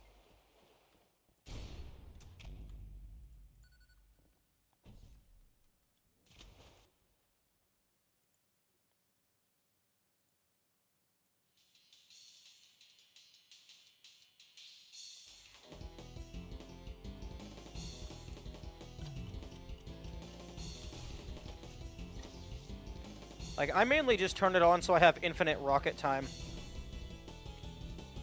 Wait, excuse me? And the cat? Cat. Cat. I'm not familiar with a cat.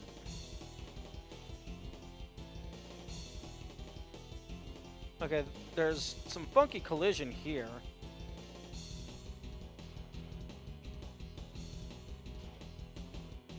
Find the cat. I will look for the cat. I might have found the cat. Yo, I found the cat. I mean, it's possible that I've seen the cat, I just don't remember everything in this place. Big Dave. Another thing that's interesting. This door, that seems like a door that should very clearly open. Additionally, there is the staff-only rooms. I thought killing all of the devs would open that. But no. Okay. These are no longer marked by spoiler. These were bricked off by spoiler, so I thought it was bosses that were not in the game yet, like they were upcoming. Well, that's a wild statement. Which statement? I already forgot everything that I've said.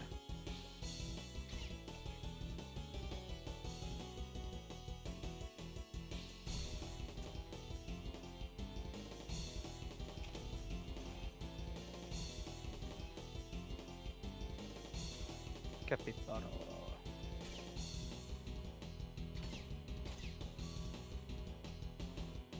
Wait a minute.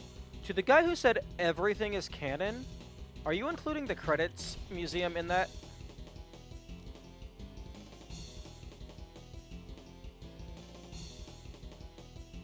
Sure, why not? Kill all the devs opens the door. Oh, well, I mean, it makes sense. It's staff only. The devs are the staff. If you get rid of all of the staff, the doors will open. Also, I think that got turned into the Panopticon, the Flesh Cubes lasers. Because if you right-click, this turns into a laser thing. So I bet that got refitted for the Flesh Cube. And then this is Black Hole Gun, which it actually explodes if you right-click it. So I feel that the black holes should chase you for a certain duration and then explode.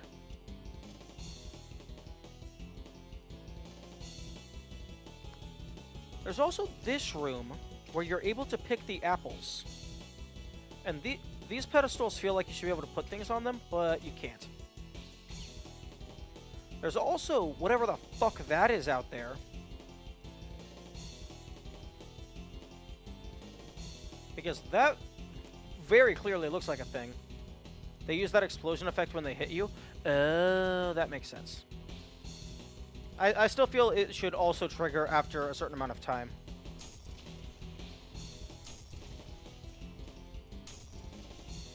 But you know, that feels like it's a very much should be a thing. But I have not managed to get out of there.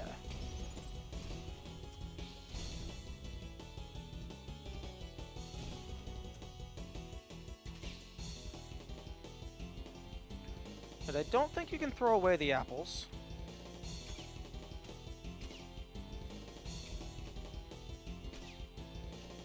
No, they just kind of sit there. You must find her. Don't worry. I'll find the cat. Oh, there's the cat.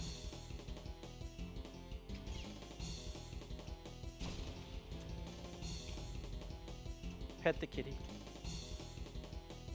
Yeah, no, I actually have not found this.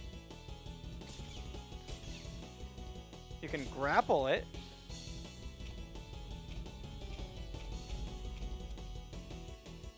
Oh, it follows... Oh, it follows you! Interesting. Okay, so you can grapple the cat. You can walk the cat.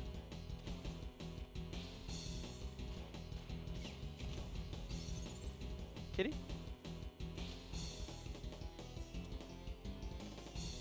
I bet the kitty has some pathfinding. Hey, it kills enemies for you? The only enemies in this area is the PNGs.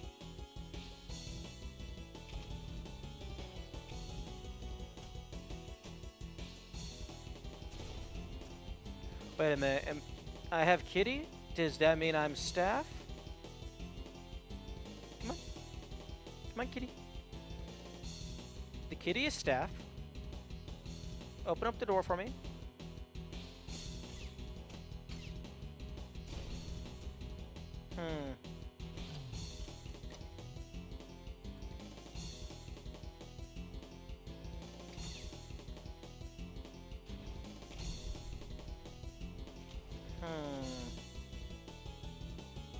Kitty, you better be careful there. Your nose is barely above the water.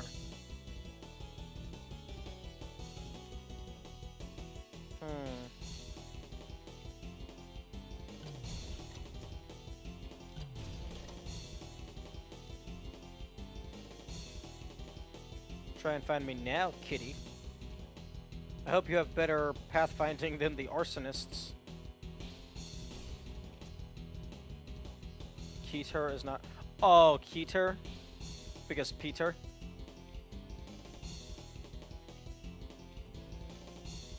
Hey, the pathfinding is better than the arsonist.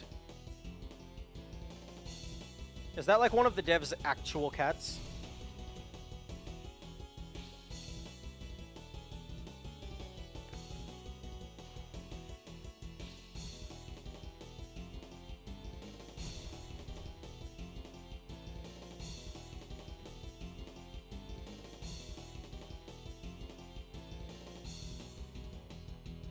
Have you found Florp? That depends on what a Florp is. I have found Arm Boy. I have found the Chess Master.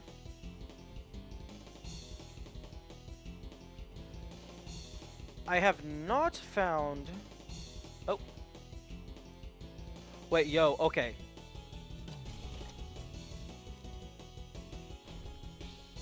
Oh, there's more rocket.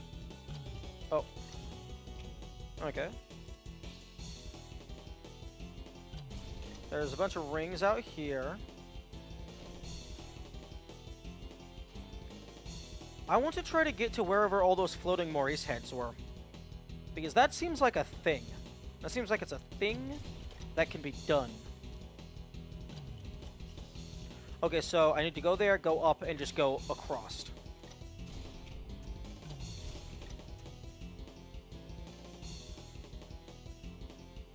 Oh, hello, kitty. I imagine every single part of this map is accessible by foot so that the cat can follow you forever.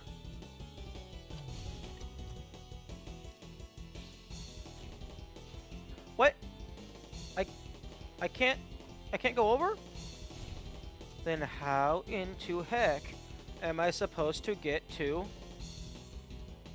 the thingamabobbles? I mean, I can activate no clip, but that would be cheating.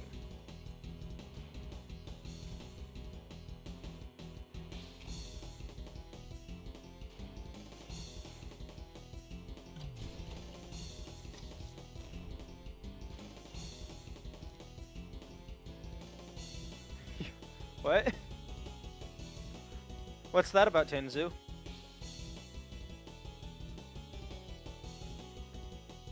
Okay.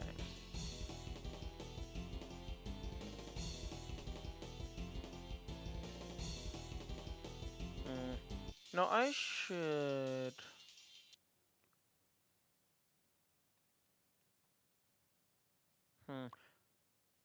It feels like the mouse input isn't super visible. Although I guess that's more so for just frame-by-frame viewing. But I should maybe change the color at some point. I am interested in whatever that text is supposed to be on the rings. Unless it's just not actual text. And it's just gibberish.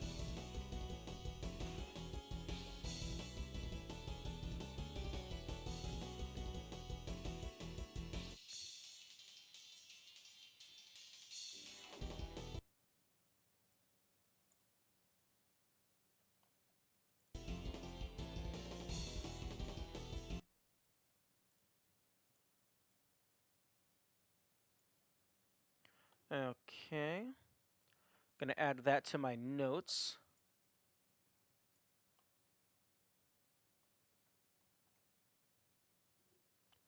You found all the secret missions? I have... Quit mission... Quit. I have done P... I've done 0P. I mean, 0S. 1S, 2S. 3P. Oh, wait, 1P. Secret mission, secret mission. Yeah, I found all the secret missions that currently exist.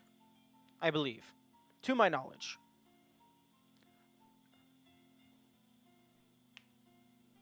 Wait, Kasekita makes a mannequin art pose on flag sign saying, get what? Okay, Tinzu, I don't know what you're talking about.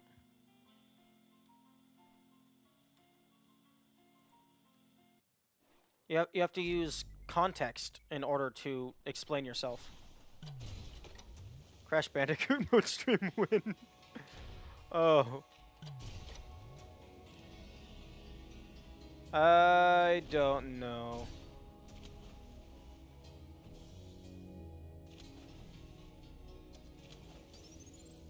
Is that supposed to be Texas? Or is that like a logo?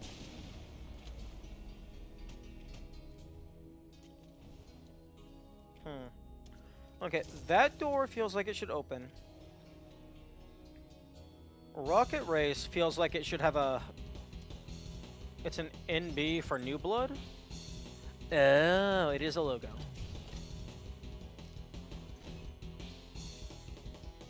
I feel like there's there should be a reward for getting a fast enough time in Rocket Race.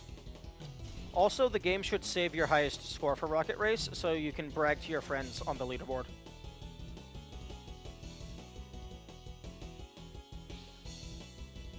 Like maybe on the menu select next to credits, it shows the high scores for Rocket Race.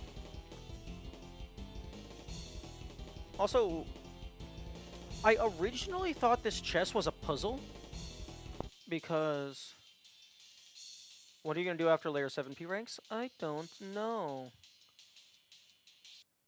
Okay, let me go ahead and open up my notes. No, not those notes. Those are notes for a different game. These notes.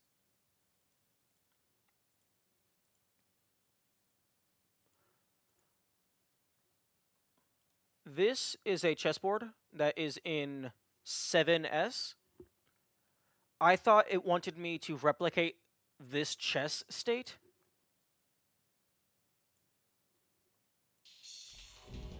On this board.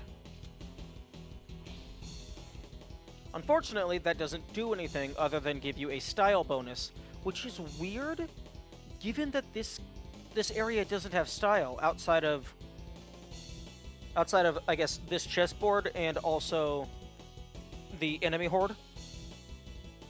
Unless there is actually a secret exit, in which case you could P rank the credits, which would be hilarious. Size 2 fishing stream win. Unfortunately, the size 2 fish is still bugged. You can't actually get it just yet.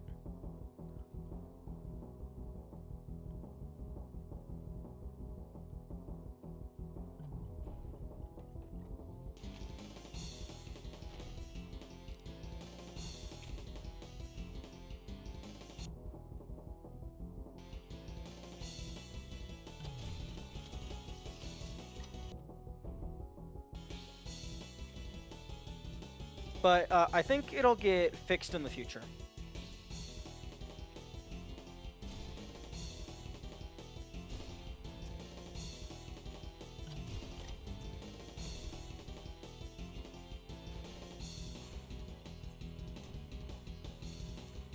Okay.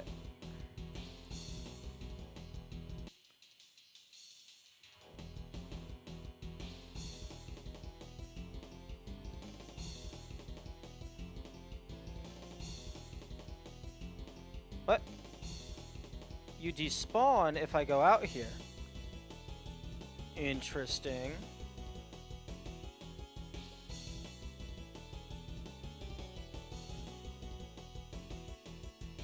Okay, there's nothing behind the door unless you have to open it properly for it to spawn.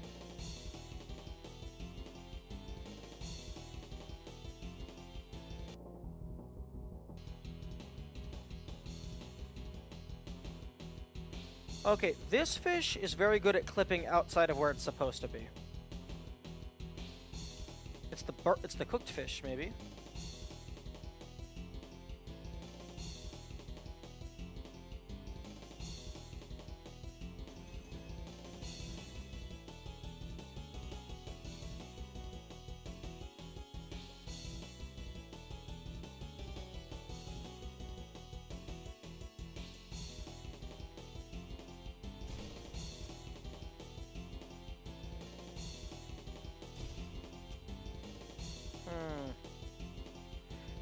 Interesting that, okay, fly mode is 30 units per second, and then doing that. If you have no clip enabled, the speedometer doesn't actually register your speed. Okay.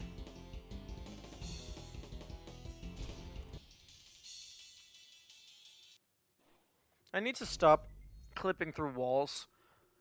I might accidentally spoil something for myself.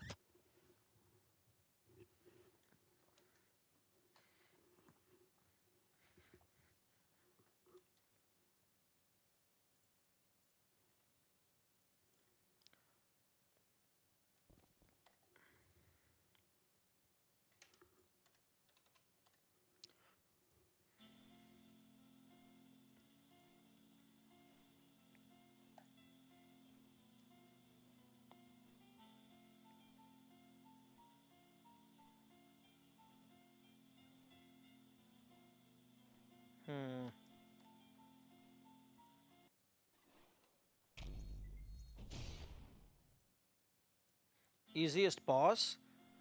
Uh, Maurice. Actually, no. The easiest boss is the ferryman, because you don't actually have to fight them.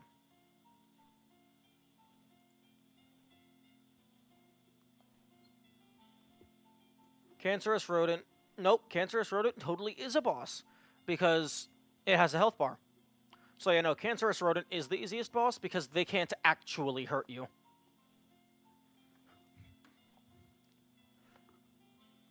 Wait, didn't somebody say a while ago that it's possible to, like, cancerous rodent can actually affect you under certain circumstances?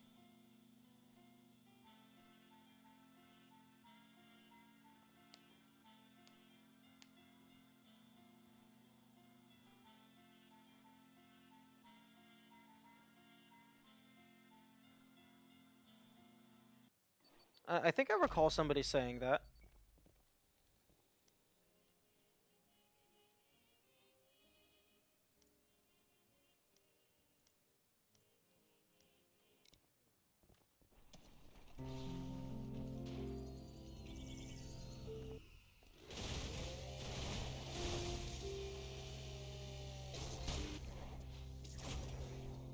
That's a lot. 10-2, that's a lie? What's a lie?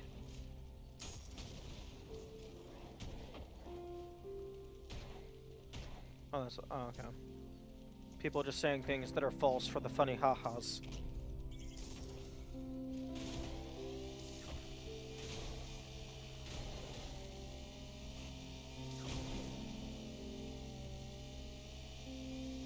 Wait, what in the heck am I doing? I don't have to fight any of these people.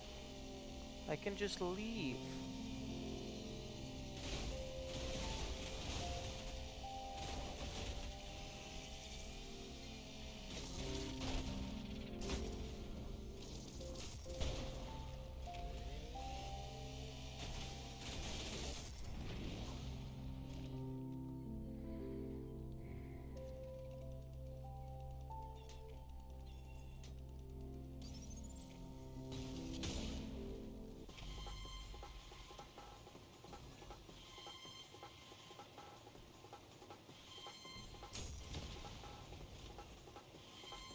But can anyone confirm or deny that statement that was previously made that the cancerous rodent can actually affect you under certain conditions?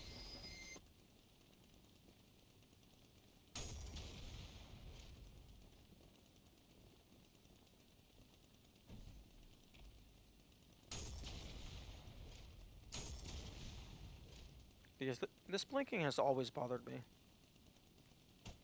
Probably. What the? Don't give me a probably. If you know, you know. If you don't know, there's no reason to assume it can. Although there is that guy in the wall.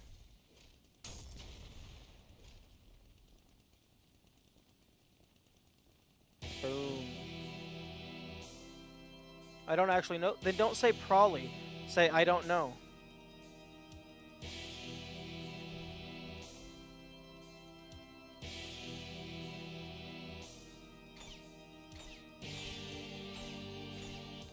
Interesting. They are immune. They are seemingly immune to the whiplash.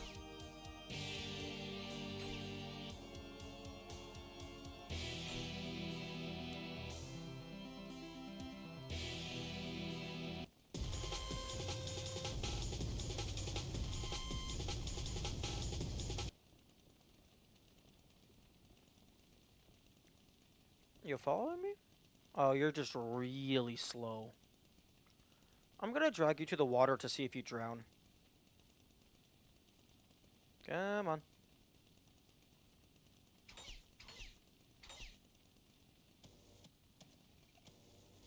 And here we see a cancerous rodent in its natural habitat, slowly walking towards its prey, an unstoppable killing machine designed to murder everything. Now, unfortunately, the cancerous robot does not realize that it can't hurt its prey. And that's all I'm going to do. That'll take like 5 minutes. You just watched me run around a stage that had nothing in it for like 90 minutes. This is fine.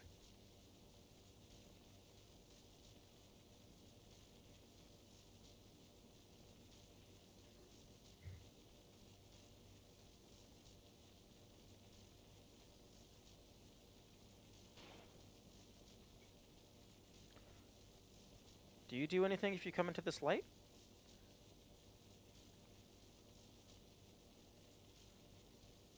Yeah, I hope people are beginning to learn how I play games. Because the vast majority of the time, people come in here and then they get surprised by what they see.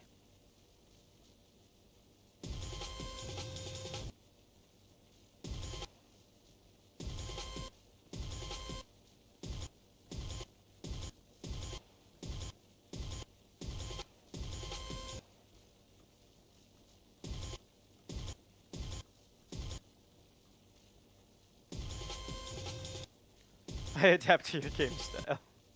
Nice.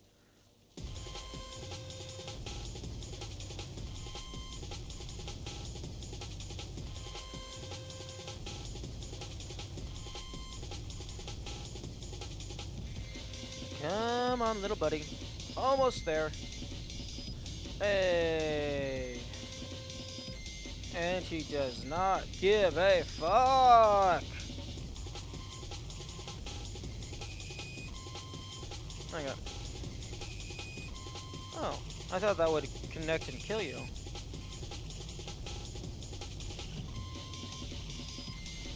Hello?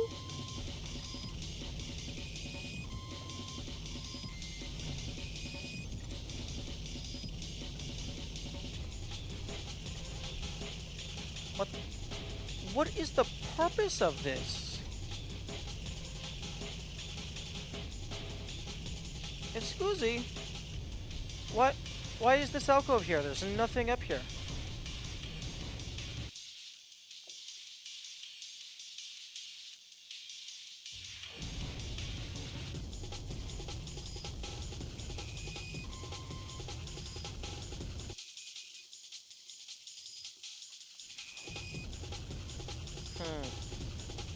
For the waterfall, I think?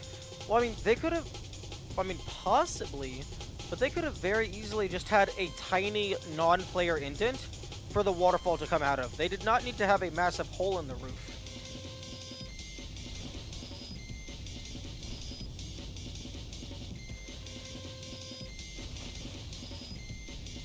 Wait, the... Excuse me?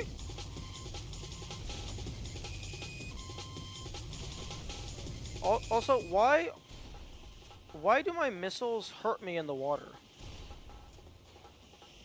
Or was that an effect of the rodent?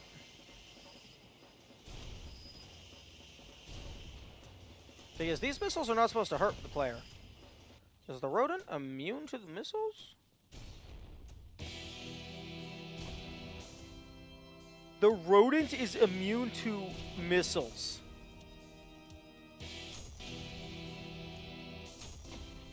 It's immune to explosions.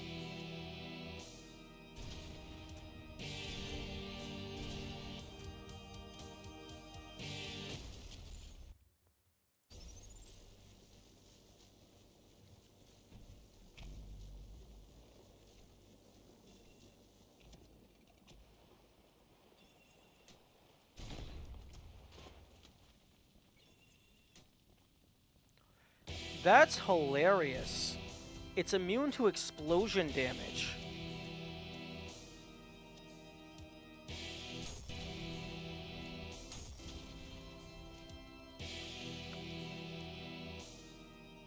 It's a hard boss? Oh, you can't ground slam it. Oh, you can. I guess it just has a tiny hitbox.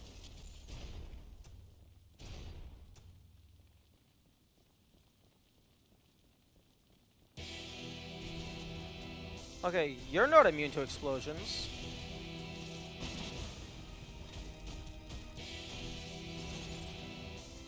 Oh, interestingly, you don't actually have to fight it. You can just come in here and press the button.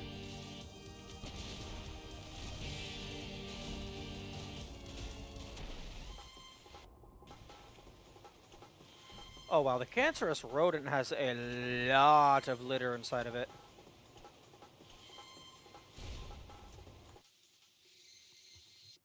Okay. Not for red explosions, I think? No, if you... The way that the missile works is it only deals damage if it actually hits a target. So the missile hurting me means that it did hit the rodent. So the missile didn't damage the rodent, and my projectile boost didn't damage the rodent. So in theory, it should also be immune to... There are more ways to cause red explosions. For fuck's sake. Okay, fine. That is the wrong thing. Let's see if it's immune to malicious. Akita fucking with the players and making a fire song for the secret exit instead of the actual level. What's wrong with this song?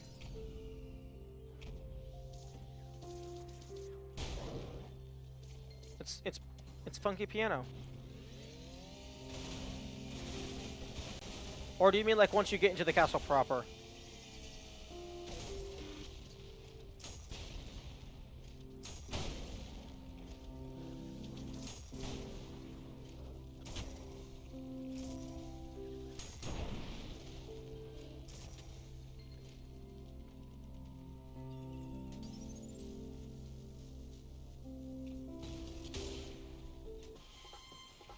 Oh, the screeching.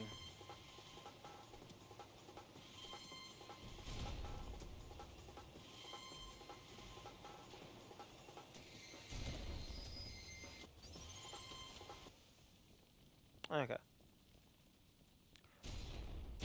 So the rocket can only do damage if it actually hits a target. See, if I hit beside the rat, it does a white explosion. If I hit the rat, it does a proper red explosion. And if I do that, it also does nothing. Now let's see if a direct hit with malicious does anything. Because it feels like this guy is just immune to explosions. Also, I'm realizing that I have the sandbox. Okay, a direct hit. A direct hit works. Hit a buzzed rocket with a rail cannon. Don't worry.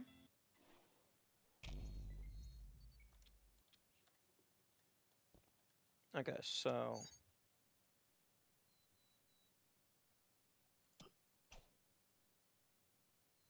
Okay, so... Wait, it can't kill me, so I don't need to fly. Okay, so... No weapon cooldowns, so... Where the heck are you? Oh, you're green on green.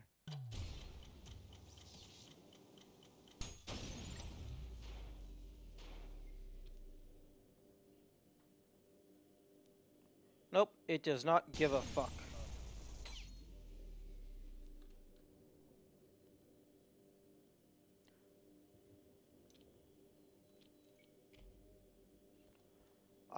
When I initially saw the cancerous rodent, I thought it was going to be an immortal snail type situation, where it was really slow, but it killed you in one hit. I do find it interesting that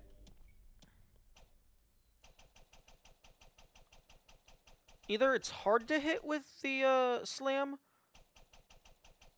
or you actually have to slam a few times.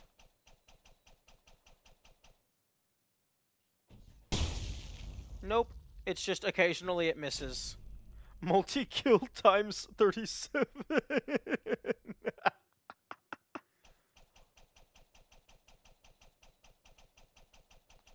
Oh, that's hilarious.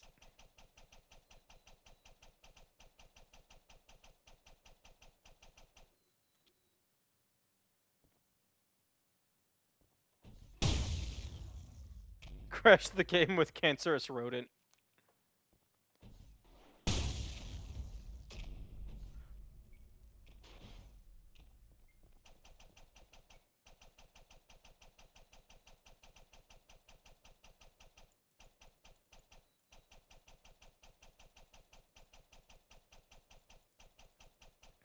Interestingly enough, if the rat dies, but you're not like attacking it, it just lays down and stops moving. Like it doesn't, like it leaves a proper corpse. You think that's enough? You think that might be enough to crash the game? I wonder if we might need a little more. Because I don't always hit every single one, so I need a bunch of them to ensure that I land a hit.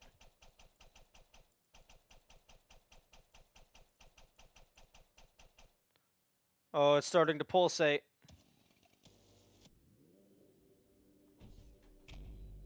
Huh? Oh, there we go. It's frozen. Have you seen what happens if you give yourself infinite double weapon power-ups? Yeah. You get arms on arms on arms. Oh, third frame. Fourth frame.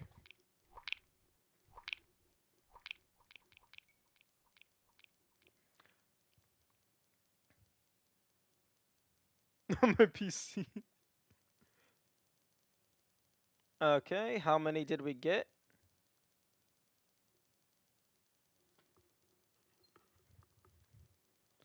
Yo, did we get 100? Did we get 100? Yo, we got 108.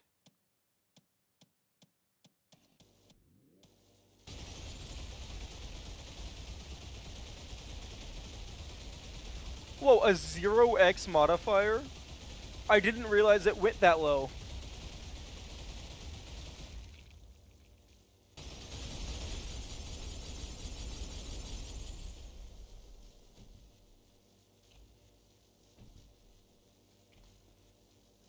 I didn't realize the freshness modifier could go that low.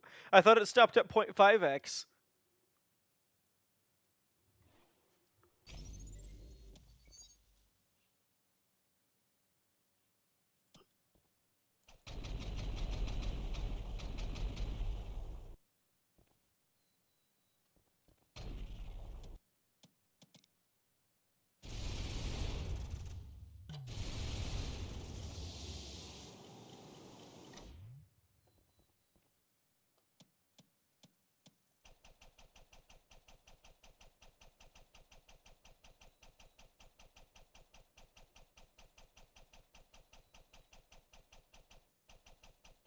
Coins are really silly? Oh.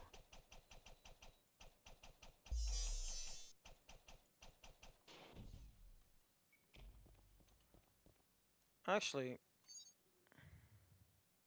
Toho reference? Oh, snapping. Yes, please. I don't know about... Uh, Toho's a bullet hell. What's a Toho reference? Make sure power-up timer's off? Yeah, that's what I'm looking for. Boom!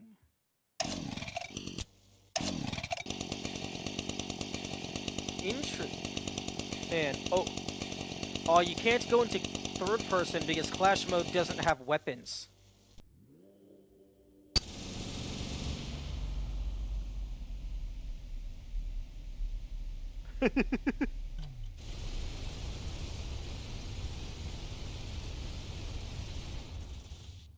Okay, it just starts to push you.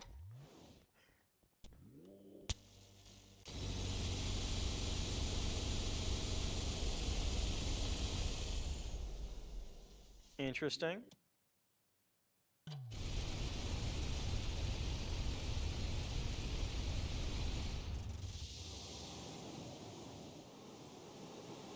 Now that is what I call a carpet bomb. Boom.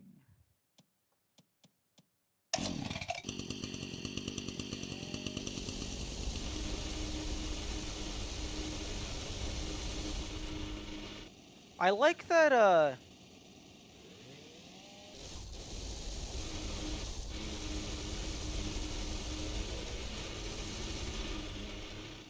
find it interesting that it shoots out. It shoots from the center outward, so that even for things that are normally an instant shot, it's like you have a continuous laser.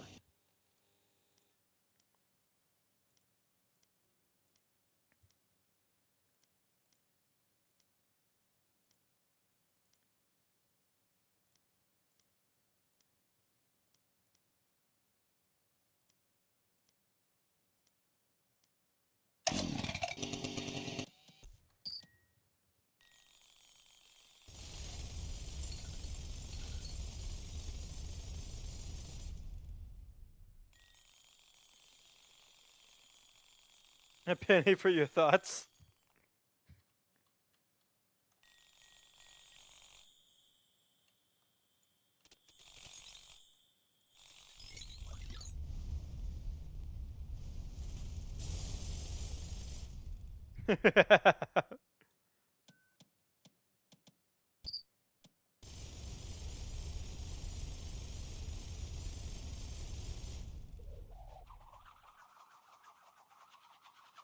Why? Why does spinning this make me go up?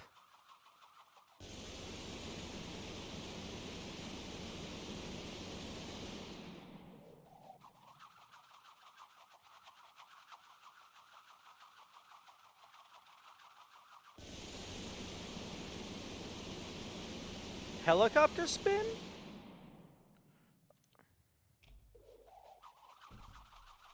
Oh, wait. The fuck? Okay. Hang on.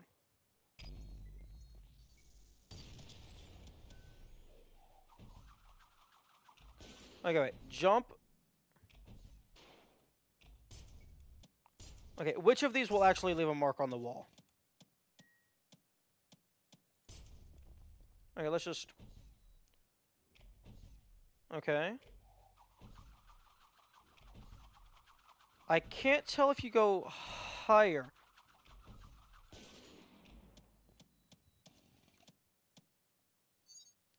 I think just one power-up lets you fly.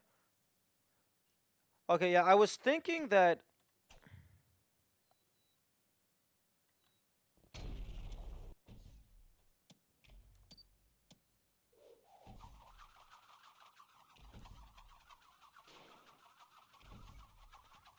Okay, you're definitely going higher than usual.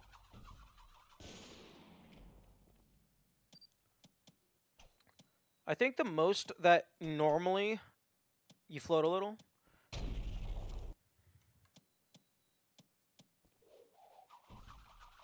So the more you have, the higher you go.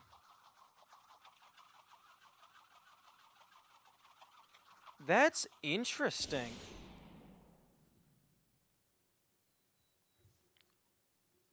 That's a very interesting interaction because I don't think it doesn't feel like it does anything when you have no power-ups.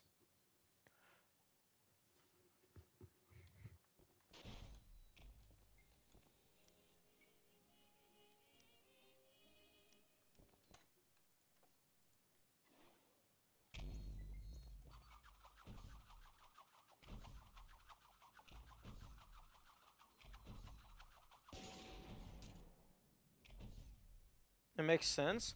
Well, I mean, power-ups aren't given out very often. And I imagine if you're in battle, you're not going to be, like... I guess it's for a little extra mobility?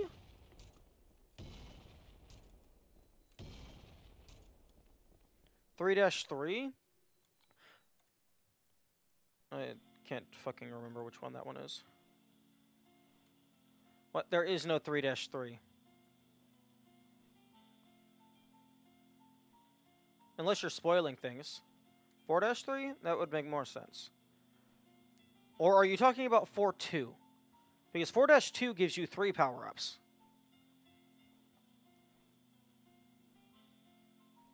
Four 3 gives you 1, but it's a hidden bonus.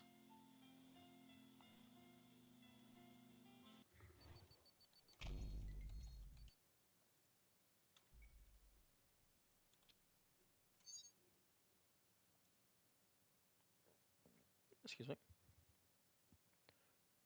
That level has 6 all around the map? I've only found 3 of them.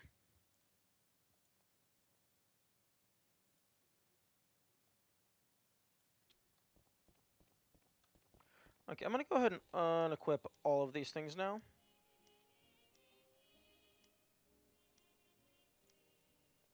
Because we're no longer testing on rodents.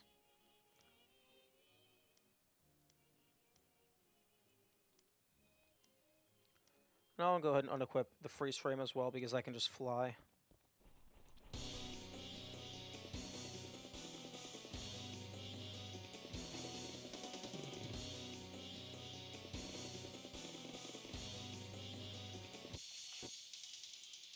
Invincible, you say?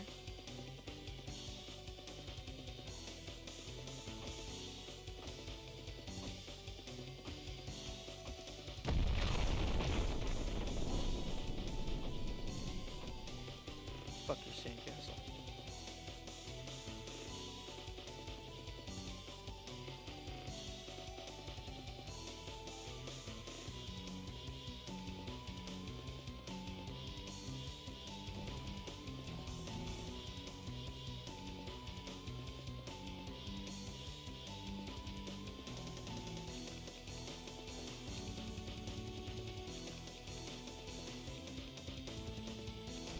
Okay, so there's one. There's two. And then this is three.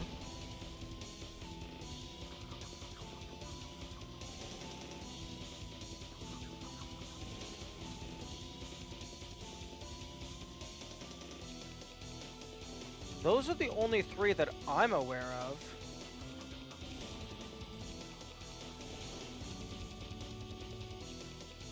Are you sure there's 6?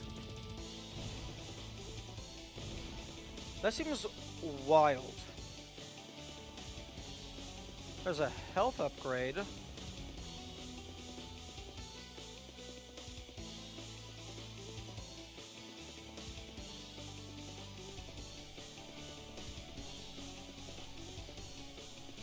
And then there's another health upgrade over there. Hello, Mercy.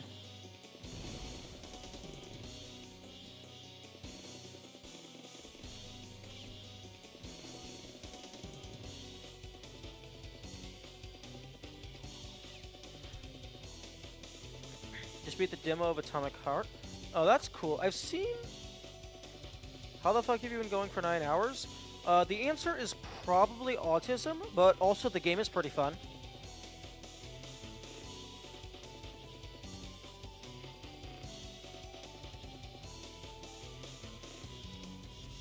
Okay, so you can't go over 200.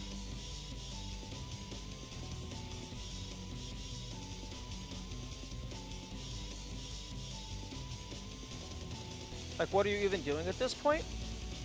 We have discovered something interesting. Okay, so if I jump, this is about as high as I go. If I spin the revolver, I go much higher.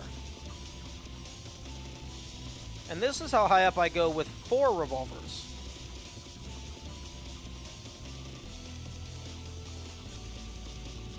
And then now I start going down. I just discovered this while in testing, and somebody claims that there is 6 power-ups in this level. I have only found 3 of them.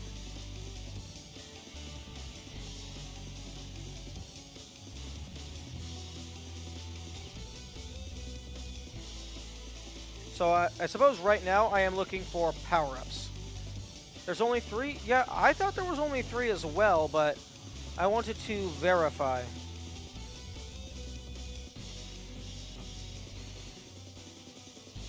Including 200... Those are not... Those are not power-ups. Those are health pluses.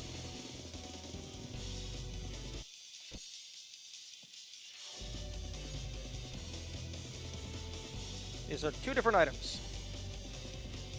Including 200 health ones is 4? No, including the 200 health ones is 5. Okay, yeah, there you go. So I'm just trying to figure out what the utility is of including such a mechanic. Other than, like, slightly more arena mobility. Because this seems... It's funny. Yeah, it is funny, and that is a valid reason to add something. But this feels like it would be... This feels like it would be niche enough to add into, like, add for a puzzle. Like, because you get super dash jump.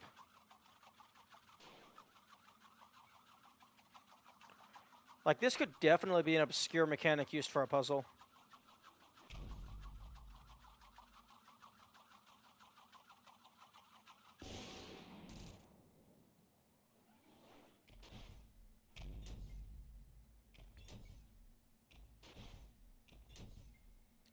I mean, or maybe I'm just like thinking in my own ways of developing because I would slam storage undermines it though. Yeah, but slam storage wasn't originally intended. This is actually intended.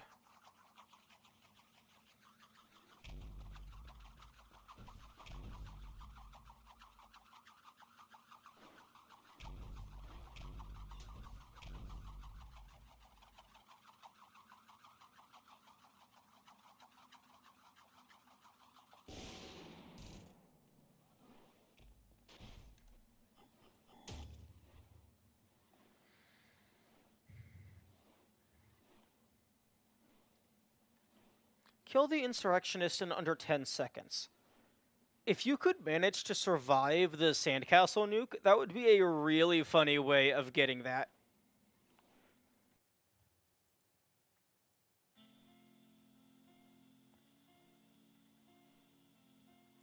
Actually, you could potentially do that. If you could get a good enough angle to shoot a rocket or a malicious over there, it's either like a 1 in blah blah blah chance or you can't get it at all. What are you talking about? Like, okay. Enable cheats. Okay, invincibility. Just say enemies ignore players. There's a new Ultrakill achievements mod I gotta try out. I'm looking forward to actual achievements. Oh, that's... Wait, load in. Okay, that could potentially be possible. Because the idea would be to... The idea that I'm thinking of would be to spawn the insurrectionist, shoot a malicious or something over here to like hit the sand there, and then have the radius be in the sandcastle, and then as it expands outward, once it gets past the main building, you checkpoint warp inside. Although if you checkpoint warp, then the insurrectionist goes away. So I guess it would have to be you dash through to try and survive. Because I'm using Game Jolt instead of itch.io so that I can have a time leaderboard. You can probably do the same thing on Steam.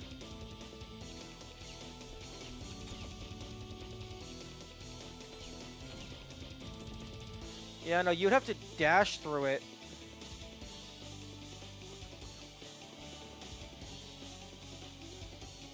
I need to pay.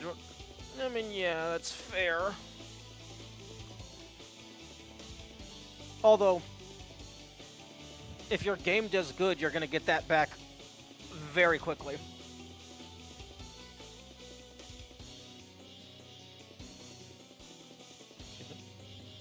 Okay, I'm going to eat oatmeal.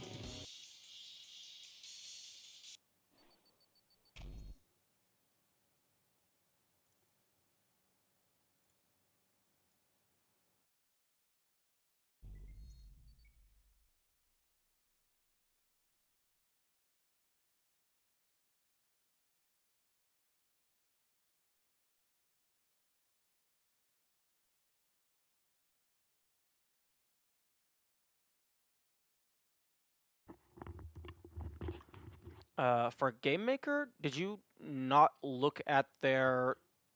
I don't know when it got updated, but for Game Maker, you can sell commercially using the free version as long as you sell on the Game Maker store.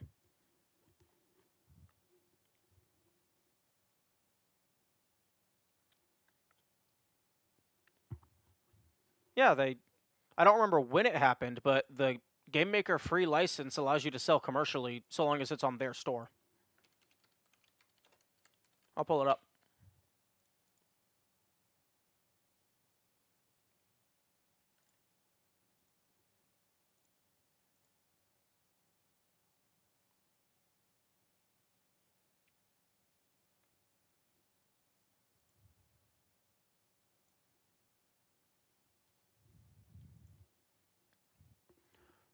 Non-commercial license, runtime license.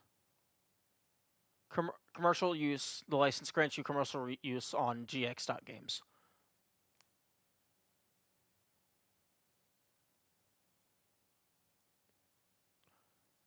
Okay, so yeah, you can, as long as you sell on their store, you can absolutely sell uh, commercially. Okay, back to oatmeal.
Okay, am back.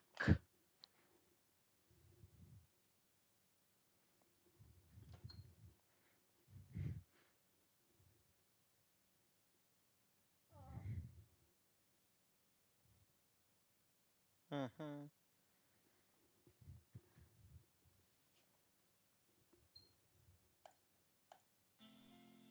Okay.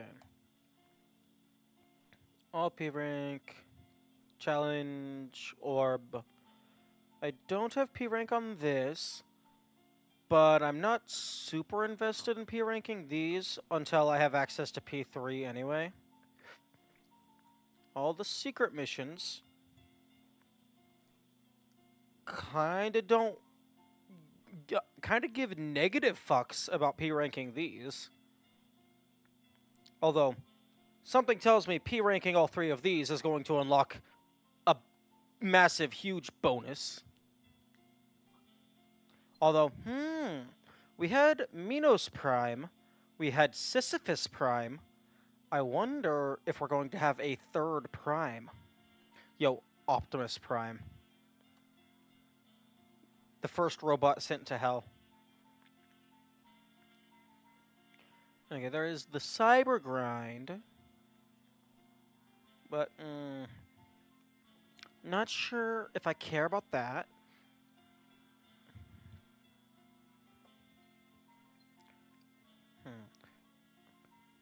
Is there any big things left that would be recommended for me to do? Or maybe any, like, Easter eggs or secrets that I've missed?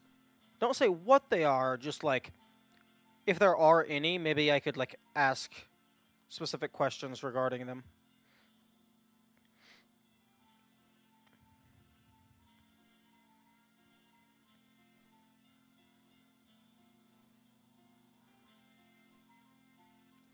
I think you've got all the major ones? Okay.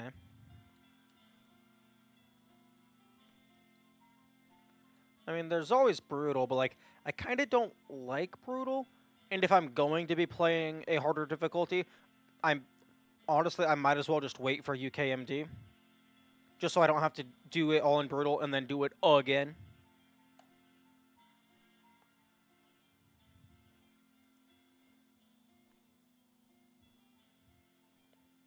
I mean, I could practice, like, well, I mean, I could 100% harmless. That would be funny.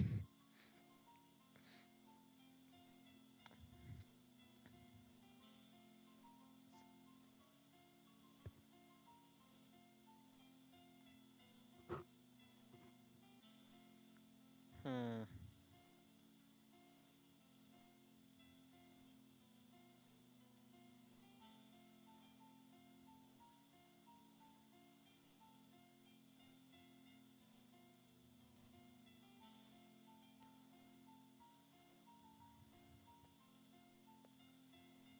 Hmm.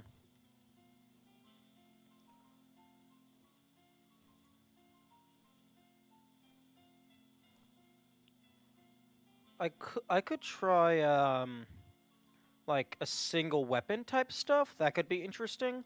Although, 03 kind of fucks over all of those. Although a good chunk of things can break glass.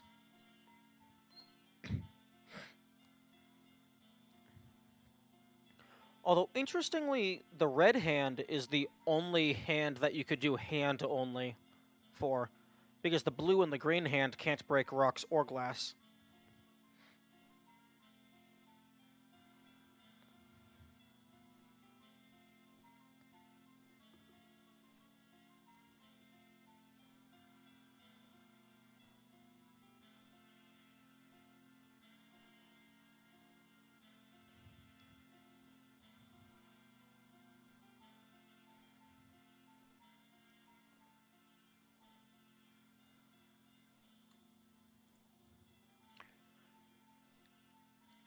Hmm.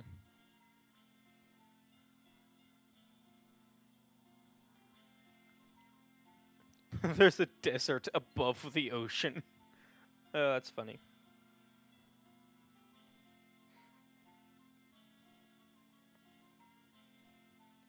Hmm.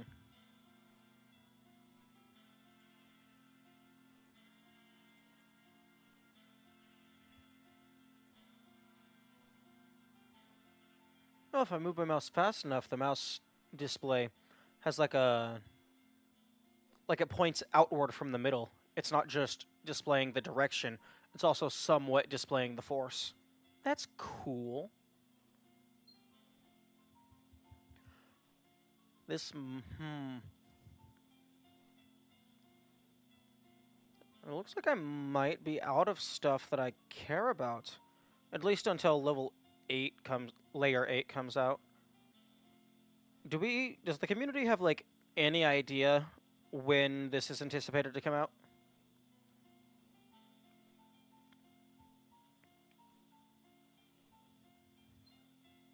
Not for a while? Okay. Because, I definitely don't want to P-rank this. That sounds horrible. Enemy AI is getting rewritten. Oh, okay. So, that means that all of my P ranks that I just did mean absolutely nothing. Gotcha. Because if most of the enemy is getting rewritten, then that means that basically the entire game is getting changed fundamentally.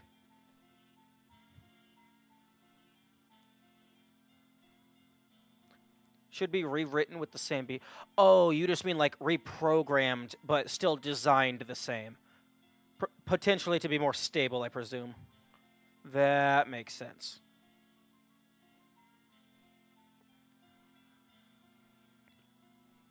And before they add filth clips back in by mistake.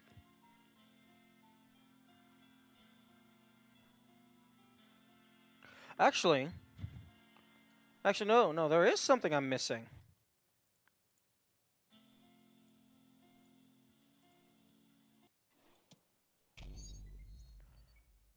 Oh. Oh, never mind. That's Kitty.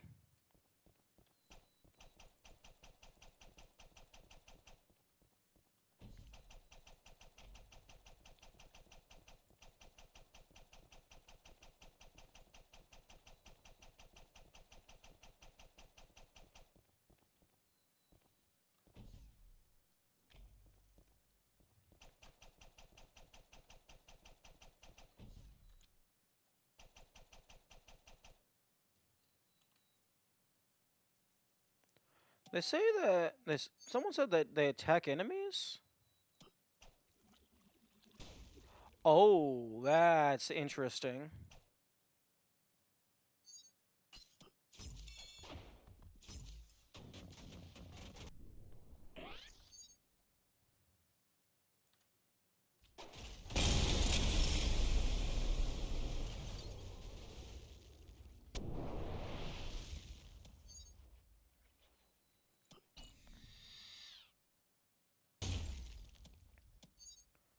That's very interesting. Oh my goodness. How much damage are these cats doing? That's ridiculous. They just 3-shot V2.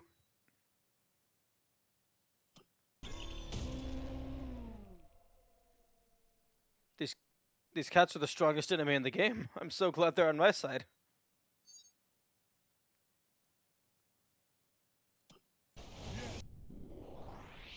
That's it.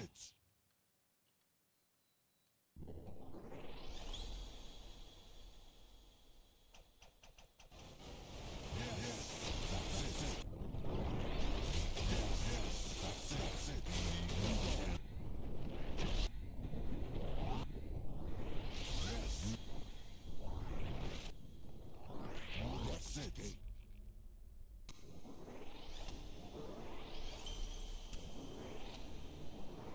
That's very hilarious. How do you deal with the Panopticon? Or rather, the Flesh Cube?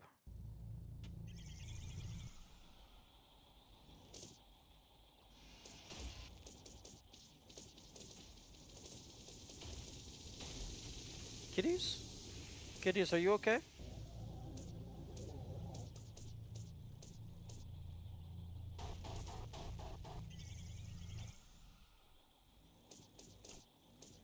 You can,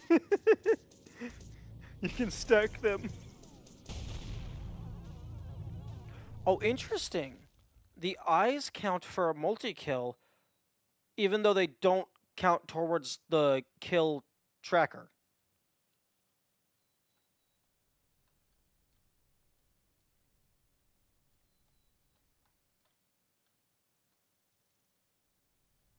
Oh, there's the all dark room.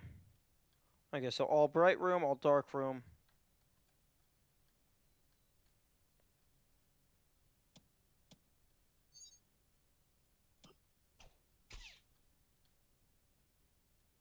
A room for testing lighting, I guess. It is a little spooky.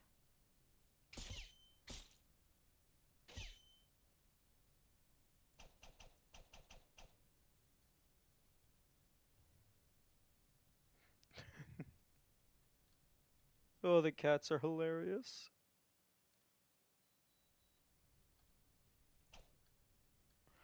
I'm gonna guess that these rooms were just for testing how things look in pure environments.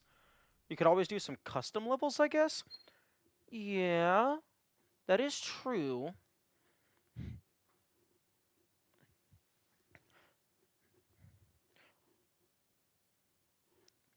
I got an hour to burn. Is it just Steam Workshop?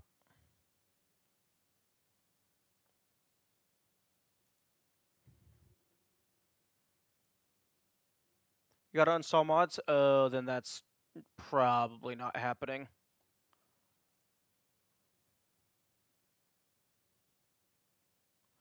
Is there any... Actually... Okay, you already said you think I got all the major stuffs. So there's... Okay, so there's... Workshop support is happening eventually. Nice. Okay, so there's Brutal. There's Brutal. Layer 7 P ranks. Prime P ranks and Cyber Grind. Those seem like the last remaining things. I have everything unlocked here.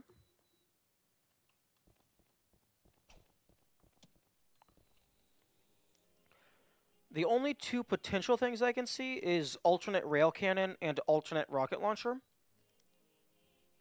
Can anyone confirm if those exist and I have not found them?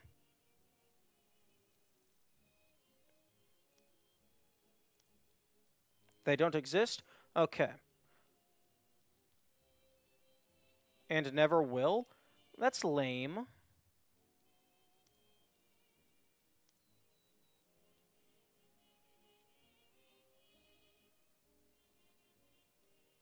What would they even do? I don't know. They turned a nail gun into a saw blade. They can figure it out.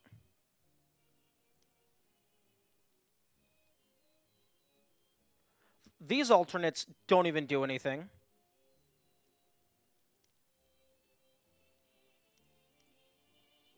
This one kind of does something.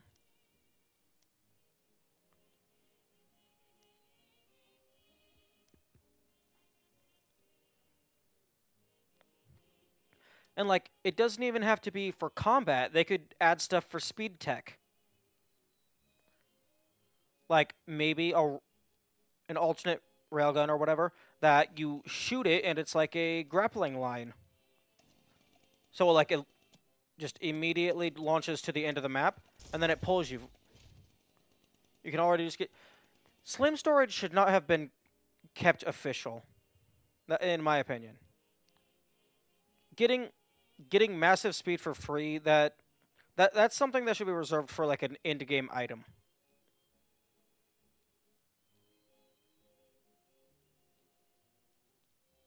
Slim storage is way too broken for how little it costs to get it.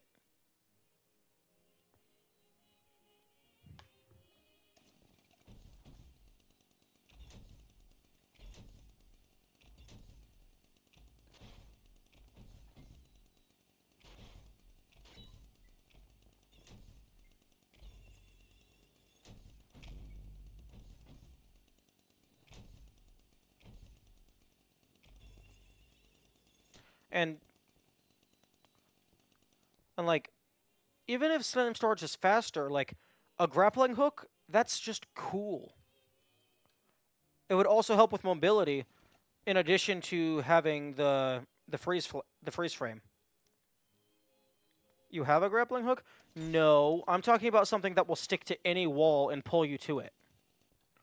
It would have to be an end-game unlock so it doesn't break progression. The Whiplash is very situational. It works on some enemies to pull you to them, and then the grapple points where the dev specifically puts them. Maybe some teleport mechanic? That could be cool. Like a short-range teleport. The Whiplash is immensely good for literally every combat encounter in the game. Yes, and I'm not talking about combat. I'm talking about mobility. I'm talking about exploration. Like, if you added a end-game grappling hook that could latch onto any surface, you could hide... Rocket riding is limited by, like, 5 rockets.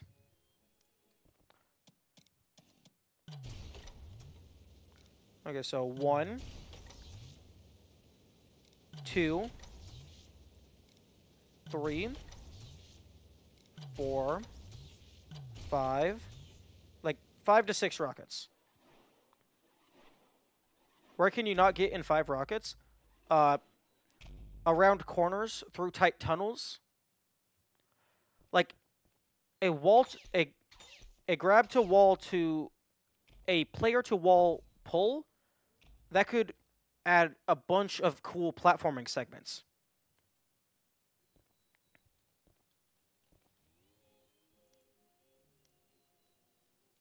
I'm not trying to argue that it's necessary to add. I'm just saying that it is cool and could add interesting possibilities for level design. And also, if the wall is tight enough, you can't get on the rocket. Like, because you have to jump a little bit.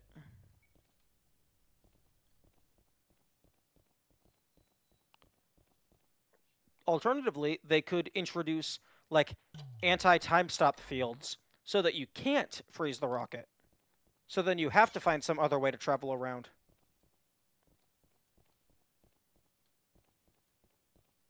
Ugh. Stomach, leave me alone. I gave you food.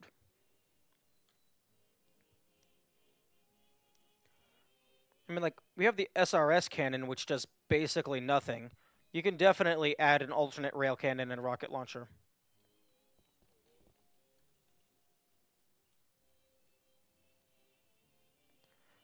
It's insanely good for combat. What utility does it have for movement?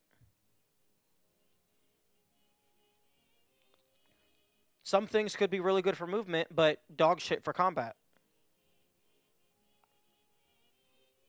Nuke the cannonball if you want. Yeah, that requires you juggling 3 different weapons. That's a bit too much for me.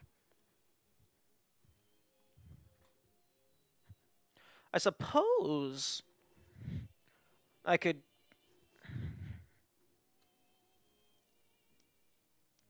go for those.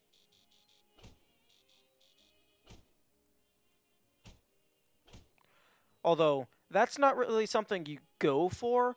That's something that you get as a byproduct of doing brutal P ranks, I imagine.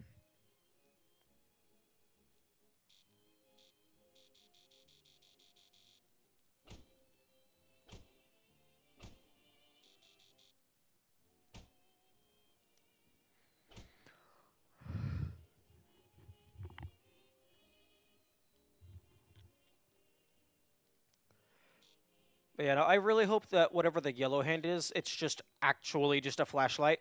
Because some of these areas are way too dark.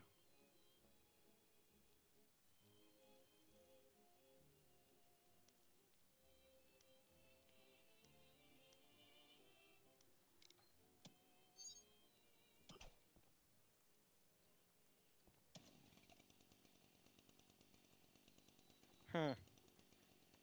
Someone said the game makes fun of you for trying to grab a skull without a hand.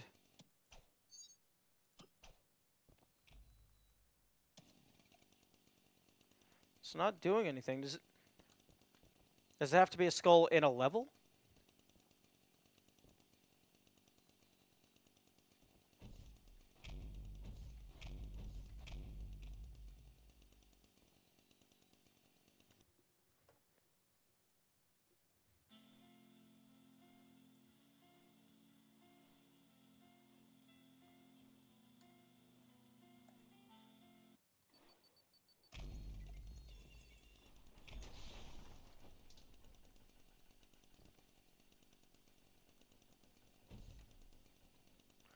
Interesting.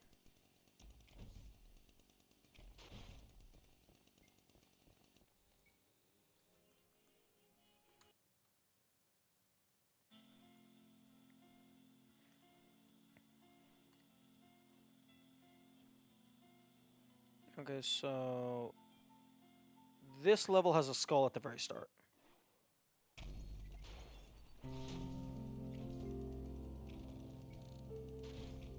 No, wait. There we go. Pick items up with bleh.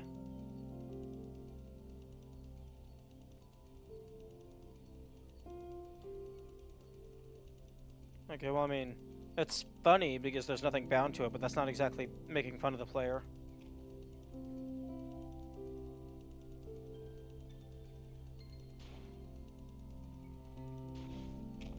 Although, I guess after I equip it, it'll change it. Do you still have the whiplash on? No, I unequipped all of them. You can still interact with the menu, though.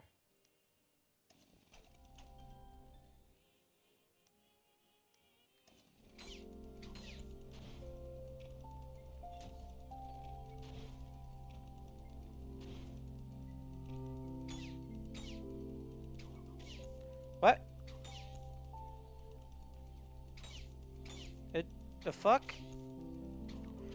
Do you have to explicitly have the blue Oh, you need a hand equipped so that you can hold it. Because the whiplash never actually constitutes as a hand, because it doesn't appear in this menu. So if I equip red...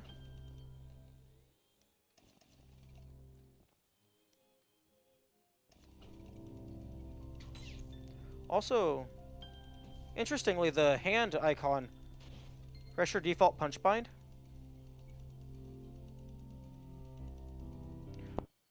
Options, controls, punch. I don't have a default punch button because it was set to punch for feedbacker.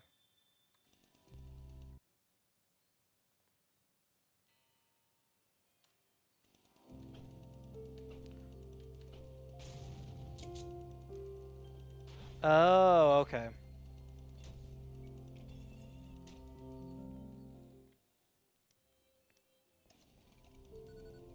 Can't punch if you have no arms equipped, dumbass.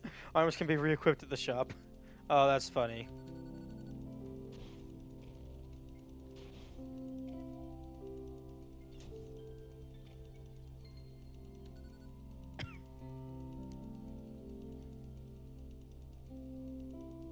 Although I do find it interesting that because the whiplash doesn't constitute an actual arm for punching purposes, that you can't use it to pick up items unless you have another actual arm equipped.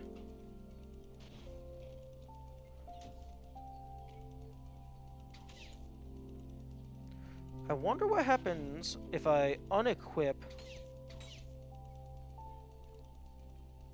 the red arm now.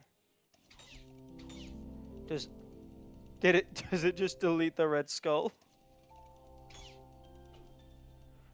I think it might have just deleted the red skull. Yeah, no, it totally just deleted the red skull.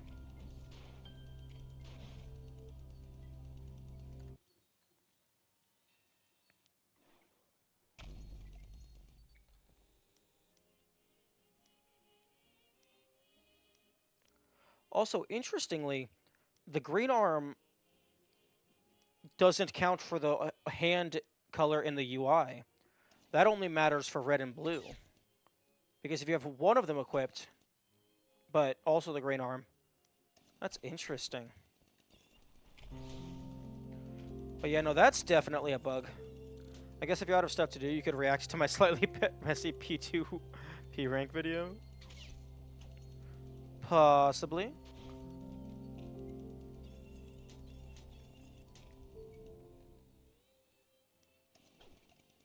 Yeah, no, if you unequip the hand while holding the skull in the terminal, it just deletes the skull.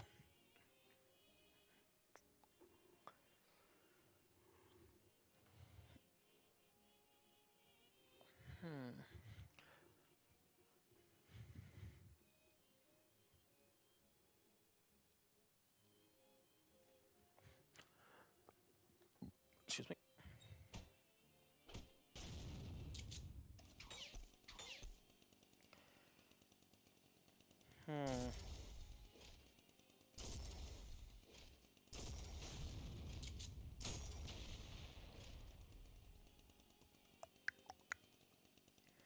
Yeah, really, it really does seem like the only things that's left, other than like Easter eggs I might have missed, is like the big like brutal sandbox.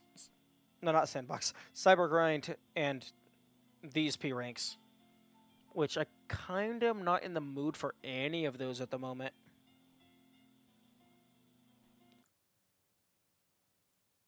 And once again, I have made the game vote poll way too late, and now there's going to be multiple days while I'm waiting for it to finish.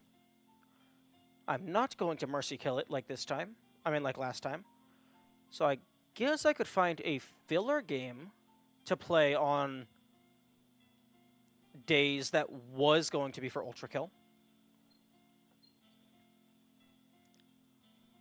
Hmm.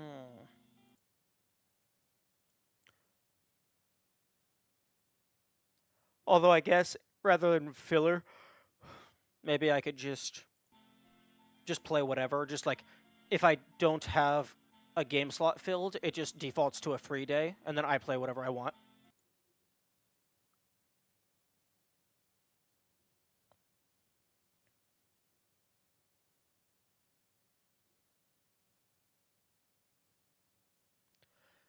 Don't think I'm going to be playing Sigils of Elohim anymore if the Talos Principle compatibility doesn't exist anymore.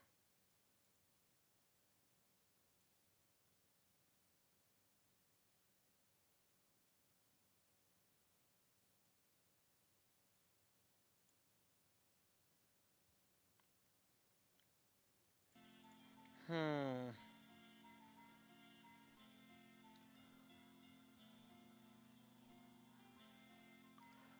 Okay. Yeah, I guess I can. I guess I can watch your P2 video.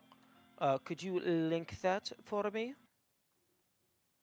I can get it on the screen. Uploading it. Okay.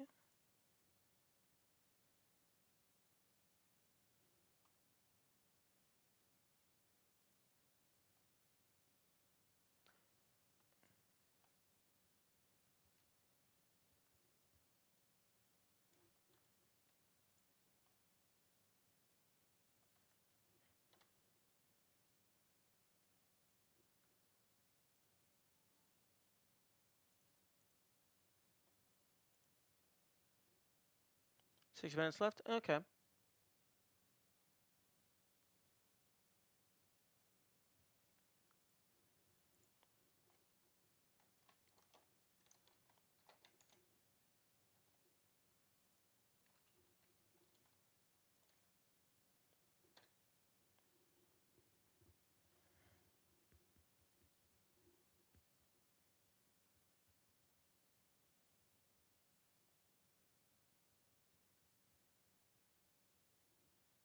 Oh, that's not you? Oh, that's interesting. I figured there would be only one person with the name Binteki.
I figured out how to replace the chess engine with the one I wrote.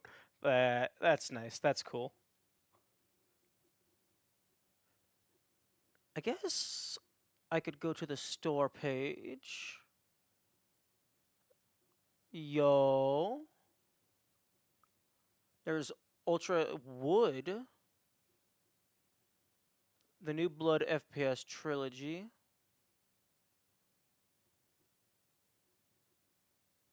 The Beat Slayer bundle? I'm sorry.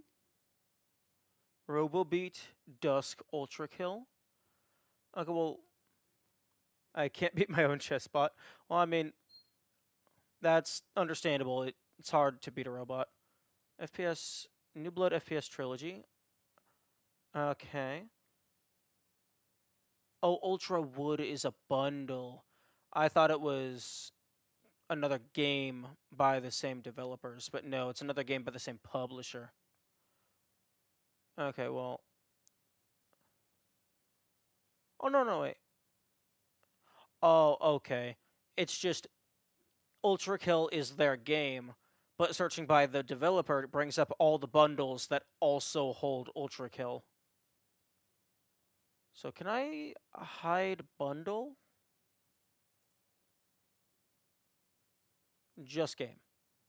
Okay, so not bundle. Okay, so they only have one game, Ultrakill. On Steam, anyway.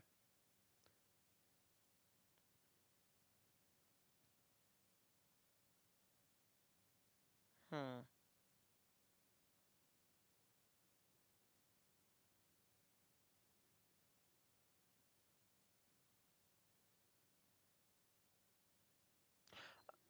I guess I could... I'm gonna play this. The Big Catch. Tackle Box. The game needs a controller. Okay. I have a controller.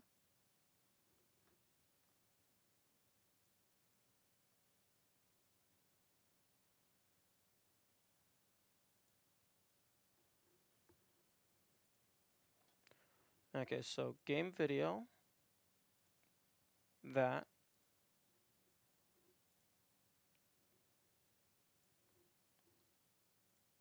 Let me go ahead and... No. Volume mixer. Because I need to point this where it needs to go. Okay, no. There we go. YouTube is processing. Nice. Okay, now let's see. Okay, the Big Catch. Tackle box. Group. Set game.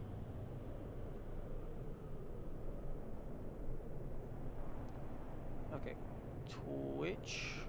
Right, actually, let me just go ahead and duplicate this.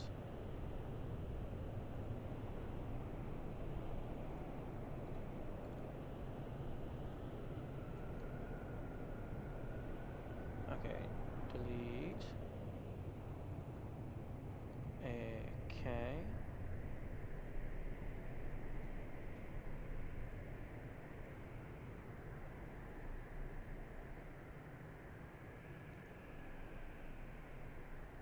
Okay. Now, test. A.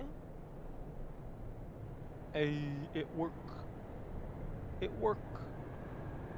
Okay, I'll go ahead and disable the mouse and keyboard input display because that's not going to be needed.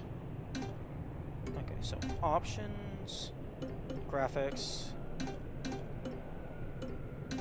Okay, exclusive. What do you mean exclusive? Borderless. That way I can click off the screen and it's fine. Okay? Aspect ratio 16:9. Graphics emulator. Retro. Composite. Modern scan. Modern. Okay, I'll just leave it at modern for now. Okay, back. Select file. New file. Starting to get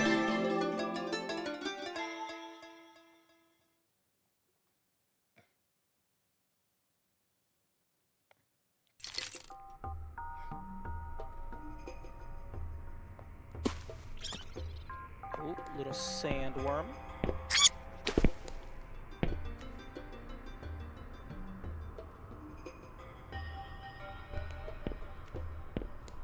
He plays little Birdman with a bucket hat. This game, this game, I've seen like the gameplay trailer.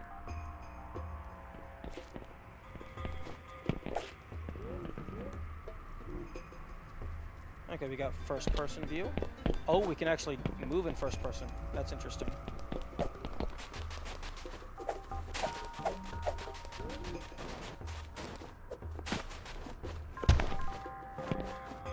Okay, we got a little slam.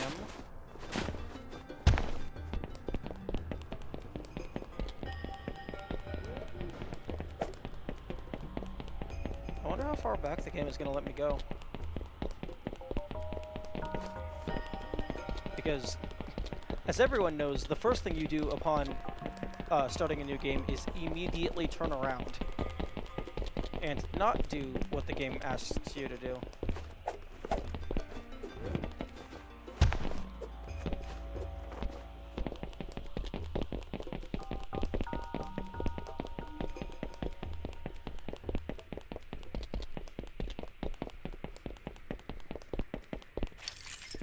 Oh, D-pad.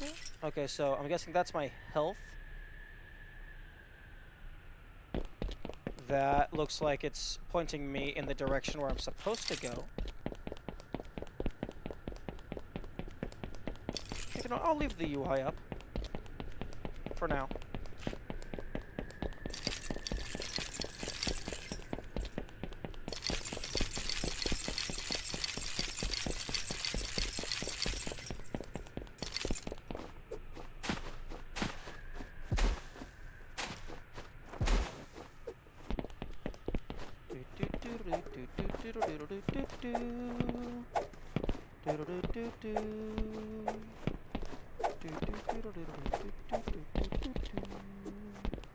This is a very long road. This is a very big map.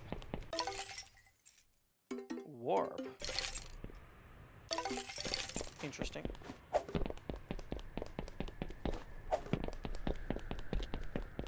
Oh, it looks like the texture's getting stretched a little bit. At least it feels like it.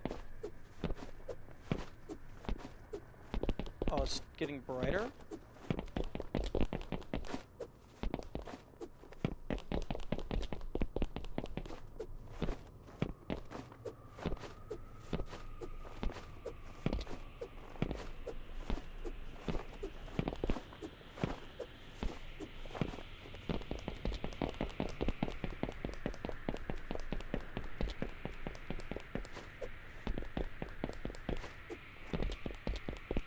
I wonder if they intended for anyone to go this far out.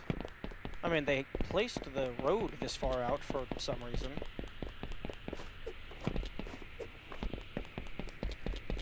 It looks like there's a building way out there.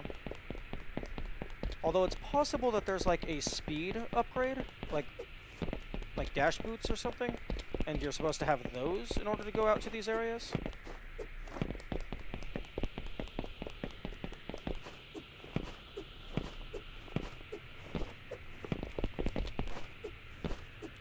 I'm not sure if jumping is faster or not.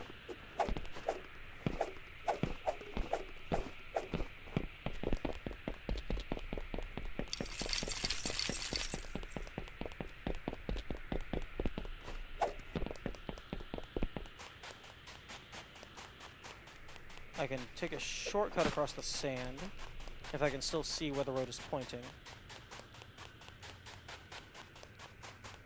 I didn't want to go onto the sand at first because I didn't know how I was going to get eaten by a giant worm.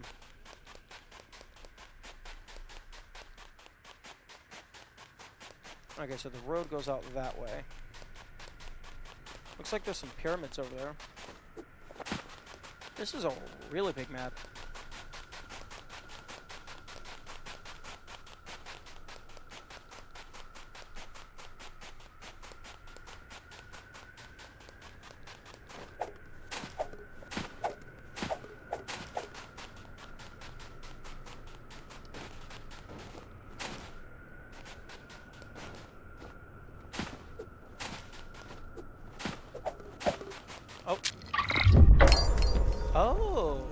I did go back too far.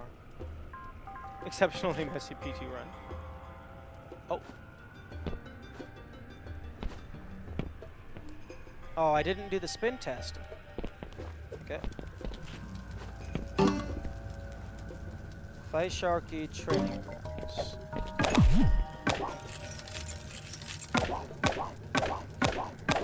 Featuring voice critical audio in the background. I think if are you using OBS to record? OBS has a beta application capture audio, so that you don't have to do desktop audio. Alternatively, you could also just pause the video.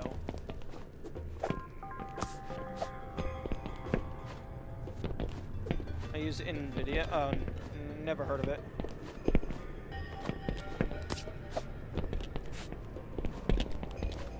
Oh, okay, that's cool. A sure-footed Sharky can balance atop and leap gracefully between pointed tines.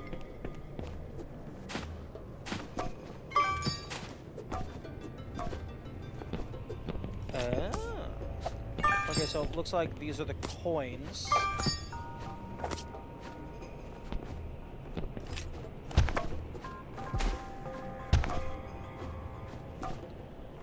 Game audio could stand to be lowered by like 10 decibels. That I can do.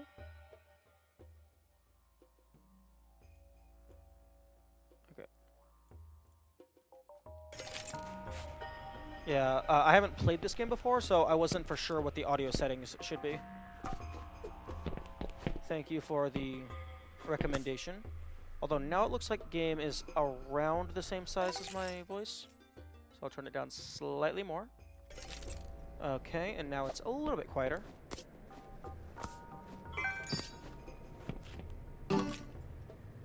Keep your head up. Hanging from fly rings offers a path forward in precarious places.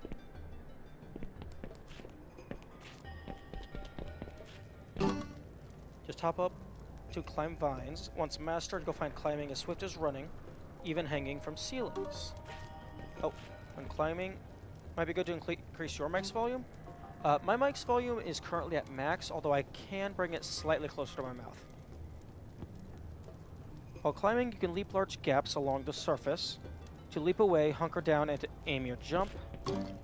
Okay.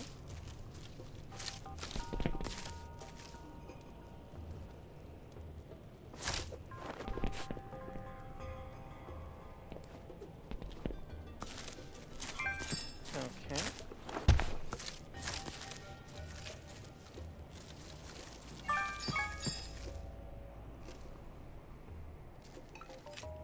Ah, there we go.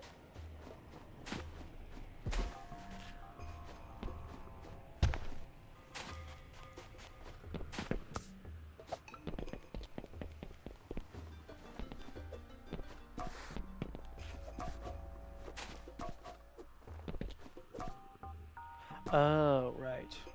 Okay.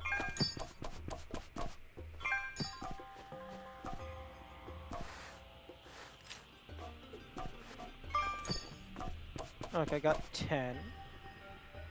Oh, there's even more.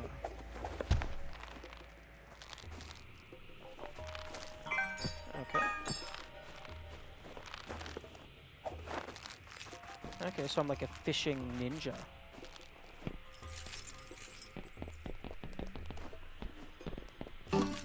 Coins aren't merely beautiful relics, they sustain the tribe. Ultimately, what else is all this for? Pick them up. Okay.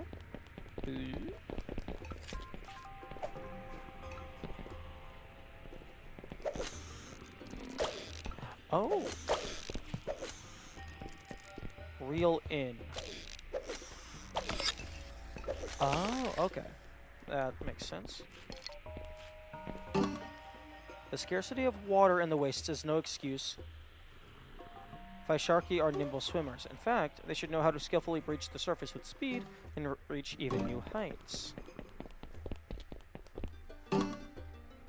Spines, rails, and other grindable objects can carry you through the desert quickly and into hard-to-reach places. How'd you learn of this game? I'm gonna dash. Let me know if you watched the vid. Will do, Benteki. I think I might have seen the developer's advertisement on Twitter, and then I looked it up on Steam. This is currently just the demo, though. Well, not the demo, the prologue, I think. Like, it's not the full game. It's just the tackle box edition. And into hard to reach places, don't forget that you can even attack or switch directions as you ride using X. Ah.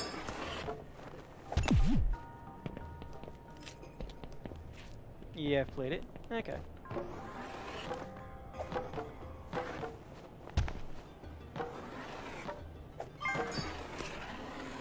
There we go. Boing.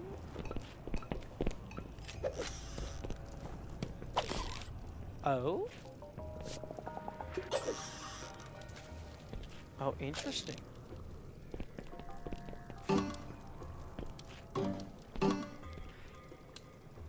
Weisker should grow to see their fishing rod as an extension of self, reeling in distant objects and casting them back out.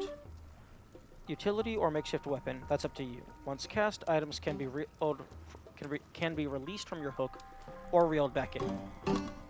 Lock onto objects and aim your cast using left bumper. While locked on, change target using D-pad.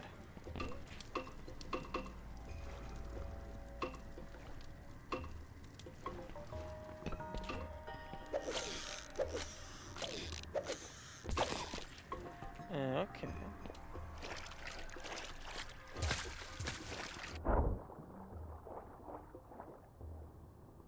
Okay, it does not appear to have an oxygen meter.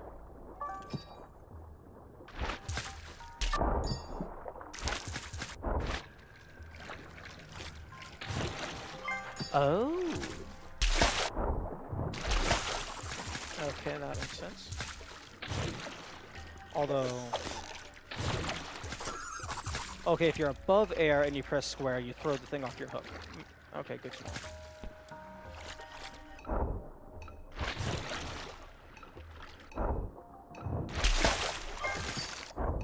Oh, you can swing your rod into... Okay, you have to actually be... I thought it was R1.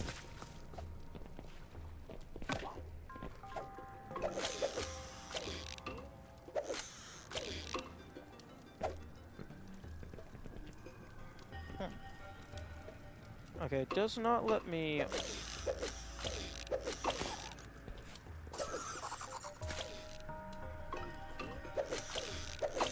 Okay. Oh. Oh, okay. So I can't hook onto those, but they are a valid target.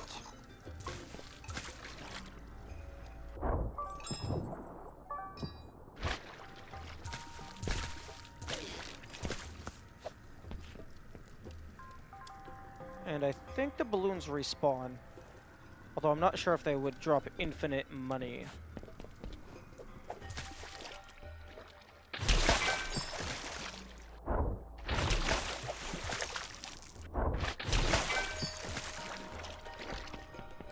Okay, well these respawn.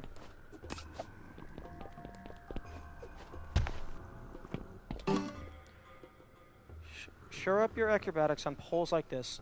Swing up to speed and leap. Sidle along or turn around to line things up. Huh? Up.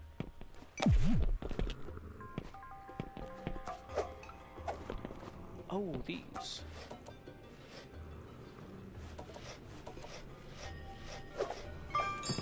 Okay.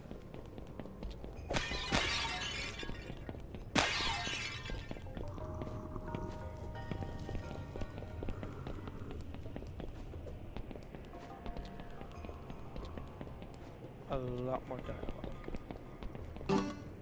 Fish the clan's lifeblood. Fish the clan's lifeblood. Clans pay top dollar for such a rare commodity. Study their behavior and bring in the catch. Ironically, fish can't be hooked while comfortably veiled underwater. They must first be seduced to shore.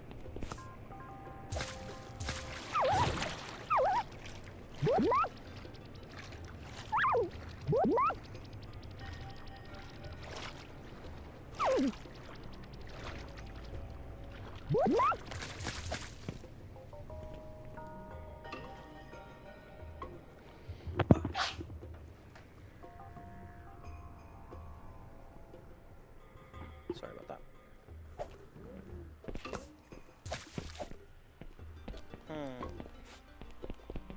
Must be brought to shore.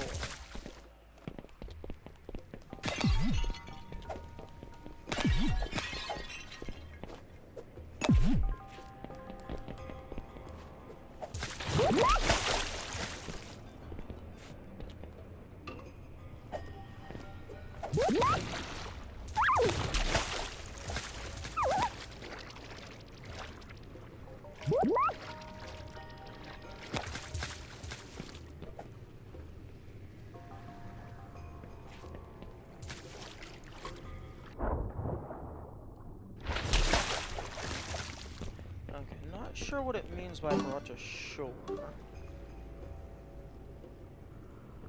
Well, seduced to shore, yeah, same thing.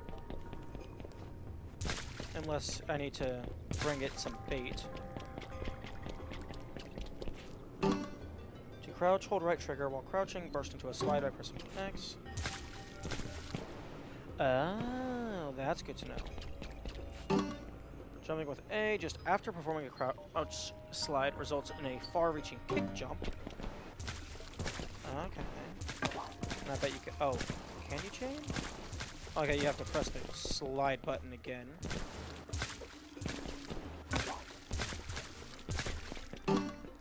Spin to spin in place. Hold right trigger to stay locked into the spin without continuing. Oh. That's interesting.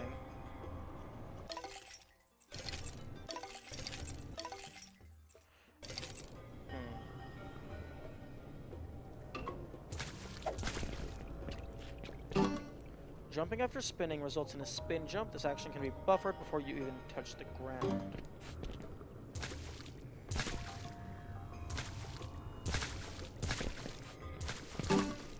Press right trigger in the air to ground pound. Jump right upon impact for extra height, or when hitting an angled slope for speed. Okay. Makes sense, makes sense.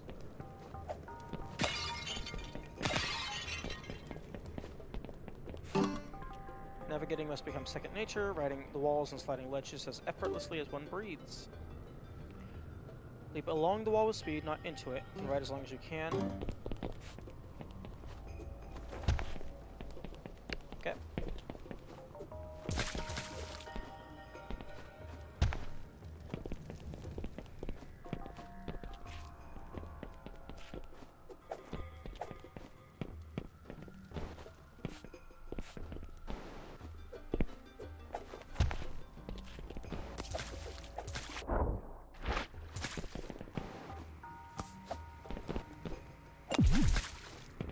Okay, it does not appear to have any sort of mid-air dive.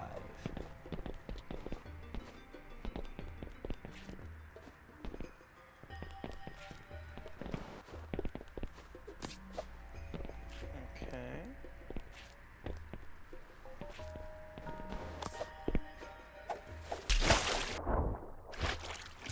If you go in the wrong direction, you're out of luck.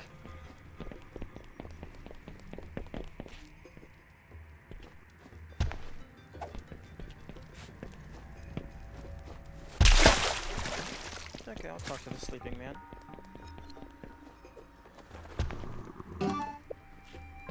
Sim, te chiamo. Parece What? las que a los redetino las Oh, okay. It wasn't ni al re que a In los fact, I wasn't sure you'd make ni it. al re creo que a los dedos That's one parezco that's a successful dedos trust. de mis dedos You know no it's te a big day quiero for you and all, but de that's no mis excuse to sim rush creo yourself. Let's not forget what happened last week. de mis creo Hit the ni course, al get re warmed up. costrón Today the sim kick was al off. te quiero When you're feeling sharp, sim we que a can los roll. No. Did I just, okay, yeah, I can just walk away. Cool.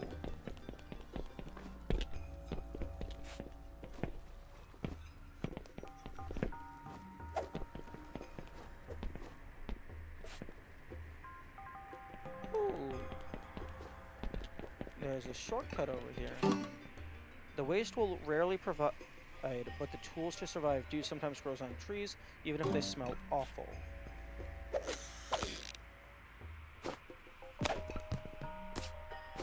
Huh?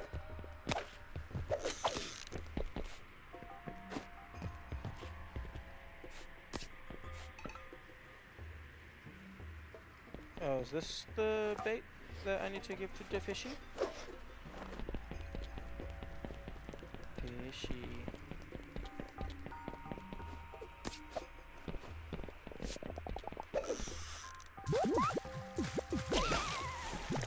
Hey. Excuse me?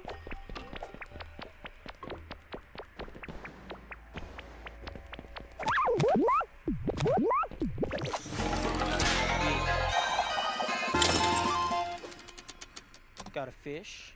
I got a fish. And the camera's pointing at the sky. Okay, so that's one fish. And it's a blue fish.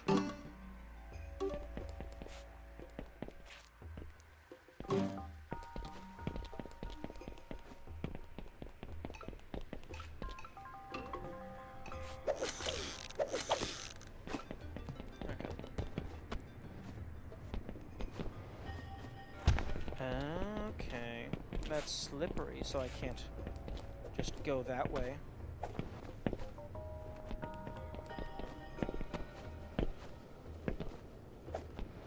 Although,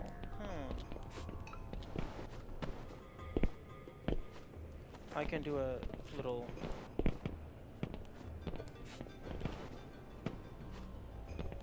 I can maybe do something like this. So...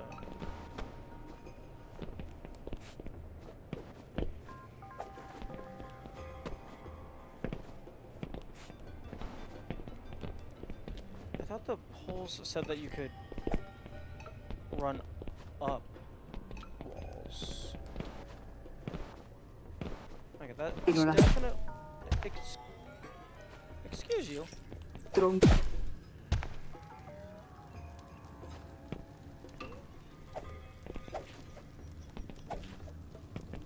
Ti chiamo. Haha. You missed. Oh.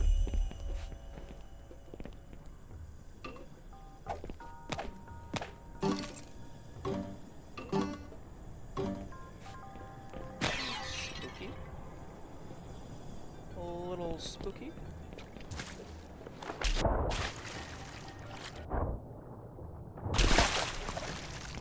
Okay, I can get up in here.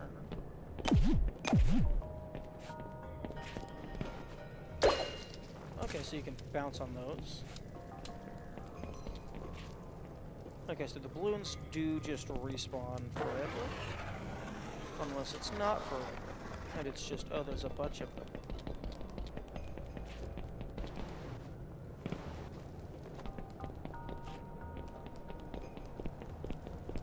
Also, don't follow that road out to the end of the world. It hurts you. It wastes your time and it hurts you.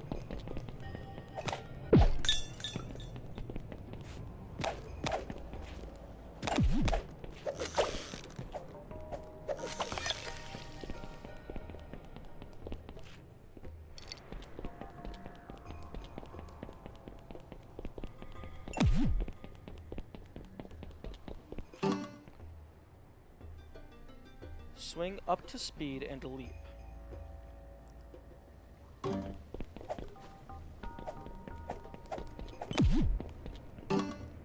Oh, swing up to speed. Like that. Okay. So you can't run up walls, but you can run along.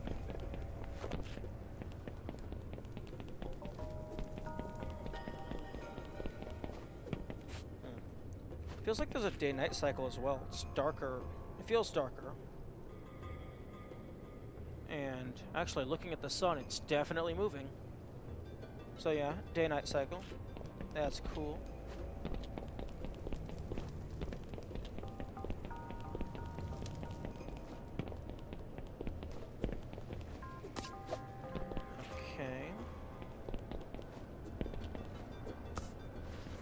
Okay, that's what I thought was gonna happen. I just messed it up last time.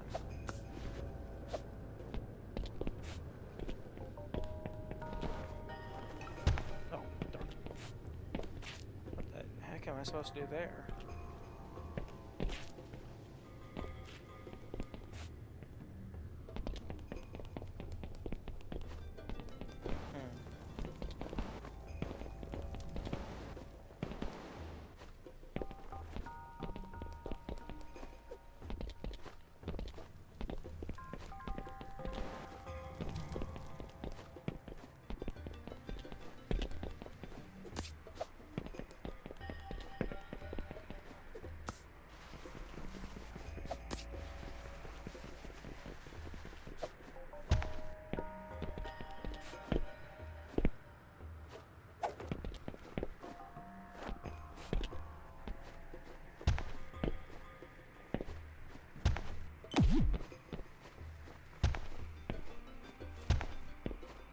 Oh, you have to jump like immediately as the ground pound.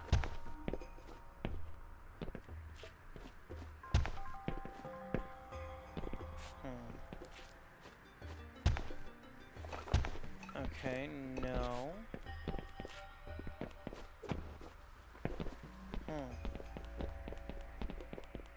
That seems tricky. Wait. Screw you. Then Okay, so sliding deals damage to enemies. Good to know.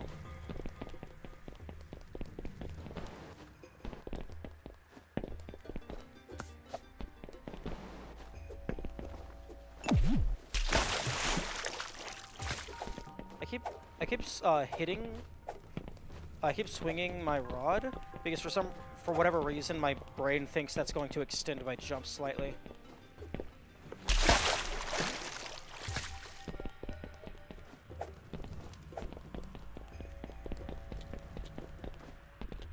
Like, for whatever reason, swinging is going to reset my full speed.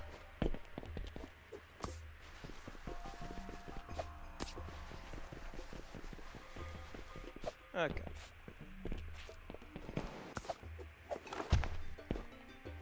What the heck? Oh, I'm a dumbass. This is the wall run tutorial. It wants me to run on the wall.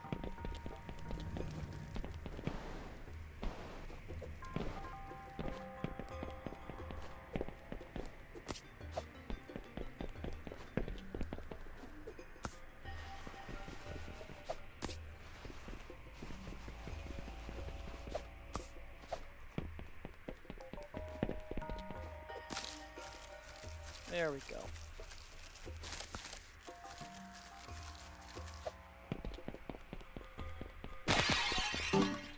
The swing, the final test of any Feisker's raw discipline, takes trusting your skills with every fiber of your being.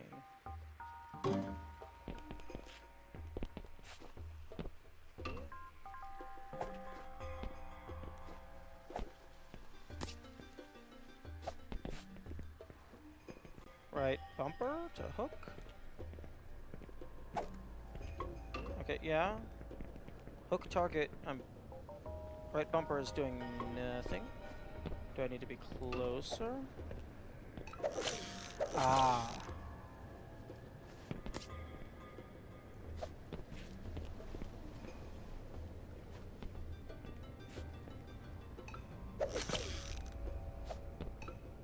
Oh.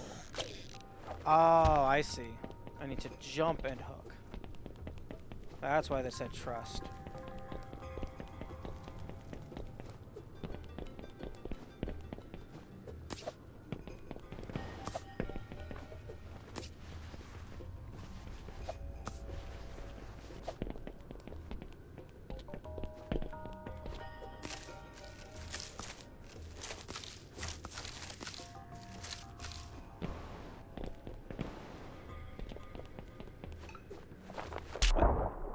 Excuse me.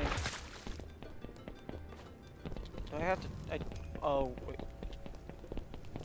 Right? I always get right bumper and right trigger mixed up.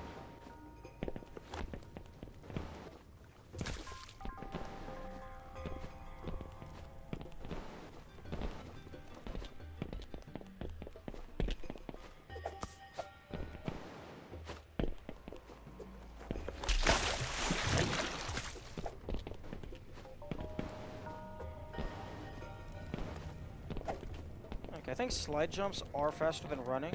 It's just a little more inconsistent if you don't have the buttons down.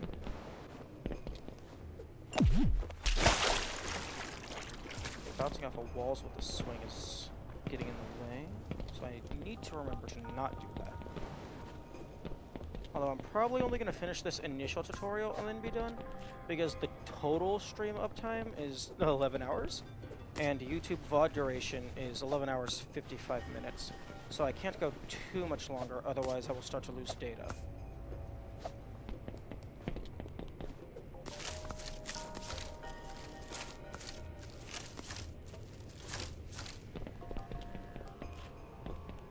Okay, so jump like that. Oh, didn't know about the YouTube VOD limit. I think it might just be the YouTube video duration limit, but yeah, YouTube VOD limits is 11 hours 55 minutes to my knowledge. Envisioning terrain as a tool to ascend is what separates a Fleischiker from a future Fleischari. Got wall? I stall.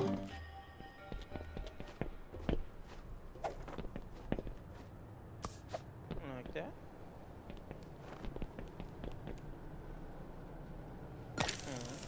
Oh, we got ourselves a shortcut. Oh, really? Oh, that message there, that's just an automated thing. I have that run every half hour, just to occasionally remind people.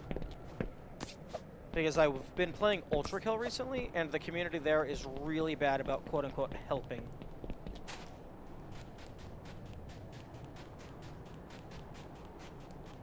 As I know. Understandable. Okay, something tells me that is going to kill me if I go into it. And I was correct! There's also... That looks like smooth sand, so I cannot run on that. I've watched some Ultrakill streams, and it's just absurd. I don't get why that particular community has such little restraint. Yeah, it's absolutely wild. Especially given that that game is, like, it's mainly an action game, but it's also somewhat a puzzle game. And just giving people the solutions to a puzzle, it just undermines the entire purpose of the puzzle. Like, there was one puzzle, like one challenge in the game, and someone just gave me the solution. Like, it's like they just stole a part of the game from me.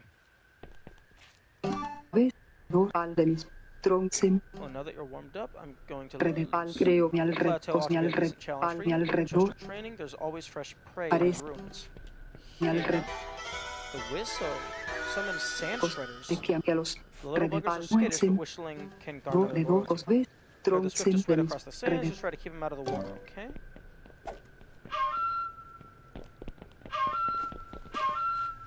Ah.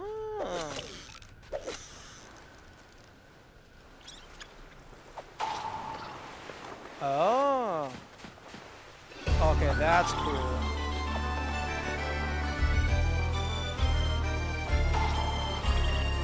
Okay, that is really cool.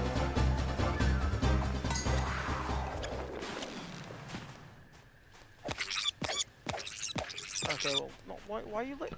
Why would you let me? Excuse me? Oh, this is where I put the collected ones. And I get money for it. Cool. Get out there. These roads tend to be crawling with those walking little gold mines. Bring whatever you find back here, and I'll even toss you some heavy cash. How's that for motivation, kid? Kinda like your first real job, huh? Well, you gotta treat it like one. Anyhow, I'll be watching. Okay. Oh.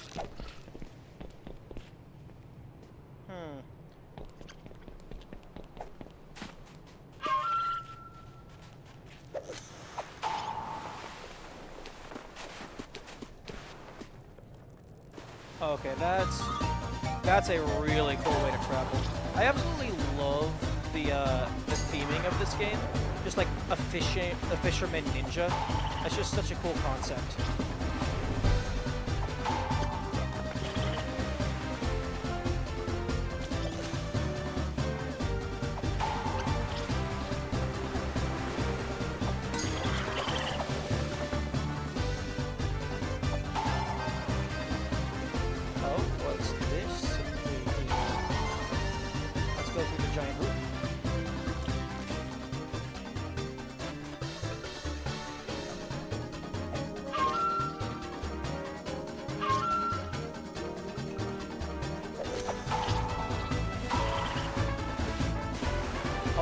That's a massive speed boost is what that is.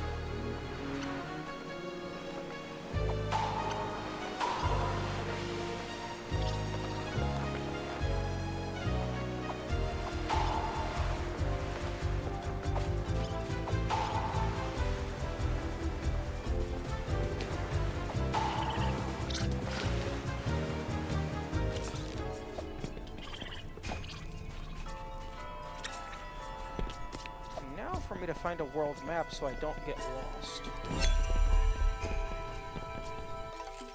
Or I guess I can... No, that's not a manual warp, that's just warp to the last checkpoint. Oh! Oh. Okay.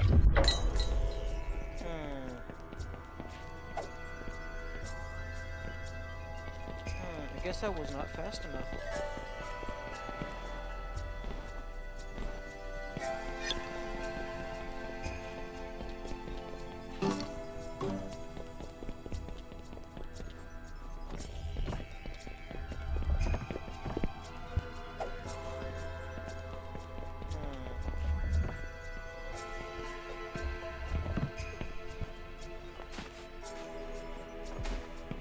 And the thing that was the worst part about, I mean, not necessarily the, I guess, yeah, categorically the worst part of the Ultrakill community, although not to say things like bad about them, but it's just every single stream I would have like this no spoilers text up, and almost every single stream people would still just give spoilers, even though I'm explicitly asking for not.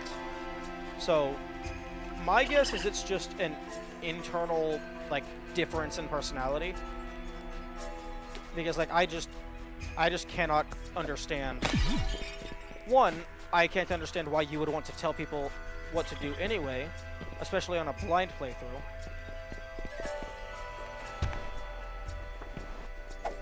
But, like, if they're explicitly asking for no help,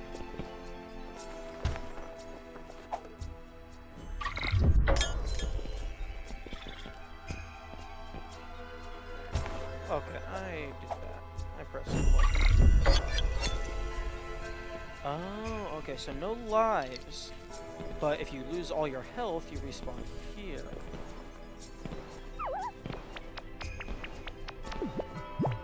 Okay, if you move fast enough... Oh, okay.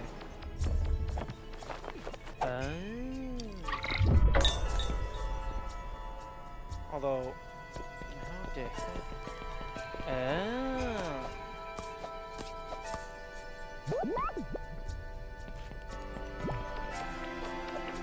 Okay, I understand. This is...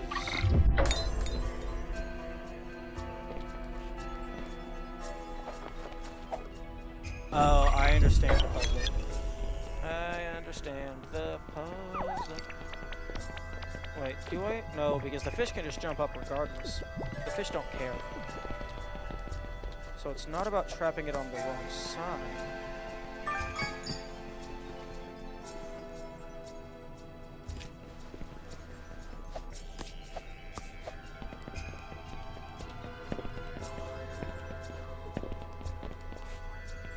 Okay.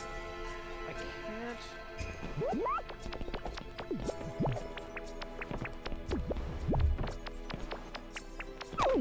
There we go.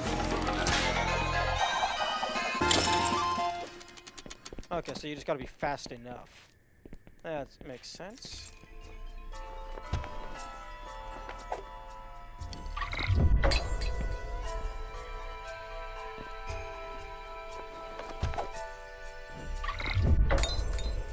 Also, can you turn your mic up in OBS by clicking the little meatball on the audio mixer? Okay, so... mic. Properties.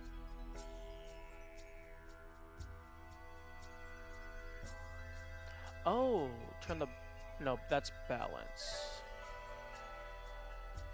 Oh, okay, so I can turn the mic up from 0. I mean, 1.5 decibels? Does this sound better?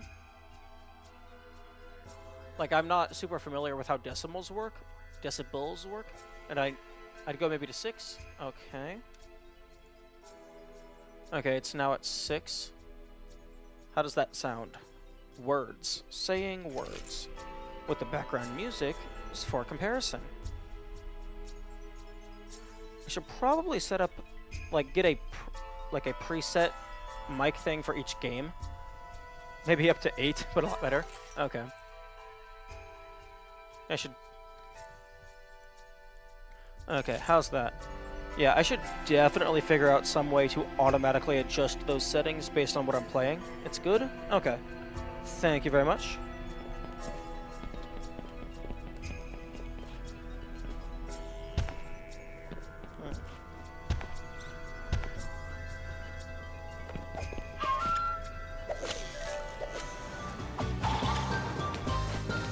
Oh, mistakes have been made. Alright. Okay, no clue why I respawned in the middle of the desert.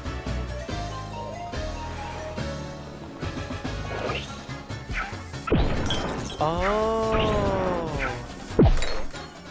Oh, I understand. I'm dead. Because giant bird? I can explain the respawn thing if you'd like. No thank you. I generally just, speak out loud to better process my thoughts.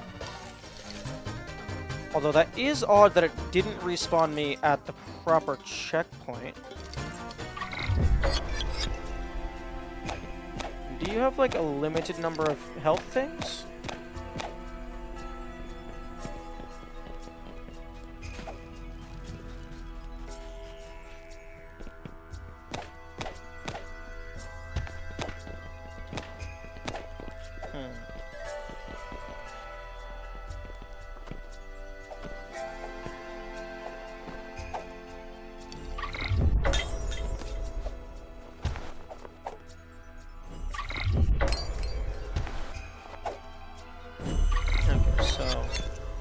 You respawn me there. Maybe I was just too far away from it, and it defaults to the middle of the desert.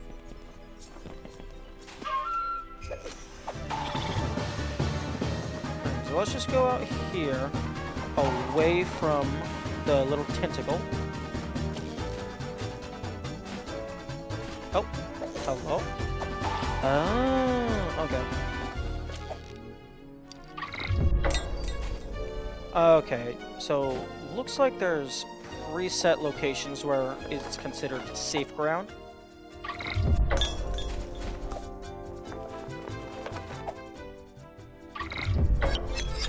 Okay, if you're not near any of the tentacles, it just plops you in the middle of the desert, it looks like. And then warp brings you back to the last one that you were at.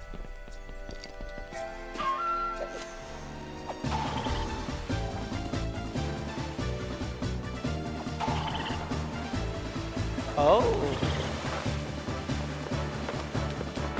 That would make a nice wallpaper. If you could zoom out and get, like, proper angles.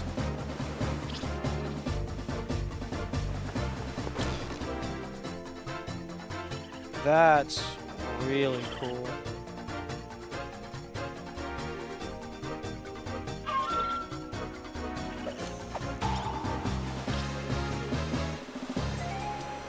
The art style of this game is really nice.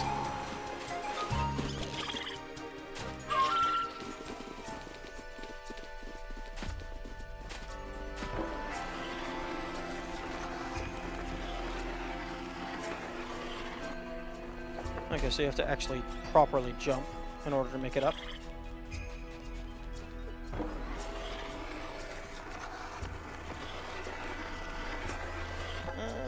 Excuse me?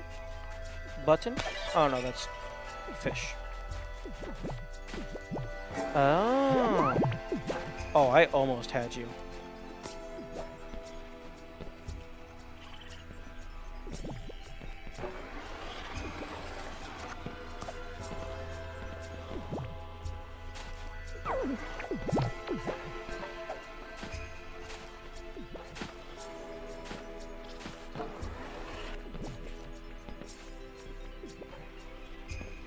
Oh, you absolute fool.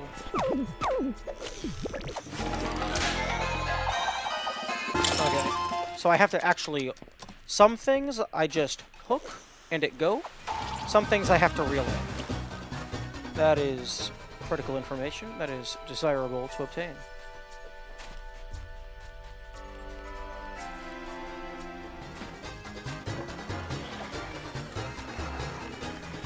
Okay, this looks like it just goes nowhere.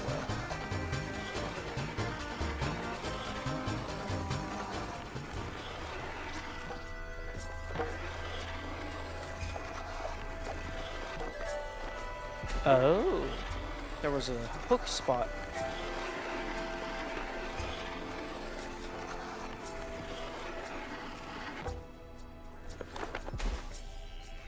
Interesting.